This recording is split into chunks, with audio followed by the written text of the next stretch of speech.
The sun rose each morning into a sky bleached white with heat, and by noon the air shimmered in waves that made the horizon dance and dissolve. This wasn't the pleasant warmth of early summer, when green grass ripples under gentle breezes. This was heat that cracked the earth open. Heat that turned once lush grasslands into expanses of brittle brown stalks that crunched under every step. The drought began in spring and never broke. April rains that usually soaked the plains and coaxed prairie grass to shoulder height simply didn't come. May stayed dry. By June, the creeks that normally ran year-round had become chains of stagnant pools, shrinking daily, ringed with the desperate tracks of cattle and wildlife competing for every drop. Ranchers watched their grasslands with growing unease, but not yet alarm. Bad years happened. The West was unpredictable. Surely the rains would come eventually.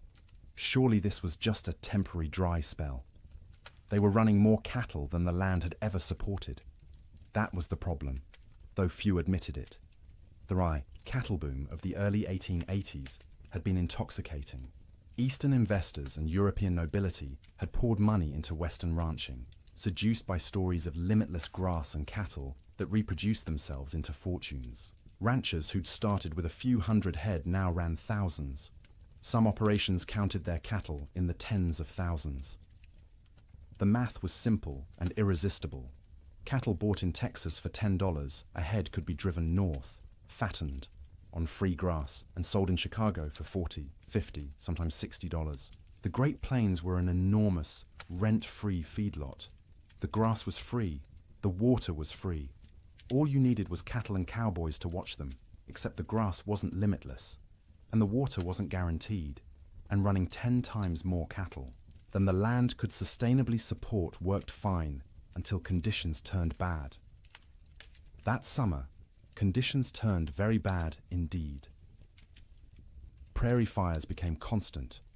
The dry grass ignited from lightning strikes, from careless campfires, from sparks off, wagon wheels striking rocks. Once started, fires raced across the plains for miles, sometimes days, consuming what little forage remained.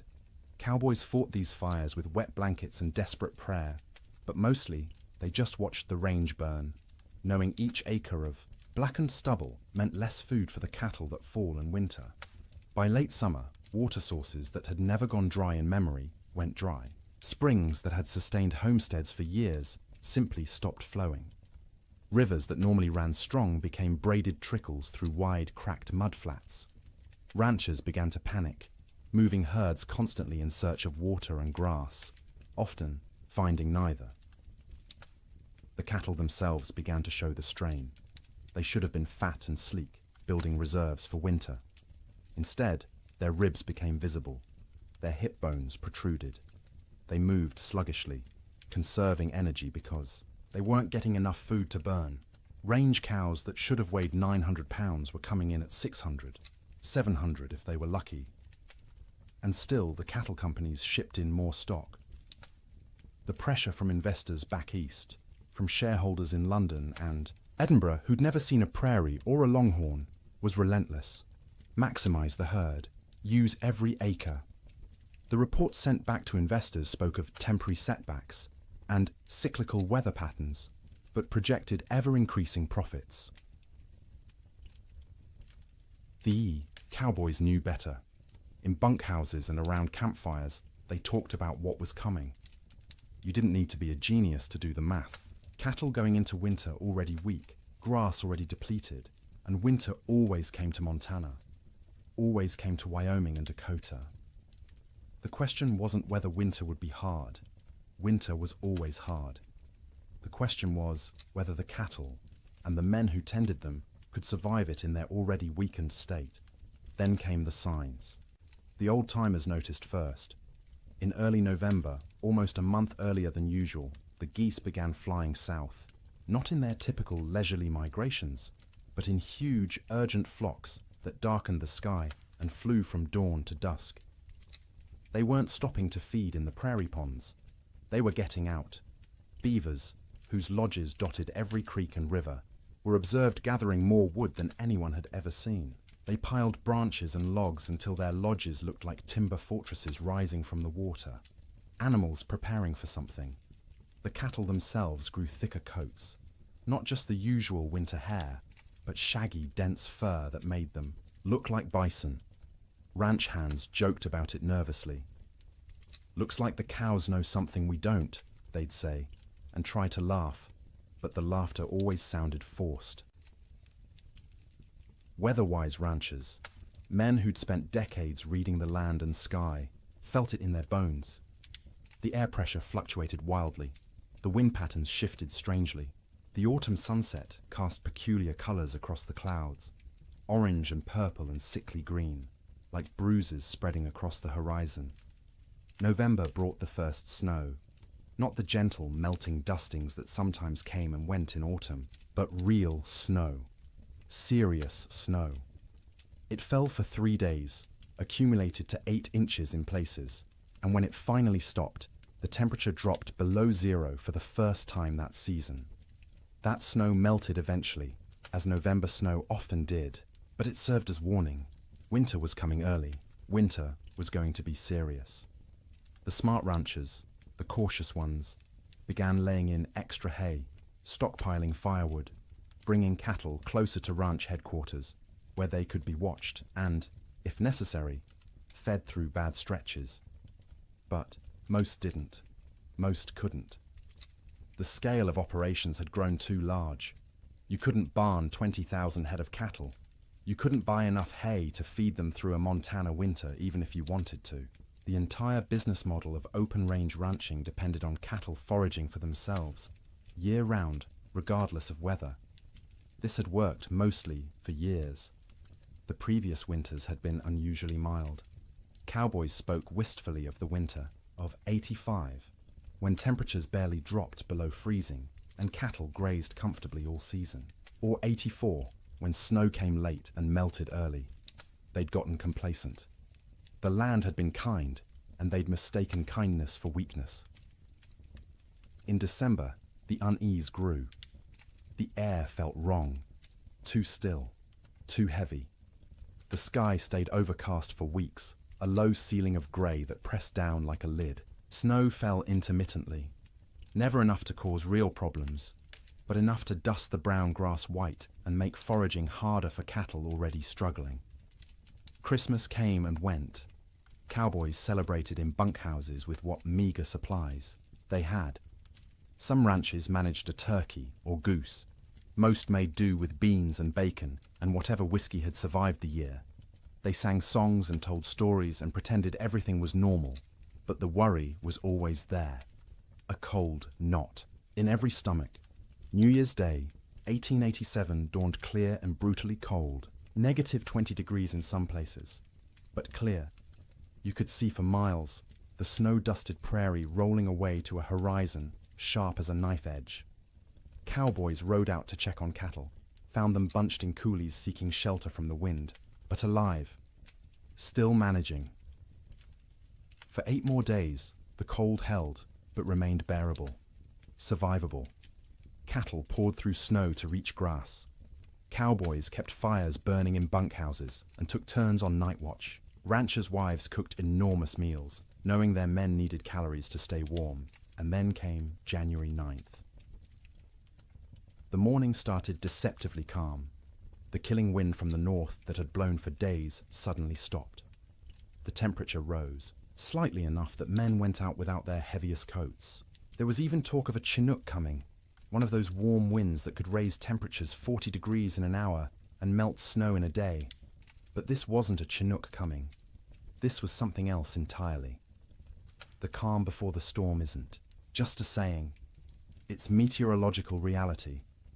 The stillness that morning was the pressure dropping, the atmospheric conditions realigning, the sky gathering its strength to unleash something that would be remembered for generations. By mid-morning, the first flakes fell. By noon, the world had disappeared into white, and the temperature, instead of rising, began to fall, and fall, and fall, until cold became something no one on the northern plains had experienced before, until winter stopped being a season and became an enemy that wanted everything dead. The autumn of warnings was over. The winter of death had arrived. The bunkhouse sat low against the prairie, a squat rectangle of rough-hewn logs chinked with mud and moss that had dried and cracked over successive seasons. It wasn't designed for comfort. It was designed to be built quickly and cheaply to house as many men as possible in the smallest space and to provide just enough shelter to keep those men alive through winter so they could work come spring.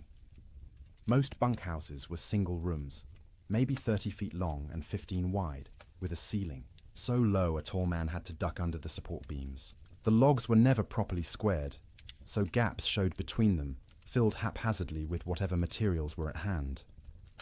Clay, newspaper, old rags, horsehair mixed with mud. In winter, you could stand in the middle of the room and see daylight, through a dozen cracks, and where light came through, so did wind. The door was thick plank, hung on leather hinges because metal hinges were expensive and had to be freighted in from distant towns. It never quite fit the frame, so a gap at the bottom let in a constant stream of cold air that flowed across the floor like invisible water. Cowboys stuffed rags under it every night. By morning, frost would have formed on those rags, turning them stiff as boards. There was usually one window, if you could call it that, a square cut in the logs, covered with oiled paper stretched over a wooden frame. Or if the ranch had any money, actual glass brought in at considerable expense and constantly at risk of cracking in the cold. Most bunkhouses just had the oiled paper, which let in a murky amber light during the day and absolutely nothing at night. The bunks lined both long walls, stacked 2 or 3 high depending on how many men the ranch employed. Each bunk was nothing more than a wooden frame, rope webbing stretched across it in a grid. And on top of that, if you were lucky, a thin mattress stuffed with prairie hay. If you weren't lucky, just the rope webbing and whatever blankets you owned. The hierarchy of bunks was established and rigid. New men got the worst spots. Bottom bunks on the end nearest the door, where the cold draft flowed constantly and you'd be stepped on every time someone went outside to piss in the middle of the night. Top bunks were warmer because heat rose, but they put you closest to the roof where moisture from everyone's breath condensed and dripped. You'd wake with water spots on your blankets, sometimes ice if it was cold enough. Middle bunks away from the door were prime real estate, warmer than the bottom, drier than the top, away from traffic. Senior cowboys claimed these spots and defended them jealously. If you wanted one, you either waited years or fought for it, and fighting in a bunkhouse full of armed men rarely ended well for anyone. At the center of the room stood the stove, a cast-iron barrel stove or, in better bunkhouses, an actual manufactured stove with a proper firebox and damper. The stovepipe ran up through the roof, and where it pierced the ceiling, there was supposed to be a metal collar to prevent fires. There often wasn't. More than one bunkhouse had burned down from a too-hot stovepipe, igniting dried wood and old bird nests lodged in the rafters. The stove was life. When it was burning hot, the men closest could almost be comfortable. 5 feet away, you could still be cold. 10 feet away, in a corner bunk, you might as well be outside. The stove created a temperature gradient so steep that men on one side of the room would be sweating, while men on the other shivered under piled blankets. Feeding the stove was a constant concern. Firewood was precious. Trees were scarce on the open plains, and what wood existed had to be hauled in by wagon from river bottoms or mountainsides miles away. Some ranches burned coal shipped in by rail, but coal cost money, and ranchers were notoriously cheap about anything that didn't directly increase cattle numbers. More often, cowboys burned whatever they could find: dried cow chips, sagebrush, buffalo bones, of which there were still plenty scattered across the plains from the great slaughter of a decade earlier. None of these burned hot or long. You had to feed the stove constantly to maintain any heat at all. At night, someone had to take responsibility for the fire. Usually, this rotated among the men, with each taking a shift to wake periodically and add fuel. Miss your shift, let the fire go out, and you'd wake to find 20 angry cowboys ready to throw you outside in your underwear to see how you liked the cold. Even with the stove going, the bunkhouse was never truly warm in winter. It was less cold than outside, which was the best that could be hoped for. Your face would be hot from the stove, while your back was cold from the draft. Your feet would be numb while sweat trickled down your spine. Comfort wasn't the goal. Survival, was the goal. Make it to morning alive and functional. That was success. Cowboys slept in their clothes. The idea of changing into night clothes, or worse, sleeping naked, was absurd. You slept in your wool shirt, your long underwear, your thick socks. On the coldest nights, you kept your pants on. Your hat stayed on your head or under it as a pillow, because hats were expensive, and you didn't want someone stealing yours while you slept. Boots were the exception. You took off your boots because sleeping in boots was miserable, and because boots needed to dry. They'd sit by the stove all night, the leather slowly warming and releasing the accumulated moisture of the day. The smell of drying leather mixed with the smell of unwashed men, wet wool, tobacco smoke, and the acrid tang of burning sage or cow chips. The smell of a bunkhouse was indescribable to anyone who hasn't experienced it. 40 men living in close quarters, bathing rarely because hauling and heating water was labor-intensive and rarely worth the effort. Clothes worn for weeks or months without washing, because washing meant they'd be wet and might not dry in winter, and wet clothes could kill you. The privy was outside, so men used a bucket in the corner at night rather than brave the cold, and that bucket added its own special contribution to the atmosphere. Tobacco smoke hung in layers because every cowboy who could afford it smoked too, passed the time. Some chewed and spit into cans or just onto the floor because the floor was already a mess of tracked-in mud, snow, manure, and spilled food. Mice lived in the walls and came out at night to scavenge. You could hear them scratching and squeaking, see them dart across the floor in the stove light. Some cowboys tried to kill them. Most gave up.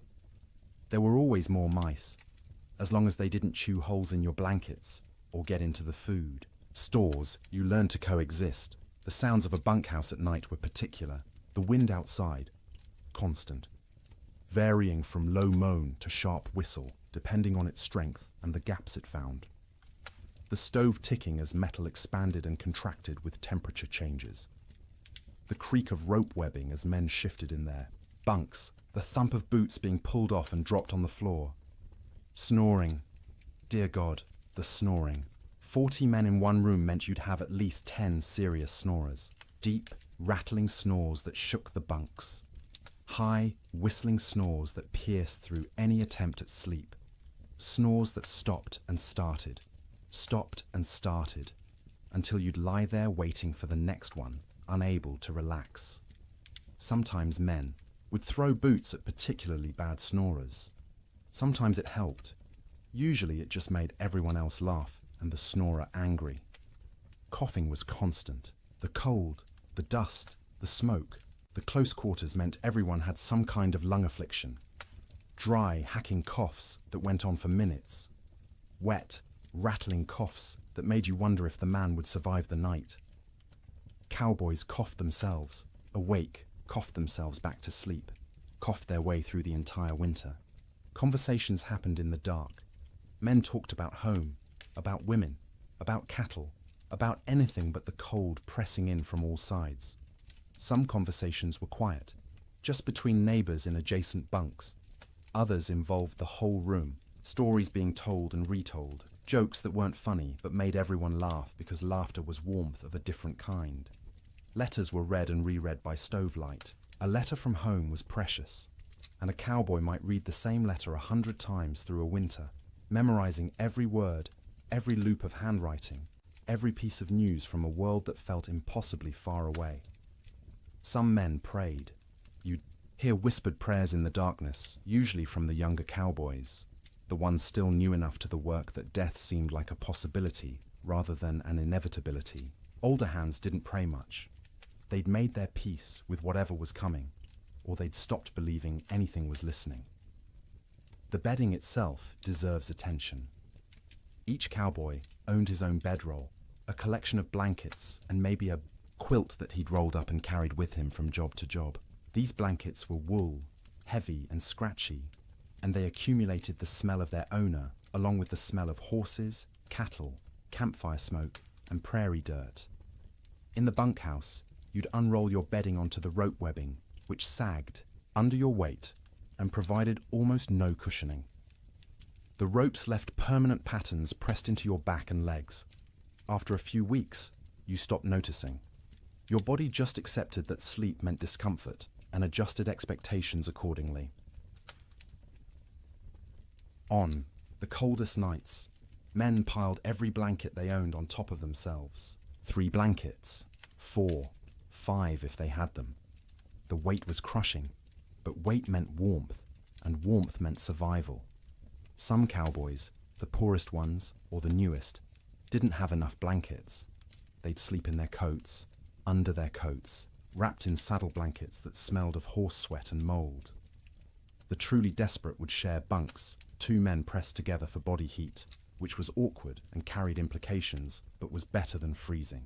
You'd see this more in the deepest cold, when propriety mattered less than waking up with all your fingers and toes. Getting into bed was a shock every night. The blankets had been sitting in the ambient temperature of the bunkhouse all day, which meant they were cold.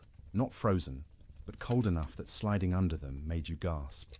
Your body heat would eventually warm the space between blankets, but it took 20 minutes, half an hour, of shivering and curling into yourself before that happened.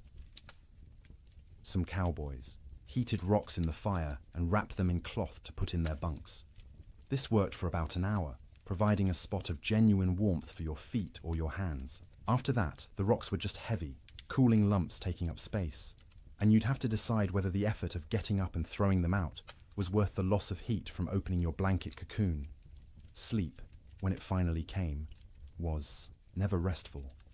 You were always partially aware of the cold trying to find you, aware of the fire and whether it was still burning, aware of the other men around you, their sounds and movements, aware that if something went wrong, a fire, a medical emergency, a blizzard bad enough that the whole bunkhouse might collapse, you needed to be able to wake and move. Cowboys learned to sleep light, a skill born of necessity. In summer, you slept light because you might need to deal with stampeding cattle or approaching storms.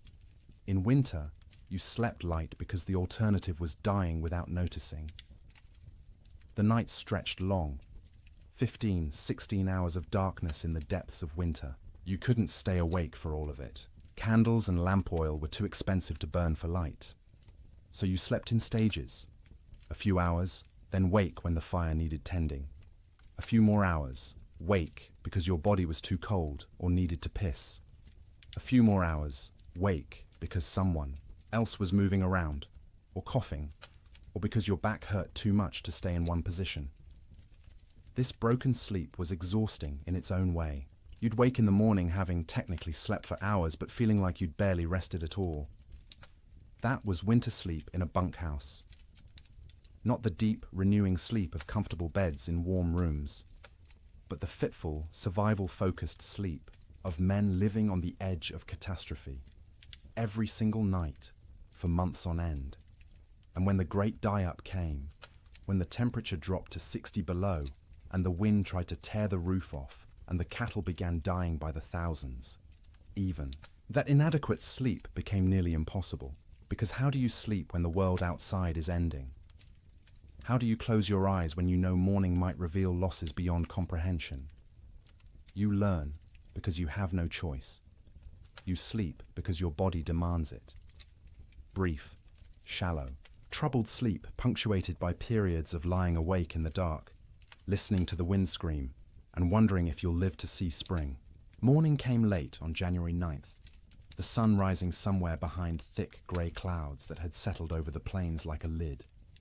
Cowboys rolled out of their bunks around 6, the usual time, groaning and stiff from another night on rope webbing and thin mattresses. The bunkhouse was cold, but not impossibly so. Maybe 20 degrees inside, which meant the fire had held through the night. That was a victory.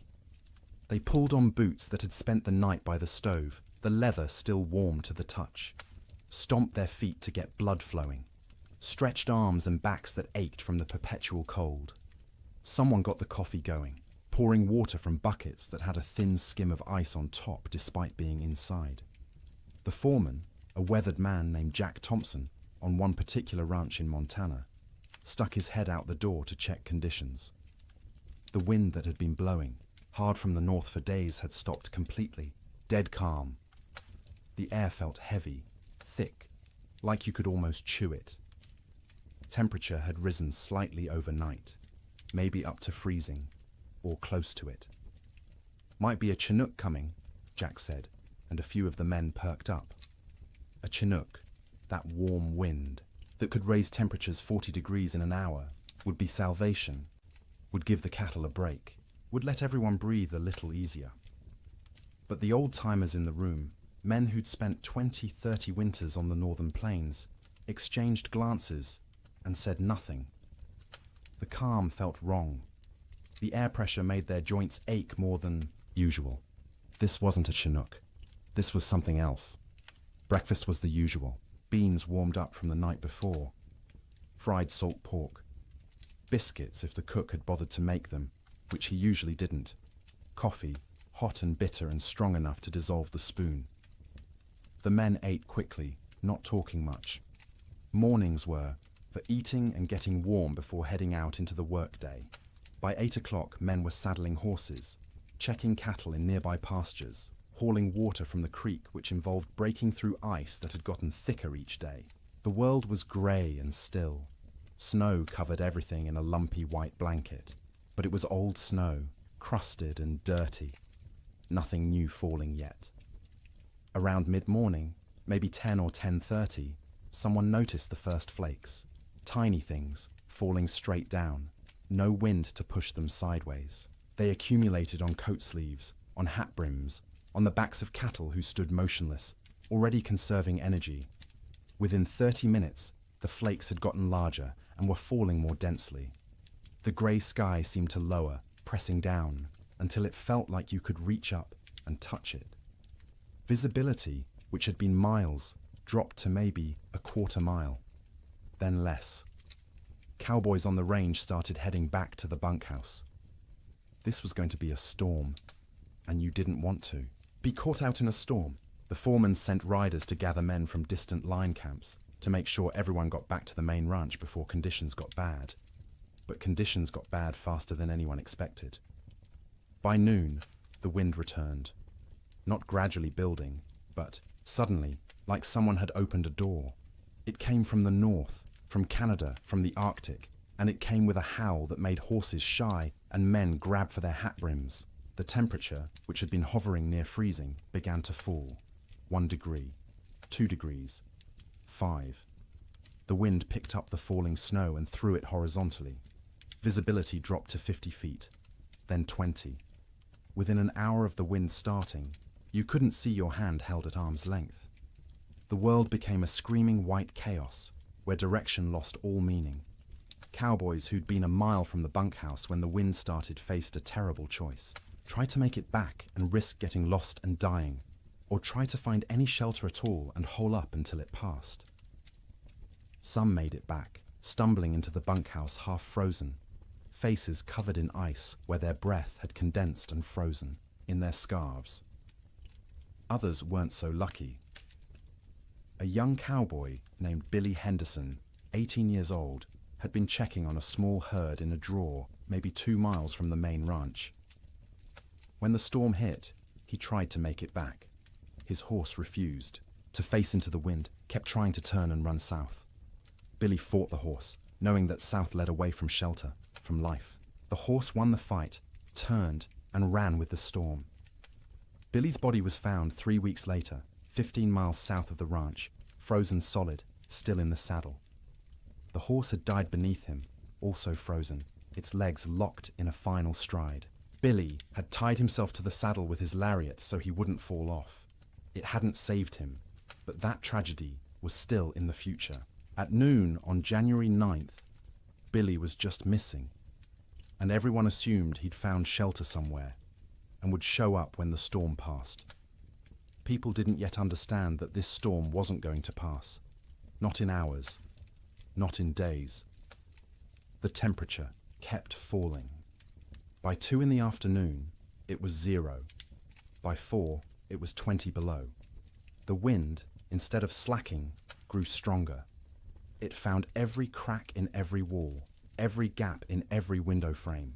In the bunkhouse, men stuffed blankets against the door, hung canvas over the oiled paper window, and fed the stove constantly, but the cold still invaded.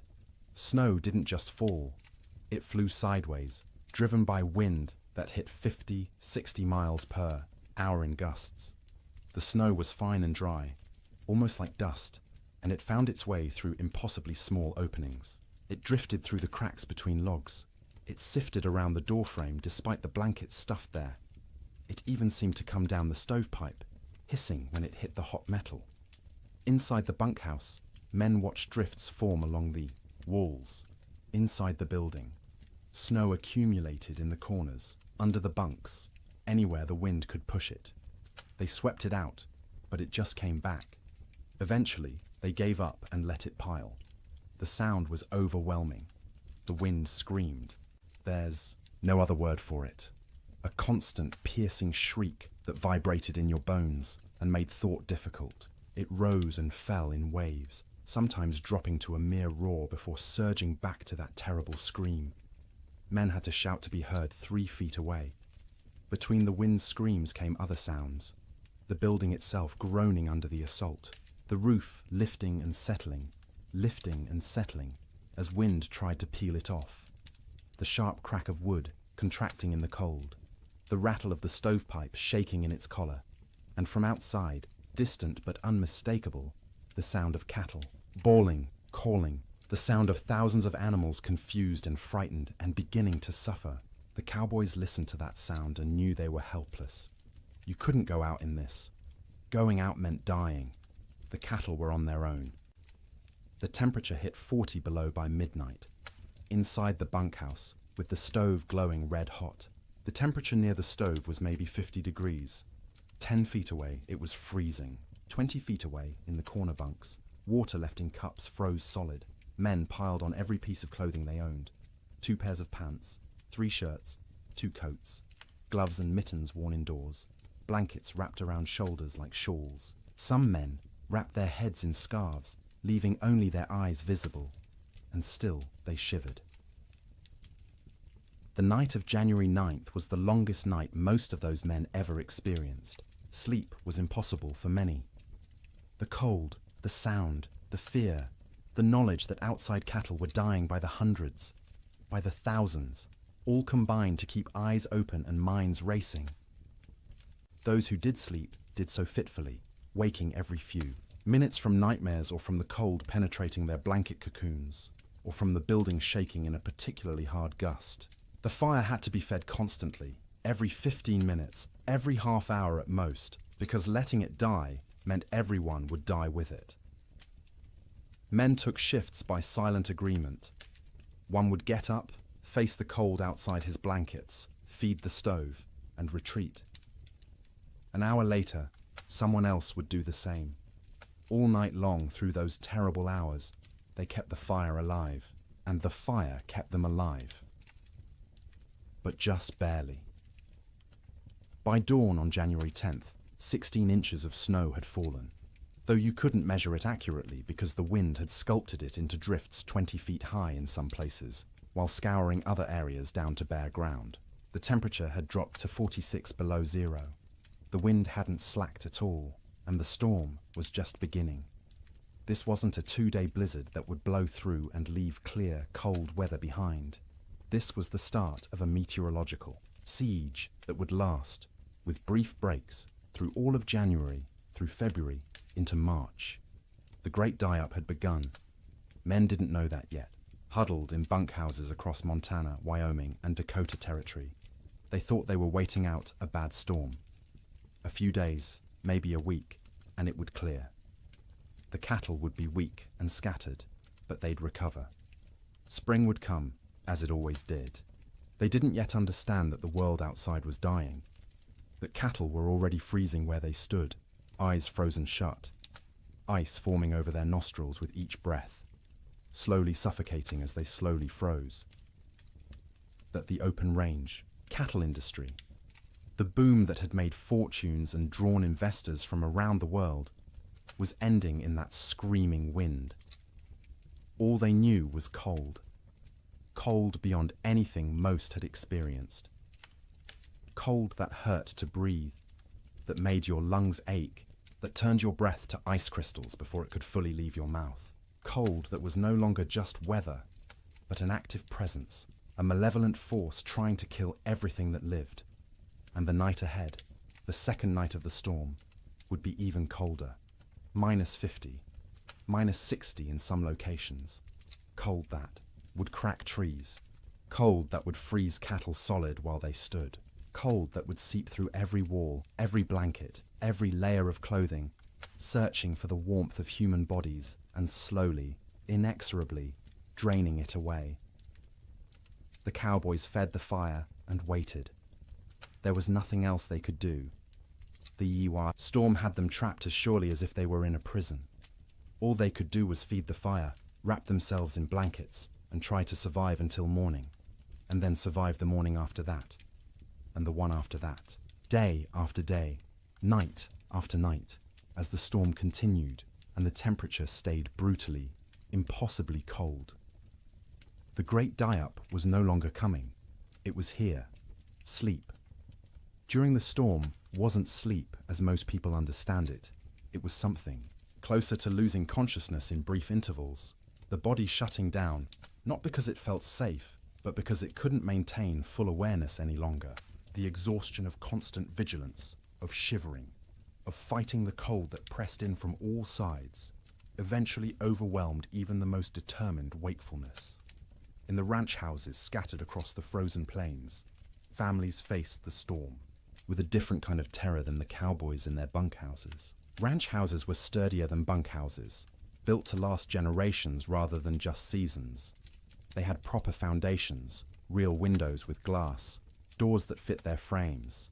But they were also larger, harder to heat, and filled with children who didn't fully understand why the wind screamed so loudly or why Papa looked so worried. The Ferguson family lived in a 2-room cabin near the Musselshell River in Montana. William Ferguson, his wife Martha, and their 4 children, ranging in age from 3 to 11.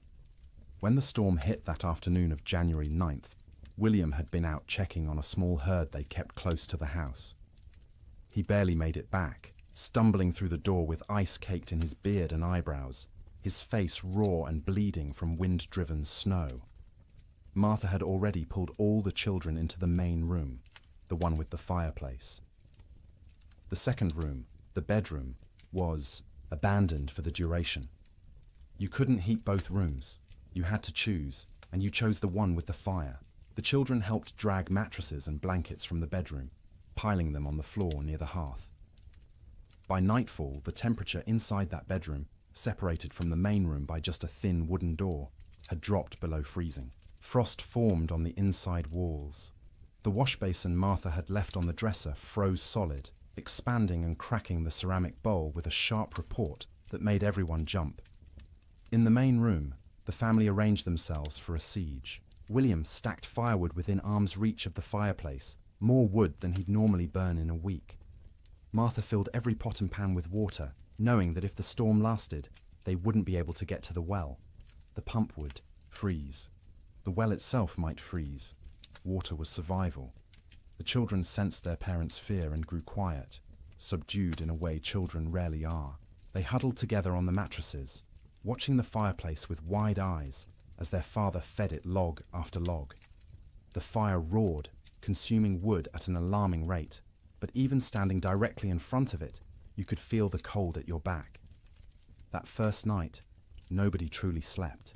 The children dozed fitfully, waking every time the wind hit a particularly violent gust, every time the house shook, every time their father got up to add wood to the fire. Martha sat up through most of the night, mending by firelight, her hands moving automatically through familiar motions, while her mind worried at the problem of how long their supplies would last. William dozed in his chair, the rifle across his lap, though what good a rifle would do against a blizzard he couldn't have, said. It was simply habit, the frontier habit of being armed, of being ready. When you couldn't do anything useful, you could at least maintain the posture of readiness. The second night was worse. By then, the storm had been blowing for 30 hours straight. The temperature had dropped to 50 below outside, which meant maybe 30 below in the unheated bedroom. And even with the fire blazing in the main room, it was barely freezing where they slept. They'd pulled every blanket in the house onto the mattresses on the floor. Wool blankets, quilts made from scraps of fabric, buffalo robes William had traded for years ago. The family slept together, all 6 of them in a pile, sharing body heat like animals in a den. The children in the middle, where it was warmest, the parents on the outside, taking the brunt of the cold that radiated from the walls despite the fire. Martha sang to the children before sleep, or what passed for sleep. Old songs her mother had taught her, lullabies in German that the children didn't understand, but found comforting anyway. Her voice was soft, almost lost under the shriek of the wind, but the children pressed close and listened. William lay on, his back, staring at the ceiling, listening to the roof creak and groan. Every gust of wind made him tense, waiting for the moment when the roof would tear free and expose them all to the killing cold. It never did, but the fear never left either. Sleep came in stages. The youngest child, 3-year-old Emma, went first, exhausted from crying earlier in the day. She whimpered and fussed until her eyes finally closed and her breathing deepened. Her 7-year-old brother James followed, fighting sleep as long as he could, determined to be brave, to stay awake like the adults. But his eyes drooped, opened, drooped again, and finally stayed closed. The 2 older children, 11-year-old Sarah and 9-year-old Thomas, took longer. They understood more, worried more, and their minds wouldn't quiet. Sarah kept asking when the storm would end. Thomas asked if the cattle were all right, if Papa's horse had made it to the barn, if the chickens in the coop behind the house had frozen yet. Martha answered in soothing murmurs, not really answering at all, just making comforting sounds until the children's questions trailed off and their breathing slowed. She waited until she was sure they were deeply asleep before she allowed herself to close her own eyes. But closing her eyes wasn't sleeping. It was resting with her ears still alert, still tracking every sound.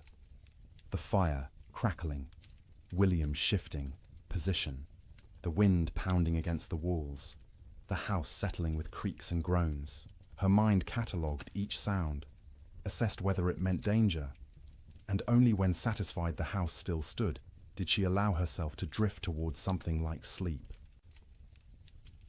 William didn't sleep at all that second night. He dozed for minutes at a time, jerking awake at every sound, every change in the wind's pitch. Twice he got up to add wood to the fire, moving carefully to avoid stepping on children. Each time he stood, the cold away from the fire hit him like a physical blow. The air near the ceiling was noticeably colder than the air near the floor. Heat rose but couldn't escape fast enough through the gaps in the roof, so it pooled up there, wasted, while down where they slept, it was barely enough. Around midnight, by William's pocket watch, Emma woke crying. She was cold, she said, her teeth chattering. Martha pulled the child against her chest, wrapping her arms around her, trying to share warmth. Emma's feet were like ice, even though she wore wool socks and was buried under blankets. Martha rubbed the small feet between her hands, trying to restore circulation, terrified of frostbite. The child eventually quieted and fell back into restless sleep.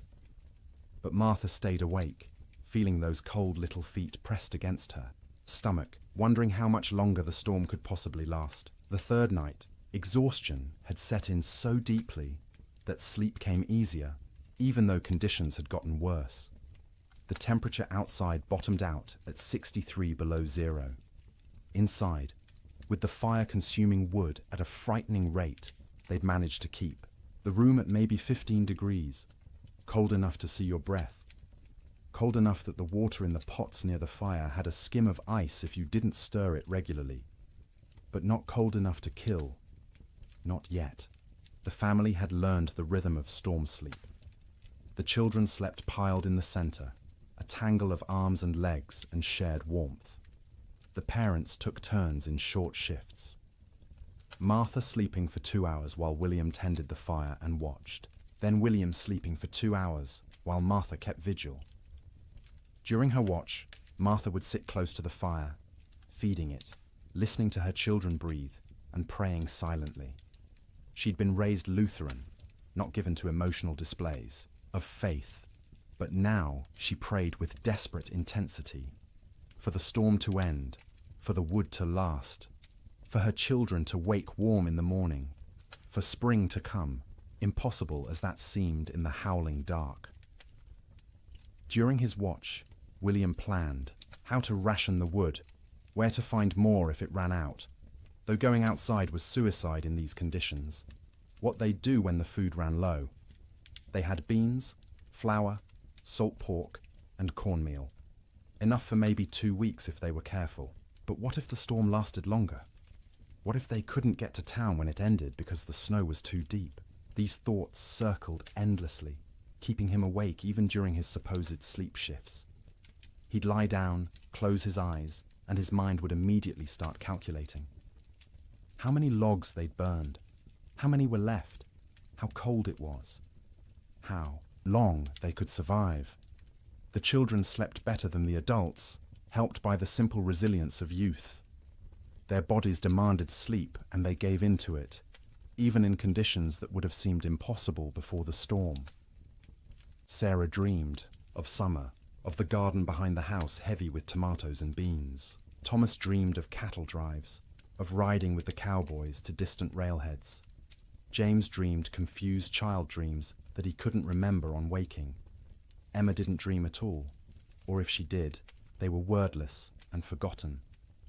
They'd wake periodically, usually needing to pee, which meant using the chamber pot in the corner because going to the outhouse meant death. The chamber pot became part of the room's landscape, emptied by William each morning by simply opening the door and throwing its contents out into the snow. It would freeze before it hit the ground. Martha developed a system for keeping track of the children during sleep. She'd reach out periodically, feeling for each small body, making sure everyone was still breathing, still warm enough. If a child had worked their way to the edge of the pile where it was colder, she'd gently pull them back to the center. If blankets had been kicked off, she'd rearrange them. This constant vigilance meant she never truly rested. Even during her sleep shifts, part of her brain stayed active, monitoring. She'd wake fully alert if a child coughed or moved suddenly, ready for crisis. Only after checking that everything was fine would she allow herself to drift back down. By the fourth night, a strange numbness had set in. The storm continued, would continue, had always been continuing, and would always continue. It became hard to remember a time before the storm, hard to imagine a time after. The world had narrowed to this room, this fire, this pile of blankets, these bodies pressed together against the cold. Sleep became deeper out of sheer exhaustion. The body can't maintain high alert indefinitely. At some point it simply gives up and crashes, regardless of external conditions. The children slept hard, twitching occasionally, making small sounds, but not fully waking. Martha and William slept in longer stretches, waking only when their internal alarms screamed that the fire needed tending or a child needed checking. The quality of that sleep was poor, dreams were vivid and often nightmarish. Martha dreamed of water freezing in her children's lungs, turning them to ice from the inside out. William dreamed of the roof tearing away and snow pouring in, burying them all in a white tomb. They'd wake gasping, hearts pounding, and need several seconds to remember where they were, that they were still alive, that the nightmare wasn't real. Not yet, but underneath the nightmares was the simple, animal relief of being horizontal, of having their eyes closed, of not having to actively fight the cold for a few hours. Their bodies took what rest they could get, storing it against future need, repairing what damage they could before the next crisis. In bunkhouses across the territory, cowboys experienced similar struggles. The difference was they had no children to protect, which freed them from that particular anxiety, but they also had less motivation to push through. A man alone can give up more easily than a father with children depending on him. Some cowboys did give up, in a sense. They wrapped themselves in every blanket they owned, lay down in their bunks, and simply stopped trying. They'd sleep for 20 hours straight, only waking to eat a little and relieve themselves before returning to their cocoons. This wasn't laziness, it was a survival strategy. In extreme cold with limited food, the best thing you can do is stay still, conserve energy, and wait. Others couldn't do it. The type of man who became a cowboy was often too restless, too active, to simply lie still for days. They'd pace the bunkhouse, drive everyone else crazy, gamble with cards or dice, anything to pass the time and distract from the gnawing fear that the storm might never end. In both bunkhouses and ranch houses, sleep became not rest, but simply another way of enduring. The days and nights blurred together into a continuous state of semi-consciousness, where you were never fully awake, but never fully asleep either. Your body was present, wrapped in blankets near a fire, but your mind wandered strange paths, disconnected from reality. And through it all, the wind screamed. The cold pressed in, the fire consumed wood, and people slept, or tried to sleep, or pretended to sleep, because what else could they do? Going outside meant dying.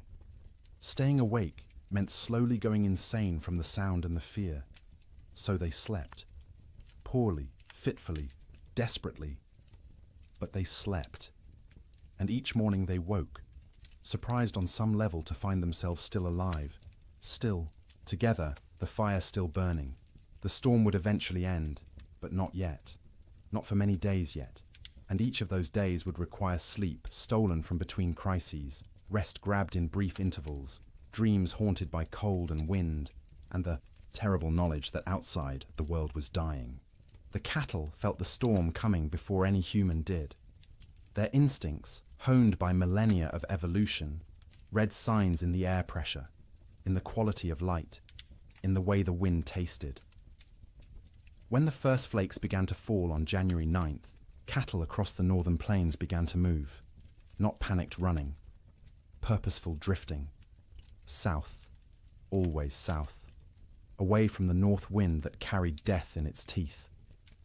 They moved in groups, small herds combining into larger herds, thousands of animals flowing across the white landscape like a slow river seeking lower ground.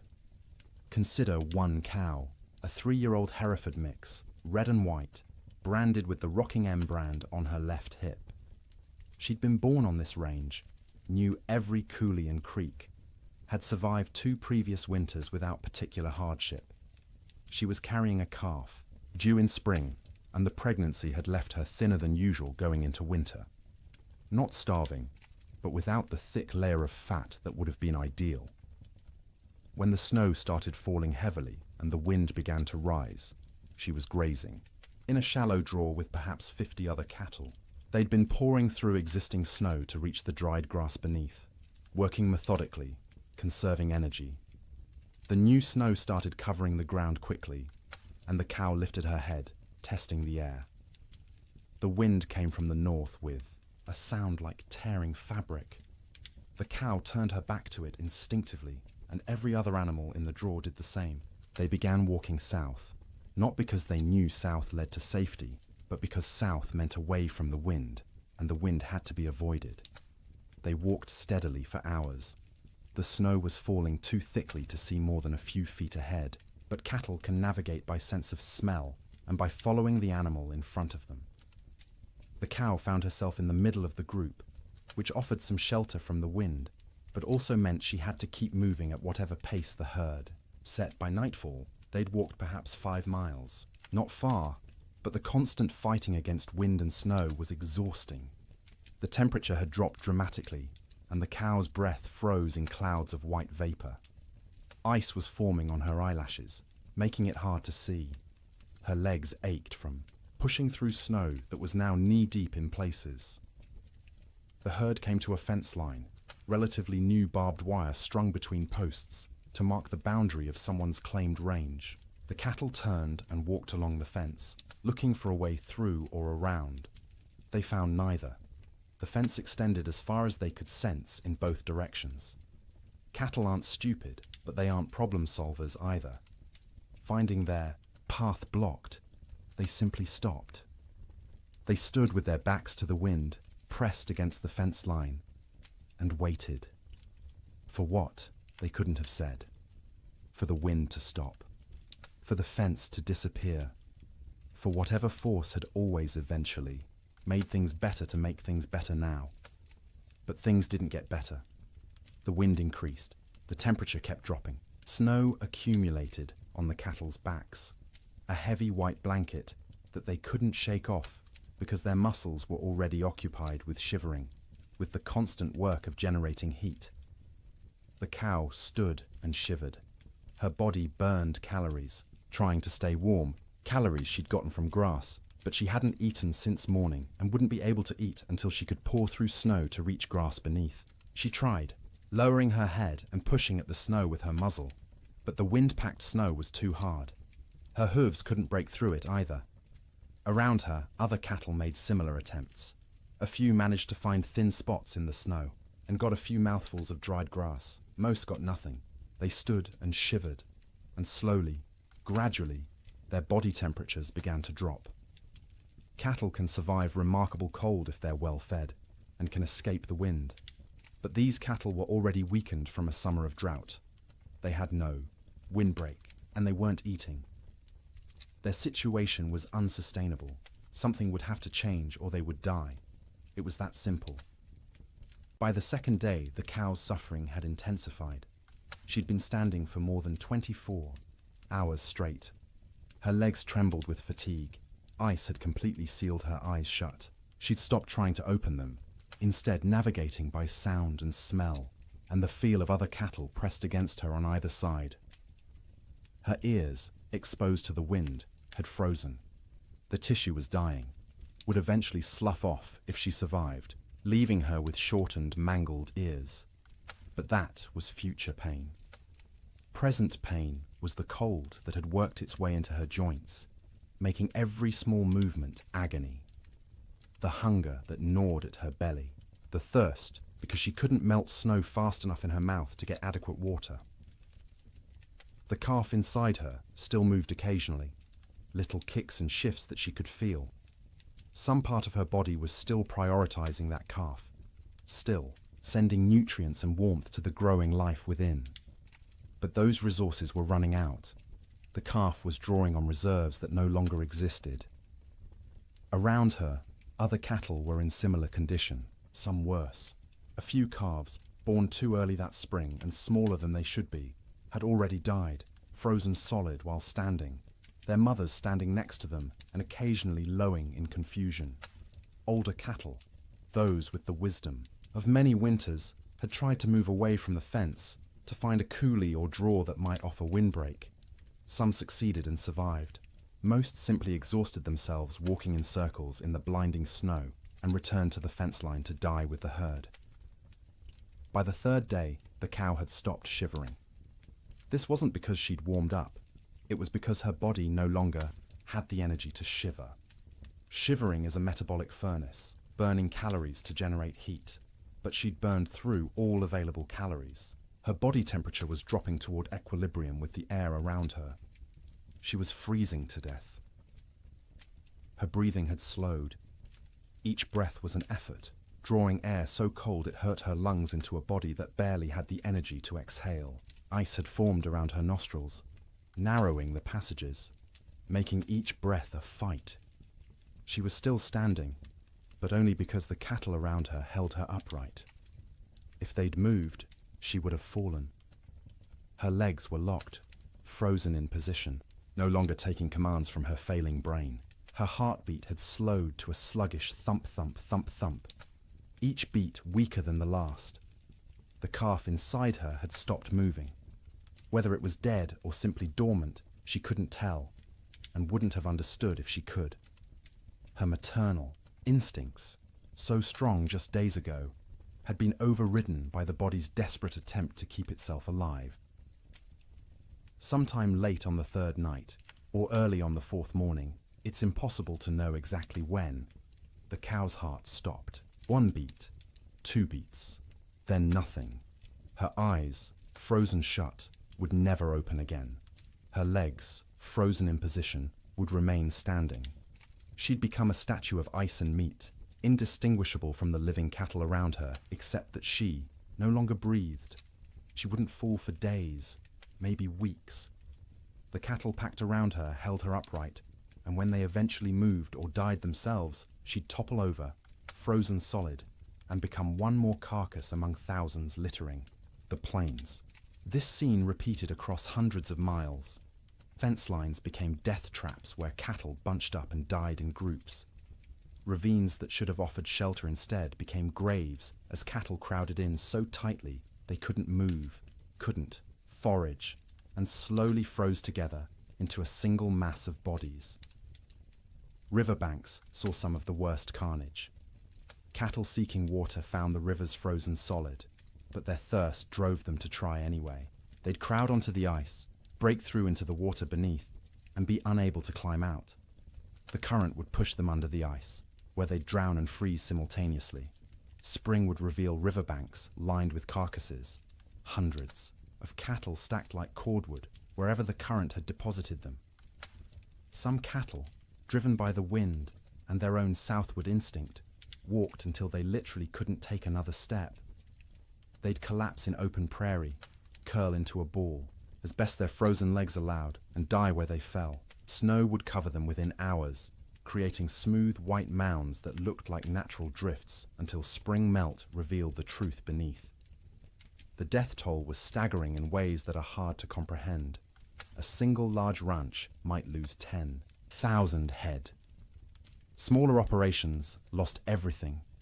The Chicago stockyards, which normally received thousands of cattle per week from the northern plains, received almost none for months.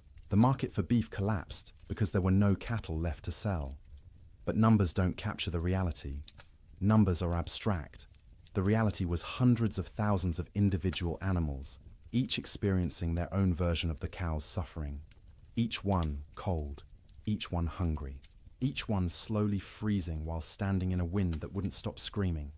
Cowboys, safe in bunkhouses, could do nothing but listen to the cattle bawl. That sound, the massed calling of thousands of distressed animals, carried even over the wind.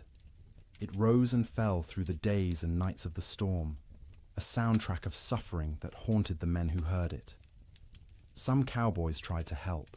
They'd bundle up in every piece of clothing they owned, tie ropes around their waists, and venture out into the storm, with the other end of the rope tied to the bunkhouse door so they could find their way back. They'd struggle to where they thought. Cattle were usually unable to see them even when standing next to them, and try to herd them towards some shelter. It never worked. The cattle wouldn't move, or couldn't move, and the cowboys would burn through their body heat in minutes. Barely, enough time to stumble back to the bunkhouse before frostbite claimed fingers and toes. They'd collapse inside, gasping and shaking, and lie near the stove for hours trying to warm up while listening to the cattle continue to bawl outside. Eventually, the bawling stopped. Not all at once, but gradually over days. Fewer and fewer, voices as more and more cattle died. By the end of January, the prairie was silent except for the wind. Silent because there was almost nothing left alive to make sound. The cattle of the open range, those millions of animals that had made fortunes for ranchers and fed the growing cities of America, were gone. The survivors, scattered and traumatized, would take years to recover. Most would never be found, lost in coulees and ravines where their carcasses would feed wolves and coyotes through the remainder of winter. The Great Die-Up earned its name from the cattle. They died in numbers beyond counting, in suffering beyond imagining. And every single death was quiet, private. The animal alone in the storm, except for other dying animals. No comfort, no relief, just the cold and the wind, until the end came, and the shivering finally stopped. Food became an obsession within days of the storm's arrival. Not because people were starving, not yet, but because every meal consumed was one fewer meal in reserve, and no one knew how long the storm would last or when resupply would be possible. Every bite carried the weight of calculation. Every pot of beans represented diminishing stores that might need to last weeks or months. In the Ferguson ranch house, Martha inventoried their supplies on the second day of the storm. She did this by candlelight while the children slept, and William kept watch by the fire. She counted every bag of flour, every pound of cornmeal, every strip of salt pork hanging from the rafters of the cold bedroom. She measured beans by the cupful, rice by the handful, and wrote everything down in careful columns in a ledger book. Flour, 42 pounds. Cornmeal, 18 pounds. Dried beans, maybe 30 pounds, 3 different varieties mixed together in a burlap sack. Salt pork, 14 strips, some thick, some thin. Rice, 5 pounds. Sugar, 3 pounds, precious and rationed even before the storm. Coffee, 2 pounds of beans, still in their burlap sack, aromatic and dark. Salt, plenty, a whole sack, bought last fall. Lard, a good supply, stored in a crock.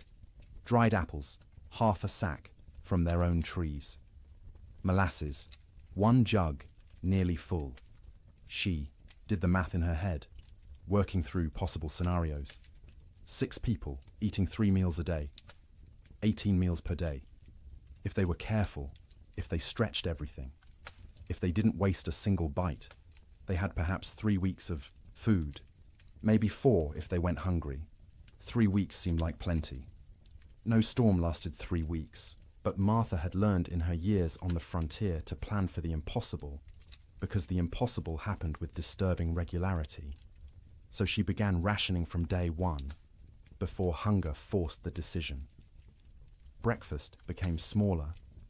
Instead of flapjacks for everyone, she made 1 per person, thin and stretched with extra water to make the batter go further. The children complained but ate them anyway. William said nothing, just ate what was put in front of him and drank his coffee black to save the sugar. Dinner became the main meal, usually beans. Martha soaked dried beans overnight in water, then cooked them slowly through the day in a pot, suspended over the fire.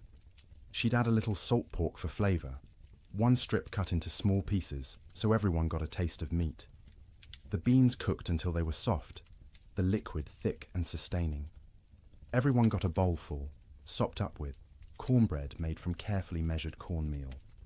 Supper was often just leftover beans from dinner, reheated and eaten with whatever bread remained. Sometimes Martha made a thin soup from the bean broth, adding bits of dried apple for sweetness, calling it a special treat to make the children smile. The coffee was for William alone. Cowboys and ranchers believed coffee was essential, more important than food, and William was no exception. He drank it black and strong, rationing the precious beans so he could have at least 1 cup per day. That coffee was his luxury, his reminder that civilization existed beyond the wind and snow.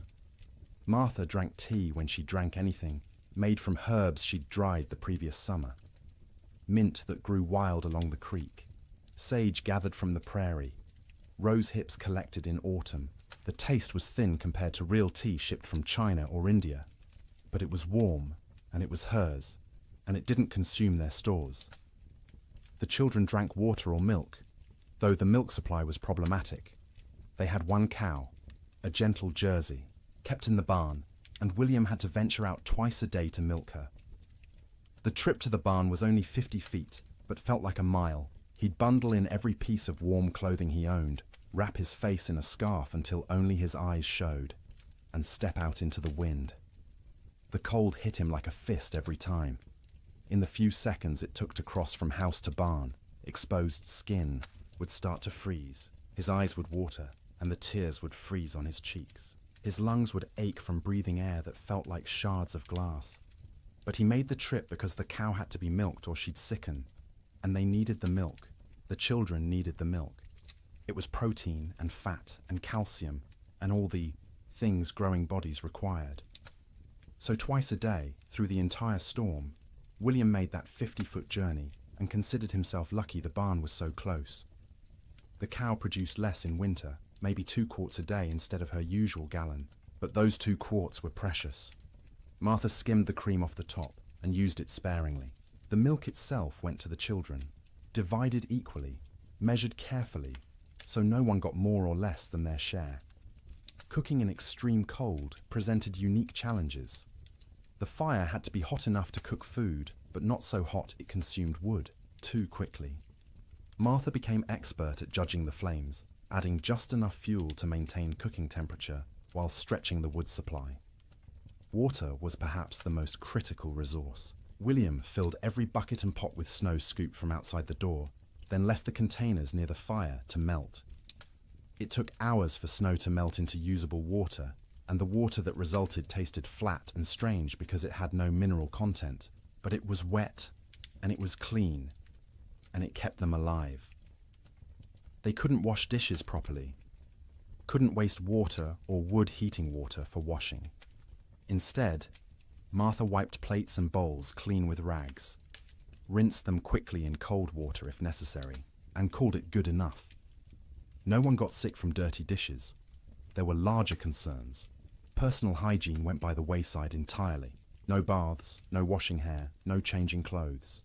Everyone wore the same shirts and pants for weeks, adding layers when cold, removing them when near the fire. The smell in the main room became oppressive, but you stopped noticing after a few days. It was just how things were. In the bunkhouses, cowboys faced similar but different challenges. They had supplies, but those supplies were designed for men doing hard physical labor in normal winter conditions, not for men trapped indoors during the worst cold in recorded history.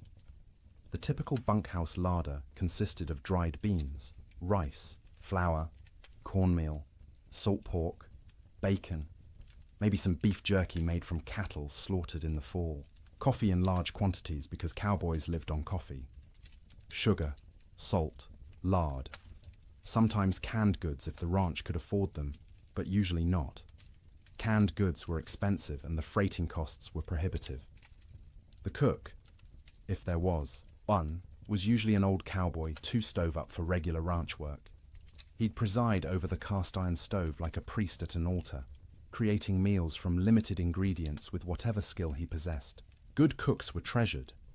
Bad cooks were tolerated because the alternative was cooking for yourself, and cowboys were generally incompetent in the kitchen. One particular bunkhouse in the Judith Basin had a cook named Old Pete, called that to distinguish him from young Pete, who wasn't a cook and wasn't even particularly young, but was younger than Old Pete. Old Pete had cooked in army forts, in mining camps, on trail drives. He knew 100 ways to cook beans and could make bread in a Dutch oven that rivaled anything made in a proper kitchen. But even Old Pete struggled with the storm's duration and intensity. His usual recipes assumed men would be working hard, outside, burning thousands of calories daily. Now they were sitting around trying to stay warm, burning far fewer calories. They didn't need as much food, but they were bored and hungry from boredom, and managing those competing needs was delicate. He started making meals smaller but more frequent. Instead of 3 large meals, he made 4 smaller ones, gave the men something to look forward to every few hours, something to mark the passage of time.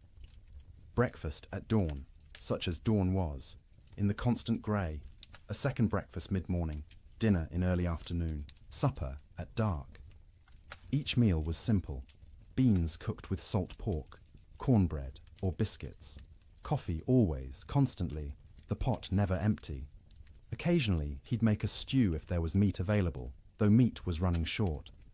Most ranches had slaughtered a beef or 2 in the fall and hung the quarters to freeze. But accessing that meat meant going outside to the meat cache, which was difficult or impossible depending on the day. The men ate without complaint, mostly. Cowboys weren't complainers by nature. You ate what was put in front of you and were grateful to get it. But you could see them calculating, same as Martha Ferguson, counting days, estimating stores, wondering how long until starvation became a real concern rather than a theoretical one. Coffee was its own category of essential supply. Cowboys drank coffee the way other people breathed, constantly and without thought. A pot of coffee sat on the stove at all times, thick and black and strong enough to float a horseshoe. Men would pour themselves cups throughout the day and night, warming their hands on the tin cups, savouring the bitter heat. Old Pete guarded the coffee supply jealously. He knew exactly how many pounds they had, how much they consumed daily, how long it would last. When supplies began running low, he started stretching the coffee by reusing grounds. First brew was strong for the morning pot. Those same grounds would be used again for the afternoon pot, weaker but still coffee.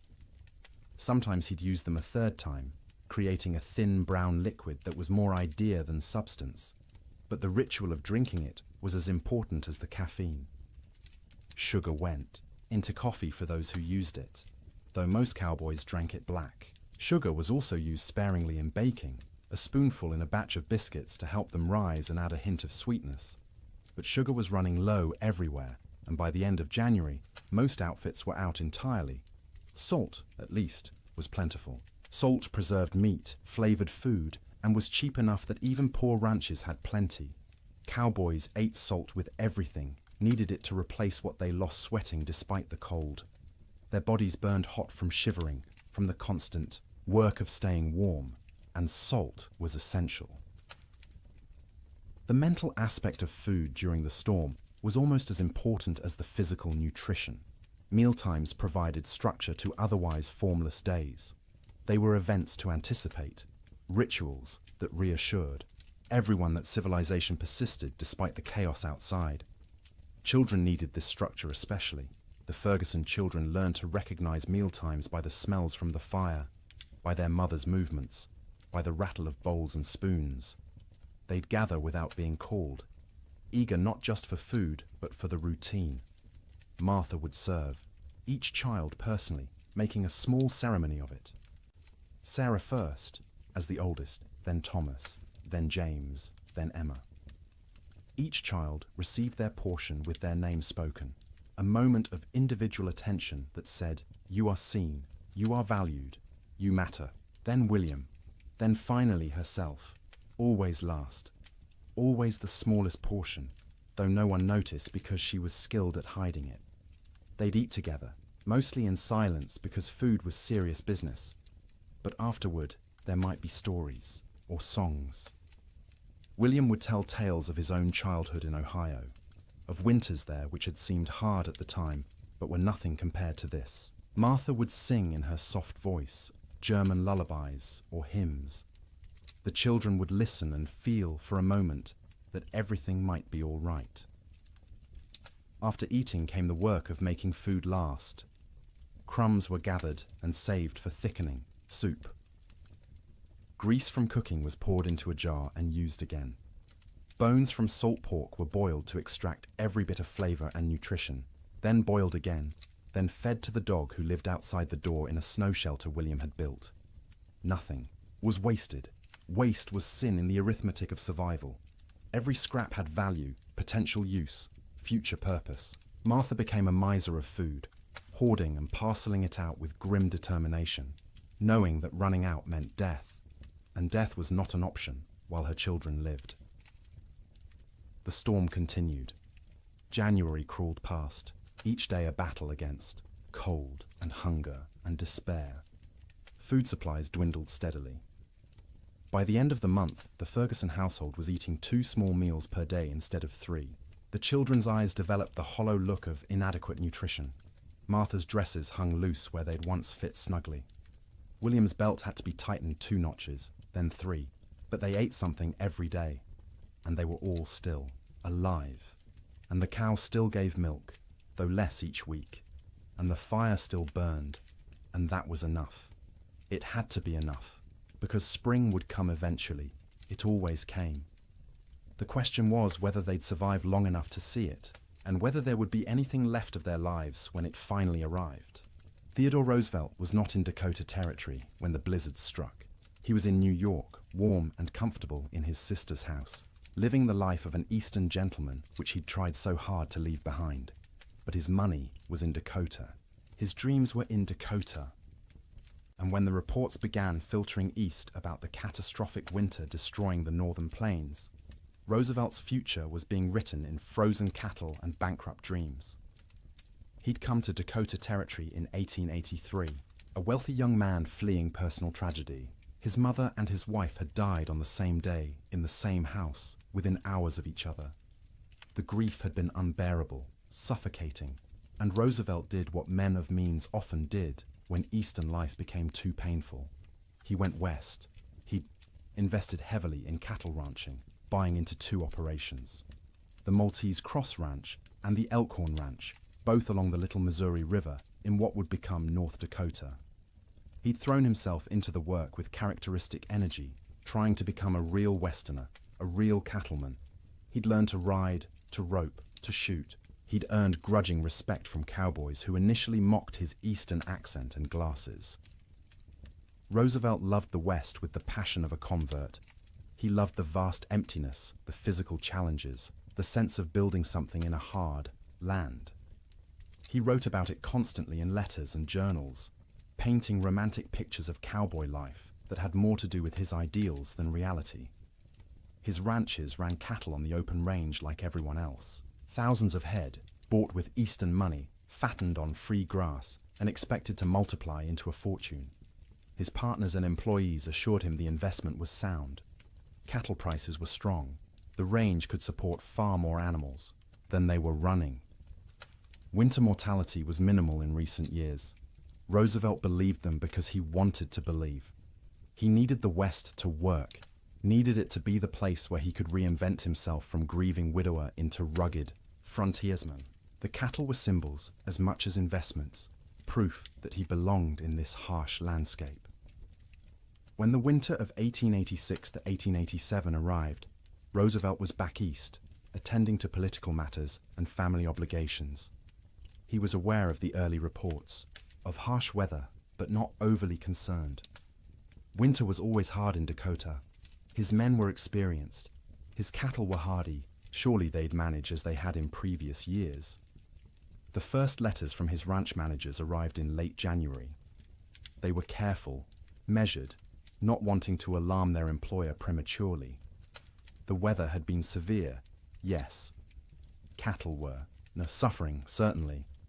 But it was too early to assess the full damage. They'd know more in spring when they could ride out and conduct a proper tally. Roosevelt wrote back with questions. How severe? How many cattle were in danger?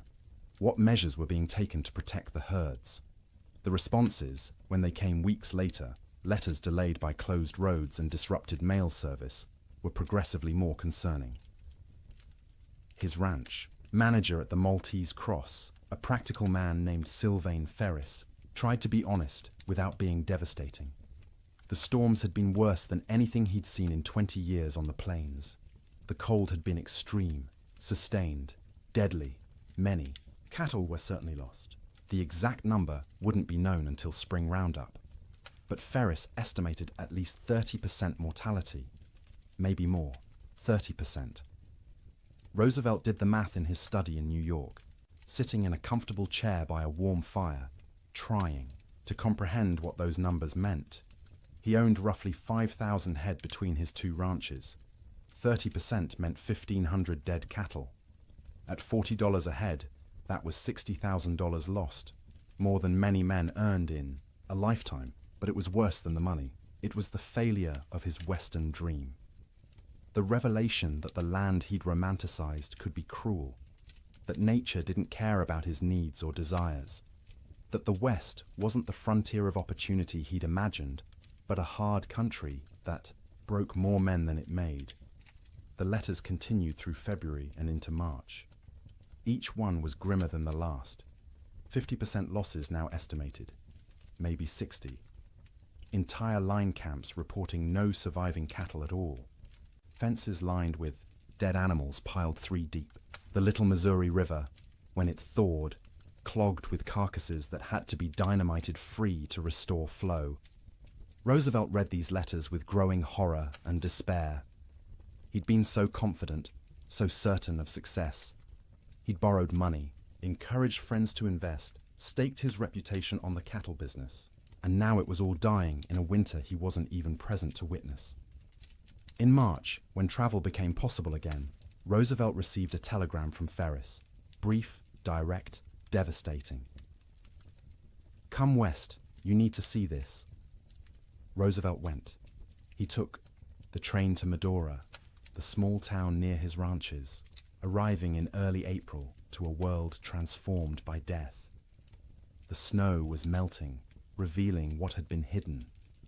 And what it revealed was carnage beyond anything he'd prepared himself for. He rode out with Ferris and other ranch hands to assess the damage. Everywhere they looked, cattle. Dead cattle. Frozen cattle. Cattle that had been dead so long the coyotes and wolves had already been at them. Cattle piled against fences. Cattle in ravines. Cattle scattered across the prairie like obscene statues. The smell was overwhelming. Thousands of rotting carcasses perfuming the air with decay. Roosevelt, who'd prided himself on his toughness, on his ability to handle frontier hardships, had to dismount and vomit. He wasn't alone. Even hardened cowboys were sickened by the scale of death. They rode for days, making tally, trying to determine what remained of the herds. Of Roosevelt's 5,000 head, fewer than 2,000 could be found alive. 60% losses. Some of those survivors were in such poor condition they'd likely die anyway. His investment, his dream, reduced by 2/3 in a single winter. The financial blow was severe. Roosevelt had invested approximately $80,000 in his cattle operations. He'd now lost at least $50,000. Maybe more when accounting for lost breeding potential, disrupted operations, and the collapse of cattle prices as the market flooded with emergency sales from desperate ranchers. But Roosevelt was wealthy by birth. His family money cushioned the financial loss. He could absorb $50,000 and remain solvent, which most ranchers could not. What he couldn't absorb as easily was the emotional and philosophical blow. He'd come west believing in self-reliance, in the nobility of honest labor, in the frontier as a proving ground for American character. The Great Die-Up revealed those beliefs as naive. Self-reliance meant nothing when nature decided to kill everything. Honest labor couldn't prevent disaster driven by forces beyond human control. The frontier proved nothing except that it could kill you regardless of your character. Roosevelt spent several weeks at his ranches that spring, helping with the cleanup, the salvage operations, the grim work of trying to build something from the ruins. He participated in roundups, searching for surviving cattle, trying to assess what could be rebuilt. At night, he slept in the cabin at the Maltese Cross Ranch, the same cabin where his cowboys had weathered the storm. The bunks were still there, the stove, the smoke-stained walls. He'd slept here before on previous visits, treating it as an adventure, roughing it among the men. Now he slept in those bunks, knowing what they'd endured, what this room had protected them from. The cabin was small, cramped, cold even in April. Roosevelt lay on a rope bunk under wool blankets that smelled of smoke and men, and tried to imagine what January had been like. The wind screaming outside, the cold pressing in from all sides, the sound of cattle dying in the darkness, the knowledge that your livelihood, your future, everything you'd worked for was ending, and there was nothing you could do. He couldn't fully imagine it. He'd missed the actual storm, been warm and safe in New York while his employees fought for survival. That distance, that absence, haunted him. He'd been the investor, the gentleman rancher playing at being a cowboy.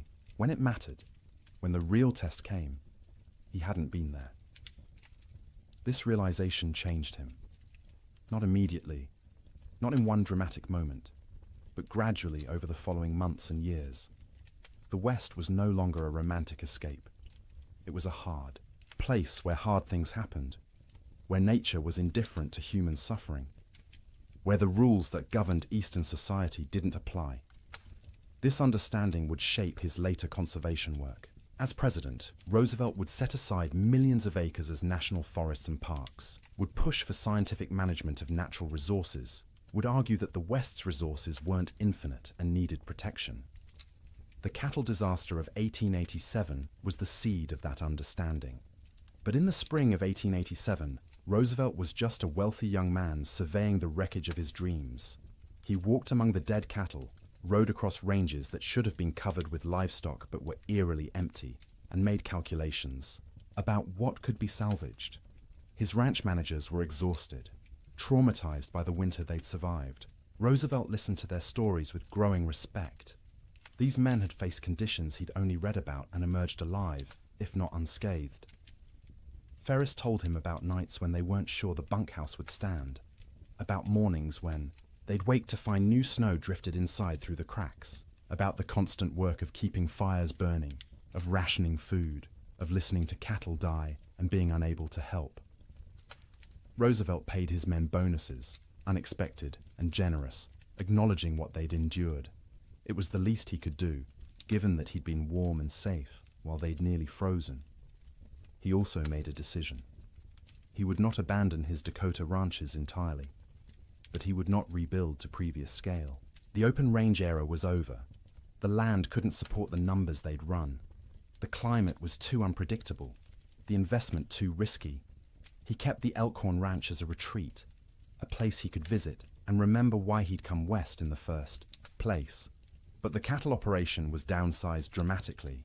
A few hundred head, manageable, with hay put up for winter feeding. A sensible operation rather than a grand adventure. The Maltese Cross was eventually sold. Too many bad memories. Too much money lost. Roosevelt needed to move forward, and that meant leaving behind the ranch that had represented such hope and ended in such disaster. In his autobiography, written years later, Roosevelt would describe the winter of 1886 to 1887 as a necessary education. The romantic had been burned away, leaving behind a more realistic understanding of nature and human limitations. The winter had killed his cattle and his illusions simultaneously, but he rarely spoke about what his employees endured. Their stories weren't his to tell, and he knew his own experience, arriving after the worst had passed, was nothing compared to theirs. He'd lost money. They'd nearly lost their lives. One story stayed with him, though, told by a cowboy at the Maltese Cross.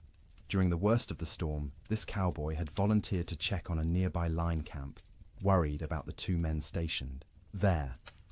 He'd ridden out with a rope tied around his waist, the other end tied to the bunkhouse, planning to follow the rope back if he got disoriented. The temperature was 50 below with howling wind.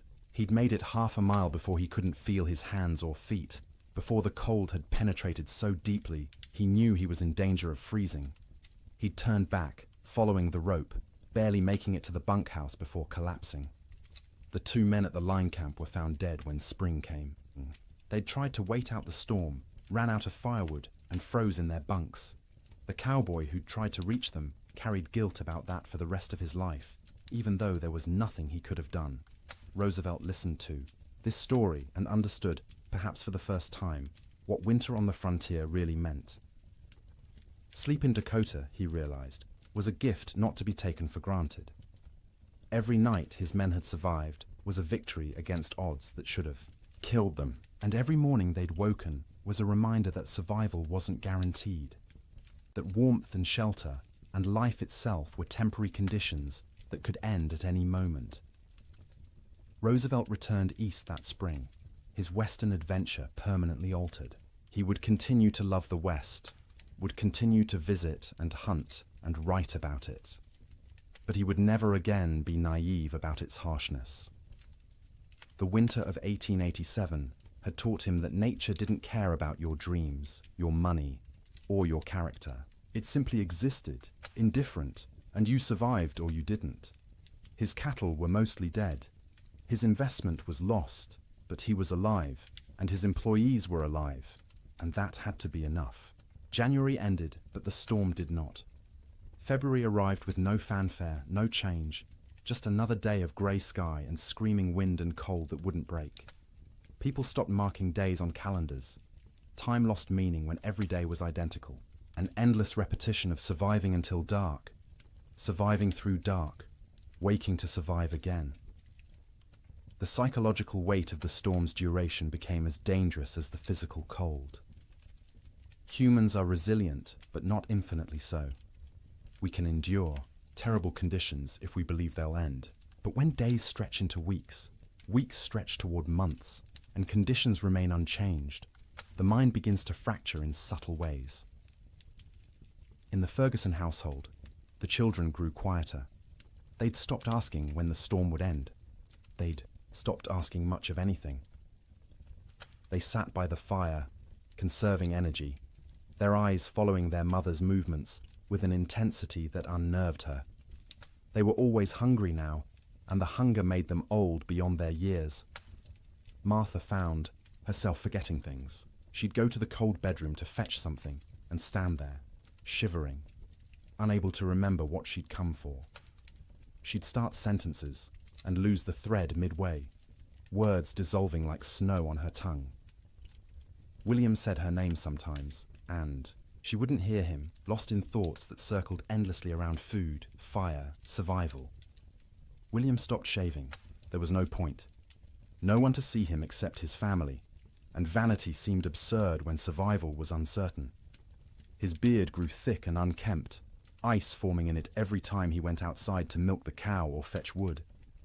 He'd come back in looking, like a wild man, and the children would stare at him until Martha made them look away. The cow's milk production had dropped to less than a quart per day. The animal was suffering from cold and inadequate feed, standing in the barn with her ribs visible through her hide. William knew they should slaughter her, use the meat, but the milk was too precious. As long as she gave any milk at all, he'd keep making that twice-daily journey to the barn. Sleep patterns disintegrated completely. There was no day or night anymore, just periods of lighter grey and darker grey outside the oiled paper window. People slept when exhaustion overwhelmed them, woke when cold or hunger or nightmares forced consciousness. The family's sleeping. Piles shifted constantly as people moved, trying to find warmth, trying to escape dreams. Martha's dreams were always about food, elaborate meals from her childhood in Wisconsin. Her mother's kitchen, warm and fragrant, tables loaded with roasted chicken and potatoes and fresh bread and butter. She'd wake with saliva flooding her mouth, stomach cramping with want, the disappointment of reality crushing. They had beans, always beans, the same beans cooked the same way, day after day, until the thought of eating another spoonful made her gag. William dreamed about summer, riding across green ranges, cattle fat and healthy, sun warm on his shoulders. He'd wake disoriented, expecting heat, finding only cold. The contrast between dream and reality was so sharp it hurt physically. His chest would ache, his throat would close. He'd lie there fighting tears while his family slept around him. The children's dreams were less specific, but more unsettling. They'd whimper in their sleep, reach out for comfort, wake crying without being able to say why. Emma, the youngest, stopped sleeping deeply at all. She'd doze in fits and starts, never truly relaxing, her small body tense even in sleep. The storm broke briefly in early February. For 3 days the wind dropped to a whisper, the snow stopped falling, and temperature rose to just below freezing. Clouds remained, but didn't seem as oppressive. The change felt miraculous after weeks of unrelenting assault. William ventured outside beyond the barn for the first time since January. The landscape was unrecognizable. Snow had sculpted itself into bizarre formations, drifts 20 feet high in some places, bare ground in others. The fence line he'd built 2 summers ago was completely buried. Only the tops of fence posts showed, wooden fingers pointing at the grey sky. He walked out across what had been their pasture, breaking through crusted snow with each step. The snow held his weight for a moment, then collapsed, dropping him thigh-deep into soft powder beneath. It was exhausting to move, each step a battle, but he kept going, desperate for space, for distance from the cabin that had become their prison. He found a dead cow half buried in a drift. One of their small herd, frozen solid, the hide pulled, tight over protruding bones. He stood looking at it for a long time, feeling nothing. He was too tired for grief. The cow was dead. More would be dead. Everything might be dead. These were just facts now, beyond emotion. When he returned to the cabin, Martha and the children were standing in the doorway, watching him. They looked like ghosts in the grey light, pale and thin and insubstantial. He realized he probably looked the same to them.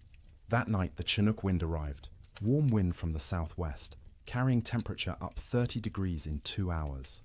It felt like a gift from God, a promise that winter could end, that warmth still existed somewhere in the world. People opened doors and windows despite the waste, of heat from their fires, desperate for fresh air, for the feeling of movement, for anything different. The warm wind melted the top layer of snow, water dripped from roofs, ran in small streams across frozen ground, pooled in low spots. For brief hours, it seemed like spring might actually come, that the nightmare might be ending, but the Chinook betrayed them. After 2 days of relative warmth, the wind shifted back to the north. Temperature plummeted. The water that had melted froze instantly, creating a thick crust of ice over everything. The snow that had softened turned to concrete, and when more snow fell on top of that ice, it created a prison for any surviving cattle. Before the Chinook, cattle could at least paw through snow to reach grass beneath. After the ice crust formed, this became impossible. Their hooves couldn't break through. They stood on top of their food, separated from it by inches of ice, and slowly starved, while the grass they needed lay tantalizingly close. Cowboys trapped in bunkhouses understood what this meant. Any cattle that had survived. January were now doomed. The Chinook hadn't been salvation. It had been a final cruelty, raising hope before delivering death more certainly than the cold alone could have. In the bunkhouses, men stopped talking about spring. They stopped talking much at all. Conversation required energy they didn't have. They lay in their bunks, wrapped in blankets, emerging only to eat the meager meals old Pete still managed to prepare, or to take their turns feeding the stove. The silence was worse than the earlier noise of men talking and joking and trying to maintain morale. Silence meant defeat. Silence meant they'd accepted that this was how things were now, that normal life was so far away it might as well not exist. Some men slept 20 hours a day. Their bodies had adapted to scarcity by shutting down, reducing all functions to bare minimum. They moved slowly when they moved at all, speaking in monosyllables, their eyes dull and unfocused. They weren't sick, exactly.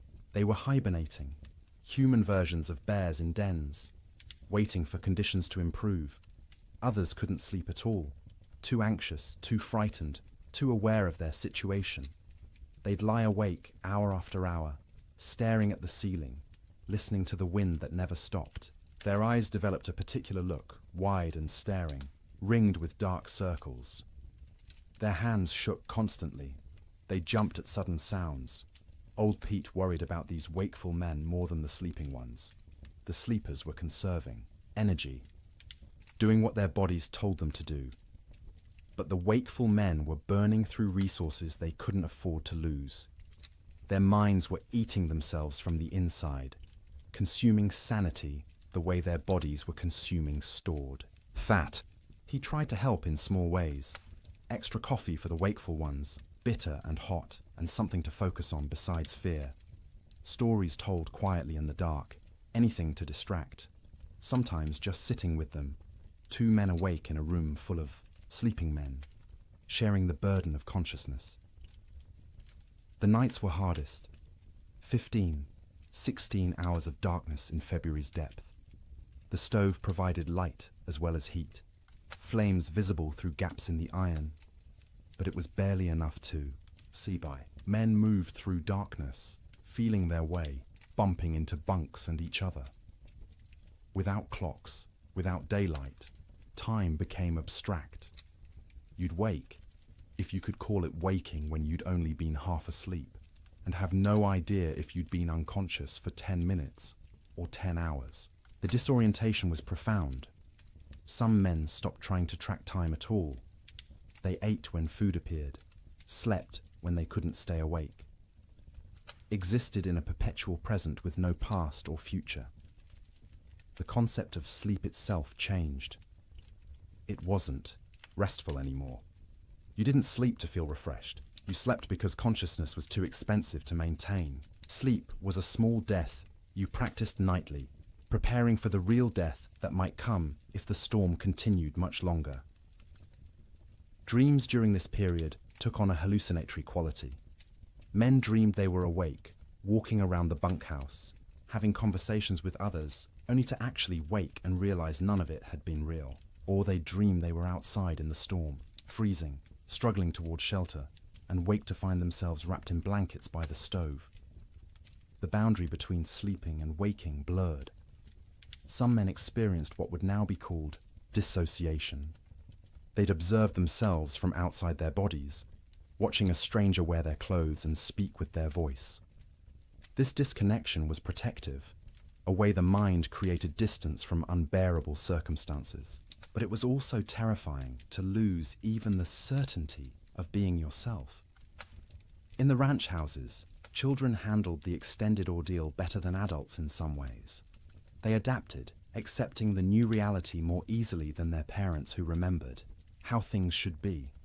To the children, this was simply how life was now, cold, hungry, confined, but normal within its own context. But they also suffered in ways adults didn't. Their growing bodies needed more food than they were getting. Their development was being stunted by malnutrition. Sarah Ferguson, 11 years old, stopped growing taller. Her monthly bleeding, which had just started that fall, stopped entirely. Her body shut down non-essential functions to preserve life. Thomas developed a cough that wouldn't go away, a deep rattling in his chest that scared Martha. She'd give him extra portions of the thin soup she made, sacrificing from her own bowl, but it didn't help much. The cough persisted, worsening at night, keeping him and everyone else awake. James, 7 years old, stopped talking almost entirely. He'd answer questions with nods or shakes of his head, but volunteered nothing. He'd sit for hours staring at the fire, his face expressionless. Martha worried about him most of all, this strange, silent child who'd been so vibrant just months. Egoema, the baby, clung to her mother constantly. She'd scream if Martha tried to put her down, terrified of separation. Martha learned to do everything one-handed, cooking, cleaning, even sleeping with the child attached to her like a growth. It was exhausting, but she understood. Emma was reverting to infancy, seeking the safety of the womb in a world that had become too frightening. February crawled past with the weight of years. Each day was a week long. Each week felt like a month. People stopped believing in spring. Spring was a myth, a story told by liars. There was only winter, eternal winter, and the question was no longer when it would end, but whether you'd survive it. And still the wind blew, and still the cold pressed in, and still people slept fitfully in their prisons of wood and hope, waiting for deliverance that seemed less likely with each passing day. Children experienced the great die-up through a lens of confusion and adaptation that was both heartbreaking and remarkable. They didn't fully understand what was happening or why, but they adjusted to impossibility with a flexibility adults had lost. To them, the storm wasn't an economic disaster or a failure of planning. It was simply the way the world had become, and they learned to live in it. Sarah Ferguson, at 11, was old enough to sense her parents' fear, even when they tried to hide it. She watched her mother's hands shake when portioning out food. She noticed her father's long silences, the way he'd stare at the fire without seeing it. She understood, in a way her younger siblings didn't, that something was terribly wrong. This knowledge was a burden. She couldn't share it with Thomas or James or Emma because they were too young to understand, and speaking it aloud would make it more real. So she carried it silently, trying to help without being asked, watching for ways to ease the tension that filled the cabin like smoke. She learned to anticipate her mother's needs. When Martha reached for the water bucket, Sarah was already moving, to refill it with snow. When the fire burned low, Sarah added wood before being told. She took charge of Emma when the toddler grew fussy, singing to her, telling her stories, anything to give Martha a few minutes of peace. At night, Sarah lay awake, listening to her siblings breathe, counting breaths, making sure everyone was still, alive. She'd developed an irrational fear that someone would simply stop breathing in the dark and no one would notice. So she stayed vigilant, even when her own body screamed for sleep. She dreamed about school, which seemed like something from another life. the one-room schoolhouse 3 miles from their ranch, where Miss Peterson taught reading and arithmetic to a dozen farm children. Sarah had loved school, loved learning, loved having somewhere to go that wasn't the ranch. The storm had started during Christmas break, and school hadn't reopened. Might never reopen if families didn't survive the winter. She wondered about her classmates. Were they trapped in their homes too? Were they hungry? Were they scared? Or had some of them already died, frozen in cabins that couldn't keep them warm, and she'd never know because news didn't travel through blizzards? These thoughts circled in her head at night, keeping her awake even when exhaustion made her bones ache. She was becoming an adult too quickly, forced to carry worries that children shouldn't have to carry. But she had no choice. The storm didn't care about childhood innocence. Thomas, at 9, dealt with the storm differently. He grew angry. Not explosive anger, not tantrums, but a cold, sullen fury that he directed at everything and nothing. He was angry at the wind for not stopping, angry at his father for not fixing things, angry at God for letting this happen, angry at himself for being trapped and helpless. He'd punch his thin straw mattress when no one was looking, imagining it was the storm, hitting it until his knuckles hurt. He'd kick at the wall, leaving small scuff marks that his mother saw but didn't comment on. He needed to fight something, but there was nothing to fight except weather, and weather was beyond fighting. At night, Thomas didn't sleep so much as surrender. He'd fight consciousness until his body simply shut down, crashing into sleep so deep it was almost like fainting. He'd wake suddenly, disoriented, not remembering where he was for terrifying seconds before memory returned and reality settled back into place. His dreams were violent. He fought bears, wolves, faceless men. He swung fists and weapons, defending his family against threats that dissolved when he tried to focus on them. He'd wake with his heart pounding, sweat soaking his collar despite the cold, and lie there, trying to calm down before he disturbed everyone else. He was hungry all the time, a gnawing, constant hunger that made him think about food obsessively. He'd remember meals from before the storm, special occasions when they'd had roasted chicken, or beef, or his mother's apple pie. The memories were so vivid he could taste them, and the disappointment when he opened his eyes to find only reality was crushing. His mother noticed his anger, but didn't know how to help. She'd try to hug him, and he'd tolerate it stiffly, uncomfortable, with comfort, needing to be tough. He was the man of the house when his father was outside. He had to be strong. He couldn't let himself be a child, even though he was desperately, urgently still a child who needed reassurance that everything would be all right. James, at 7, retreated into silence and fantasy. He created elaborate stories in his head, imagining himself as a hero who could control weather, who could make the sun come out and melt all the snow.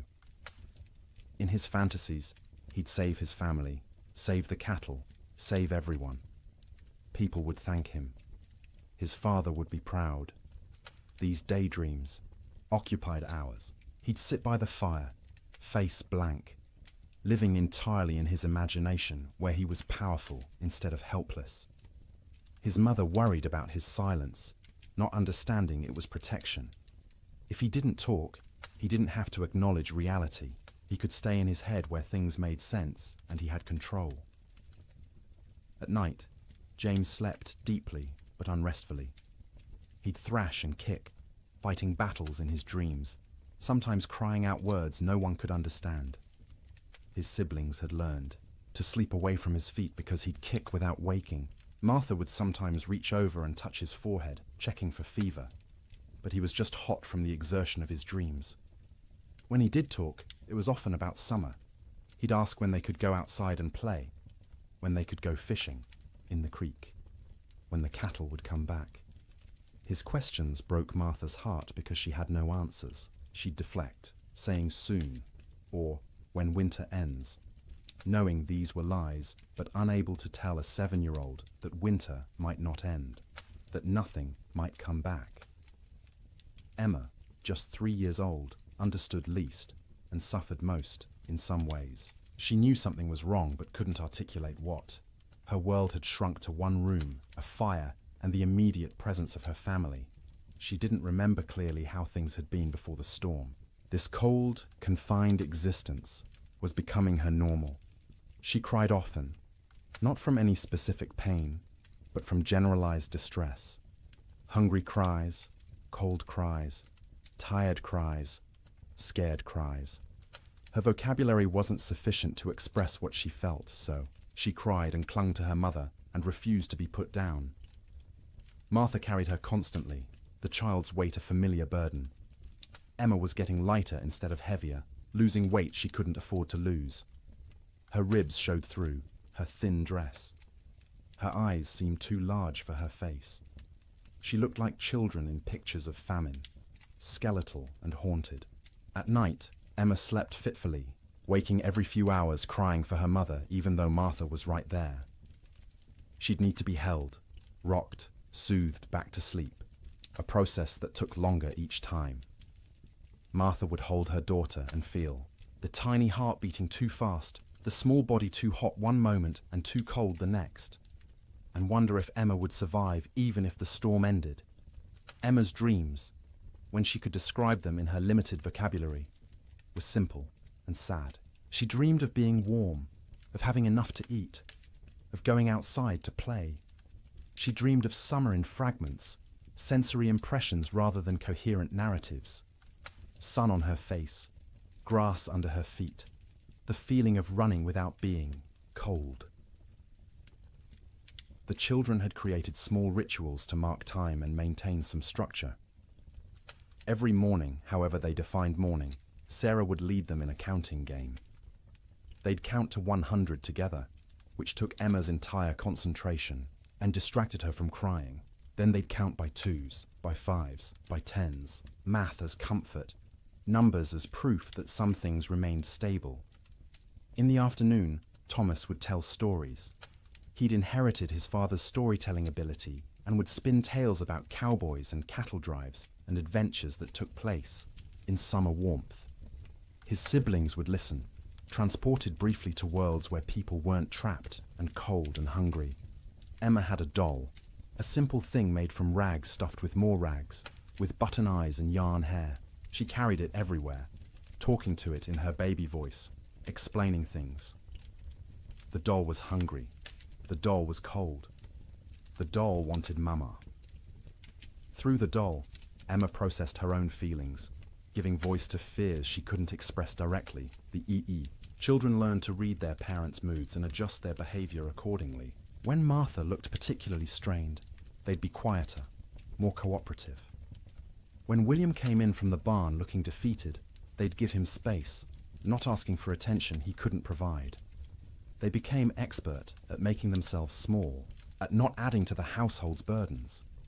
But they were still children, and children need play.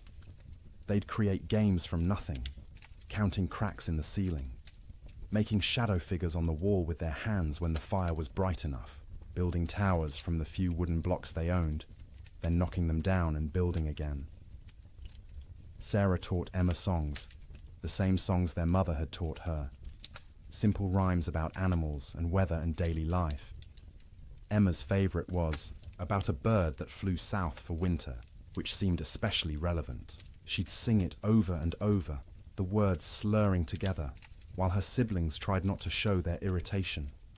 The children also absorbed lessons they shouldn't have needed to learn so young. That food was precious and must never be wasted. That fire was life and must be watched constantly. That cold could kill and must be respected.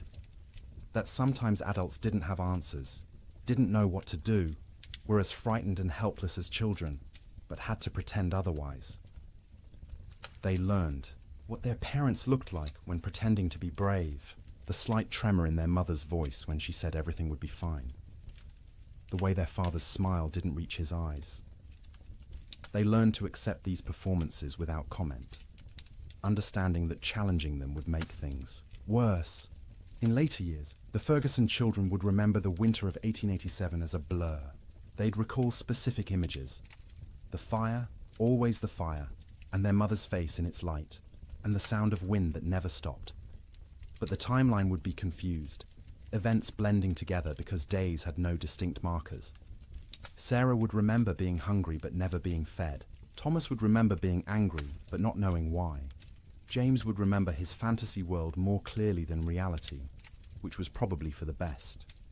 Emma would remember almost nothing directly, just a vague sense of having been cold once, long ago, for longer than seemed possible. But they'd also remember warmth of a different kind. The feeling of sleeping piled together, siblings in a heap like puppies, their mother's songs in the dark, their father's hands, rough and gentle, checking them for frostbite. The way Sarah would hold Emma when Emma cried. The way Thomas would share his tiny portion of food, even though he was starving. The way James would tell stories that made them laugh despite everything. Children are resilient, but resilience has costs. The Ferguson children survived the winter, but they were changed. Sarah grew old before her time, burdened with worries she couldn't set down. Thomas's anger would last years, manifesting in ways that troubled his parents. James would remain in fantasy longer than he should, reluctant to engage with a world that had proven so harsh. Emma would be clingy and fearful, suffering from what we'd now call anxiety, though no one had that word then. But they survived. All 4 Ferguson children made it through the winter alive, which many children didn't. In the spring, when Sarah returned to school, half her classmates were missing, died in the storm, or their families had moved away, or they were too weak to attend. The teacher never spoke about them, and Sarah never asked, but she noticed the empty desks and understood what they meant. The children's winter was its own story within the larger tragedy. They experienced the same cold, the same hunger, the same confinement as adults, but they experienced it through the lens of childhood, with less understanding but also with adaptability adults couldn't match. They bent instead of breaking, or at least bent further before breaking, and some of them survived precisely because they were young enough to accept the impossible and adapt to it. March came quietly, without announcement or ceremony. The wind didn't stop all at once. The cold didn't break dramatically. But sometime in the first week of March, people noticed the light had changed. The grey wasn't quite as oppressive. The sun, invisible for months behind clouds, occasionally created a bright spot in the overcast sky, a suggestion that it still existed somewhere beyond the grey. The temperature rose first, not to warmth, not even close, but up from the deadly negatives, into the teens, then the 20s. At 20 degrees, after months of temperatures well below zero, it felt almost tropical. William Ferguson stepped outside without his heaviest coat for the first time since January and felt the difference immediately. Still cold, but survivable cold. Manageable cold. Human cold. The wind dropped next. Not gone, but diminished from its constant shriek to something closer to a whisper. You could hear other sounds again. Birds, tentatively returning. The creak of the barn, your own footsteps in the snow. After months of wind that drowned out everything, the relative silence was disorienting, and then finally the snow stopped falling. Days passed without new accumulation. The sky remained cloudy, but the clouds weren't releasing their burden anymore. What was on the ground would stay on the ground, but nothing new was coming. This realization spread through trapped households, like a physical wave. The storm was ending. Winter was releasing its grip. Spring, impossible spring, was actually going to come. But the thaw revealed horrors that had been hidden under snow. As temperatures rose above freezing and snow began to melt, the dead emerged. Cattle everywhere. More cattle than anyone had imagined possible. They lay along fence lines, stacked 3 and 4 deep, where they'd crowded against barriers trying to escape the wind. They filled ravines, hundreds in a single coulee, frozen together into a grotesque mass. They lined riverbanks, piled where they'd sought water, and found ice instead. William rode out in mid-March to assess their losses. The snow had melted enough to navigate, though the ground was a swamp of mud and standing water. He rode for hours, seeing nothing but dead cattle. Their small herd of 30 head was gone. All 30 dead. Some near the barn where they'd sought shelter. Others scattered across their range, frozen in place, some still standing. The smell was overwhelming. As the carcasses thawed, they began to rot. The air across the plains filled with the sweet, cloying stench of decay. You couldn't escape it. It permeated clothing, hair, got into your mouth and nose until you tasted it constantly. Cowboys tied, scarves soaked in vinegar over their faces, but it barely helped. The financial devastation was absolute. Ranches that had run thousands of head found hundreds alive, if that. The great cattle companies, backed by Eastern and European money, went bankrupt overnight. Investors who'd expected returns of 20–30% instead lost everything. The boom was over. The cattle kingdom had fallen. But more important than money, more immediate, was the human cost. As spring progressed and travel became possible again, stories emerged. A family in Wyoming had burned their furniture for fuel, then their floorboards, then had frozen to death anyway. A cowboy in Montana had tried to reach town for supplies, got lost in a storm, and was found frozen solid sitting upright on his horse, both man and animal dead. Children died quietly in their sleep, their small bodies unable to maintain heat. Old people died the same way, peaceful endings to hard lives. Young men died trying to help, venturing out into storms to check on neighbors or cattle, never making it back. Women died in childbirth in cabins where no help could reach them. Babies dying with their mothers. The death toll among cattle was calculable, measurable, shocking in its enormity. Estimates ranged from 60 to 90% mortality across the northern plains. Hundreds of thousands of animals dead. But the human toll was harder to count. People died alone in isolated cabins, their bodies not discovered until spring. Whole families vanished. Homesteads found empty when the snow cleared. No trace of where the occupants had gone, or whether they'd survived. Theodore Roosevelt returned to his ransacked ranches and surveyed the ruin of his Western dreams.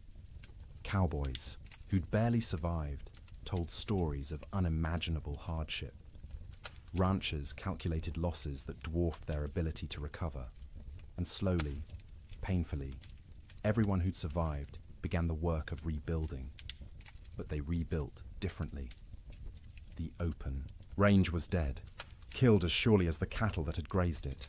Ranchers who continued in the business built barns, stored hay, kept smaller herds they could actually feed through winter. They fenced pastures, rotating cattle seasonally rather than letting them roam year-round. The cowboy, as romantic figure, driving vast herds across unfenced prairie, became a relic of a past that had ended in ice and death. The survivors were changed. Martha Ferguson emerged from that winter 20 pounds lighter, her hair gone grey at 32. William's hands shook for months afterward, trauma expressing itself in tremors he couldn't control. The children carried scars that wouldn't show. For years, psychological wounds that would shape their entire lives, but they'd survived. All of them. The Ferguson family made it through intact, which was more than many could say. And as spring truly arrived, as green grass pushed up through mud and trees began to bud and the sun returned with actual warmth, they began to remember what life could be. The first night Martha slept without waking every few hours, checking on her children. She woke feeling guilty for having rested. The first morning, William went outside and wasn't hit by killing cold. He stood in the barn doorway and cried. The children, resilient as children are, adapted more quickly. They ran outside in bare feet, feeling grass beneath their toes, relearning, joy they'd almost forgotten. Sleep in spring was different from sleep in winter. The fear was gone, the vigilance unnecessary. People slept deeply for the first time in months, their bodies finally feeling safe enough to truly rest. They slept for 10 hours, 12 hours, catching up on sleep debt accumulated over winter. They woke refreshed, amazed at the feeling, remembering what normal had felt like. But the dreams remained. For years afterward, survivors would wake from nightmares about the winter of 1887. They'd dream of being trapped, of being cold, of hearing cattle die, and being unable to help. These dreams would fade over time, but never entirely disappear. The winter had carved itself into their psyches, a permanent scar. And now, dear traveller through this story, we've reached the end of our journey through the coldest winter in wild West history. We've walked with cowboys in their bunkhouses, huddled with families around failing fires, witnessed the death of cattle and dreams, and an entire way of life. The Great Die-Up of 1887 was catastrophic. It killed hundreds of thousands of animals, bankrupted fortunes, and ended the era of open-range ranching forever.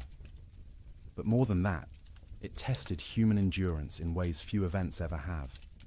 It asked people to survive the unsurvivable, to sleep, in conditions where sleep seemed impossible, to maintain hope when hope was absurd, and they did. Not all of them, not even most of them without terrible cost, but enough survived to tell the story, to rebuild, to ensure that the lessons learned would protect future generations. As you lie in your warm bed tonight, safe from cold and storm, let yourself feel the profound gift of that warmth. The pioneers of the Wild West would have considered your comfort miraculous, impossible luxury beyond imagining. Central heating, insulated walls, blankets made in factories rather than woven by hand. You live in the future they could only dream of, the safety they fought to reach. Their struggle made this possible. Every improvement in building techniques, every advance in weather prediction, every system we have now to survive winter grew from lessons learned in disasters like the Great Die-Up. They suffered so that eventually people wouldn't have to suffer, so that sleep could be restful rather than survival, so that winter could be endured without terror. Let their memory settle over you gently now. Let the wind that screamed across the Montana plains become the whisper of your fan. Let the cold that killed become the pleasant coolness of your air conditioning. Let the hunger that gnawed at them become the satisfaction of knowing you can eat when you wake. You are safe, you are warm, you are comfortable in ways they couldn't have imagined. And as you drift towards sleep, carry with you gratitude for that safety. Honor their endurance by appreciating what you have. Remember their suffering by cherishing your comfort. The winter of 1887 is over. It has been over for more than a century, but its story remains, a testament to human resilience and the terrible power of nature. The cowboys and ranchers and children who lived through it are long gone, but their experience echoes forward to us, teaching us about survival, about courage, about the precious gift of a warm place to sleep. So sleep now, deeply and peacefully. Let the weight of blankets comfort rather than burden you. Let the darkness be restful rather than fearful. Let your dreams be gentle rather than haunted. The storm has passed. Spring has come. The long winter night is over, and you, in your warm bed, in your safe room, can rest without fear, can close your eyes without vigilance, can surrender to sleep, knowing you'll wake to warmth and safety. The Great Die-Up claimed so much, so many cattle, so many dreams, so much hope. But it couldn't claim everything. It couldn't kill the human capacity to endure, to adapt, to survive impossible conditions, and emerge, if not unscathed, then at least alive. Still capable of love, still capable of rebuilding, still capable of hope. That resilience lives in you too. You carry it in your genes, inherited from ancestors who survived winters and storms and hardships we can barely imagine. Their strength is your strength. Their determination is your determination. Their ability to close their eyes in terrible circumstances and wait to face another day is yours as well. You don't need it tonight. Tonight, you can simply rest. Let the story of the Great Die-Up fade like snow melting in spring sun. Let the cold recede. Let warmth embrace you completely. Sleep well, knowing that winter always ends, that spring always comes, that the coldest night eventually gives way to dawn. The pioneers of 1887 learned this truth at terrible cost. But they learned it, and they survived. And because of them, you live in a world where winter is manageable, where cold is temporary, where sleep is safe. Close your eyes now. Let your breathing slow. Feel the weight of your body sink into your mattress, supported and comfortable. You've traveled a long way tonight, through a winter that ended before you were born. You've witnessed suffering and endurance and the slow arrival of relief. Now it's time to find your own relief, your own rest, your own peaceful surrender to sleep. The wind has stopped screaming. The cold has lost its teeth. The cattle are grazing on green grass in valleys where snow once piled 20 feet deep.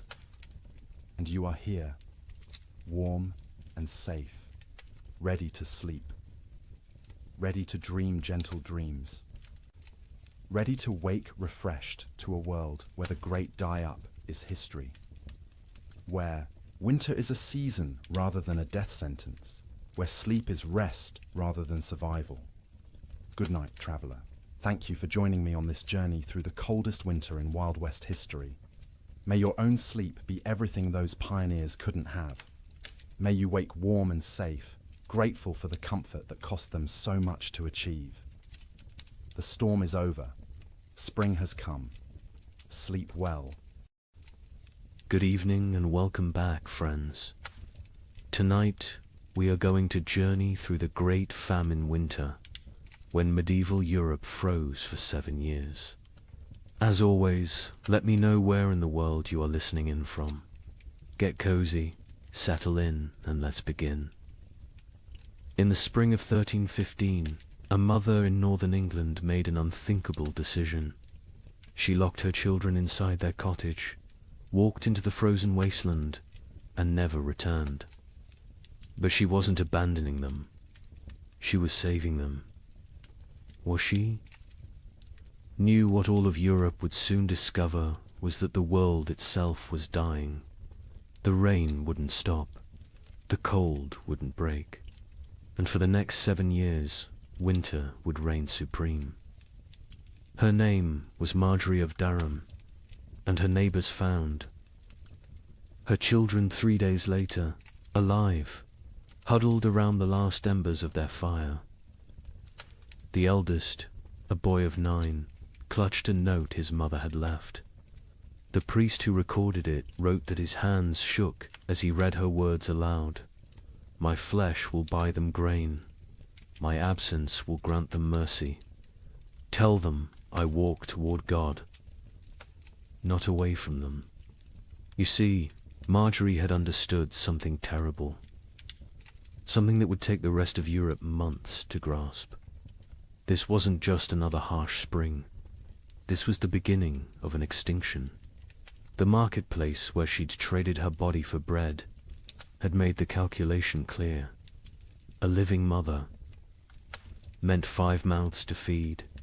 A missing mother meant for orphans. The church had to shelter, and the church still had grain, still had walls, still had hope that this nightmare would end. But here's what makes Marjorie's story so haunting. She wasn't unique. Parish records from 1315 show hundreds of similar disappearances. Parents vanishing into blizzards, elderly grandparents wandering into forests, always leaving notes, always locking doors from the outside, always walking toward death like it was salvation. The chronicler Geoffrey Le Baker would later write about that spring with words that feel pulled from nightmares. Rains began on St. George's Day and fell like God had forgotten how to do anything else. Not the warm rains of April that wake sleeping seeds, but frozen needles that killed whatever they touched. Crops didn't fail, they drowned standing. Rivers didn't flood, they exploded from their banks like wounded animals. Think about that. For a moment, you're a medieval peasant. Your entire world is 3 miles wide. Everything you know about survival, every technique your father taught you, every prayer your mother whispered, assumes one simple truth, that seasons follow patterns. Spring brings life, summer brings growth, autumn brings harvest, winter brings rest. But what happens when spring never comes? When winter refuses to die? When the very foundation of existence cracks beneath your feet? That's what began in 1315. Not a famine, not a crisis, but the complete collapse of natural order. And Marjorie of Durham, walking into that frozen dawn, leaving her children behind to live, was just the first character in a story that would consume 15 million souls. Before it ended. The question isn't how Europe survived, it's what Europe became to survive it.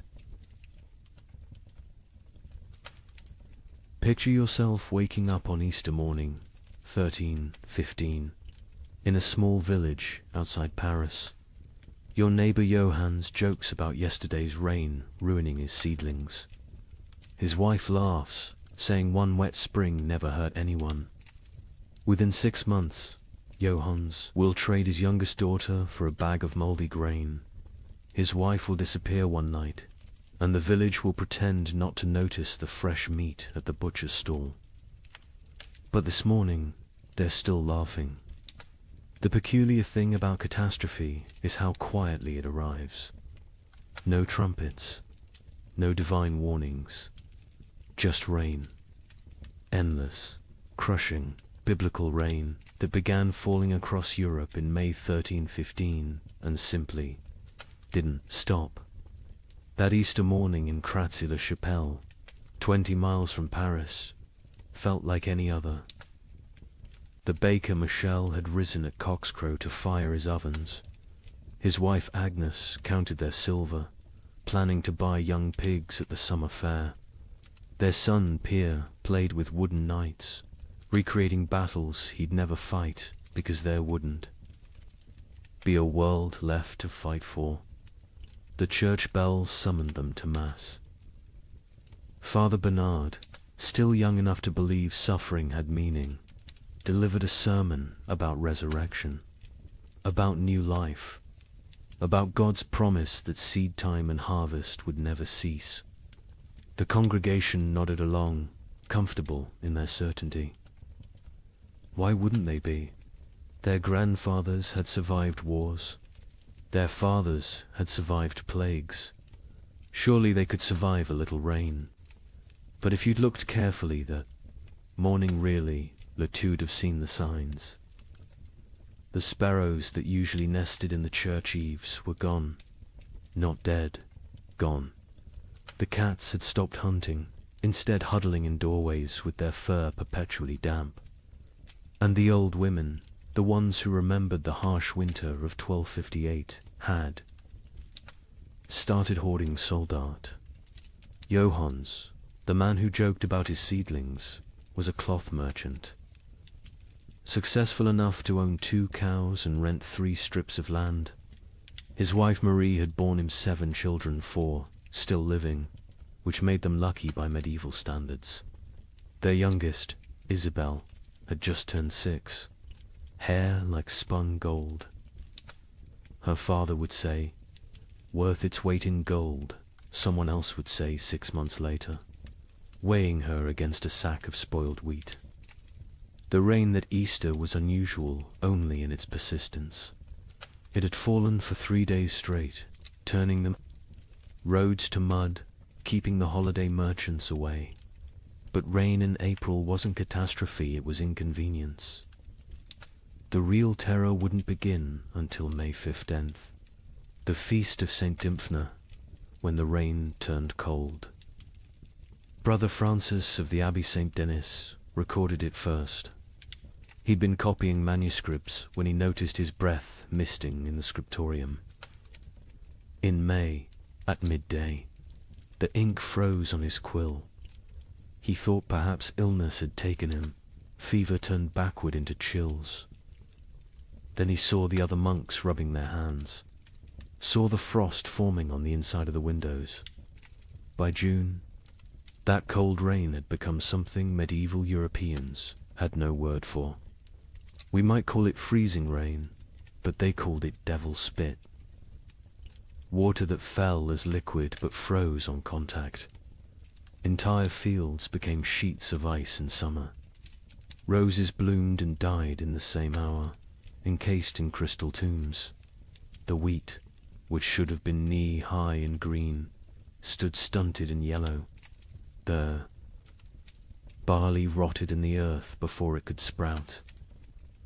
The rye grew, but wrong-twisted, black, infected with something that would later be recognized as ergot, the fungus that causes hallucinations and gangrene. Some villagers, desperate for any harvest, ate it anyway. They danced themselves to death in the streets, laughing as their fingers turned black and fell off. But we're getting ahead of ourselves. Let's return to Johannes and his family, because their story is everyone's story. By late May, Johannes had stopped joking about anything. The constant rain had ruined the roads, making trade impossible. No merchants could travel, which meant no cloth could be sold, which meant no coins for bread. Not that there was bread to buy. The baker Michel had closed his ovens now. Grain meant no flour, meant no purpose to the fire. June brought the first death in Crassy-la-Chapelle. Not from starvation, not yet. Old Catherine, who'd survived 70 winters, simply gave up. She announced at Sunday Mass that God had abandoned them, walked home, lay down in her bed, and willed herself to die. The priest called it despair, a mortal sin. But privately, he envied her escape.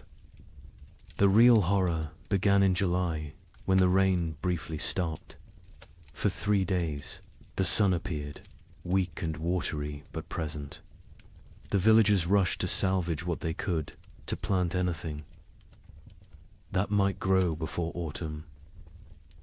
They worked day and night, hands bloody from tearing at the muddy earth, planting beans, turnips, anything fast-growing. On the 4th day, the hail began. Not regular hail. Chunks of ice the size of fists, driven sideways by winds that shouldn't exist in summer. They shattered shutters, killed chickens, knocked full-grown men unconscious. When it stopped, nothing remained of those desperate plantings. The fields looked like they'd been trampled by an army of giants. That's when Johannes made his first, unthinkable choice. He killed one of his cows, not for meat not, yet but for mercy. It was starving, crying constantly, too weak to stand. He told his children it had gotten sick, but Marie knew. She saw him save the blood in buckets, saw him portion it carefully with their dwindling barley. Blood pudding would keep them alive another week. Argus arrived wearing winter's clothes. Frost in the mornings, ice on the water buckets, breath misting even at noon. The second cow died on its own, and Johannes counted it lucky. They ate everything: the meat, the organs, the marrow from the bones. They boiled the hide for soup. They ground the bones for flour. Nothing was waste, because waste meant death. Brother Thomas of Westminster Abbey wrote something strange in his chronicle that summer. The heavens have forgotten how to cease their tears. At first, monks like Thomas saw it as God testing their faith. A brief punishment, maybe for the wars between England and Scotland, maybe for the French king arresting the Pope. Surely it would pass. But then came the letters from sister monasteries. From Cologne, our fields are lakes. From Florence, the Arno has swallowed 3 villages.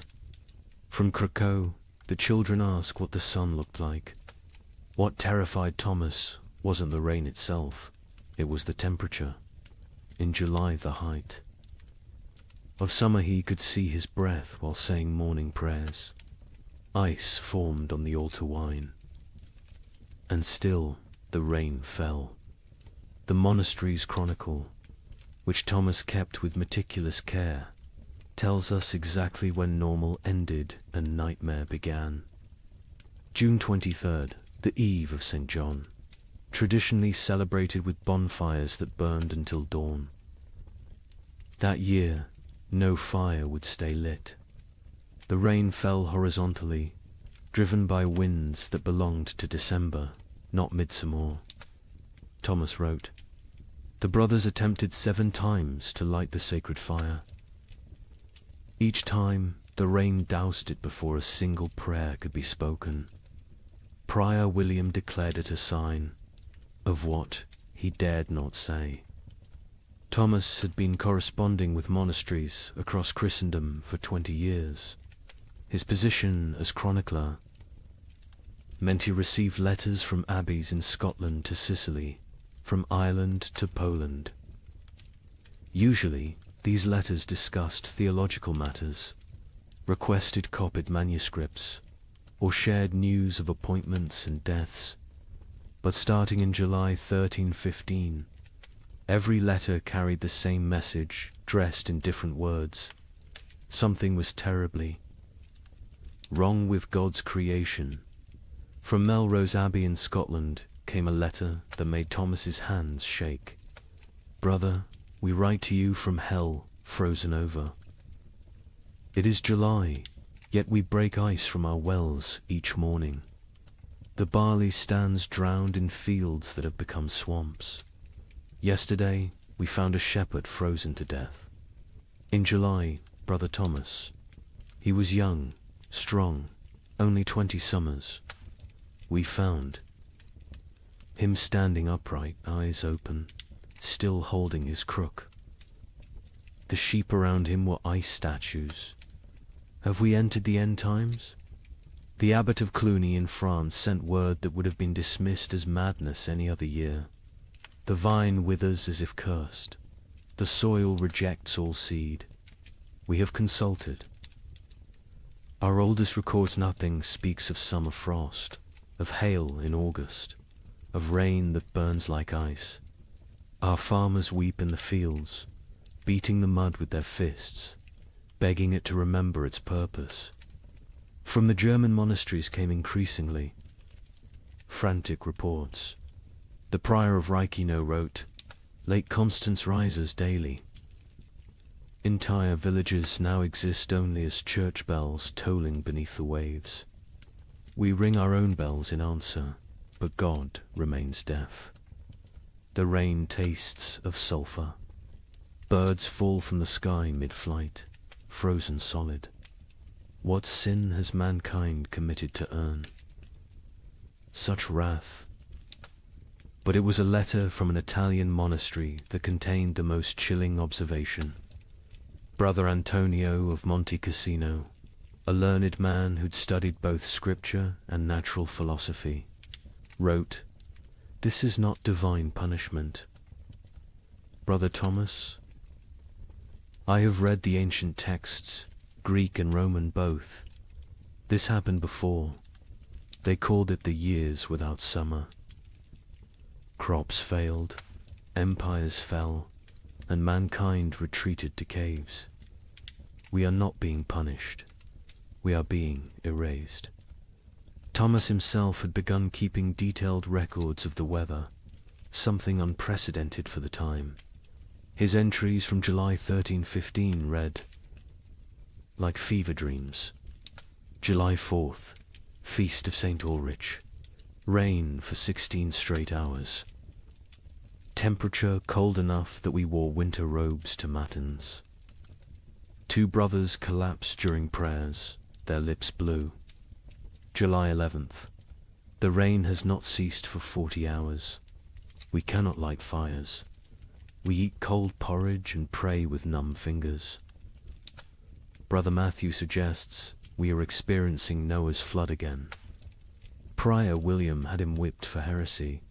But privately, we all wonder. July 19th. Something impossible today. The rain froze as it fell, coating everything in ice. In July, the vegetable garden is destroyed. Every plant encased in crystal, beautiful and dead. We gathered to pray, but the words stuck in our throats. How do you pray when creation itself seems broken? The correspondence between monasteries became increasingly desperate as summer crawled toward autumn. They began sharing survival techniques rather than theological debates. How to keep manuscripts from molding in the constant damp. How to preserve food when nothing would dry. How to maintain faith when every prayer for sun was answered with more rain. From Prague came instructions for building underground storage that might resist the water. From Dublin came recipes for making bread from acorns and chestnuts. From Rome came silence. The Holy See had problems of its own, with the Tiber flooding the papal palace repeatedly. Thomas noted something else, something that wouldn't be fully understood for centuries. The rain wasn't uniform. It would pound. One region while barely touching another 20 miles away. But those dry spots weren't lucky, they were cursed differently. Without rain, but with temperatures below freezing in summer, crops still died. Wells still froze. People still starved. A letter from the Bishop of Bergen in Norway contained an observation that haunts historians today. The merchants from Iceland have not come. They were due in May, as always. It is now August. Ships sent to investigate found the sea routes blocked by mountains of ice that should not exist in summer, or perhaps should not exist at all. The sailors speak of icebergs, tall as cathedrals, moving south like an army of frozen giants. By late August, Thomas's own entries had taken on a tone of barely controlled panic. We have begun rationing in August. The harvest is already lost, and we must survive on stores meant for winter. But what winter awaits us if summer itself has become frozen? Prior William no longer speaks of God's tests. He speaks of God's absence. The most telling entry comes from September 3rd. Brother Francis asked me today why I still write these chronicles. Who will read them? Who will survive to care about the weather of a dead year? I had no answer. I write because the act of writing means I still believe in tomorrow. When I stop writing, I stop hoping. So I write of rain, of cold, of death creeping closer. I write because someone must witness the ending of the world. Imagine watching your entire year's work, everything you need to survive, rotting in the field before your eyes. Not failing to grow, not dying from drought, but literally dissolving into grey sludge. A French peasant named Guillaume left us. A rare written account dictated to a priest. The wheat stood tall and green in June, promising the best harvest in memory. By August, it was black soup.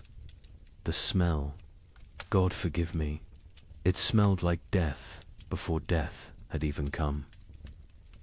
But here's where our story takes its first dark turn. The failed harvest of 1315 was just the opening act. Because while the peasants mourned their rotted grain, something else was happening. Something that would transform a bad harvest into an apocalypse. Guillaume of Soissons was not a typical peasant. He'd served in the king's army, learned his letters during a campaign, and returned home with enough silver to rent 5 strips of prime farmland. His account, preserved because the priest thought it might matter someday, gives us the only peasants. I view of the catastrophe unfolding in those fields. I have seen men die with their guts spilling onto French soil. Gidim told the priest. But watching my wheat die was worse. A man dies once. My wheat died every day for 60 days, and each morning I watched it die again. The process was unlike anything farmers had encountered. Usually, crop failure was quick frost, drought, or pests. You knew within days if you were ruined. But 1315 tortured them with hope. Gideon described walking his fields each dawn, and each dawn finding a new horror. First, the stalks grew too fast. In June, they shot up like they were racing toward heaven. We thought ourselves blessed. My wife danced between the rows, saying we'd have enough to sell, enough to buy that ox we'd dreamed of. The children planned what they'd eat at harvest feast: honey cakes, white bread, meat every Sunday until Christmas. But the unnatural growth was a warning, not a blessing. The constant rain and bizarre temperature swings had triggered something in the planter. Desperate attempt to reproduce before dying. The stalks grew tall but hollow. The kernels formed but never filled. By July, the color started changing. Not all at once. First, little spots like rust on a blade. We told ourselves it was nothing, just moisture. It would pass, but the spots spread. They merged, they consumed. A field that was green at sunrise would be brown by sunset. What Gidim was describing, though he couldn't know it, was a perfect storm of plant diseases. The cold, wet conditions had created ideal breeding grounds for multiple fungi. Stem rust, leaf blight, and ergot attacked simultaneously. But ergot was the cruelest. It didn't just destroy the grain, it transformed it into poison. The heads of wheat turned black and swollen, like fingers left too long in water. When you touched them, they burst, releasing clouds of black dust that made you cough blood. My neighbor Henry, trying to save something, anything, gathered these black kernels. His family ate bread made from them. Within 3 days, his children were screaming about devils in the walls. His wife's fingers turned black and fell off. Henry himself danced naked in the square until his heart burst. The aristocracy, watching from their castles, initially felt secure. They had stores from previous years, contracts with merchants, the ability to import grain. The Lord of Soissons, Robert de Courtenay, even rode through the failing fields in July, telling the peasants not to despair, that he would reduce their taxes, that no one would starve. But Lord Robert didn't understand what Gudayam understood. This wasn't one bad harvest. This was the end of agriculture itself. The ground changed. Gillam explained. It wasn't soil anymore. The rain had been falling so long, so hard, that all the good earth washed away. What remained was grey clay. That wouldn't hold seed, wouldn't grow weeds, wouldn't even grow the grass. It was like God had salted the earth, but with water instead of salt. By August, desperation drove innovation. Farmers tried everything their ancestors had never dreamed of. They built fires in the fields, trying to dry the soil. They dug drainage ditches that filled faster than they could empty them. They brought their livestock to sleep among the crops, hoping animal warmth might save something. An educated monk observing these efforts wrote, "They perform rituals that border on paganism, dancing naked under the full moon, burying live cats at field corners, bleeding themselves onto the soil. They have forgotten Christ and remembered older, darker gods, yet still the crops fail." The nobility began to panic when they realized the Implications. No harvests meant no taxes. No taxes meant no armies. No armies meant no power. The entire feudal system depended on agricultural surplus. Without it, civilization itself would collapse. The Bishop of Reims recorded a meeting of local lords in August 1315. Lord Thibaut suggested we take what grain remains by force, store it in our castles, and let God sort the living from the dead. Lord Gautier proposed we sell our lands to Italian merchants who don't yet know of our catastrophe. Lord Felipe said nothing, just sharpened his sword throughout the meeting. We all knew what he was thinking. When the starving masses come, sharp steel might buy us more time than prayer. But it was Gwellem's final observation that proved most prophetic. The worst part wasn't the hunger we knew was coming. It was what hunger would make us become. I saw my neighbor Marcel looking at his plump daughter differently. Not with fathers. Love with a butcher's calculation. I saw wives eyeing husbands who'd grown too weak to work. I saw children forming packs, like wolf cubs learning to hunt. The priest asks me what I think God wants from us. I tell him God is done wanting. Now he's taking, and he's going to keep taking until there's nothing left but rain and mud and sigh. And mud and sigh. The memory of what men used to be before they became animals again. The failed harvest of 1315 wasn't measured in bushels of lost grain. It was measured in the systematic destruction of hope. Every rural community in Europe had lived with the same rhythm for 1,000 years. Plant in spring, tend in summer, harvest in autumn, survive on stores through winter. That cycle was civilization. And in 1315, the cycle broke.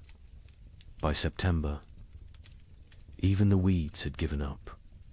Fields that should have been golden with wheat or barley were instead grey seas of mud, punctuated by the black skeletons of dead trees. The only things that grew were fungous, bulbous things that appeared overnight in colors nature had never intended. Purple, electric blue, sick yellow. Children who ate them died laughing. Adults who ate them died screaming. The recording. Priest added his own note to Gwillem's testimony. This man speaks truth. I have seen the fields myself. They look like God's own graveyard, waiting for the corpses that will soon fill them. We are not facing a famine. We are facing an extinction. May whoever finds this record pray for our souls, for by the time you read this, we will surely be past praying for ourselves. In September 1315, a strange sickness appeared among the cattle of Norfolk. Within days, it spread to sheep, then pigs, then horses. The animals didn't just die, they died screaming. A contemporary account describes cattle crying like humans. In their agony, their tongues swollen black, their eyes weeping blood. Modern historians call it marin, but medieval Europeans had another name for it. Devil's touch. Because healthy animals would drop dead mid-step. A cow giving milk at dawn would be a corpse by noon, and the speed of transmission defied Logicantia herds gone in hours. But I haven't told you the worst part yet. The animals that survived, they changed. Horses began eating meat. Pigs turned. Feral, forming packs that hunted. And the rats. The rats disappeared entirely. Where did they go?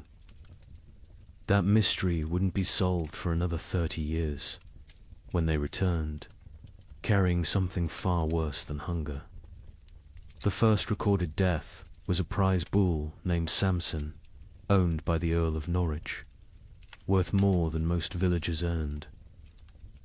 In a year, Samson was protected like royalty-sheltered stable, imported feed, 3 stable boys attending him constantly.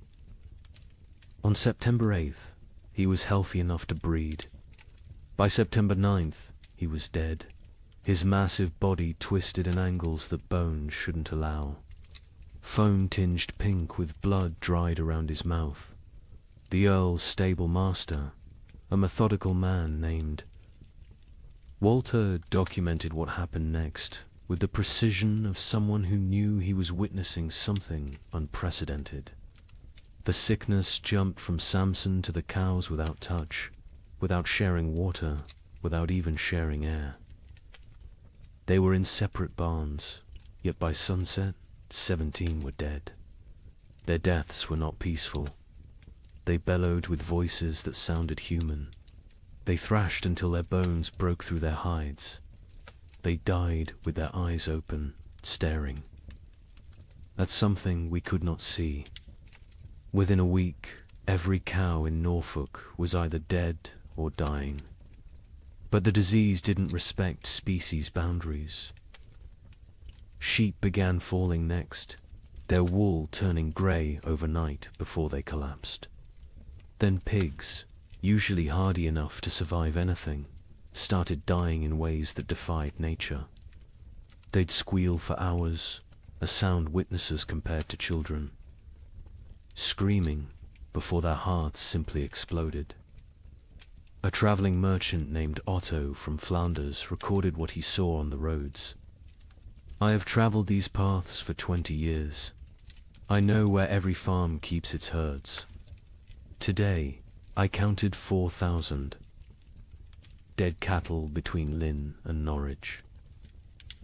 They lie where they fell in fields, on roads, some still standing upright, held by mud that is frozen around their legs. The smell reaches you a mile before you see them.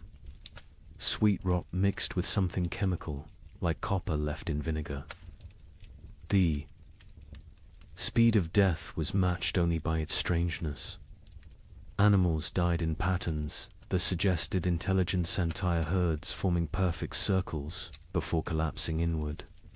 Flocks of sheep arranging themselves in lines before dying in sequence, like dominoes. Witnesses spoke of animals appearing to communicate across species before death, horses whinnying to cows who lowed back, as if sharing some terrible knowledge. But then came the transformations among survivors, and this is where chronicle accounts become almost too bizarre to believe, except that multiple independent sources confirm the same phenomena. Sir William de Ross, a knight with lands across Yorkshire, wrote to the Archbishop of York, "Your Grace must believe what I write, though it sounds like madness. My destrier, Caesar, a warhorse I've ridden into 3 battles, has begun hunting. Not grazing, hunting. I watched him corner a rabbit, kill it with his hooves, and eat it. He tears flesh with teeth never meant for meat. Other horses flee from him now. He stands alone in his paddock, blood on his muzzle, waiting for something none of us understand. The pigs were worse. Those that survived the plague didn't return to their pens. They grouped together in the forests, moving in coordinated packs. A woodcutter named Thomas testified to the Bishop of Ely. 20 of them, maybe more, moving like wolves, but smarter than wolves. They set ambushes. They used one injured piglet as bait to draw a merchant from his cart. When he climbed down to help him, the others came from the trees.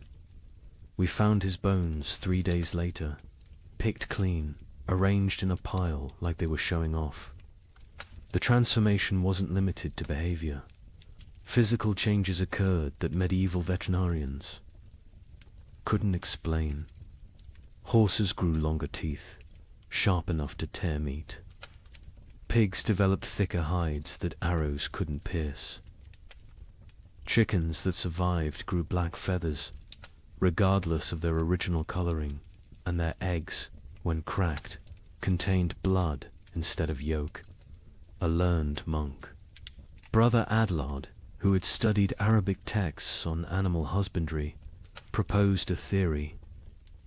The beasts know something we do not. They sense the world itself is dying and are changing to survive in whatever hellscape follows. They are becoming what they need to be.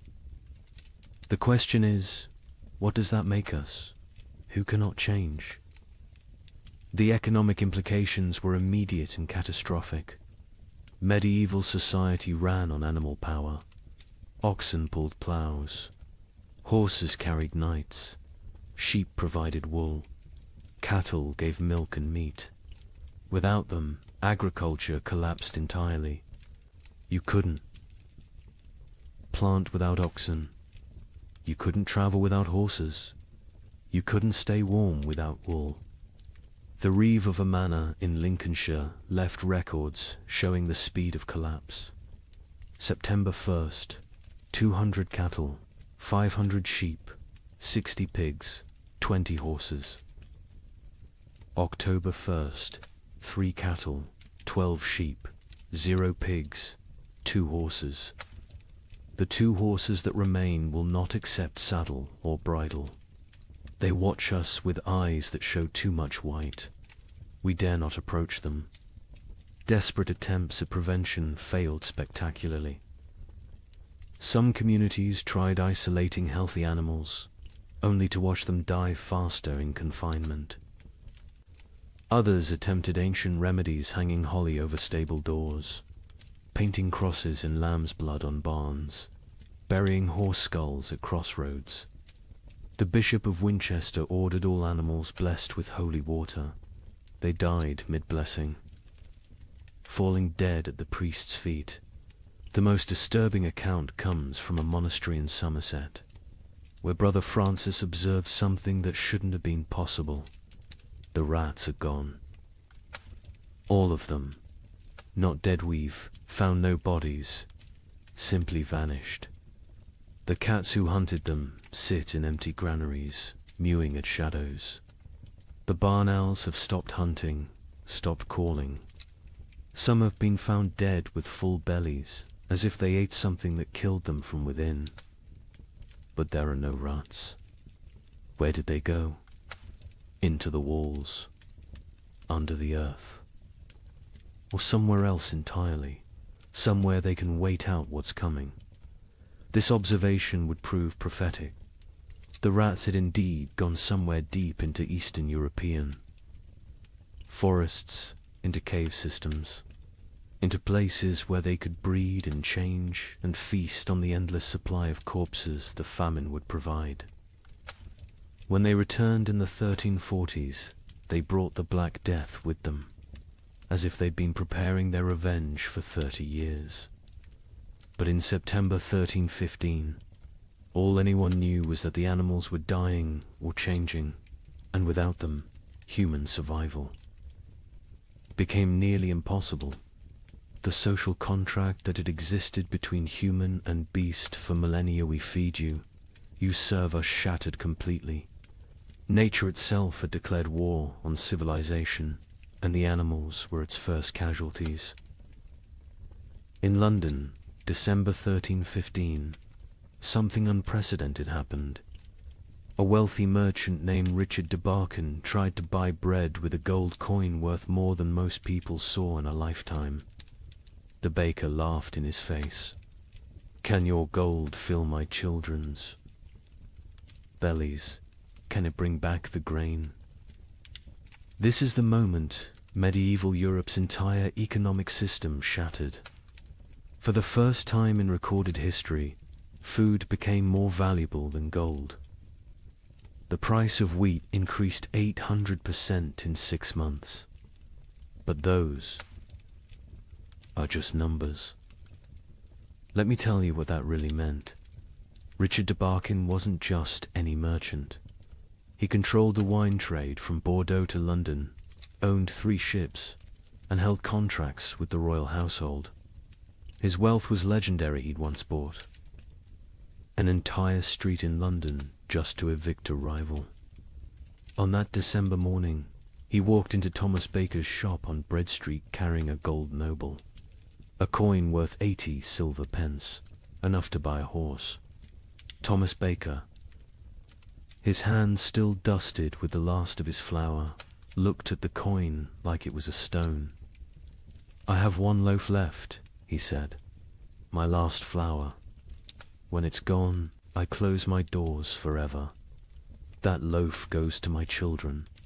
Your gold cannot create grain from nothing." Richard, accustomed to gold opening every door, placed 2 more nobles on the counter. Thomas swept them onto the floor. "Take your metal to the Thames and see if the fish will trade bread for it. I'll keep my loaf." The story spread through London within hours, not because a rich man was refused bread, but because everyone suddenly understood. The fundamental assumption of civilization that money could buy necessities had died. The keeper of the Royal Exchange, Simon de Canterbury, recorded the complete collapse of monetary meaning. December 1st, 1 penny buys a loaf. December 15th, 1 shilling buys a loaf. December 30th, 1 pound buys a loaf.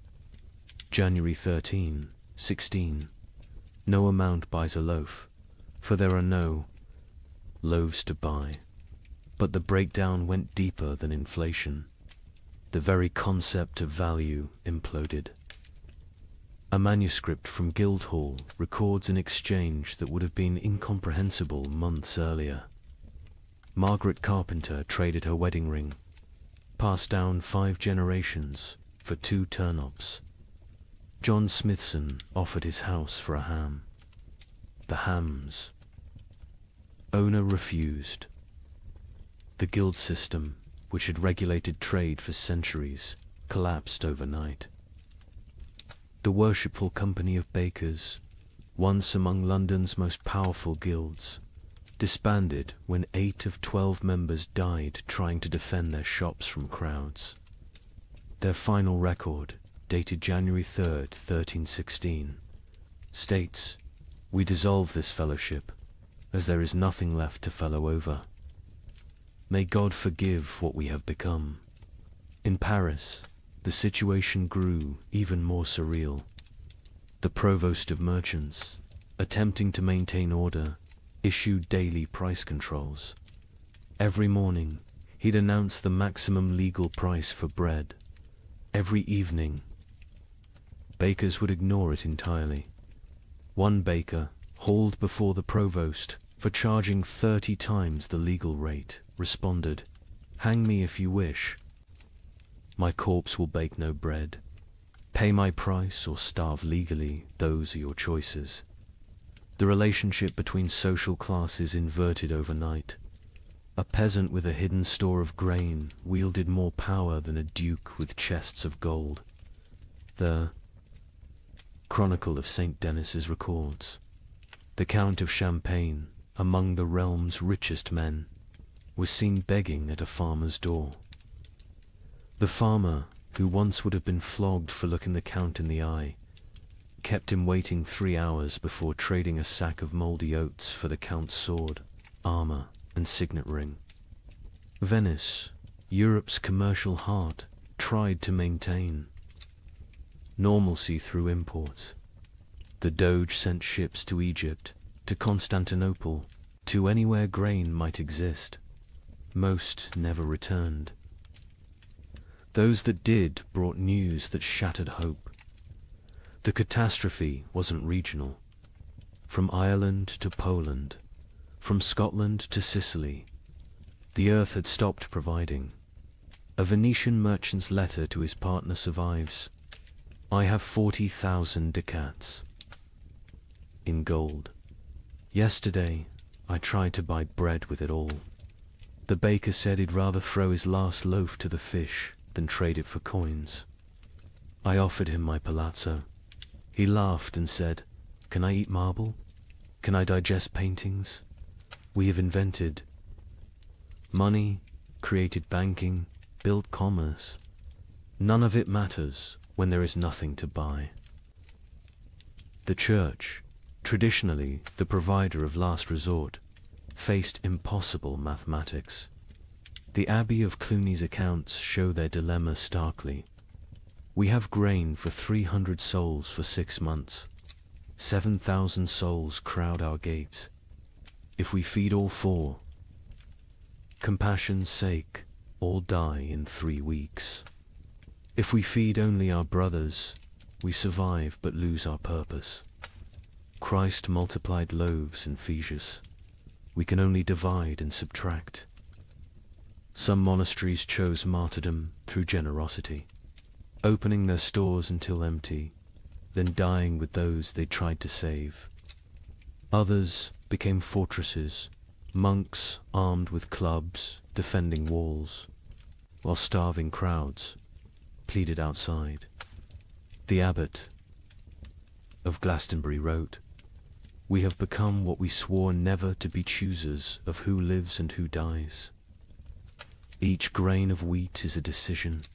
Each meal is a judgment. We are not God, yet we play him daily." The collapse of money created new forms of trade that horrified contemporary observers. The Bishop of Lincoln recorded, "Women sell themselves, not for coin, but for bread. A loaf buys what gold cannot. Mothers auction their children to whoever can feed them. These are not choices. These are mathematics of survival." In Hamburg, they developed a grotesque solution: the flesh market. Not selling human flesh, not yet, but selling the promise of it.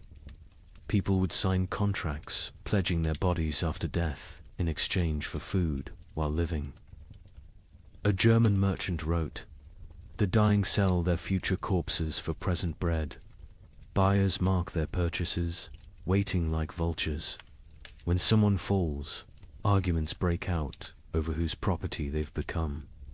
The English crown attempted to maintain control through force.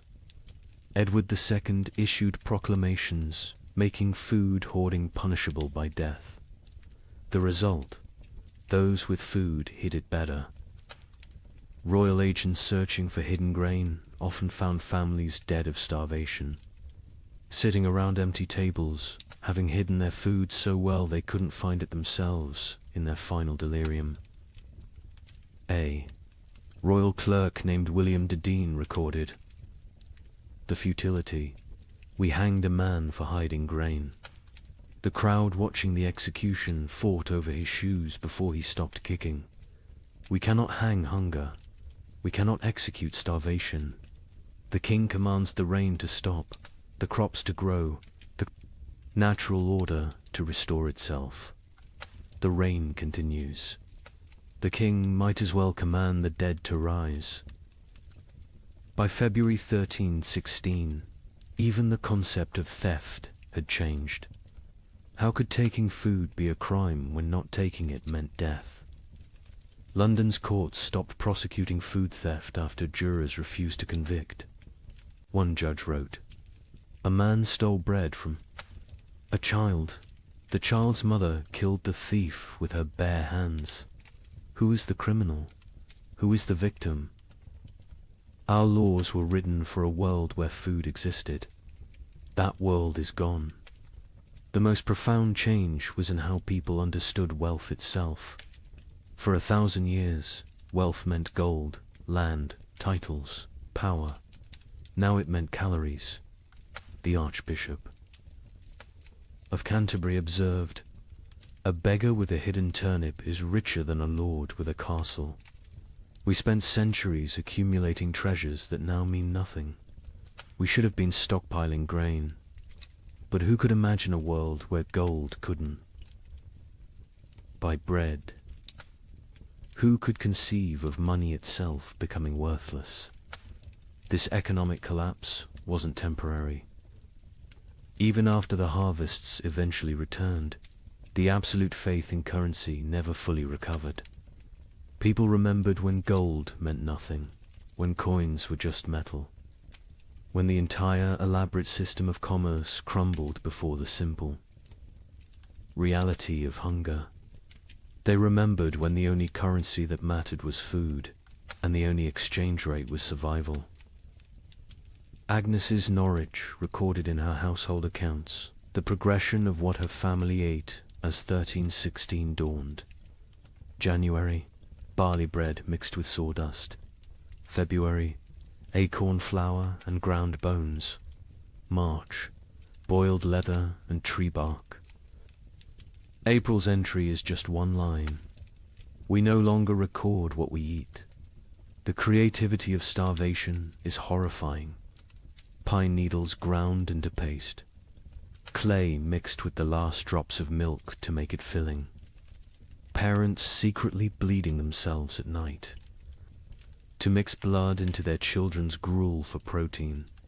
But in the city of Erfurt, they discovered something that would haunt Europe's collective memory forever. The local tanner, a man who had grown mysteriously fat while others starved, was found to have a peculiar source of leather. The city records state only, he was burned alive by common consent, and none would speak of what was found in his cellar. Agnes of Norwich was a merchant's widow who'd kept meticulous household accounts for 20 years. Her ledger, preserved in Norwich Cathedral, transforms from mundane records into a descent through hell. Her husband had died in late 1315, leaving her with 4 children and what seemed like adequate stores. She'd managed households through hard times before. But this was different. January 1316. Mix true barley with sawdust from Thomas Carpenter's shop. 1 part grain to 1 part wood. The children notice but do not complain. The sawdust fills their bellies even if it provides no sustenance. We tell ourselves it is fibre, like bran. We pretend not to see the splinters in their stall. The recipe sections of her ledger became increasingly elaborate as real ingredients vanished. Acorn bread. Gather acorns before the pigs find them. Boil. 7 times to remove bitterness, the water turns black as sign. Dry what remains. Grind with stone's mill wheels are too precious for such base material. Mix with water and anything that binds egg. If God provides, blood if he doesn't. Bake until it stops smelling of forest rot. By February, even her precise nature couldn't hide the desperation. Bone meal from the butcher, he claims it's sheep, but the fragments look human-sized. I do not ask. Mix with the last acorn flour. Add melted snow, clean snow from rooftops, not the ground where the dead have lain. The children eat, their teeth hurt from the grinding. Better tooth pain than belly pain. A travelling monk who sheltered with Agnes that February wrote his own account. The widow feeds her children soup that is merely hot water, with leather boiled until it releases some essence of the animal it once was. She watches them drink it, with such intensity as if her gaze could transform it into beef stew. The youngest boy asks what meat this is. She says it is shukau. He accepts this. The substitutions became a science. Flemish merchants developed detailed guides for extending food that read like alchemical texts. Pine needle tea provides the sensation of eating when boiled thick enough. Add chalk dust for substance.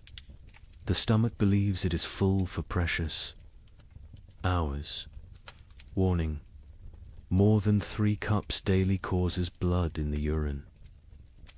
In Paris, a baker named Henry Fouquet was arrested for his miracle bread that stayed fresh for weeks. Under torture, he revealed the secret. Ground bones mixed with plaster, baked with real flour, spread only on the outside. People see bread. Smell bread, initially tastes bread, he confessed. By the time they realize it's mostly limestone and corpse dust, they're too hungry to care. The Guild of Physicians in Montpellier documented the physical effects of these substitutions. Patients present with bellies swollen like pregnant women, yet they starve. Cut open after death, we find stomachs packed with clay, leather, wood, pulp, everything except food. They die full of nothing. Their bodies refuse to process tree bark into sustenance, no matter how finely ground, how carefully prepared. Children adapted faster than adults, developing tastes for the impossible. A priest in Reims wrote, "The young ones seek out specific trees, knowing which bark tastes less bitter. They have favorites: soak over ash, young wood over old. They teach each other which mushrooms cause the least pain, which grasses fill the belly longest." Children who should be learning Latin are instead becoming experts in eating the inedible. But March brought innovations that crossed into nightmare. Agnes's ledger, her handwriting now shaky. Martha Fisher says fresh blood from living animals goes further than from the dead. A cup drawn from a cow still walking provides more strength than meat from a week-old corpse. We take turns cutting our last goat, keeping it alive, taking just enough. It screams now when it sees us coming with the bowl. The monastery at Fulda recorded even darker adaptations. Brother Marcus suggests we bleed ourselves in rotation, each monk providing for others. The abbot forbids it, calling it cannibalism by degrees. But when the abbot falls ill, we find he's been secretly bleeding himself to feed the youngest novices. His arms are covered in cuts. He dies drained, literally and figuratively. In London, they discovered people grinding the mortar from between stones of ancient Roman walls. It contained traces of animal blood used in its mixing centuries ago. "They call it stone soup," wrote the sheriff. "They believe Roman blood maintains potency across 1,000 years. The city walls are disappearing as people eat our defenses." The absolute nadir came in Erfurt, where Hermann the tanner had maintained his weight while everyone else became skeletal. His neighbors noticed he always had meat, always had leather to work, even as all animals had died months ago. They noticed, too, that missing persons' clothes appeared in his shop, cleaned and folded. The investigation began when a mother recognized her missing daughter's distinctive birthmark on a piece of leather. The city records are deliberately vague. Found in his cellar, barrels of salt meat bearing no resemblance to any beast, skins hanging that showed tattoos and scars, bones too stray to be cattle, too thick to be pig. The mob didn't wait for trial. They sealed Hermann in his own tanning vat and boiled him alive. His screams lasted 3 hours. No one considered this excessive, but Hermann wasn't unique. Across Europe, the mathematics of survival created impossible choices. A Dutch merchant wrote, "In Amsterdam, we no longer ask what meat is served. We know, we all know, but we eat it and pretend it's pork. The alternative is death. God forgive us, but he's the one who sent this famine." Agnes of Norwich's final food relay entry, April 1316, is indeed just one line. We no longer record what we eat, but she continued writing other observations. May, my youngest son no longer asks for food. June, found Margaret's teeth in her bed. They fell out in the night. July, we have forgotten the taste of bread. August contains no words, just tally marks, possibly counting days, possibly counting deaths.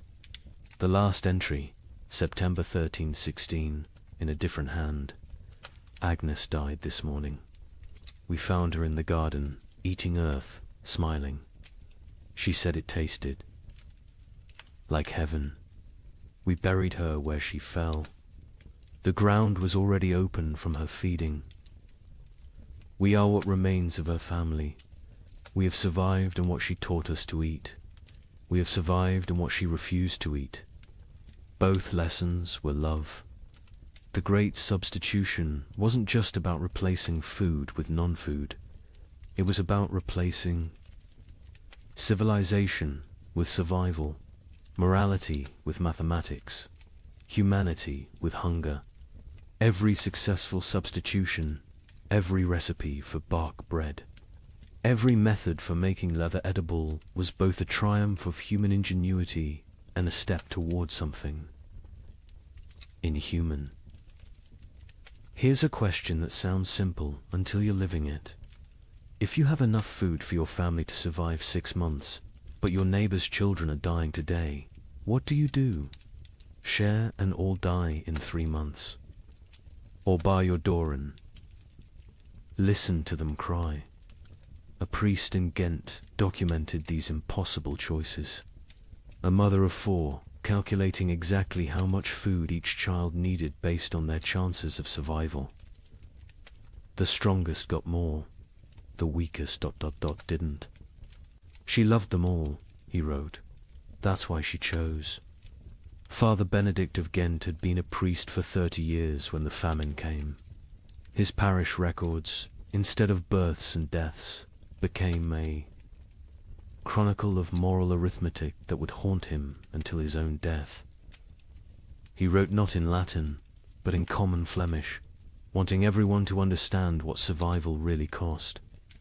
Elizabeth van Meer, mother of 4, widow, has grain hidden beneath her floor enough for 6 months if one person eats, 3 months if to eat, 6 weeks if all 5 eat. She came to confession not for absolution, but for mathematics. Father, she said, tell me God's formula for choosing which children live. Elizabeth's children ranged from 14 to 3. The eldest, Jan, strong enough to work if work existed. The twins, Marie and Catherine, 9 years old, clever but frail. The youngest, Peter, barely walked but consumed as much as the others. Father Benedict recorded her terrible calculus. She weighs them each week on the merchant scale. Charts their decline. Jan loses weight, slowest his body large enough to consume itself gradually. Peter loses fastest, no reserves in that tiny frame. The twins fall between. She creates equations. If Jan gets double rations for 3 weeks, he might strong enough to steal food for the others. If Peter gets nothing for 3 days, his suffering ends and the others get 9 more days each. These are not thoughts, these are numbers. Cold, merciless numbers. The priest watched Elizabeth transform from mother to mathematician. She no longer sees children. She sees survival probabilities. Jan, 70% chance if fed properly. The twins, 40% each if maintained, but 60% for one if the other stops eating. Peter, 15% regardless. She doesn't cry when she does these calculations. Tears are water the body cannot spare. But Elizabeth wasn't unique. Across Europe, parents performed similar calculations.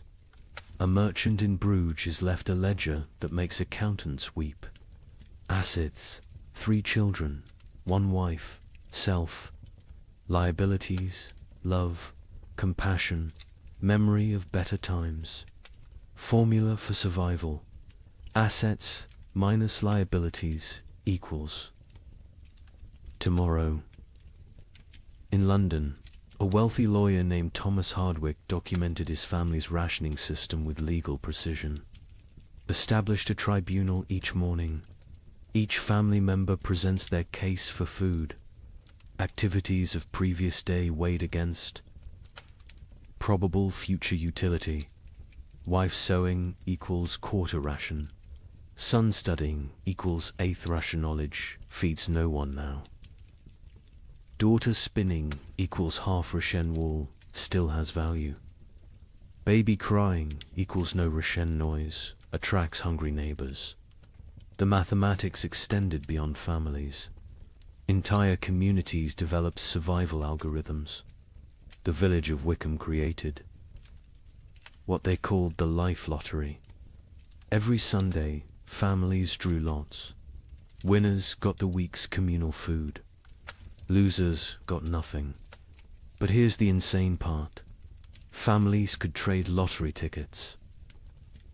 A mother with one child might sell her chance to a father with 4, calculating that certain death with payment beat probable death without. Father Benedict recorded a town meeting that descended into pure calculation. The baker proposed we stop feeding anyone over 50, they've lived their lives. The blacksmith countered, we stop feeding anyone under 5, they're too young to remember better times. Won't miss what they never knew. The mayor suggested we feed only those who can work. The priest asked who would bury the dead. The meeting ended with no decision. Mathematics cannot solve philosophy. The church itself wasn't immune to these calculations. The Bishop of Tonnerre issued guidelines that read like actuarial tables. Orphans under 7. Half rations. Orphans 7 to 12. Full rations, if they work. Orphans over 12. No rations old enough to fend for themselves. Widows with children, proportional to number of surviving offspring. Widows without children, God will provide. A monastery in Liège developed even more complex formulas. Each monk assessed daily. Prayer hours multiplied by manual labor divided by food consumed. Those whose spiritual productivity falls below temporal consumption must fast until the equation balances. Brother Francis, young and strong, eats daily. Brother Augustine, old and weak, but whose prayers are powerful, eats thrice weekly. We have mathematized the soul. The most heartbreaking account comes from a school teacher in Cologne who tried to save her students. 23 children in my care. Food for 5. I create competitions. Best recitation gets bread. Fastest runner gets soup. But children understand. They know it's not about merit, but about choosing who dies educated. Little Wilhelm, bright as sunrise, asked me, Teacher, if I die today, can Thomas have tomorrow's lesson and my portion? He was 7. He understood the trade. Some communities tried to remove human choice from the equation entirely. In Basel, they built what they called the Wheel of Fortune, a great spinning disc with names.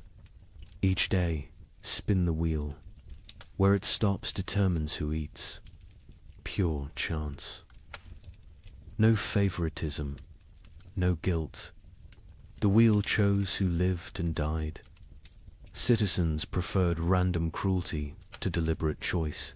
A Venetian merchant named Carlo Dandolo wrote the most clinical assessment. Sentiment is luxury. Love is liability. Calculate thus. Calories needed per pound of human maintained. Work output possible per calorie invested. Return on investment measured in days survived. My eldest son provides best ratio, strong enough to forage, smart enough to steal. My youngest daughter provides worse, consumes without producing. The middle children are variables, depending on daily performance. I am not a monster. I am an equation. But perhaps the most disturbing mathematics came from those who calculated backwards, not from food to survival, but from death to food. How many must die for the rest to live? If the population halves, do rations double? These calculations appeared in secret documents, burned after reading. But Father Benedict saw enough to write. They draw circles on maps.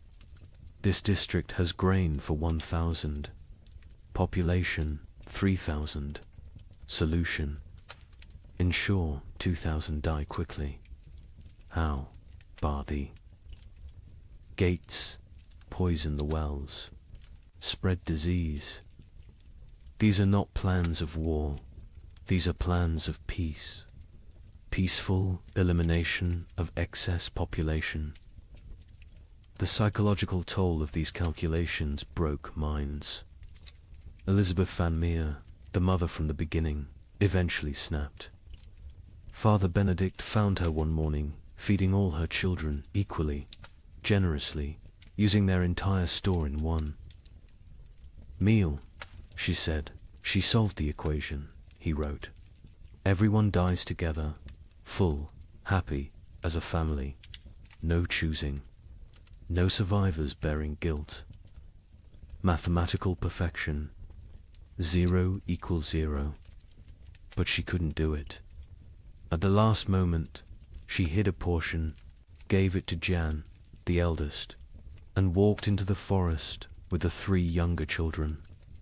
They found her frozen arms around the little ones, all of them smiling. Jan survived, found by traders, raised by strangers. Years later, he became a mathematician, obsessed with solving unsolvable problems, never saying why. Father Benedict's final entry on the mathematics of survival: God gave us multiplication be fruitful and increase. The devil gave us division, choose who lives and dies. We have become expert in dark arithmetic, subtracting souls, dividing families, calculating the minimum viable population. We measure love in ounces of grain, weigh souls against bread. Calculate the exchange rate between mercy and survival. Every choice is an equation. Every equation is a condemnation. Every survivor is a mathematician who solved for X, where X equals continued existence and all other variables equals 0. The mathematics of survival reduced human society to its most basic algorithm. Who dies so others live?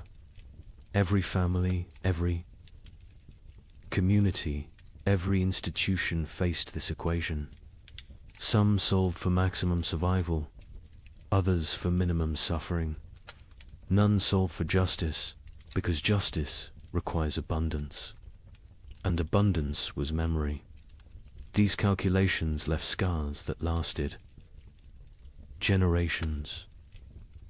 Survivors could never forget the arithmetic they'd performed, the variables they'd eliminated, the human constants they'd reduced to 0. They'd learned that civilization was just addition, add food, add comfort, add morality, and that's survival, which is subtraction. Subtract the weak, subtract the old, subtract love itself if necessary.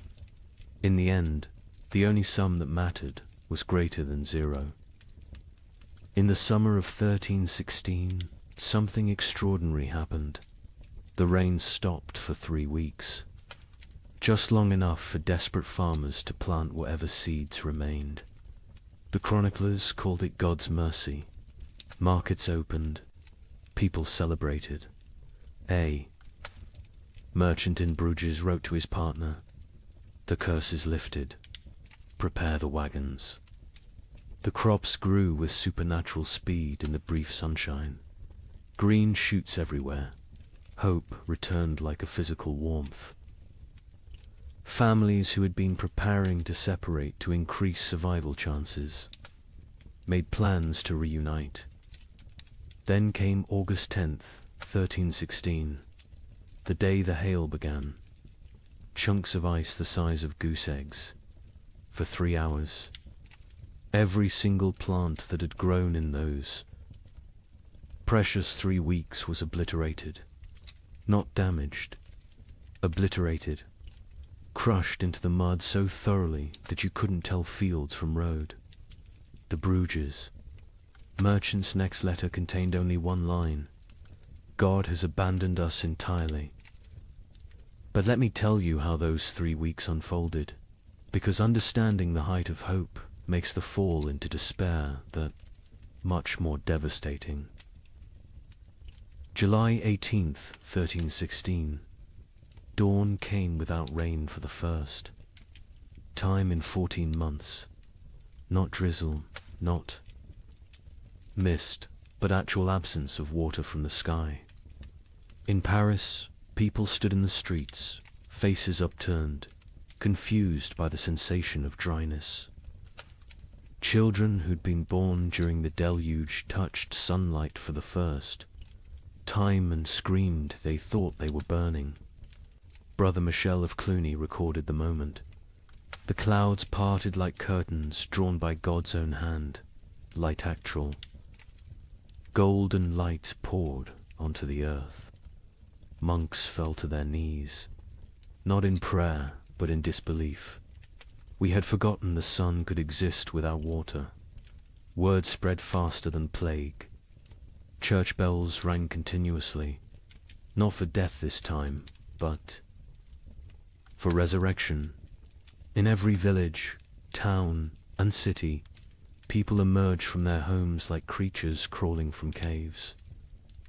Pale, skeletal, blinking in brilliance they'd forgotten existed.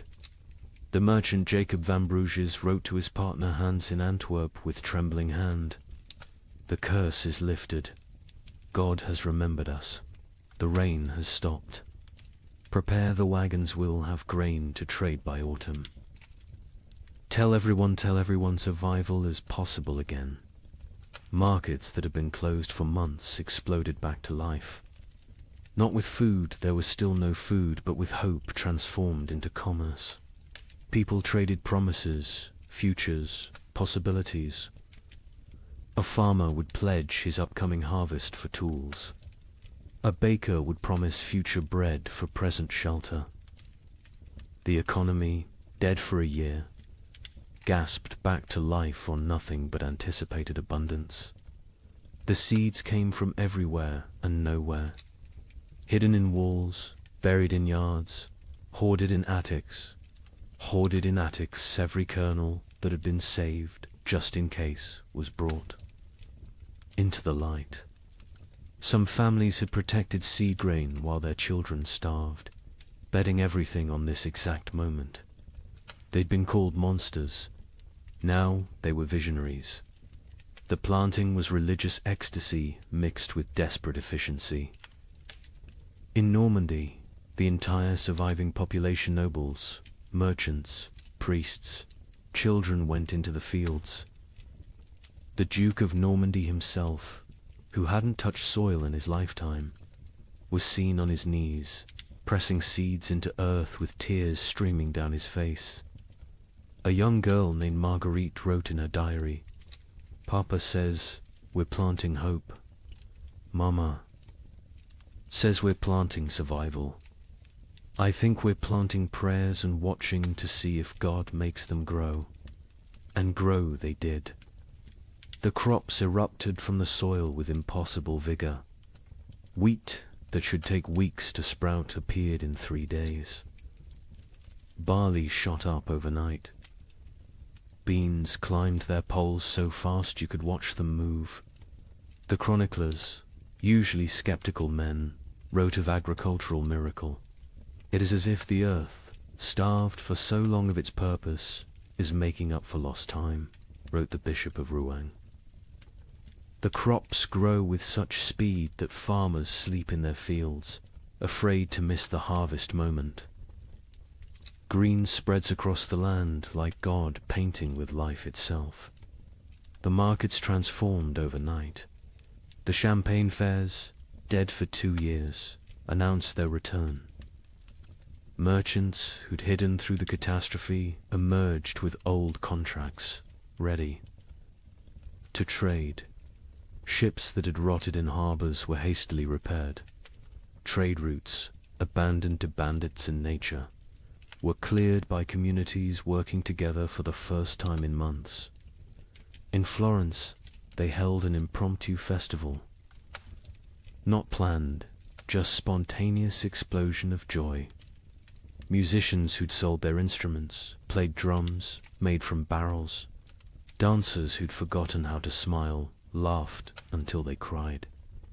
Children who'd never known celebration invented it on the spot.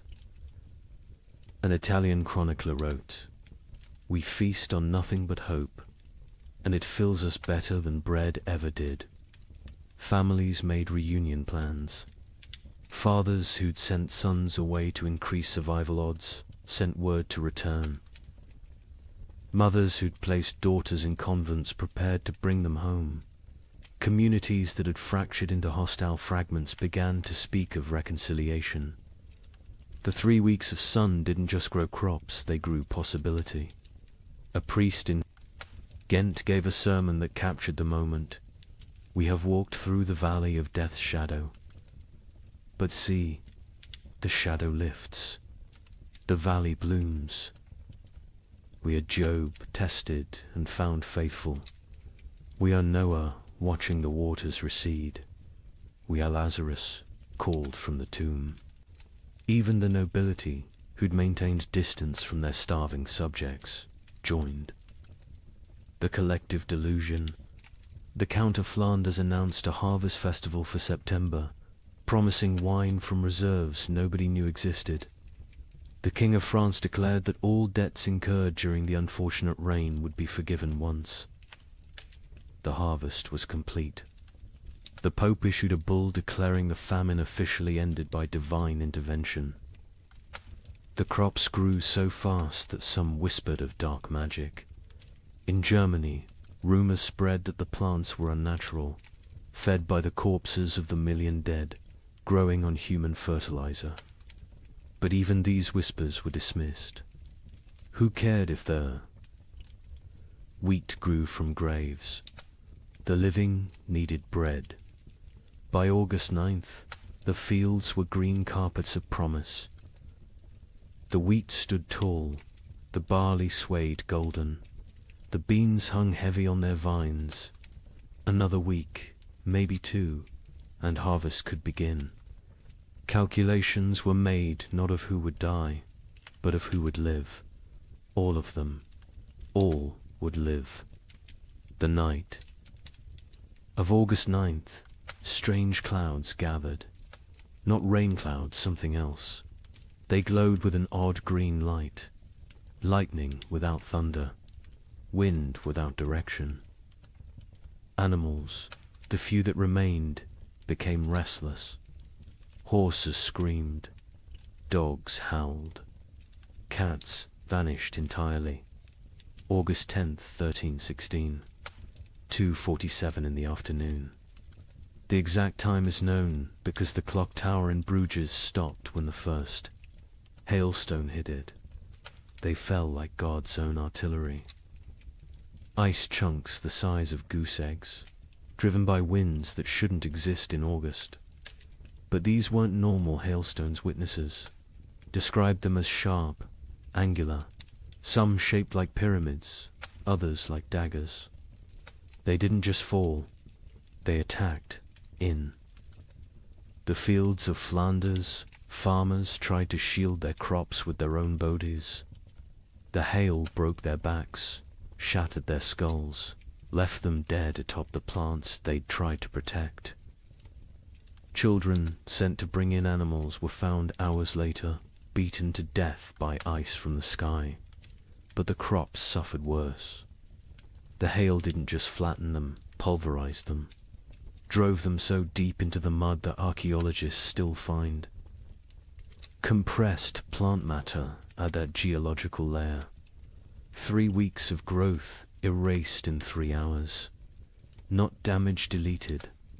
The fields looked like they'd been scraped clean by God's own hand. When it stopped, silence fell across Europe. Not peaceful silence, the silence of complete despair. People stood in their obliterated fields, unable to speak, unable to cry, unable to comprehend. The hope hadn't been gradually eroded, had been murdered in a single afternoon. Jacob van Vey. Bruges, the merchant who'd written so joyfully to his partner, sent one final letter. Not even a letter, just 8 words on a torn piece of parchment. God has abandoned us entirely. Do not come. The suicides began that evening. Not the slow suicide of starvation, but immediate, decisive ending. Entire families walking hand in hand into rivers. Farmers hanging themselves from trees that overlooked their destroyed fields. Bakers closing themselves in their ovens. The Diocese of Reims recorded 300 suicides in 3 days. Those were just the ones found. A chronicler in Paris wrote, "The cruelty was not in taking the crops. It was in letting them grow first, in letting us believe, in letting us hope. This was not God testing faith. This was God showing us faith is mockery. We are not Job. Job was loved enough to be tested. We are nothing." The 3 weeks of sun had been crueler than 14 months of rain. The rain had killed slowly, allowing adjustment, acceptance. The false hope killed instantly, crushing spirits that had just dared to unfold. Those who'd shared their last seeds, believing in tomorrow, now faced starvation with nothing. Those who'd emerged from hiding, trusting in recovery, were now exposed with nowhere to return. The miracle markets closed forever. When archaeologists excavate medieval marketplaces, they find a distinct layer dated to August 13th. Coins, rotted wagon wheels, and human remains of those who simply laid down where they stood and never got up again. Hope, it turns out, is the cruelest killer of all. You might think the nobility weathered this better. They had stores, armies, stone walls. Let me tell you about the Count of Flanders' winter feast of 1317. 40 nobles gathered in his great hall, the last of the wine flowing, the final reserves of grain baked into bread. They ate, they danced, they pretended the world wasn't ending. By morning, 12 were dead, not from poison, from shock. Their bodies, weakened by months of subtle starvation, couldn't process the sudden richness. The Count himself survived. 3 more days, long enough to dictate his final words. "My castle is my coffin. Let none enter until the curse lifts." They found his body 4 years later. He had burned his furniture, his tapestries, even his books for warmth. The richest man in Flanders died, gnawing on leather straps. The feast itself had been an act of delusion dressed as defiance. Count Louis of Nevers had sent invitations in December 1316, written on vellum worth more than food. "Let us gather as nobility ought, to demonstrate that breeding conquers nature." The guests who arrived on January 6th, the feast of the Epiphany, looked like spectres playing at being lords. The Duchess of Brabant arrived in a carriage pulled by servants her horses had been eaten months ago. The Duke of Luxembourg wore armor that hung loose on his shrunken frame, clanking with every movement like bones in a box. The Bishop of Liege blessed the meal with hands that shook from more than cold, his episcopal ring sliding off fingers made skeletal by hunger. But they maintained the facade. They spoke of hunting parties that would never happen, of spring tournaments already impossible, of marriages between children who were likely dead. The Count's chamberlain, Robert de Bethune, later wrote in his secret diary, We dressed corpses in silk and made them dance. We were already dead. The feast was merely our funeral performed by the deceased. The meal itself was madness. After months of eating ground acorns and boiled leather, they faced actual bread, real meat, wine that wasn't mixed with water and prayers. The Count had emptied his entire reserve, deciding either everyone would survive together or die with dignity. He chose wrong. They died with neither survival nor dignity. The Countess of Hainault was the first to fall, her stomach rupturing from the sudden expansion. She died vomiting blood onto her ermine cloak, apologizing for the mess. The young Baron of Chimay collapsed with wine running from his nose, his body unable to remember how to process alcohol. One by one, they fell like dominoes, their starved systems overwhelmed by abundance. The survivors watched their friends die from eating. The cruelest irony in a world already drowning in cruel ironies. The Count himself ate carefully, sparingly, but even he couldn't escape. His physician, one of 3 nobles who survived the night, recorded, his lordship's body shook as if possessed. He sweated ice in January. His eyes bled. He knew death was coming and used his remaining strength to bar the castle doors from inside, condemning himself to die alone rather than risk others entering for the remaining food. Across Europe, similar scenes played out in every castle. These fortresses, built to withstand armies, couldn't withstand hunger. Stone walls kept enemies out, but kept starvation in. Moats that protected against invasion became barriers preventing. Foraging. Height advantage meant nothing when there was nothing below worth taking. The Duke of Burgundy's castle at Dijon became infamous for what chroniclers called the vertical graveyard. As servants and knights died, they were stacked in the towers, frozen by winter, preserved in their positions of death. By spring 1317, visitors could climb the tower stairs and pass through layers of the dead, each floor representing a different week of mortality. The Duke himself was found at the top, seated on his throne, frozen mid-gesture, as if still issuing commands to the dead below. In England, the situation was equally dire. Edward II's own court at Westminster ran out of food in February 1317. The King of England, ruler of territories from Scotland to Gascony, was reduced to sending knights to rob his own subjects' gardens for turnips. A chronicle records, His Majesty was seen gnawing a candle made of tallow, declaring it tasted better than nothing, which was the alternative. The nobility's suffering was different from the peasants, not worse, but uniquely horrible. They had never learned to survive without excess. A peasant knew how to stretch grain, how to forage, how to make something from nothing. Nobles knew only how to command others to provide. When there were no others left, or nothing to provide, they were helpless. Lady Margaret de Clare, one of England's wealthiest women, left a diary that captures this helplessness.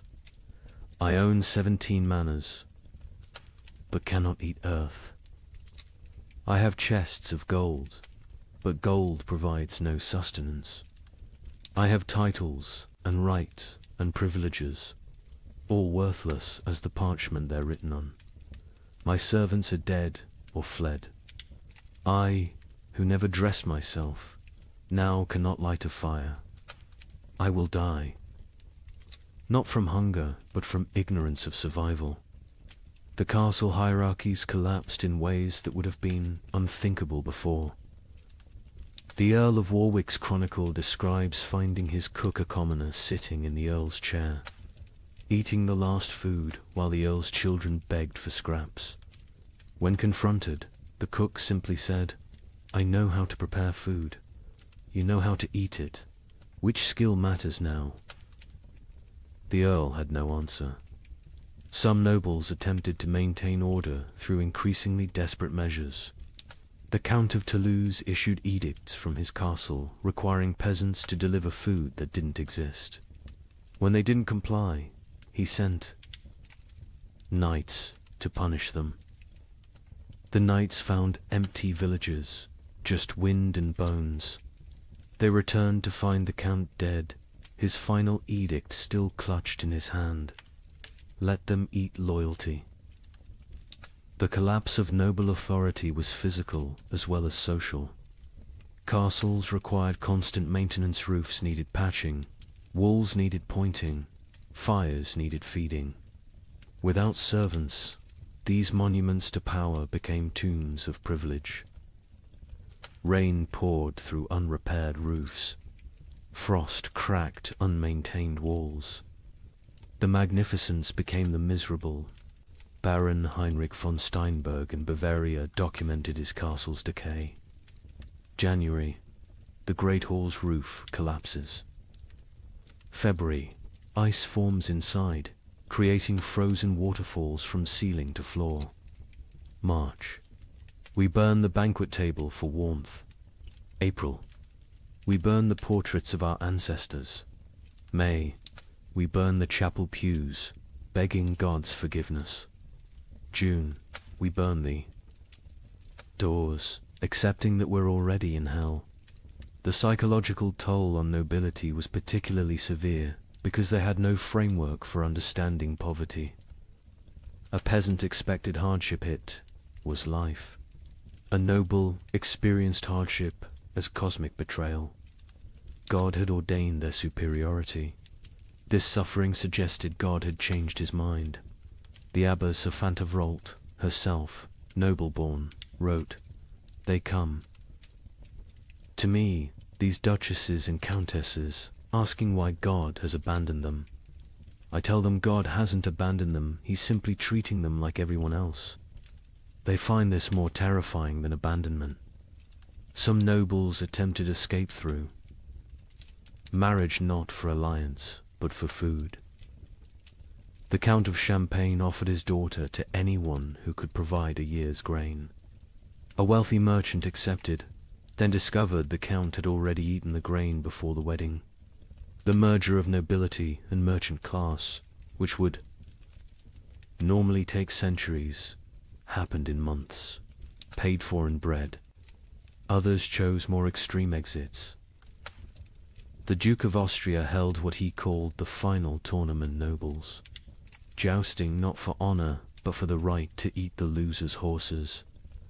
The Duke himself participated and lost, whether deliberately or through weakness, unknown.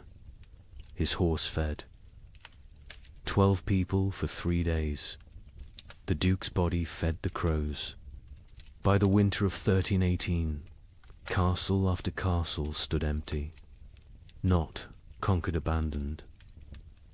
The noble families that survived did so by abandoning everything that made them noble. They fled to cities, to monasteries, to anywhere that might have food. Princes became beggars. Duchesses became servants. The feudal order didn't fall, it starved to death. The Count of Flanders' castle stood sealed for 4 years before anyone dared enter. When they finally broke down the doors in 1321, they found a scene from nightmare. The Count's body sat at his desk, quill in hand, having documented his own death. Day 1, alone with enough food for months if careful. Day 15, ate the cats. Day 30, ate the leather from books. Day 45, discovered one can chew tapestries for the illusion of eating. Day 60, weakness makes writing difficult. Day 71, God is silence. Day 80, I understand now, this castle was always my tomb. I just lived in it before dying in it. His final entry, barely legible: nobility means nothing to hunger. Hunger recognizes no titles, no bloodlines, no divine right. We built these castles to protect us from enemies. We never imagined the enemy would be emptiness itself. Stone walls cannot keep out starvation. Golden crowns provide no nourishment. We ruled by God's grace. We die by God's indifference. Let whoever finds this know, we were not better, we were just better fed, until we weren't. In the midst of this frozen hell, something strange began happening. Groups of people started walking naked through the snow, whipping themselves, claiming the cold couldn't touch true believers. They called themselves the Brethren of the Cross. But locals had another name: Ice Apostles. Their leader, a former monk named Heinrich, preached that the famine wasn't God's punishment, it was God's gift. He freezes the world to preserve the faithful for paradise, Heinrich declared. His followers would stand naked in blizzards until they collapsed, believing hypothermia was religious ecstasy. But here's what the chroniclers don't usually mention. In villages where the ice apostle was passed through, the death rate dropped. Not from miracles, from mathematics. Every follower who froze to death meant more food for those who remained. Heinrich of Cologne had been a respectable Dominican monk until the winter of 1316. He'd studied theology in Paris, could read Greek and Hebrew, and was known for his reasoned sermons on divine mercy. Then something broke in him. Maybe it was finding his entire monastery frozen to death during morning prayers. Maybe it was the child who died in his arms asking why God made her hungry. Whatever the cause, Heinrich emerged from that winter transformed. His first sermon as leader of the Ice Apostles was delivered naked in a blizzard outside Mainz Cathedral. You cling to warmth as if warmth is life. You fear cold as if cold is death. But I tell you, the cold is God's own embrace. The frozen are the chosen. This ice age is not ending, but beginning. God is freezing the world to preserve his faithful like saints, relics preserved in crystal. The theology was insane, but internally consistent. Heinrich taught that the great famine was actually the beginning of paradise. The cold was purifying the world. The hunger was freeing souls from flesh. Death by freezing was not death, but transformation, the body becoming one with God's frozen perfection. His followers didn't die. They crystallized into eternal forms. The Bishop of Cologne wrote in horror, Heinrich strips his followers naked, men, women, children, and leads them in procession through the snow. They sing hymns while their flesh turns blue, then black. They call frostbite gods kisses when toes fall off from freezing. They celebrate the shedding of earthly weight. They stand in frozen rivers until they cannot stand, then lay down to complete their transformation. But Heinrich was clever in his madness. He didn't demand immediate death. The transformation was gradual. First, initiates gave up cloaks, then shoes, then undergarments. Each stage brought them closer to divine coldness. This gradual exposure meant some survived long enough to spread the movement. Others died at precisely calculated intervals, creating a steady stream of martyrs without eliminating the entire group at once. The rituals were elaborate and horrifying. The baptism of ice involved breaking through frozen rivers and submerging converts until they stopped shivering. Heinrich claimed this was the moment the soul accepted divine cold. The communion of snow had followers eating only snow for days, claiming it was bread from heaven, already blessed by God's frozen touch. A merchant from Nuremberg witnessed their evening prayers. Hundreds of naked bodies kneeling in snow, their skins so blue it looked painted. They whipped themselves. With branches frozen into ice clubs, each strike shattering skin like broken pottery. Blood froze before it could flow. They called it red ice prayer beads. Children among them, babies even, held up by dying mothers, all singing about the warmth of freezing. The movement spread with terrifying speed. By spring 1317, ice apostle groups appeared from Poland to England. Each had their own variation of Heinrich's teachings, but all shared the core belief. The cold was sacred, survival was sin, and freezing to death was the highest form of worship. In France, they called themselves Les Gelées Saints, the frozen saints. They would stand motionless in town squares during blizzards, human statues gradually covered in snow until they died standing. Townspeople would find them in the morning, frozen mid-prayer, and debate whether to move bodies that looked more like ice sculptures than corpses. The English variant. The Frost Brothers added self-cannibalism to their practices. As members froze to death, others would eat their frozen flesh, claiming it was purified by God's cold, and therefore not cannibalism but communion. The Archbishop of Canterbury banned the movement, but enforcement was impossible for authorities who tried to arrest Frost. Brothers found only frozen corpses arranged in disturbing tableaus. But here's what made the ice apostles truly insidious. They targeted the most vulnerable. Heinrich actively recruited the elderly, the sick, the starving, those already near death. He offered them meaning for their suffering. Instead of dying forgotten in some hovel, they could die as martyrs in public spectacles. A widow named Agnes wrote before joining them, "My children are dead. My husband is dead. I will die within days regardless. Heinrich offers me the choice to die for something instead of from something. Is joining madness worse than dying sane but meaningless?" The mathematics of their deaths were coldly practical. A village of 100 people with food for 50 had a problem. If 30 ice apostles achieved transformation, suddenly there was enough for the remaining 70. The movement solved starvation through voluntary mass suicide disguised as religious ecstasy. Some villagers actively encouraged the ice apostles. The mayor of Strasbourg secretly provided Heinrich with lists of the dying poor, suggesting them as ready for transformation.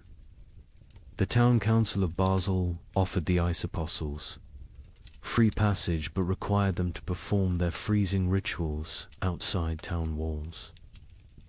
They wanted the benefits of fewer mouths without the spectacle of public death.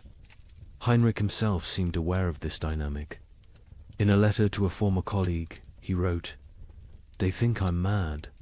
Perhaps, but my madness feeds their children. Every follower who freezes is one less competitor for grain. We are solving the famine through faith. Is it not better to die believing you're achieving paradise than to die knowing you're just starving?" The church struggled to respond. Declaring the movement heretical was easy. Stopping it was impossible. How do you prevent people from freezing themselves to death when they're going to freeze to death anyway? The Pope issued bulls condemning the ice apostles. But papal authority meant little to people who believed the Pope himself was too warm to understand God's frozen truth. Some priests tried infiltrating the movement to redirect it. Father Johannes of Worms joined a group, gradually convincing them that true freezing required surviving winter to freeze again next year. He saved dozens through this theological manipulation. But Heinrich heard of this and declared that any ice apostle who survived winter had failed their transformation and must try harder next time. The movement produced disturbing art. Ice. Apostles would arrange dying members into religious scenes, frozen nativity displays using real dying people, crucifixion tableaus with followers frozen to wooden crosses, recreations of the Last Supper with participants dying at table. These displays would remain until spring thaw revealed the horror underneath the snow. Children raised in the movement knew no other reality. A boy named Wilhelm, rescued at age 7, couldn't understand warmth. He would scream when brought near. Fires, tear off clothes, stand outside during blizzards, begging to return to God's cold. He never recovered, spending his adult life sleeping on stone floors, eating snow when available, eternally seeking the frozen paradise of his youth. The end of the ice apostles came not from suppression, but from success. By 1318, most vulnerable, populations who might join had already transformed. Heinrich himself disappeared during the winter of 1318 to 1319. Some say he finally achieved his own transformation, freezing solid while preaching. Others claim he was seen years later in Spain, warm and well-fed, having abandoned the movement once it served its purpose. A final account from a survivor provides the most chilling perspective. Maria of Augsburg, who left the movement days before. Her planned transformation wrote, "We knew we were committing suicide." Heinrich knew. Everyone knew. But we dressed it in ritual and meaning because meaningless death was unbearable. The ice apostles didn't worship cold, we worshipped having a choice in how we died. In a world where death was certain, choosing. Its form felt like freedom. The demographic impact was significant. Historians estimate the ice apostles removed between 50,000 and 100,000 people from the population, voluntary deaths that paradoxically helped others survive. Villages that hosted ice apostles had marginally better survival rates than those that didn't. The movement was simultaneously mass murder and mass mercy, but the psychological impact lasted generations. The idea that death could be repackaged as victory, that suffering could be transformed through rhetoric into triumph, became embedded in European consciousness. Future apocalyptic movements would use Heinrich's template: take the inevitable, declare it divine, and lead the desperate into believing their destruction is actually their deliverance. The ice apostles left no churches, no holy books, no official record. Only frozen bodies in strange positions, mass graves of the willingly dead, and the disturbing realization that when survival becomes impossible, humans will invent religions that make death a sacrament. They proved that in extreme conditions. The line between martyrdom and mass suicide disappears, and that sometimes, perhaps most terrifyingly, they serve the same mathematical function: fewer mouths to feed in a world that has forgotten how to provide food. By 1318, the concept of nations began to dissolve. The King of England couldn't feed his army. The French crown controlled only Paris. The Holy Roman Emperor ruled nothing but his own hunger. But local warlords thrived. A minor knight with a sword. Grain supplies suddenly commanded more power than dukes. These frost lords, as they were called, built tiny kingdoms that lasted weeks or months. Their reigns ended predictably. When the food ran out, their followers ate them. The Bishop of Strasbourg recorded one such ending.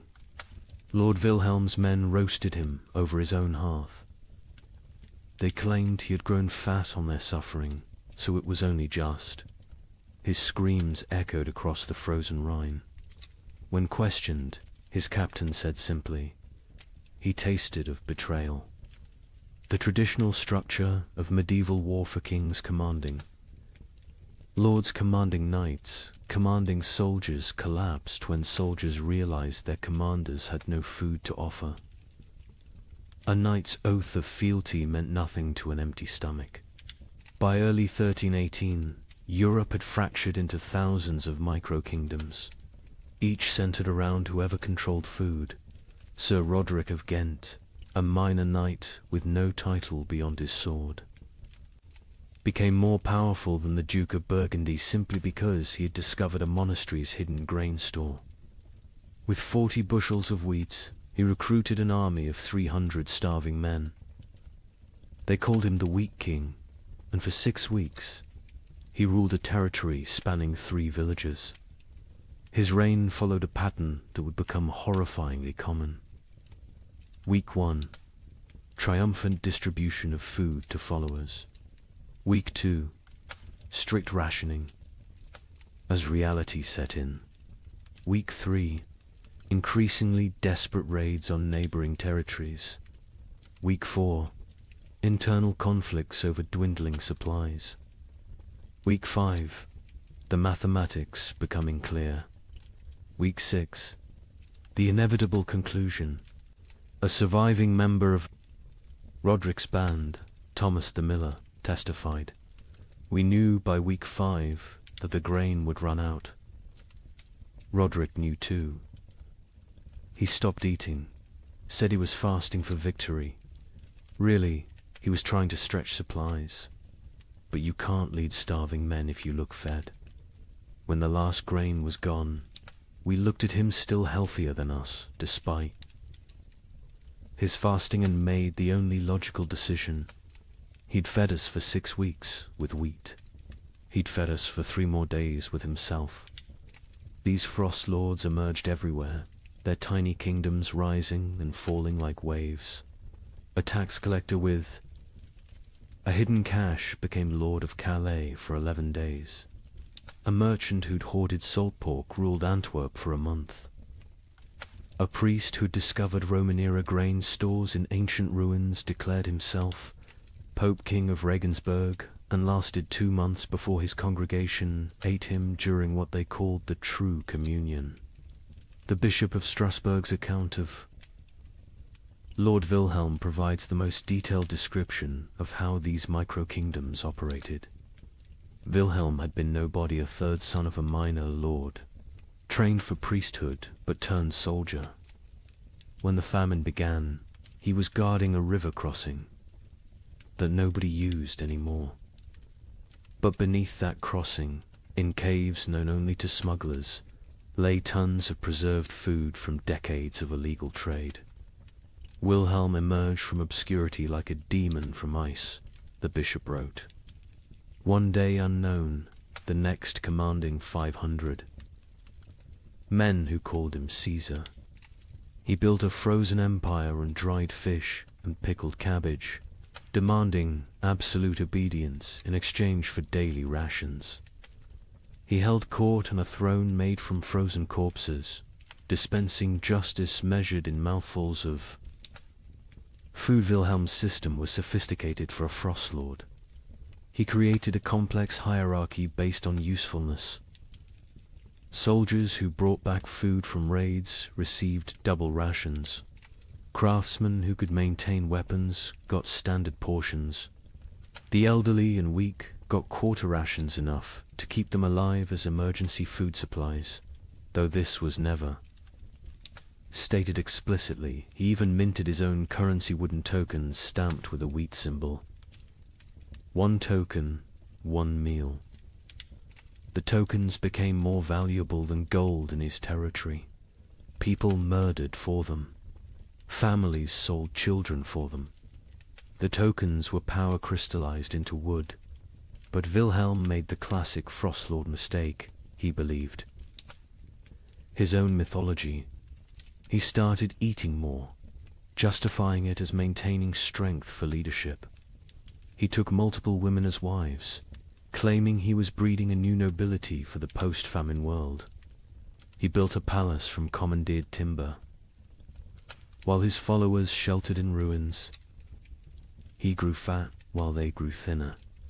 The end came in March 1318. His captain, Hans Württemberg, later testified to church authorities. We could see his belly growing while ours shrank. He wore furs while we froze. He spoke of the kingdom we were building while we died building it. When the last preserved meat was distributed none to us, all to his wives, we knew what had to be done. They didn't just kill Wilhelm, they ritualized it. They held a mock trial where he was accused of hoarding flesh while others had none. They sentenced him to share his flesh as he should have shared his food. They cooked him slowly, keeping him alive as long as possible, making him watch as they ate pieces of him. His screams, the bishop recorded, could be heard in Strasbourg, across the frozen Rhine. The French crown attempted to reassert control, but found their armies dissolving. Upon contact with frost lords, royal soldiers would desert en masse when offered food by local warlords. The Constable of France reported to King Philip V, "I departed Paris with 2,000 men. I arrived at Orleans with 200. The rest did not desert. They simply found new masters who could feed them. A kingdom cannot compete with a kitchen."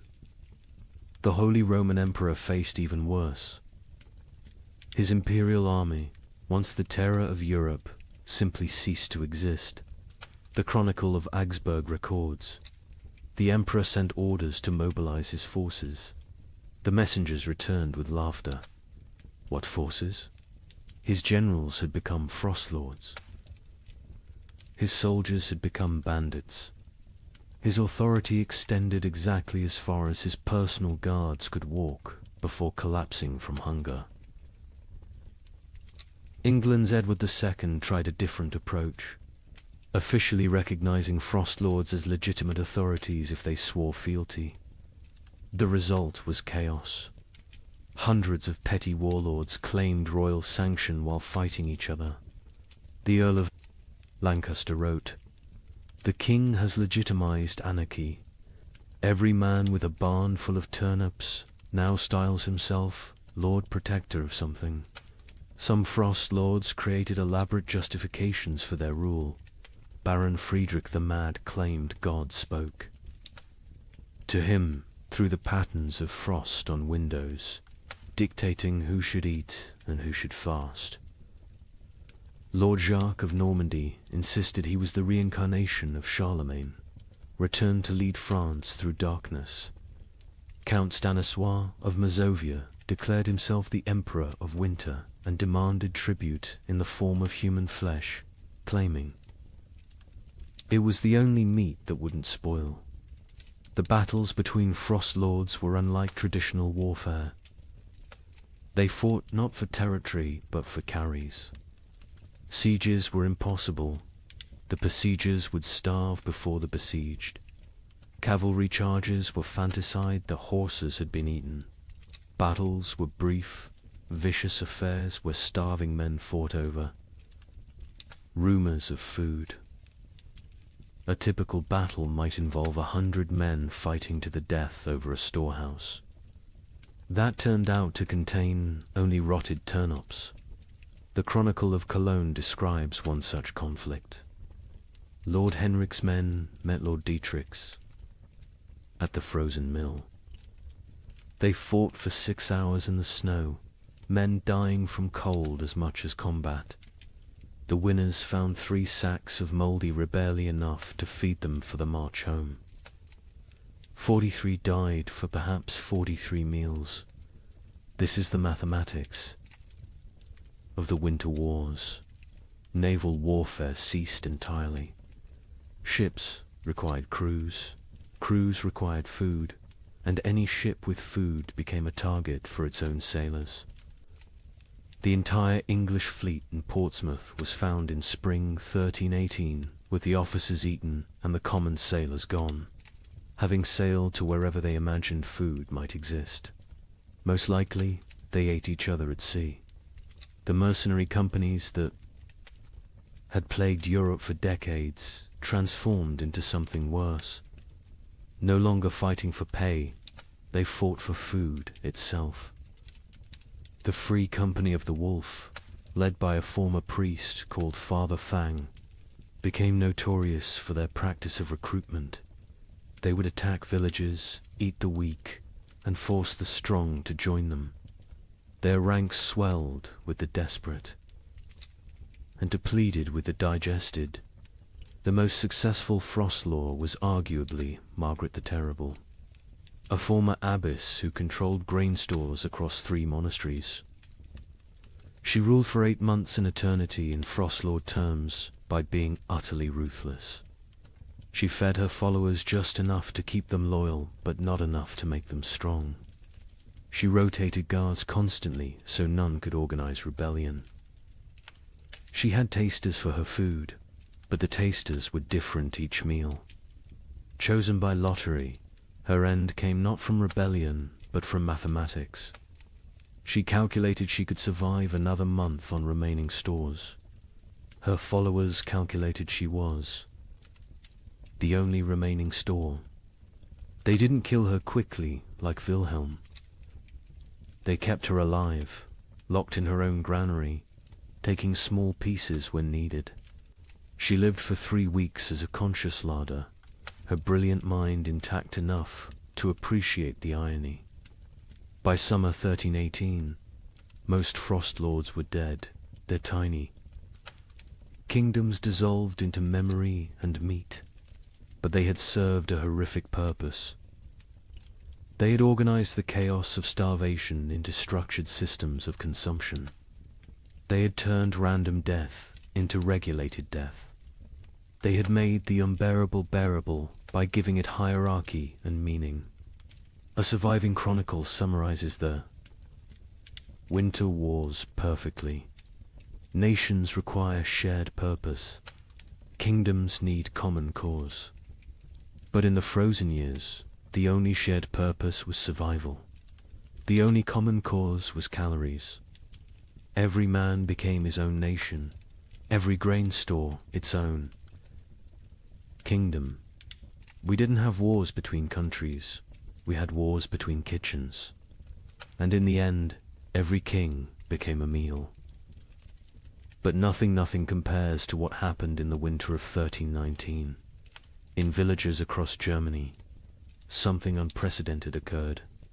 The children left, not taken, not sold. They simply walked away into the snow, hundreds of them, following. A 12-year-old girl named Margareta, who claimed she knew where summer was hiding.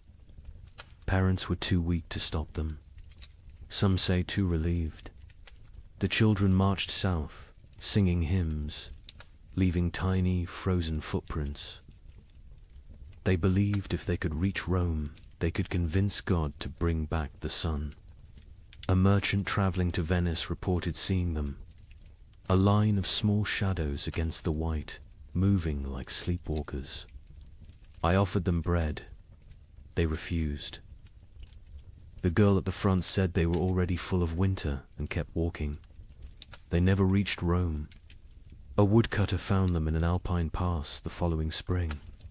Hundreds of small bodies perfectly preserved in ice, still holding hands. Still walking formation. Still heading south toward a summer that would never come. Margareta of Hamelin. Was nobody special before the winter of 1319? The baker's daughter? Middle child of 7? Known only for her strange habit of speaking to sparrows that no longer existed? But in January 1319, something changed. She began telling other children about dreams where summer lived in a golden palace beyond the mountains, imprisoned by winter demons, waiting for children pure enough to free it. The priest of Hamelin, Father Ernst, recorded the beginning. The girl stands in the square each dawn, speaking of summer as if it were a person. She describes the taste of strawberries to children who have never seen fruit. She tells them about flowers, what colors they were, how they smelled. Children who were born during the famine, who know only grey and white and cold, listen to her like she's describing paradise. At first, adults dismissed it as childhood fantasy, a coping mechanism for horror. Let the children dream of summer while they starved in winter. But Margaretta's stories grew more elaborate, more specific. She claims summer sent her messages through ice patterns on windows. She said she could hear summer crying, trapped behind the wall of winter, begging to be freed. Summer is not gone, she preached to growing crowds of children. Summer is captured. The adults are too heavy with sin to rescue it. But we, children, light with innocence, can slip through winter's fingers and bring summer home. The theology was childish but compelling. Adults had caused the famine through their wars, their greed, their sins. Children were innocent victims. Therefore, children could be innocent saviors. The logic of a 12-year-old mind, but to other 12-year-olds it was revelation. By February, Margaretta had hundreds of followers, all children between the ages of 4 and 14. They met in secret, practicing for their journey. They would walk to Rome, she said, where God's representative lived. They would demand, not ask, demand that the Pope release summer from its prison. If he refused, they would find summer themselves. The preparation was heartbreaking in its innocence. Children stole their parents' shoes, too large for tiny feet, stuffing them with straw. They made summer cloaks from stolen blankets, decorated with charcoal drawings of flowers they'd never seen. They practiced walking in formation, the older children carrying the younger, believing that unity would protect them from winter's grasp. Hans Müller, a traveling merchant, encountered them preparing. They train like an army of ghosts. 8-year-olds teaching 4-year-olds how to walk through snow. They share imaginary food, practicing for when they'll have real food again. The girl Margaretta watches them with eyes too old for her face. She knows, I think. She knows where this leads. But she continues anyway. Parents were paralyzed by impossible mathematics. Stop your children from leaving and watch them starve slowly at home. Let them leave and maybe, possibly, they find food elsewhere. Or at least they die with hope instead of despair. The mayor of Hamelin wrote, "We cannot feed them. We cannot save them. If they wish to walk to their deaths, is that worse than sitting to their deaths? At least walking gives the illusion of agency." Some parents actively encouraged their children to join. Widow Brown pushed her 3 sons toward Margaretta, saying, "Follow her to summer or heaven, whichever comes first." Johann the smith told his daughter, "Better to die seeking warmth than to freeze knowing warmth will never come." On February 28, 1319, they left. 312 children walked out of Hamelin at dawn, singing a hymn Margaretta had taught them. Summer sleeps beyond the mountain, dreams of green in halls of white. We shall wake it with our walking, turn the darkness into light. They were joined by children from every village they passed. Rothenburg added 50. Wurzburg contributed 70.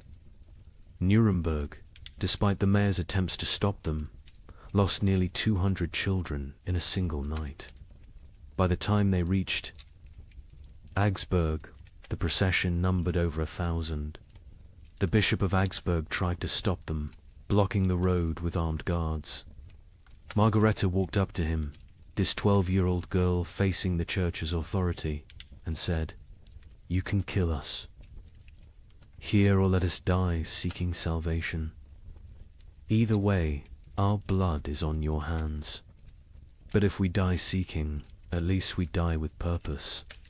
The bishop, shamed by a child, let them pass. He later wrote, "I should have stopped them, but stopping them would have meant admitting there was nothing to seek, no hope to find, no summer waiting anywhere. I let them pass because their delusion was kinder than my truth." The procession grew stranger as it moved south. Children who could no longer walk were pulled on makeshift sleds. Those who died were not left behind. The others carried frozen corpses, believing they would revive when summer was found. They ate snow exclusively, claiming Margareta had blessed it to sustain them. Many believed they were already dead, that this was their soul's journey to paradise. A monk traveling north met them near Innsbruck. They moved like a river of small ghosts, their singing echoing off mountain walls. The girl at the front no longer walks, she floats, carried by older children who believe touching the ground would break the spell. I offered them shelter in our monastery. They refused, saying walls would trap them in winter forever. The merchant, Giuseppe Di Marco, returning to Venice from Germany, provided the last confirmed sighting, a line of shadows against the alpine snow. Still walking, still singing, though the song now sounds like wind through empty houses. The leader, a girl, her lips blue with cold, but still moving in prayer or madness. I offered bread, real bread, not imagination. She looked at me with eyes already seeing another world, and said, "We are already full of winter. We need no earthly food." They walked past me into the mounting storm, and I swear before God they seemed to fade rather than depart, becoming one with the blizzard itself. They never emerged from the Alps. Search parties sent when spring finally came found them in a high pass, preserved perfectly in ice. They had died walking, still in formation, still holding hands. The smaller children carried by the larger, all facing south toward an Italy they would never see, a Rome they would never reach, a summer that had never been imprisoned except in the desperate imagination of a 12-year-old girl. Margareta was found at the front, her face turned skyward, arms outstretched as if embracing something invisible. In her frozen hand, a piece of parchment with a single line. Summer was inside us all along, but winter was stronger.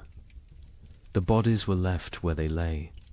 The Archbishop of Salzburg declared the site sacred ground, saying, "They died as pilgrims, seeking God's warmth. Let them remain as monuments to faith or folly, no longer know the difference." But the story doesn't end with their deaths. When spring finally came in 1322, when the famine finally broke, wildflowers grew in unusual abundance along the route the children had walked. Skeptics said it was from the organic matter their bodies had left. Believers said it was summer finally answering their call, 3 years too late. Parents who had let their children go lived with mathematical grief. They had solved the equation of survival by subtracting their offspring. Most went mad. The baker of Hamelin, Margaret's father, spent his remaining years making bread he would leave outside his shop each dawn for when the children returned from summer. He died calling Margareta's name, swearing he could hear her singing. The children's crusade of frost became mythology before the last body was found. Some claimed the children had found summer and stayed there, unable to return. Others said they had become the spirits of winter, doomed to walk the Alps forever, searching for warmth that doesn't exist. A few insisted they had seen the children in dreams, playing in fields of grain, finally warm, finally fed, finally free. A chronicler in Vienna wrote the definitive epitaph. They were children who had never known spring, following a child who dreamed of summer, seeking a warmth that had died before they were born. They walked to their deaths with more purpose than most live their lives. They failed to find summer, but they succeeded in escaping winter, which may have been the only success possible. The children's crusade of frost represents the absolute, nadir of the great famine, not the death of hope, but hope itself becoming death's agent.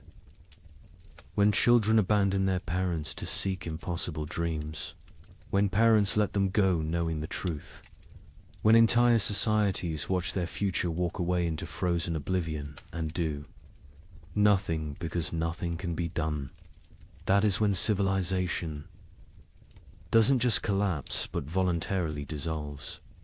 Yet there's something else in this story, something that explains why it haunted Europe for generations. Those children, doomed and deluded, chose their fate. In a world where death was certain, they chose to die seeking rather than waiting. They wrote their own ending rather than having it written for them.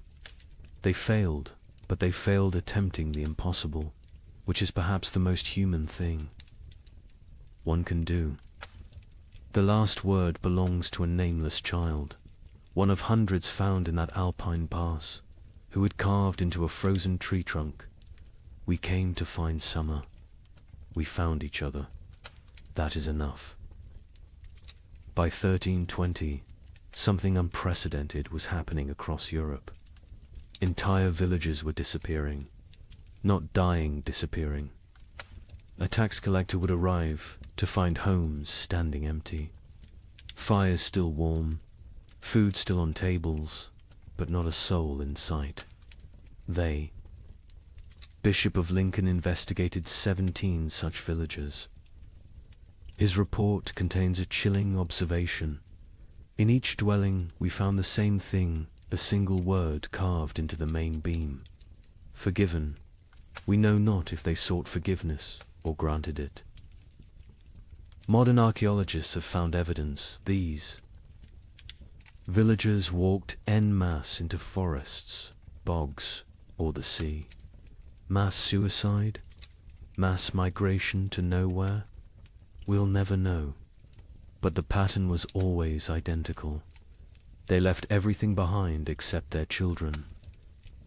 The children, it seems, they took with them to whatever end they chose. The first documented vanishing was Thornwick, a village of 200 souls in Yorkshire. The king's tax collector, William de Vere, arrived on March 15, 1320, to find smoke still rising from chimneys, but no one to tend the fires. His report to the crown reads like a ghost story. The village stands as if frozen in a moment. Bread half-eaten on tables. Needlework abandoned mid-stitch. A pot of porridge still warm over dying embers. But of people nothing, not even bodies.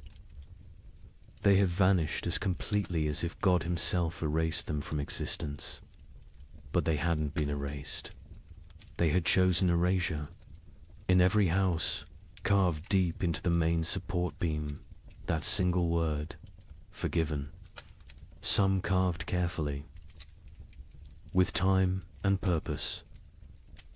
Others scratched hastily, as if in final moments before departure. All in different hands, but all the same word, the Bishop of Lincoln. Thomas Beckhampton was sent to investigate when 7 more villages in his diocese reported similar vanishings. His investigation team included scribes, soldiers, and physicians. What they found challenged their understanding of human behavior. We tracked them, the bishop wrote. 200 people cannot vanish without trace. We found footprints leading from the village, all together, walking in the same direction. Men, women, children, elderly, every soul that could walk had walked. Those who couldn't walk had been carried. The tracks led to Sherwood Forest and then ... stopped.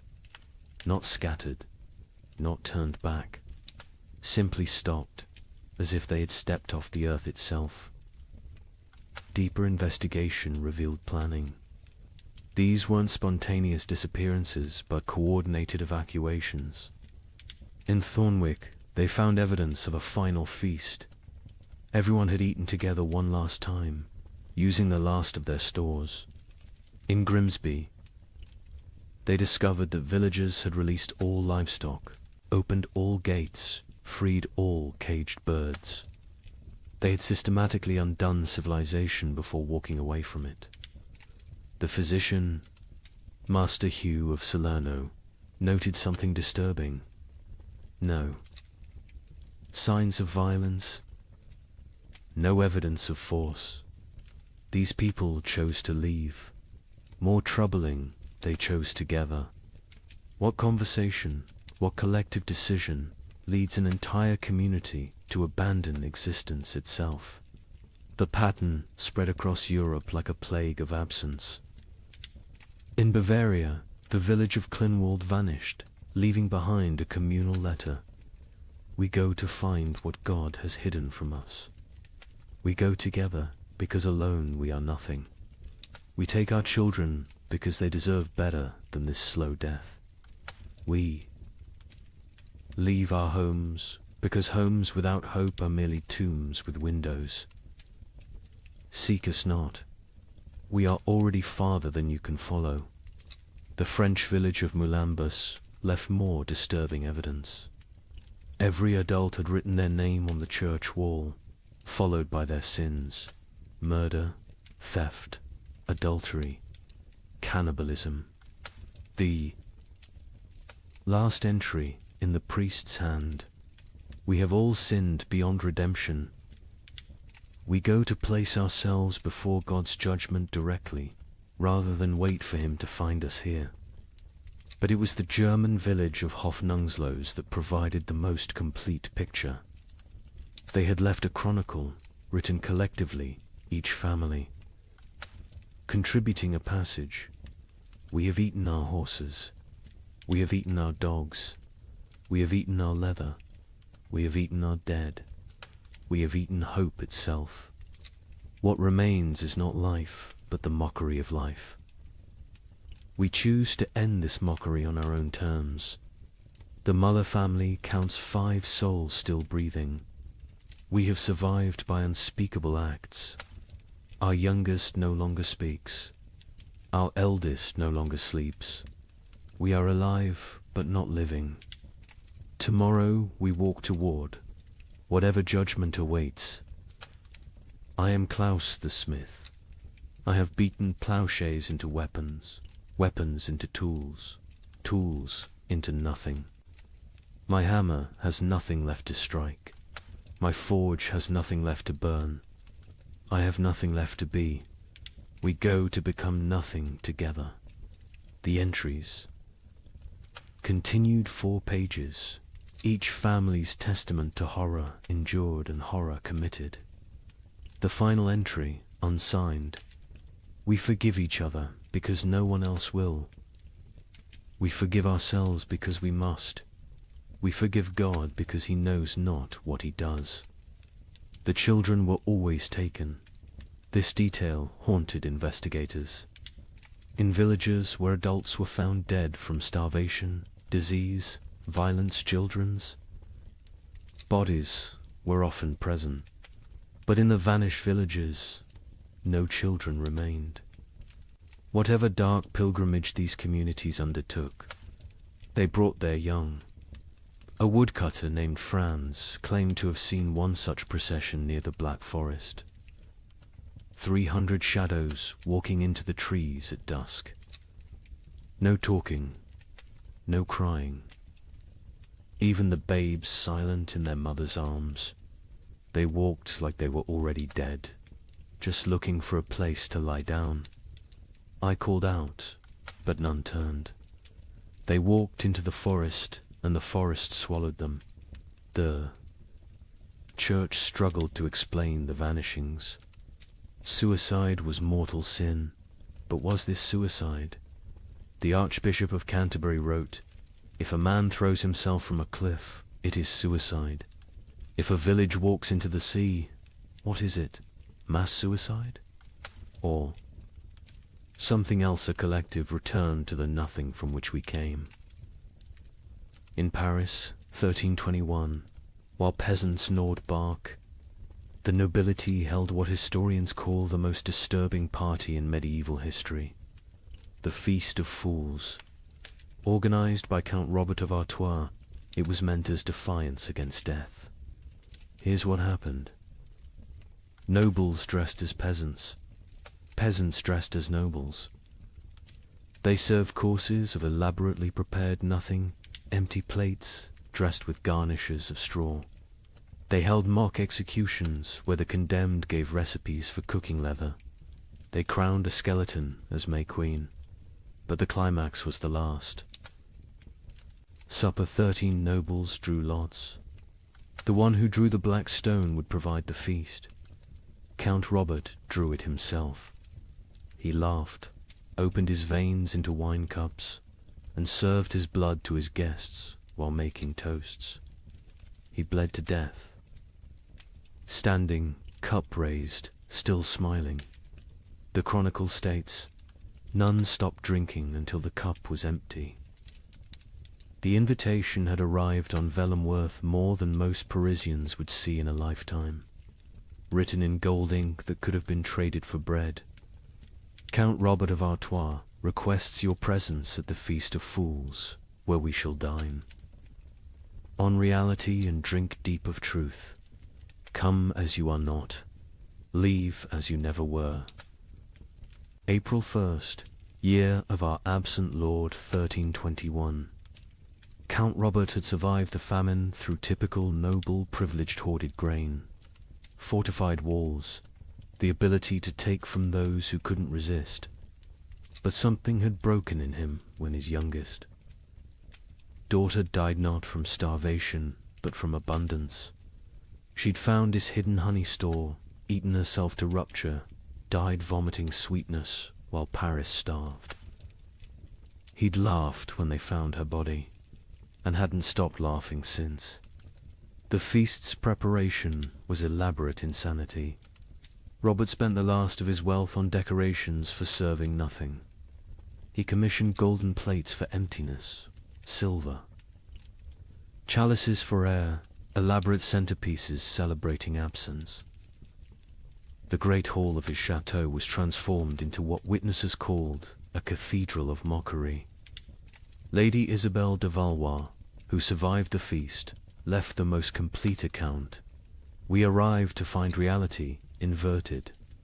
Servants sat at the high tableware in our clothes rob had demanded we exchange garments at the door. We nobles served them, dressed in rags that stank of death. But the servants were more disturbed than we. They knew this game could only end badly for them. First course was soup of memories. Empty bowls filled only with steam from heated stones. Guests were required to describe what they tasted. Duke Philippe claimed he tasted his mother's fish stew. Countess Marie swore she could taste strawberries. Baron Henry said he tasted his own death and was asked to be more specific about the flavoring. Robert presided over this madness dressed as Death himself, black robes, skull mask, scythe resting against his chair. But he'd modified the costume. Death wore a crown of bread loaves, molded and painted gold, technically edible but deliberately withheld. Death is the only one eating well these days, he announced, so I dressed appropriately. The second course was meat of mathematics, elaborately garnished platters containing nothing but written equations. If one person eats for 3 days, 3 people eat for 1 day, or 9 people eat for 4 hours. Solve for X, where X equals survival. Guests were required to eat the paper, chewing their calculations, swallowing their arithmetic. The Duke of Orleans choked on a particularly complex formula involving compound interest in human flesh. Between courses, entertainment, a troupe of starving actors performed the tragedy of abundance, a play where King Midas starved surrounded by golden food. Halfway through, one actor actually collapsed mid-soliloquy. The audience applauded, thinking it was part of the performance. When they realized he was truly dead, they applauded louder. The third course, fish of philosophy. Servants brought paintings of fish, beautifully rendered, while Count Robert delivered a lecture on the nature of reality. Is a painting of a fish less real than a fish? Can you eat either in these times? At least the painting doesn't rot. Art has become more substantial than substance. Then came the mock trials. Guests took turns being executed for the crime of survival. Each condemned had to share their worst act, their method of staying alive. The Duchess of Berry admitted to eating her own stillborn infant. The Count of Nevers confessed to walling up servants with grain stores so he wouldn't be tempted to share. The Bishop of Parisiaz, a bishop attended, revealed he'd been giving last rites with unconsecrated hosts because he'd eaten all the blessed ones. Each confession was met with mock judgment. Guilty of humanity, Robert would declare. Sentenced to continued existence.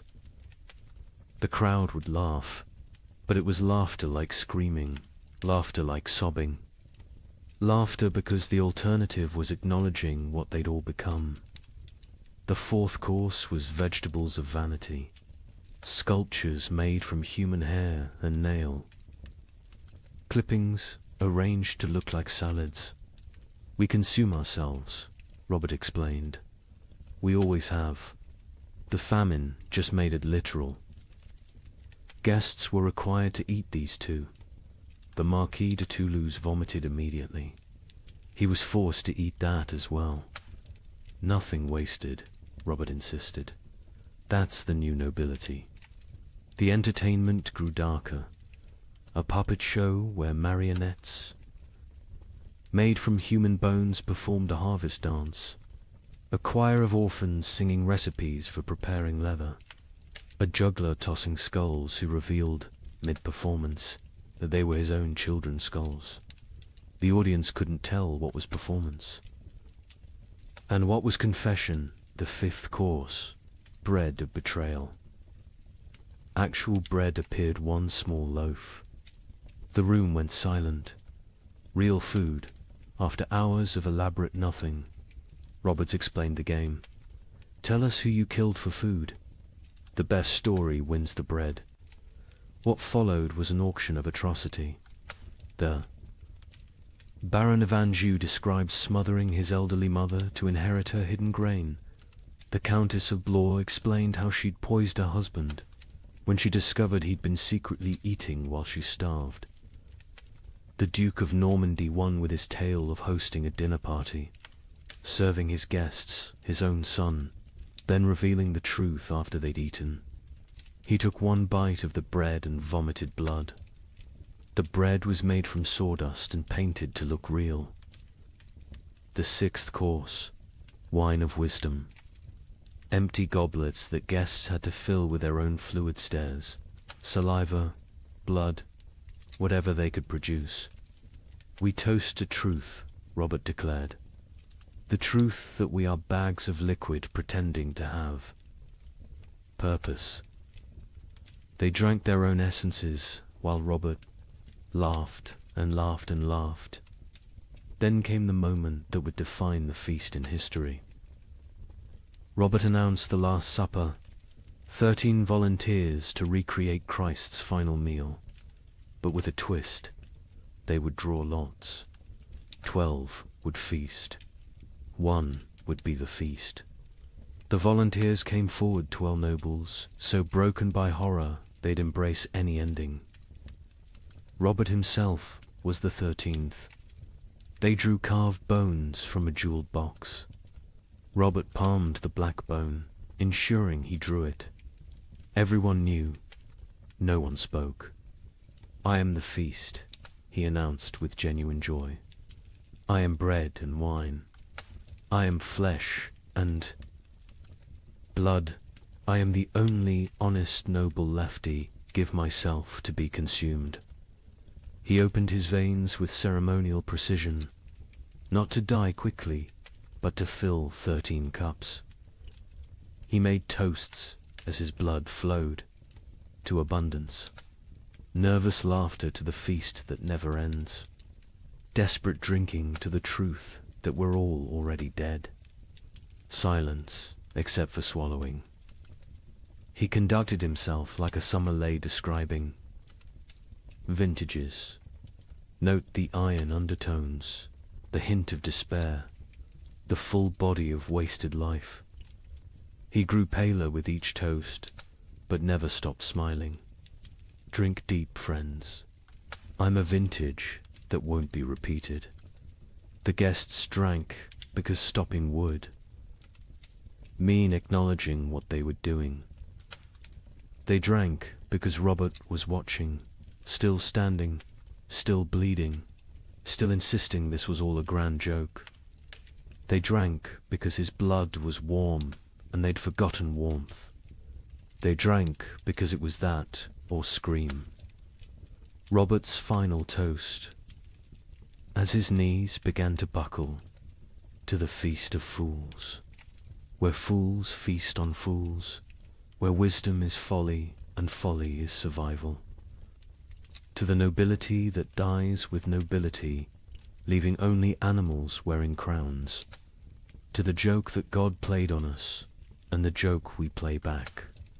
To the end that never ends, and the ending that never he fell forward.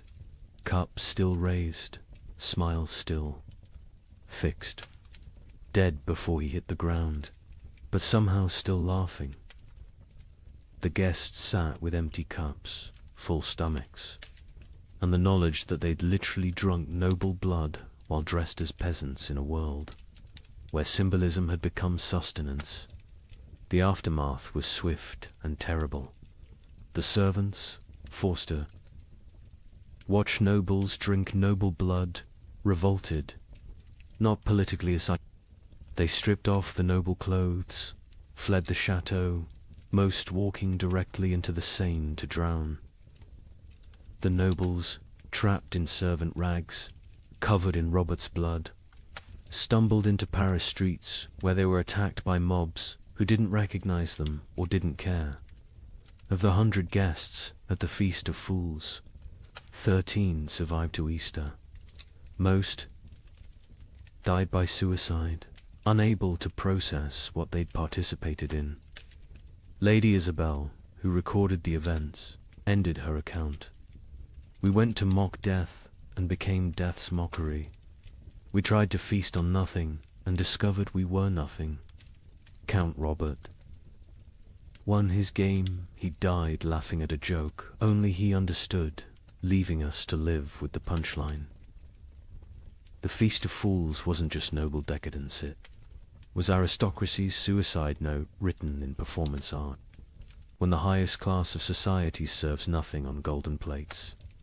Crowns, corpses, and drinks human blood as entertainment, the social order hasn't just collapsed, has performed its own autopsy while still breathing.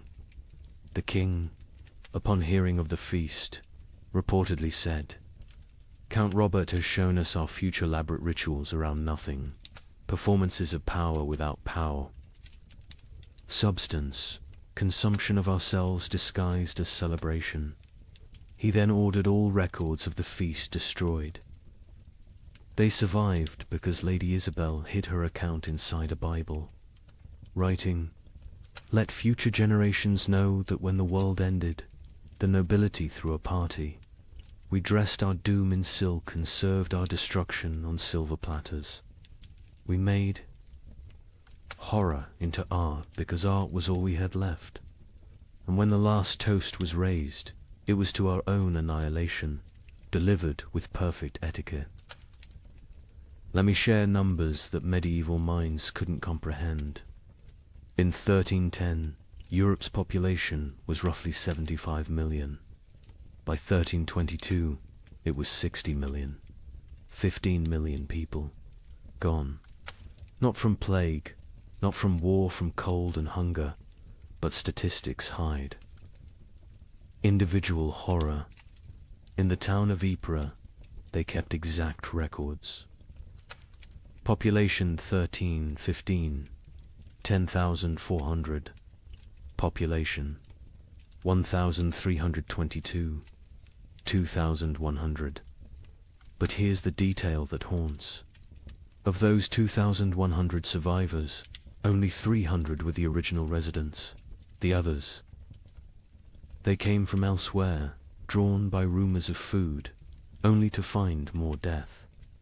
The prior of Ypres wrote, "We no longer bury the dead. We stack them like cordwood, waiting for spring. But spring never comes warm enough to dig. The numbers tell a story that words cannot." The Abbey of Saint-Denis kept meticulous death records, originally for prayers for the departed. By 1318, they'd stopped recording names, just tally marks.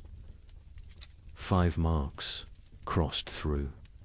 5 marks crossed through. Pages and pages of groups of 5, like a child learning to count, except each mark was a human soul. Brother Felipe, the abbey's mathematician, calculated the rate of death. In 1315, we lost 1 soul per week. By 1316, 1 per day. By 1317, 1 per hour. By 1318, we stopped counting because the living were too few to count the dead. Mathematics itself collapsed when the numbers exceeded comprehension. The Italian city-states, with their banking traditions, kept the most precise records. Florence's census of 1310 recorded 120,000 souls. The census of 1322 recorded 45,000. But hidden in those numbers was darker arithmetic. Of the 45,000 survivors, 30,000 had arrived during the famine, refugees from the countryside. The original Florentine population had dropped from 120,000 to 15,000. 7 of every 8 natives had perished. Venice's records reveal the geographic mathematics of death. The city's famous districts died at different rates. San Marco, where the wealthy lived, lost 40% of its population. Castello, where the poor crowded, lost 85%. But here's the cruel irony: the wealthy districts died faster in the final years. Once money meant nothing, poverty became an advantage. The poor knew how to starve. The rich only knew how to eat. In England, the Doomsday Book had recorded settlements since 1086. By comparing tax records from 1310 to 1322, we can track village-level devastation. In Norfolk, 40% of villages recorded in 1310 no longer existed. By 1322, not depopulated, erased. The land itself forgot humans had ever lived there. But let's look deeper at Ypres, because their obsessive record-keeping reveals the true mathematics of societal collapse. The town's cloth guild recorded not just deaths, but causes. 1,315. 500 deaths to 400 starvation. 100 disease 1316. 1,200 deaths to 900 starvation. 200 disease. 100 violence 1317. 2,100. deaths to 1,000 starvation, 500 disease, 400 violence, 200 voluntary, 18, 2,500 deaths to 800 starvation, 600 disease, 700 violence, 400 voluntary, 19, 1,800 deaths to 300 starvation, 400 disease, 500 violence, 600 voluntary, 1,320, 900 deaths minus 100 starvation, 200 disease, 200 violence, 400 voluntary. See the pattern. As starvation deaths decreased because the weakest had already died, violence and suicide increased. The mathematics of survival had shifted from competing for food to eliminating competitors. The demographic breakdown is equally telling. By age, infants 0 to 2, 95% mortality children 3 to 12, 80% mortality young adults 13 to 25, 60% mortality adults 26 to 45, 70% mortality elderly 46 plus, 90%. Mortality, the young adults survive best old enough to fight, young enough to endure. Children and elderly died first, too weak to compete. But adults in their prime died at higher rates than young adults. Why? They had families. They gave their food to their children, starved themselves for others. Love was mathematically lethal. The gender mathematics were brutal. In 1315, Ypres had roughly equal numbers of men and women. By 1322, there were 3 men for every woman. Not because women were weaker, because women fed their children first, their husbands second, themselves last. Maternal sacrifice showed clearly in the survival statistics. The social class mathematics defied expectations. Nobility, 60% mortality clergy, 50% mortality merchants, 70% mortality craftsmen, 75% mortality peasants, 80% mortality beggars, 40% mortality beggars. Survived best. They already knew how to live on nothing. The nobility, despite their resources, died from inability to adapt. Merchants died because their profession became meaningless. But beggars, they thrived in a world that had become universal beggary.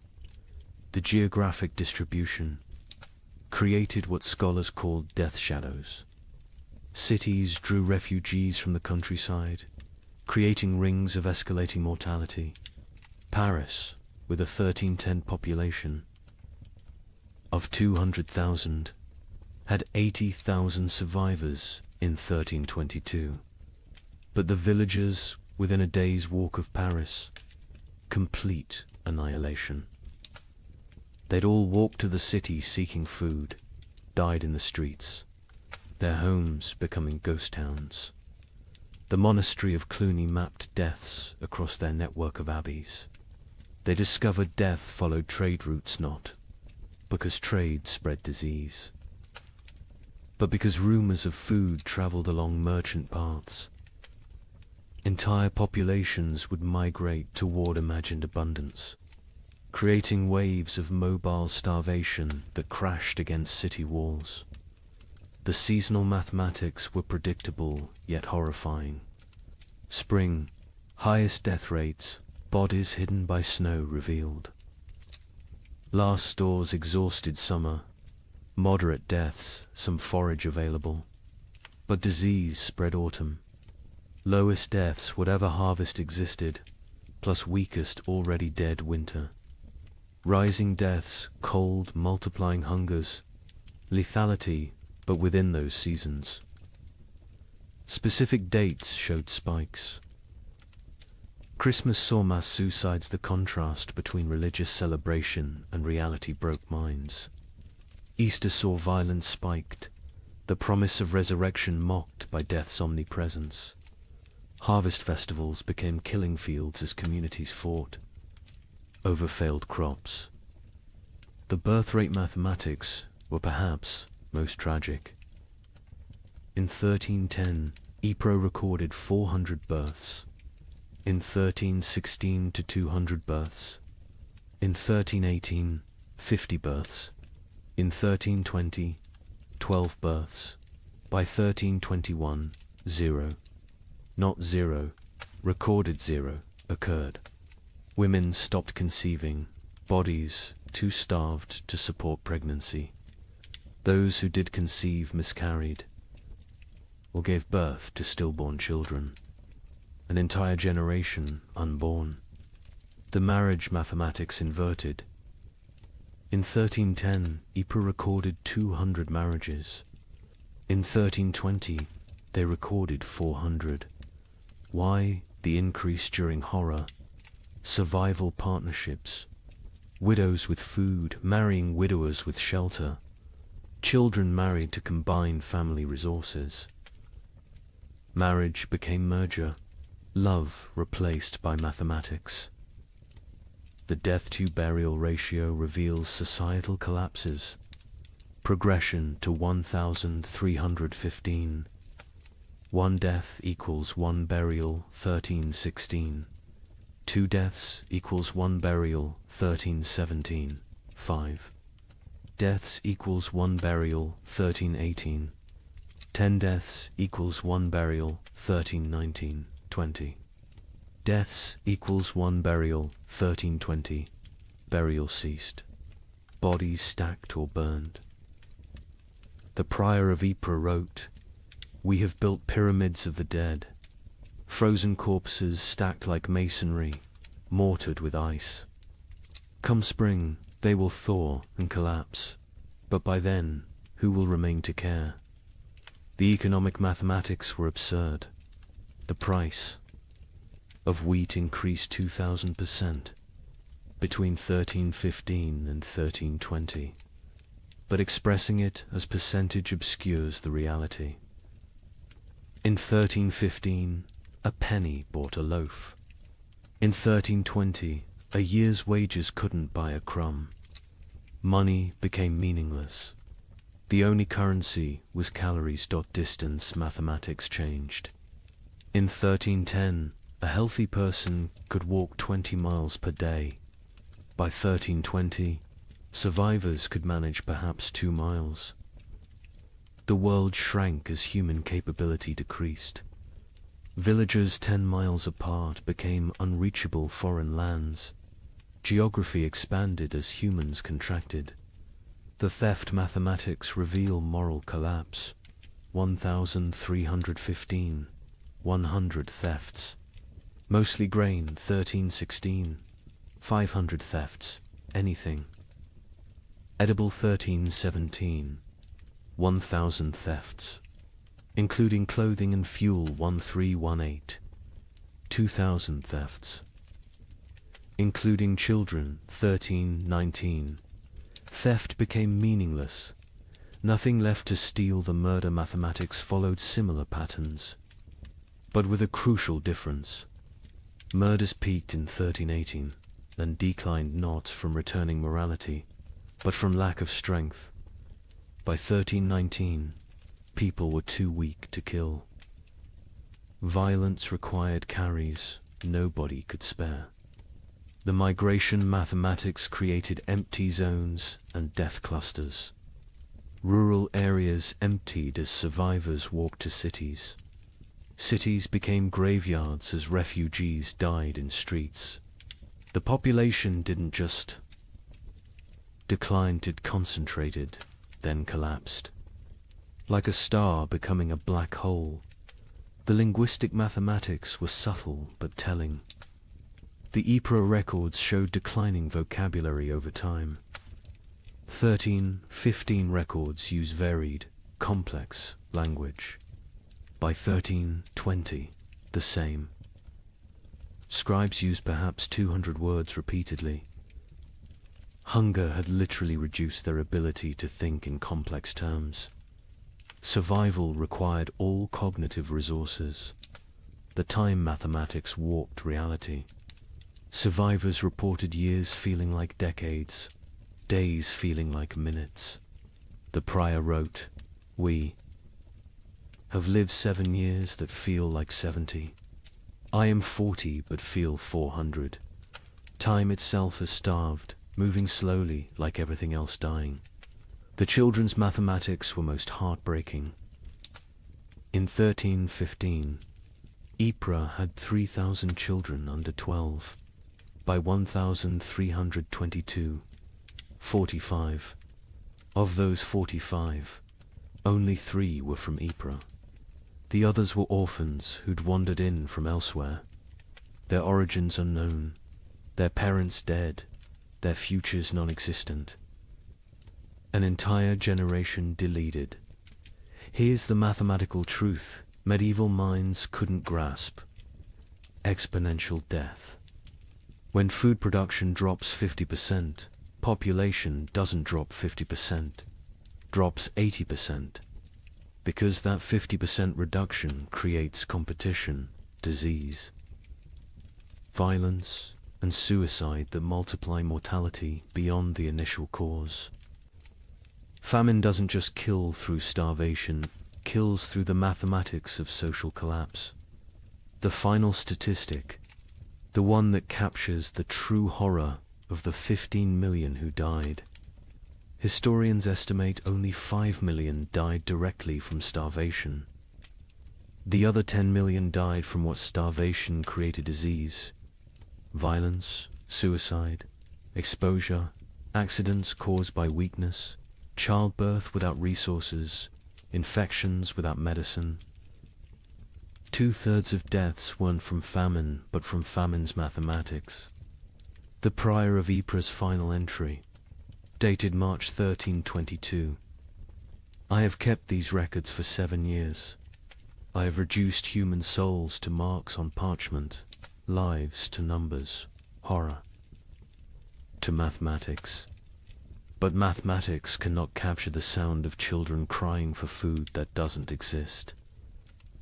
Cannot calculate the weight of watching your family die by degrees. Cannot solve for why God allows such equations.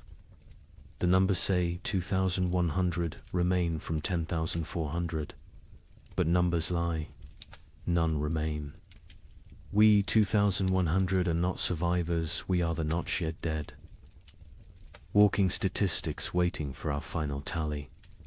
Mathematics has proven that hell is not fire and brimstone. Hell is subtraction without end, division without remainder, the null set of human hope. In 1321, as the worst seemed to be passing, something strange happened. The rats returned, but they were different, larger, bolder, moving in coordinated swarms. A chronicler in Milan wrote, "They fear neither cat nor dog nor man. They walk in daylight like they own the earth." Where had they been for 7 years? Some scholars believe they survived in the vast granaries of Eastern Europe, growing fat while the West starved. Others think they evolved, adapted to the cold. But everyone agrees on one thing: they brought something back with them. A Venetian merchant noted, "The rats are sick. They dance in circles before dying, black swellings on their necks." Those swellings would have a name soon enough. But in 1321, as Europe began to believe, the worst was over. Nobody knew they were witnessing the overture to the Black Death. The first documented sighting was in Prague, March 1321. A baker named Joseph, one of the few whose ovens still functioned, reported to the city guard. They came at dawn, hundreds of them, moving like water through the streets. But wrong. Rats don't move together like soldiers. These did. They ignored the few cats left alive. The cats ran from them. Within days, similar reports flooded in from across Europe. But these weren't the timid creatures that had vanished in 1315. The merchant Giovanni di Marco, traveling from Venice to Vienna, documented what he saw. Rats the size of rabbits, some larger, grey-black fur so thick arrows bounce off, eyes that reflect light like demons. They don't scatter when approached. They stand their ground, studying you, calculating.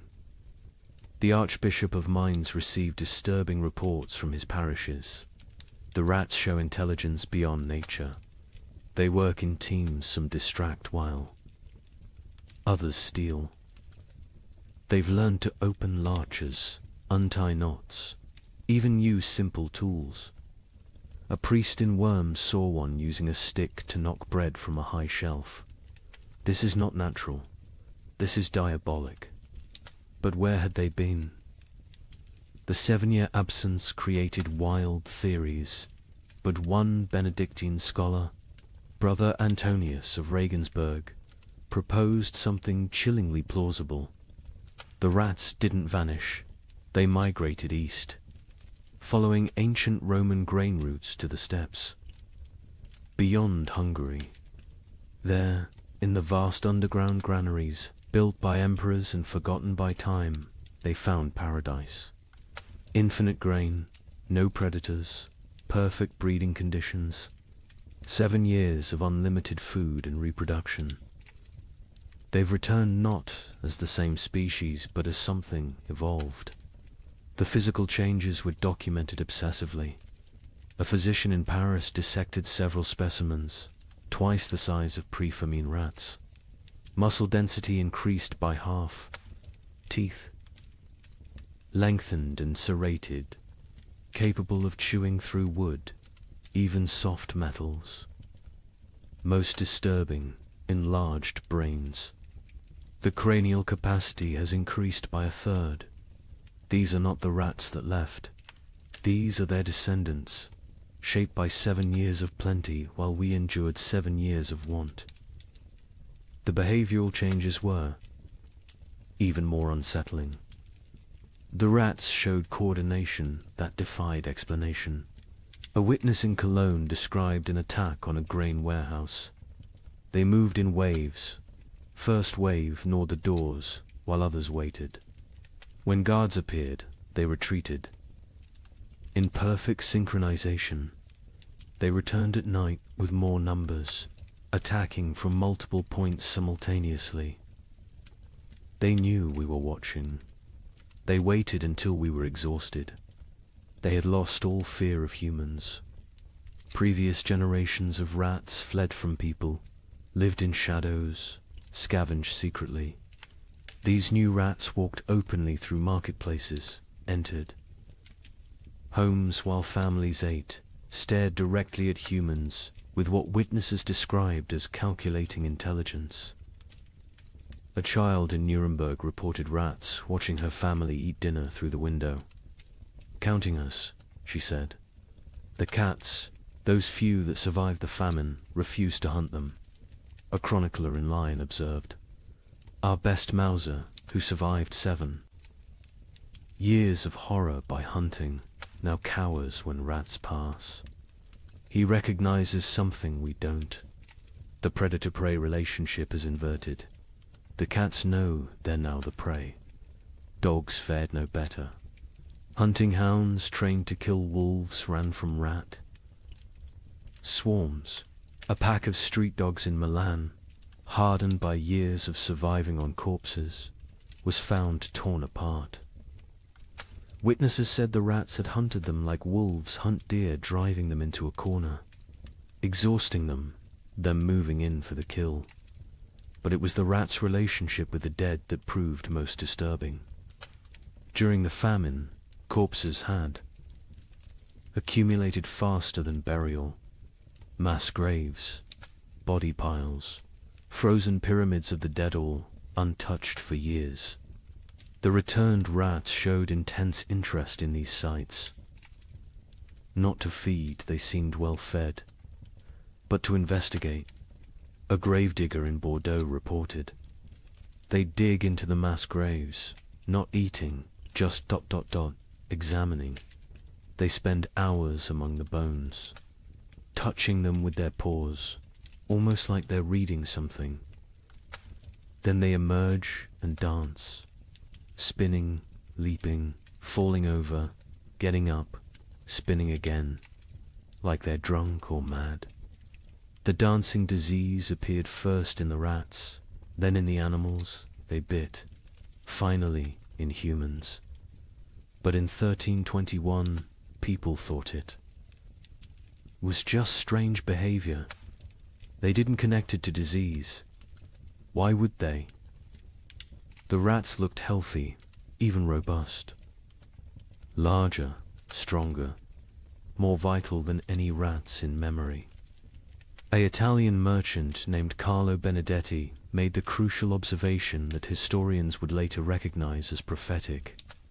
The rats congregate at trade routes, ports, and crossroads.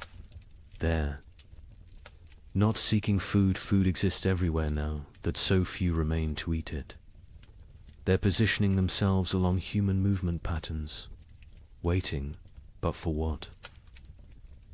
The rats showed particular interest in the remaining churches and monasteries. Brother Francis of Assisi documented their behavior. They enter during services, completely unafraid of the congregation. They sit in neat rows as if listening to the sermon. When we sing hymns, they sway. When we pray, they bow their heads. Mockery, mimicry, or something else. They seem to be waiting for something, some signal we cannot perceive. The first human deaths directly attributable to the returned. Rats came in summer 1321, not from attack from disease. A family in Bruges who'd been bitten while defending their grain store fell ill within days. The symptoms were unlike anything seen during the famine. High fever, delirium, and most distinctively, black swellings in the neck, armpits and groin. The family died within a week, but not before describing their hallucinations. The rats speak to us in dreams. They show us cities of the dead, kingdoms built in grave earth, empires of bone and plague. They promise us citizenship and then Acropolis if we stop fighting and accept the gift they bring. Medical professionals were baffled. A physician in Prague wrote, "The disease is nothing like the starvation, sickness, or winter plague. It burns through bodies like fire through dry wood. The black swellings appear where the body fights hardest, lymph nodes swelling with failed resistance. But, strangest of all, the victims dance before they die, just like the rats." The dancing sickness spread from the bitten to their families, from families to neighborhoods, from neighborhoods to districts. But in 1321, it was still contained, still rare. Most who died that year still died from famine's lingering effects. The new plague was just beginning its incubation, both in human bodies and human societies. The rats' intelligence manifested in increasingly complex ways. They learned to avoid traditional traps, poison, and hunting methods. They developed new social structures: scout rats who tested food for danger, guard rats who watched for threats, even what appeared to be leader rats who directed group movements through series of squeaks and gestures. A scholar in Vienna documented their learning capabilities. We captured one, intending study. Its companions spent 3 nights trying to free it, using increasingly sophisticated methods: leverage, distraction, even attempting to pick the lock with twisted metal. When they failed, they sat outside the cage in vigil until the captured rat died. Then they left. But the next night, our laboratory burned. The fire started in 3 places simultaneously. Draw your own conclusions. The church struggled to explain the rats' return. Were they demons? Punishments? Tests? The Bishop of Cologne preached. For 7 years they abandoned us to our suffering. Now they return in our moment of hope, stronger for their absence. They are either God's final curse or Satan's opening move in some greater game. Either way, they herald something worse than what we've endured. Popular folklore developed quickly. Rats were secret rulers of the underworld who'd retreated to plan humanity's destruction. They would transform human souls, twisted by starvation, into animal form. They were advanced scouts for an invasion from hell itself. Each theory was more fantastic than the last, but none were as terrible as the truth. The truth was biological, not theological. The rats had spent 7 years in isolated populations, breeding rapidly in the eastern granaries. Diseases that would normally kill them had instead created resistant populations. The Black Death bacterium, Yersinia pestis, had found perfect incubation conditions, countless hosts, rapid reproduction, isolation from human interference. The rats weren't evil. They were evolution's answer to abundance. After scarcity, by autumn. 1321, the dancing sickness had spread to every major city. Still not epidemic, still not recognized as connected to the rats, but growing. The correlation between rat populations and disease was noticed by a few.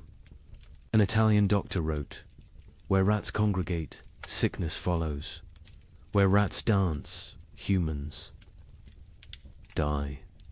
Where rats thrive, plague arrives." But Europe, exhausted from 7 years of famine, couldn't process another catastrophe. The return of the rats was seen as disgusting but manageable. The dancing sickness was concerning but limited. Nobody connected the dots that would seem obvious in hindsight, that the rats weren't just returning from exile. They were bringing hell with them. The final observation of 1321 came from a child in Marseille, a girl who'd survived the famine by eating rats when they were still scarce.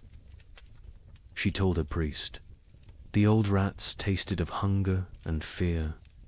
These new rats taste of death and patience. They're not afraid of us because they know something we don't. They're waiting for us to realize we're already dead." Within 20 years, her words would prove prophetic.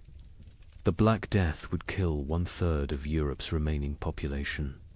But in 1321, as people celebrated the famine's end, as they counted their dead and rebuilt their lives, the rats just watched, and waited, and danced their strange dances in the moonlight, practicing for the grand performance yet to come. On March 15, 1322, something miraculous happened. The sun broke through clouds that had shrouded Europe for 7 years. Real warmth, real light. In London, people fell to their knees in the streets, weeping. Church bells rang for 3 straight days. A young monk in Canterbury wrote, "We had forgotten the sun could hurt your eyes." Children who had never seen their own shadows screamed in terror at the dark shapes that followed them. But the thaw revealed horrors frozen in time. Bodies emerged from snowdrifts, perfectly preserved. Entire families found seated at tables, frozen mid-meal. Armies discovered standing in formation, weapons raised, ice statues of a war that winter had won. The warmth came suddenly, without warning. Dawn broke grey as it had for 7 years. But by noon, actual golden light pierced through, not the weak, watery light that occasionally appeared, but real sunshine, hot, bright, alive. In Paris, people stumbled from their homes, shielding their eyes, unable to comprehend what they were seeing. Marie de Champagne, age 7, born during the famine, experienced sunshine for the first time. Mother fell to her knees and pulled me down, saying we must pray. I asked what the burning light was. She said God's eye has opened. I was terrified. I thought God was going to see what we'd done to survive. The ice began to melt with alarming speed. Winter's archives, 7 years of frozen death, began to reveal themselves. In Cologne, the Rhine's thaw exposed a grotesque gallery, hundreds of bodies that had fallen through ice over the years, preserved perfectly, now floating downstream like a parade of the damned. Citizens lined the banks, searching for relatives lost years ago, finding them looking exactly as they had at death. Brother Thomas of Westminster, who'd chronicled the disaster from beginning, wrote with shaking hand, "The earth gives up its dead, but not for resurrection. They return only to show us what we've done." A mother and child, frozen in embrace, so perfectly preserved I could count the tears frozen on their cheeks. Soldiers who died defending grain stores, still standing at their posts, ice guardians of nothing. God has kept perfect record of our failures. But with the thaw came something worse than revealed corpse. Truth-field truth. The ice had hidden the full scope of devastation. Entire districts thought to be empty were found to contain hundreds of frozen dead. Mass graves, hastily covered with snow, began to melt and shift, creating mudslides of human remains. The spring of 1322 didn't bring renewal. It brought archaeology of horror in the Alps. The thaw revealed the children's crusade of frost, perfectly preserved. A merchant reported, "They stand like an army of small angels, ice blue and beautiful. In their death, still holding hands, still facing south, still seeking summer that has finally come too late. Pilgrims are already calling it holy ground. I call it the world's guilt made manifest. Europe that emerged from the Great Famine was unrecognizable. Languages had changed, words for hunger had multiplied, while words for joy had been forgotten. Children born during the 7 years were stunted, marked forever by starvation. They would be called the famine generation, shorter, weaker, but survivors of the impossible. The social order had shattered. Peasants who survived owned land, for the first time inherited from the dead. The church's authority collapsed. Where was God during the freeze? And most critically, the population drop created labor shortages that would, within a generation, end feudalism itself. The Great Famine didn't just kill millions, it killed the medieval world. The linguistic changes were documented by scholars. Attempting to translate pre-famine texts, the abbot of Cluny wrote, "We have 23 new words for different types of hunger, but have lost the words for feast, abundance, and satisfaction. Children learning to speak, use, eat. As past tense only, they cannot conceive of eating as a present or future action. We've developed exact terms for the taste of leather, bark, clay, but forgotten words for flavors of meat.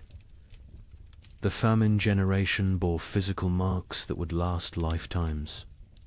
Stunted growth, adults reaching barely 5 feet, bone deformities from childhood rickets, teeth destroyed from eating stones and wood, but worse were the invisible scars. They hoarded food obsessively, even in plenty. They ate alone in darkness, unable to share meals. They counted every grain, weighed every crumb. A physician in Paris noted, "They survived famine, but remain imprisoned by it. Their bodies live in 1322, but their minds remain in 1318. The social revolution was immediate and irreversible. A third of Europe's nobility had perished, entire bloodlines extinct.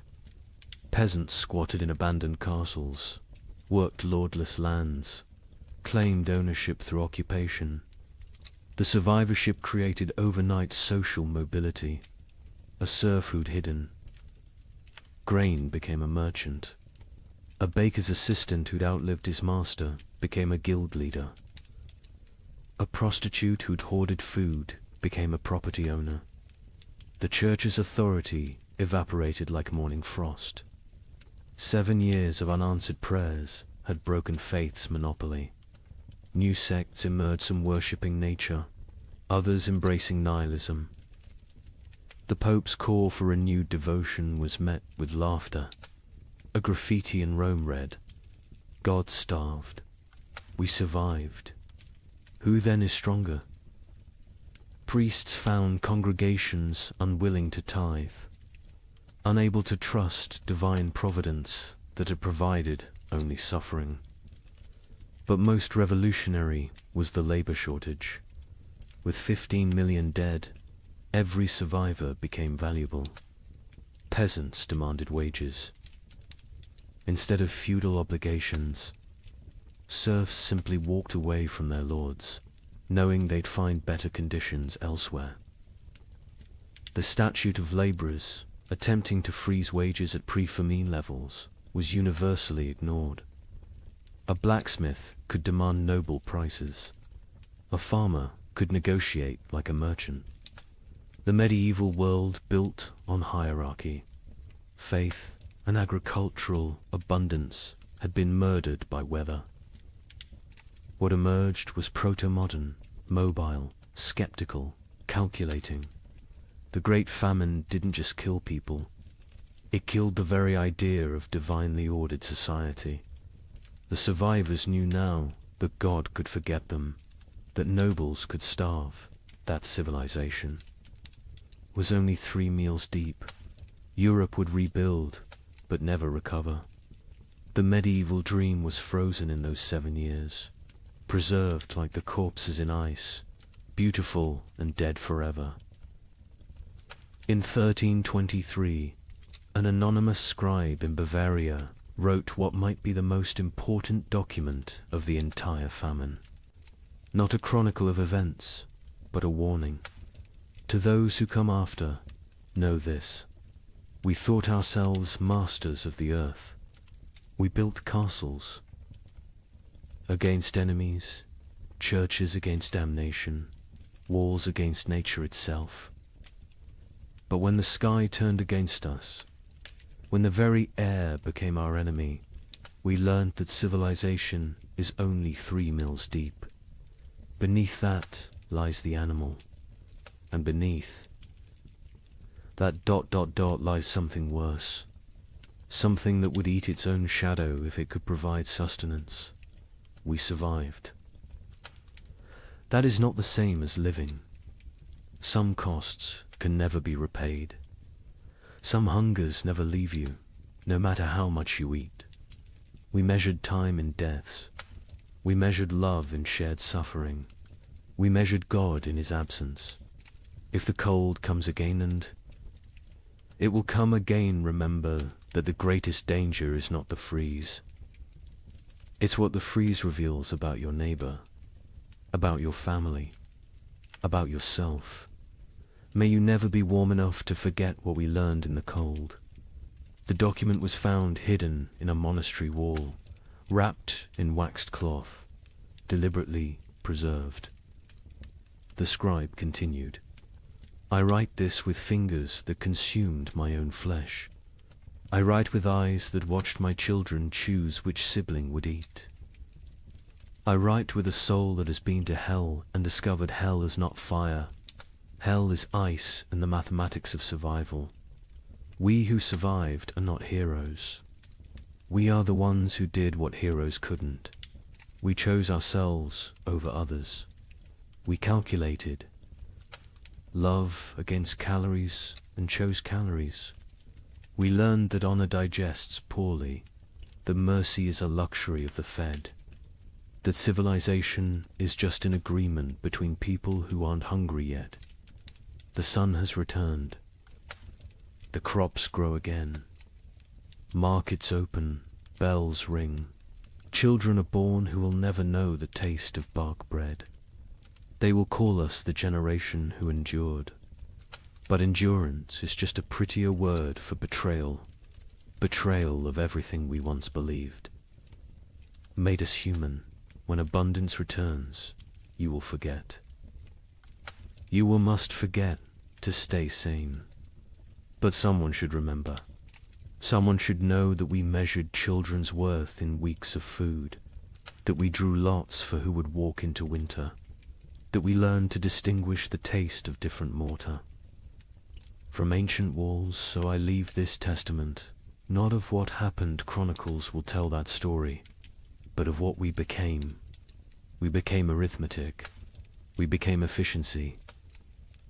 We became the truth that underneath every prayer, every law, every noble sentiment, lies the animal that will eat its own tail if the circle of consumption demands it.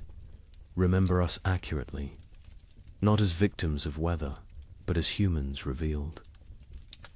The cold didn't change us, it showed us, and what it showed can never be fully hidden again. The thaw has come. Summer returns. But we who survived carry winter inside us forever, a frozen seed that whispers, "This is what you really are. Everything. Else is just the dream of well-fed men." In the spring of 1315, a mother in northern England made an unthinkable decision. She locked her children inside their cottage, walked into the frozen wasteland, and never returned. But she wasn't abandoning them. She was saving them. What she knew, what all of Europe would soon discover, was that the world itself was dying. The rain wouldn't stop. The cold wouldn't break. And for the next 7 years, winter would reign supreme. Her name was Marjorie of Dereham, and her neighbors found her children 3 days later, alive, huddled around the last embers of their fire. The eldest, a boy of 9, clutched a note his mother had left. The priest who recorded it wrote that his hands shook as he read her words aloud. "My flesh will buy them grain. My absence will grant them mercy. Tell them I walk toward God." Not away from them. You see, Marjorie had understood something terrible. Something that would take the rest of Europe months to grasp. This wasn't just another harsh spring. This was the beginning of an extinction. The marketplace where she'd traded her body for bread had made the calculation clear. A living mother meant 5 mouths to feed.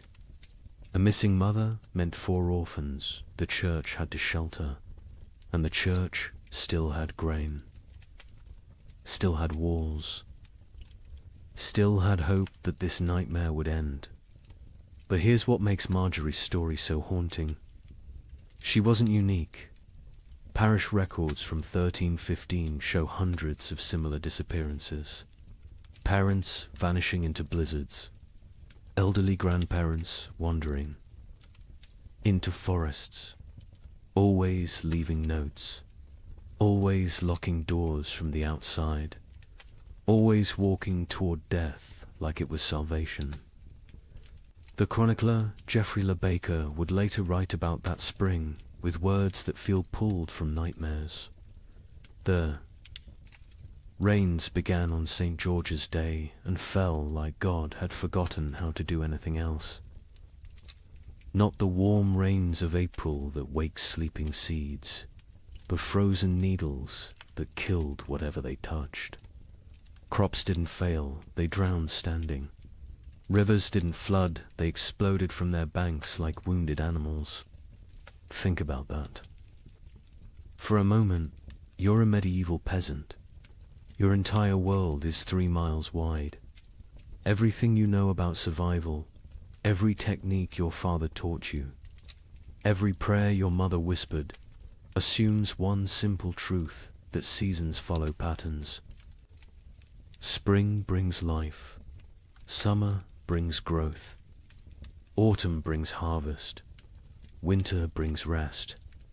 But what happens when spring never comes? When winter refuses to die? When the very foundation of existence cracks beneath your feet? That's what began in 1315. Not a famine, not a crisis, but the complete collapse of natural order. And Marjorie of Durham, walking into that frozen dawn, leaving her children behind to live, was just the first character in a story that would consume 15 million souls. Before it ended, the question isn't how Europe survived, it's what Europe became to survive it.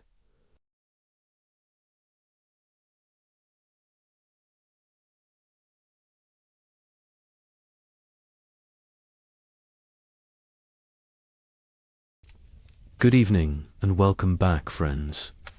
Tonight, we are going to journey through the winter that never ended, America's forgotten ice years.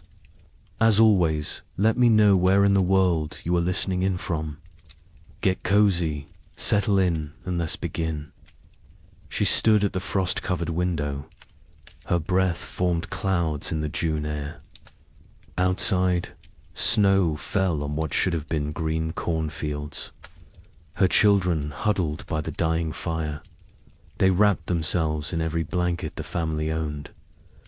She whispered a prayer, the same prayer she had whispered every morning for weeks. She asked God when spring would finally come. She did not know this was only the beginning. Picture thousands of similar scenes across the American frontier. Thousands of windows, thousands of prayers whispered into the impossible cold. What happened in 1816 was merely a prelude, a warning that no one heeded. 20 years later, something far worse came to the American interior. This time it would last not 1 year, but 3 brutal winters. They bled into each other without mercy, without explanation, without end. Between 1836 and 1838, a climate catastrophe struck North America. It has been nearly erased from popular memory. Historians debate the causes today. Solar minimums, volcanic eruptions half a world away, or a deadly combination of forces beyond human understanding. The pioneers who lived through it had no such explanations. They had only survival. They had only the next day, and the day after that, if they were lucky enough to see it. This is their story. The story that America chose to forget. What you are about to hear challenges everything you thought you knew about westward expansion. Textbooks celebrate the march of civilization across the continent. They praise the brave pioneers, claiming their piece of the American dream. But they rarely mention the winters that nearly ended it all. They do not talk about the settlements that simply vanished. They do not discuss the mass graves discovered decades later, or the journals hidden in attics, journals filled with words that survivors could not bear to speak aloud. This is the story of the winter that never ended, and the people who somehow lived to see spring again. Late 1835. The American frontier hummed with optimism. The economy was booming. Land was cheap. Opportunity seemed limitless. Thousands of families poured westward into territories that promised fertile soil and new beginnings. Michigan Territory, Wisconsin, Illinois, Indiana, Ohio. These were the lands of promise. These were the places where a man could build something from nothing. A young couple in their early 20s had just claimed 160 acres in Michigan Territory. They were newlyweds. She was pregnant with their first child. He had spent the summer building a one-room cabin with his own hands. The logs were chinked with mud and moss. The roof was solid. The door hung true. They planned their first full harvest together. She planted a small garden near the cabin. Carrots, potatoes, beans. He cleared 3 acres for corn. At night they sat by the fire and talked about the future, about the children they would have, about the farm they would build, about growing. Old together on this land, an older family arrived in Illinois in the autumn of 1835. They had come from Pennsylvania, a mother and father with 3 children under 10 years old. They had sold everything they owned for this chance. The wagon journey had taken 6 weeks. The children were tired but excited. The father staked his claim near a creek. Good water, timber nearby, rich black soil that crumbled in his hands. He told his wife this was it. This was where they would prosper. She believed him. They all did dot in Ohio. A widower worked a small farm with his 2 teenage daughters. His wife had died of fever the previous summer. The grief was still raw, but he had responsibilities. Daughters to feed, a farm to maintain, a future to secure. For them, the older girl was 16, capable, strong.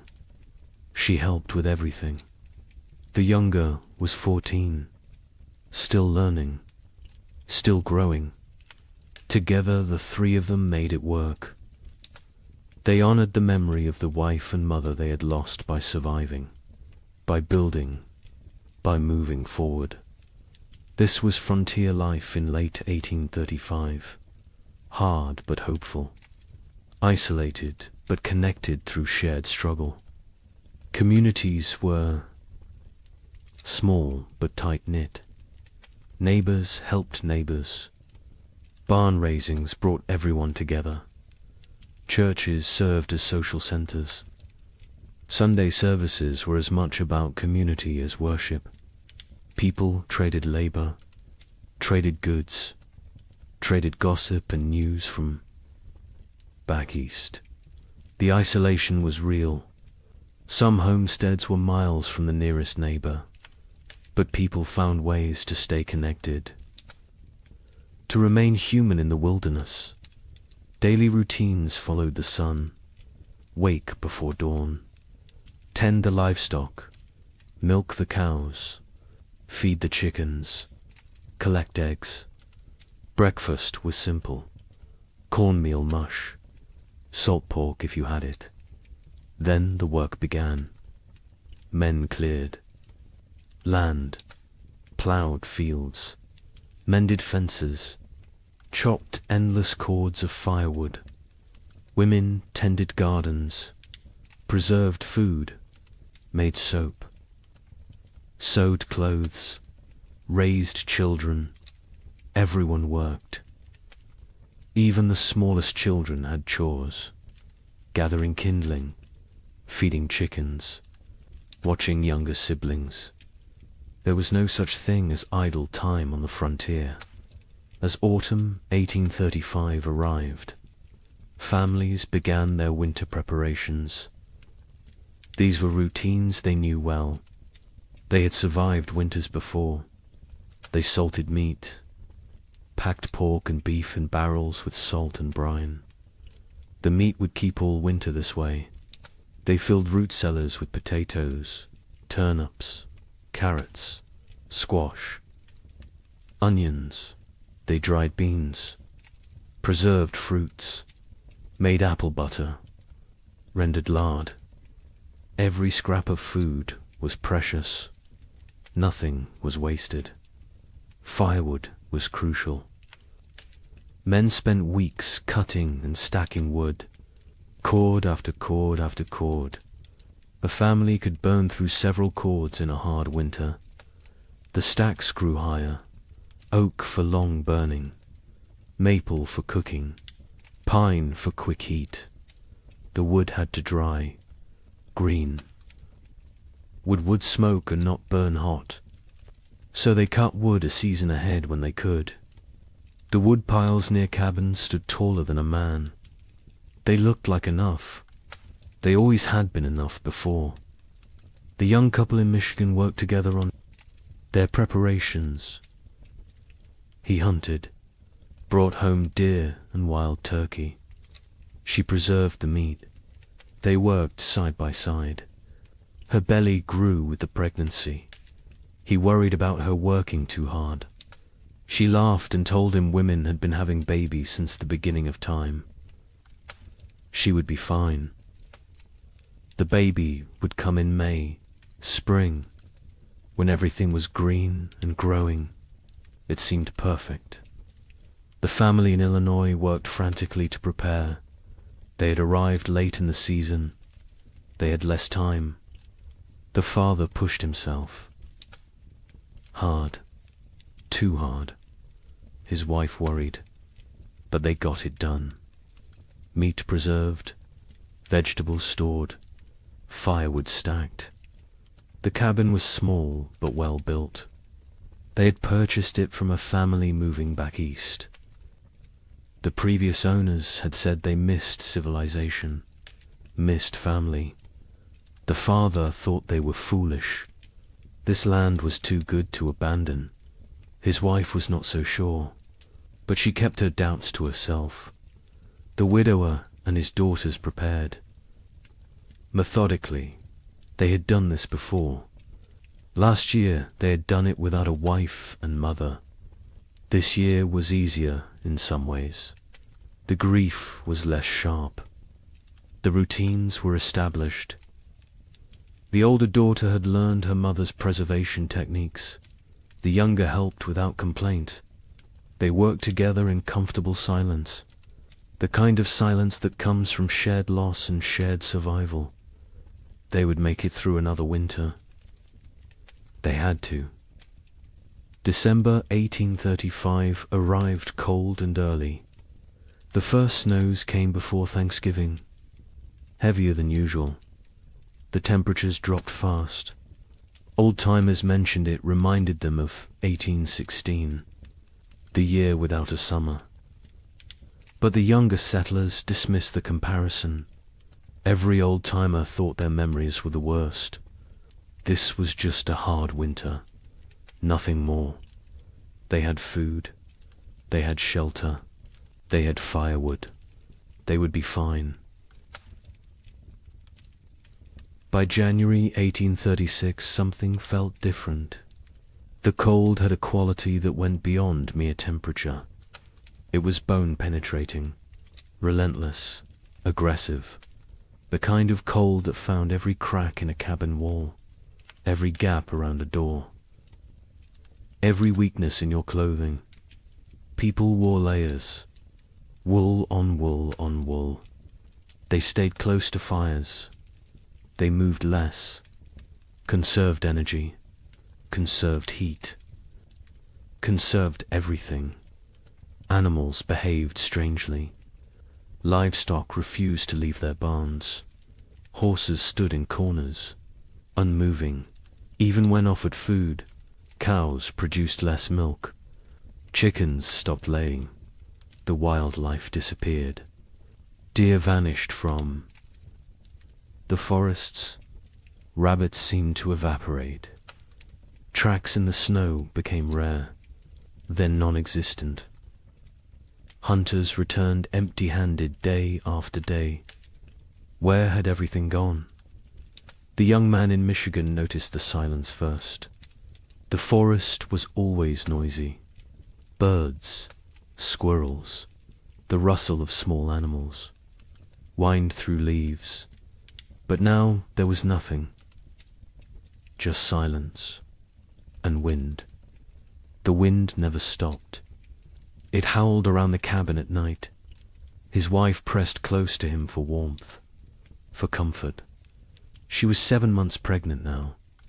He felt the baby kick against his back sometimes when they slept.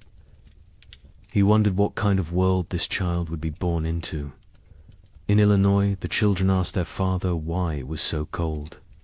He told them God was testing them, testing their faith, their strength, their family. The mother said nothing. She watched. Their food stores. She calculated in her head. If winter ended in March like it should, they would be fine. But something in her gut told her March might not bring spring this year. The widower in Ohio kept a journal. He had started it after his wife died, a way to process grief, to feel less alone. In late January 1836, he wrote an entry that he would later try to burn. He wrote that the cold felt wrong, not natural, that he had a feeling of dread he could not shake, that his daughters felt it too, though they did not speak of it.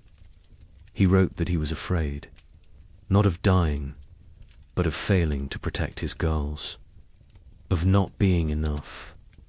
February arrived. It should have shown signs of weakening.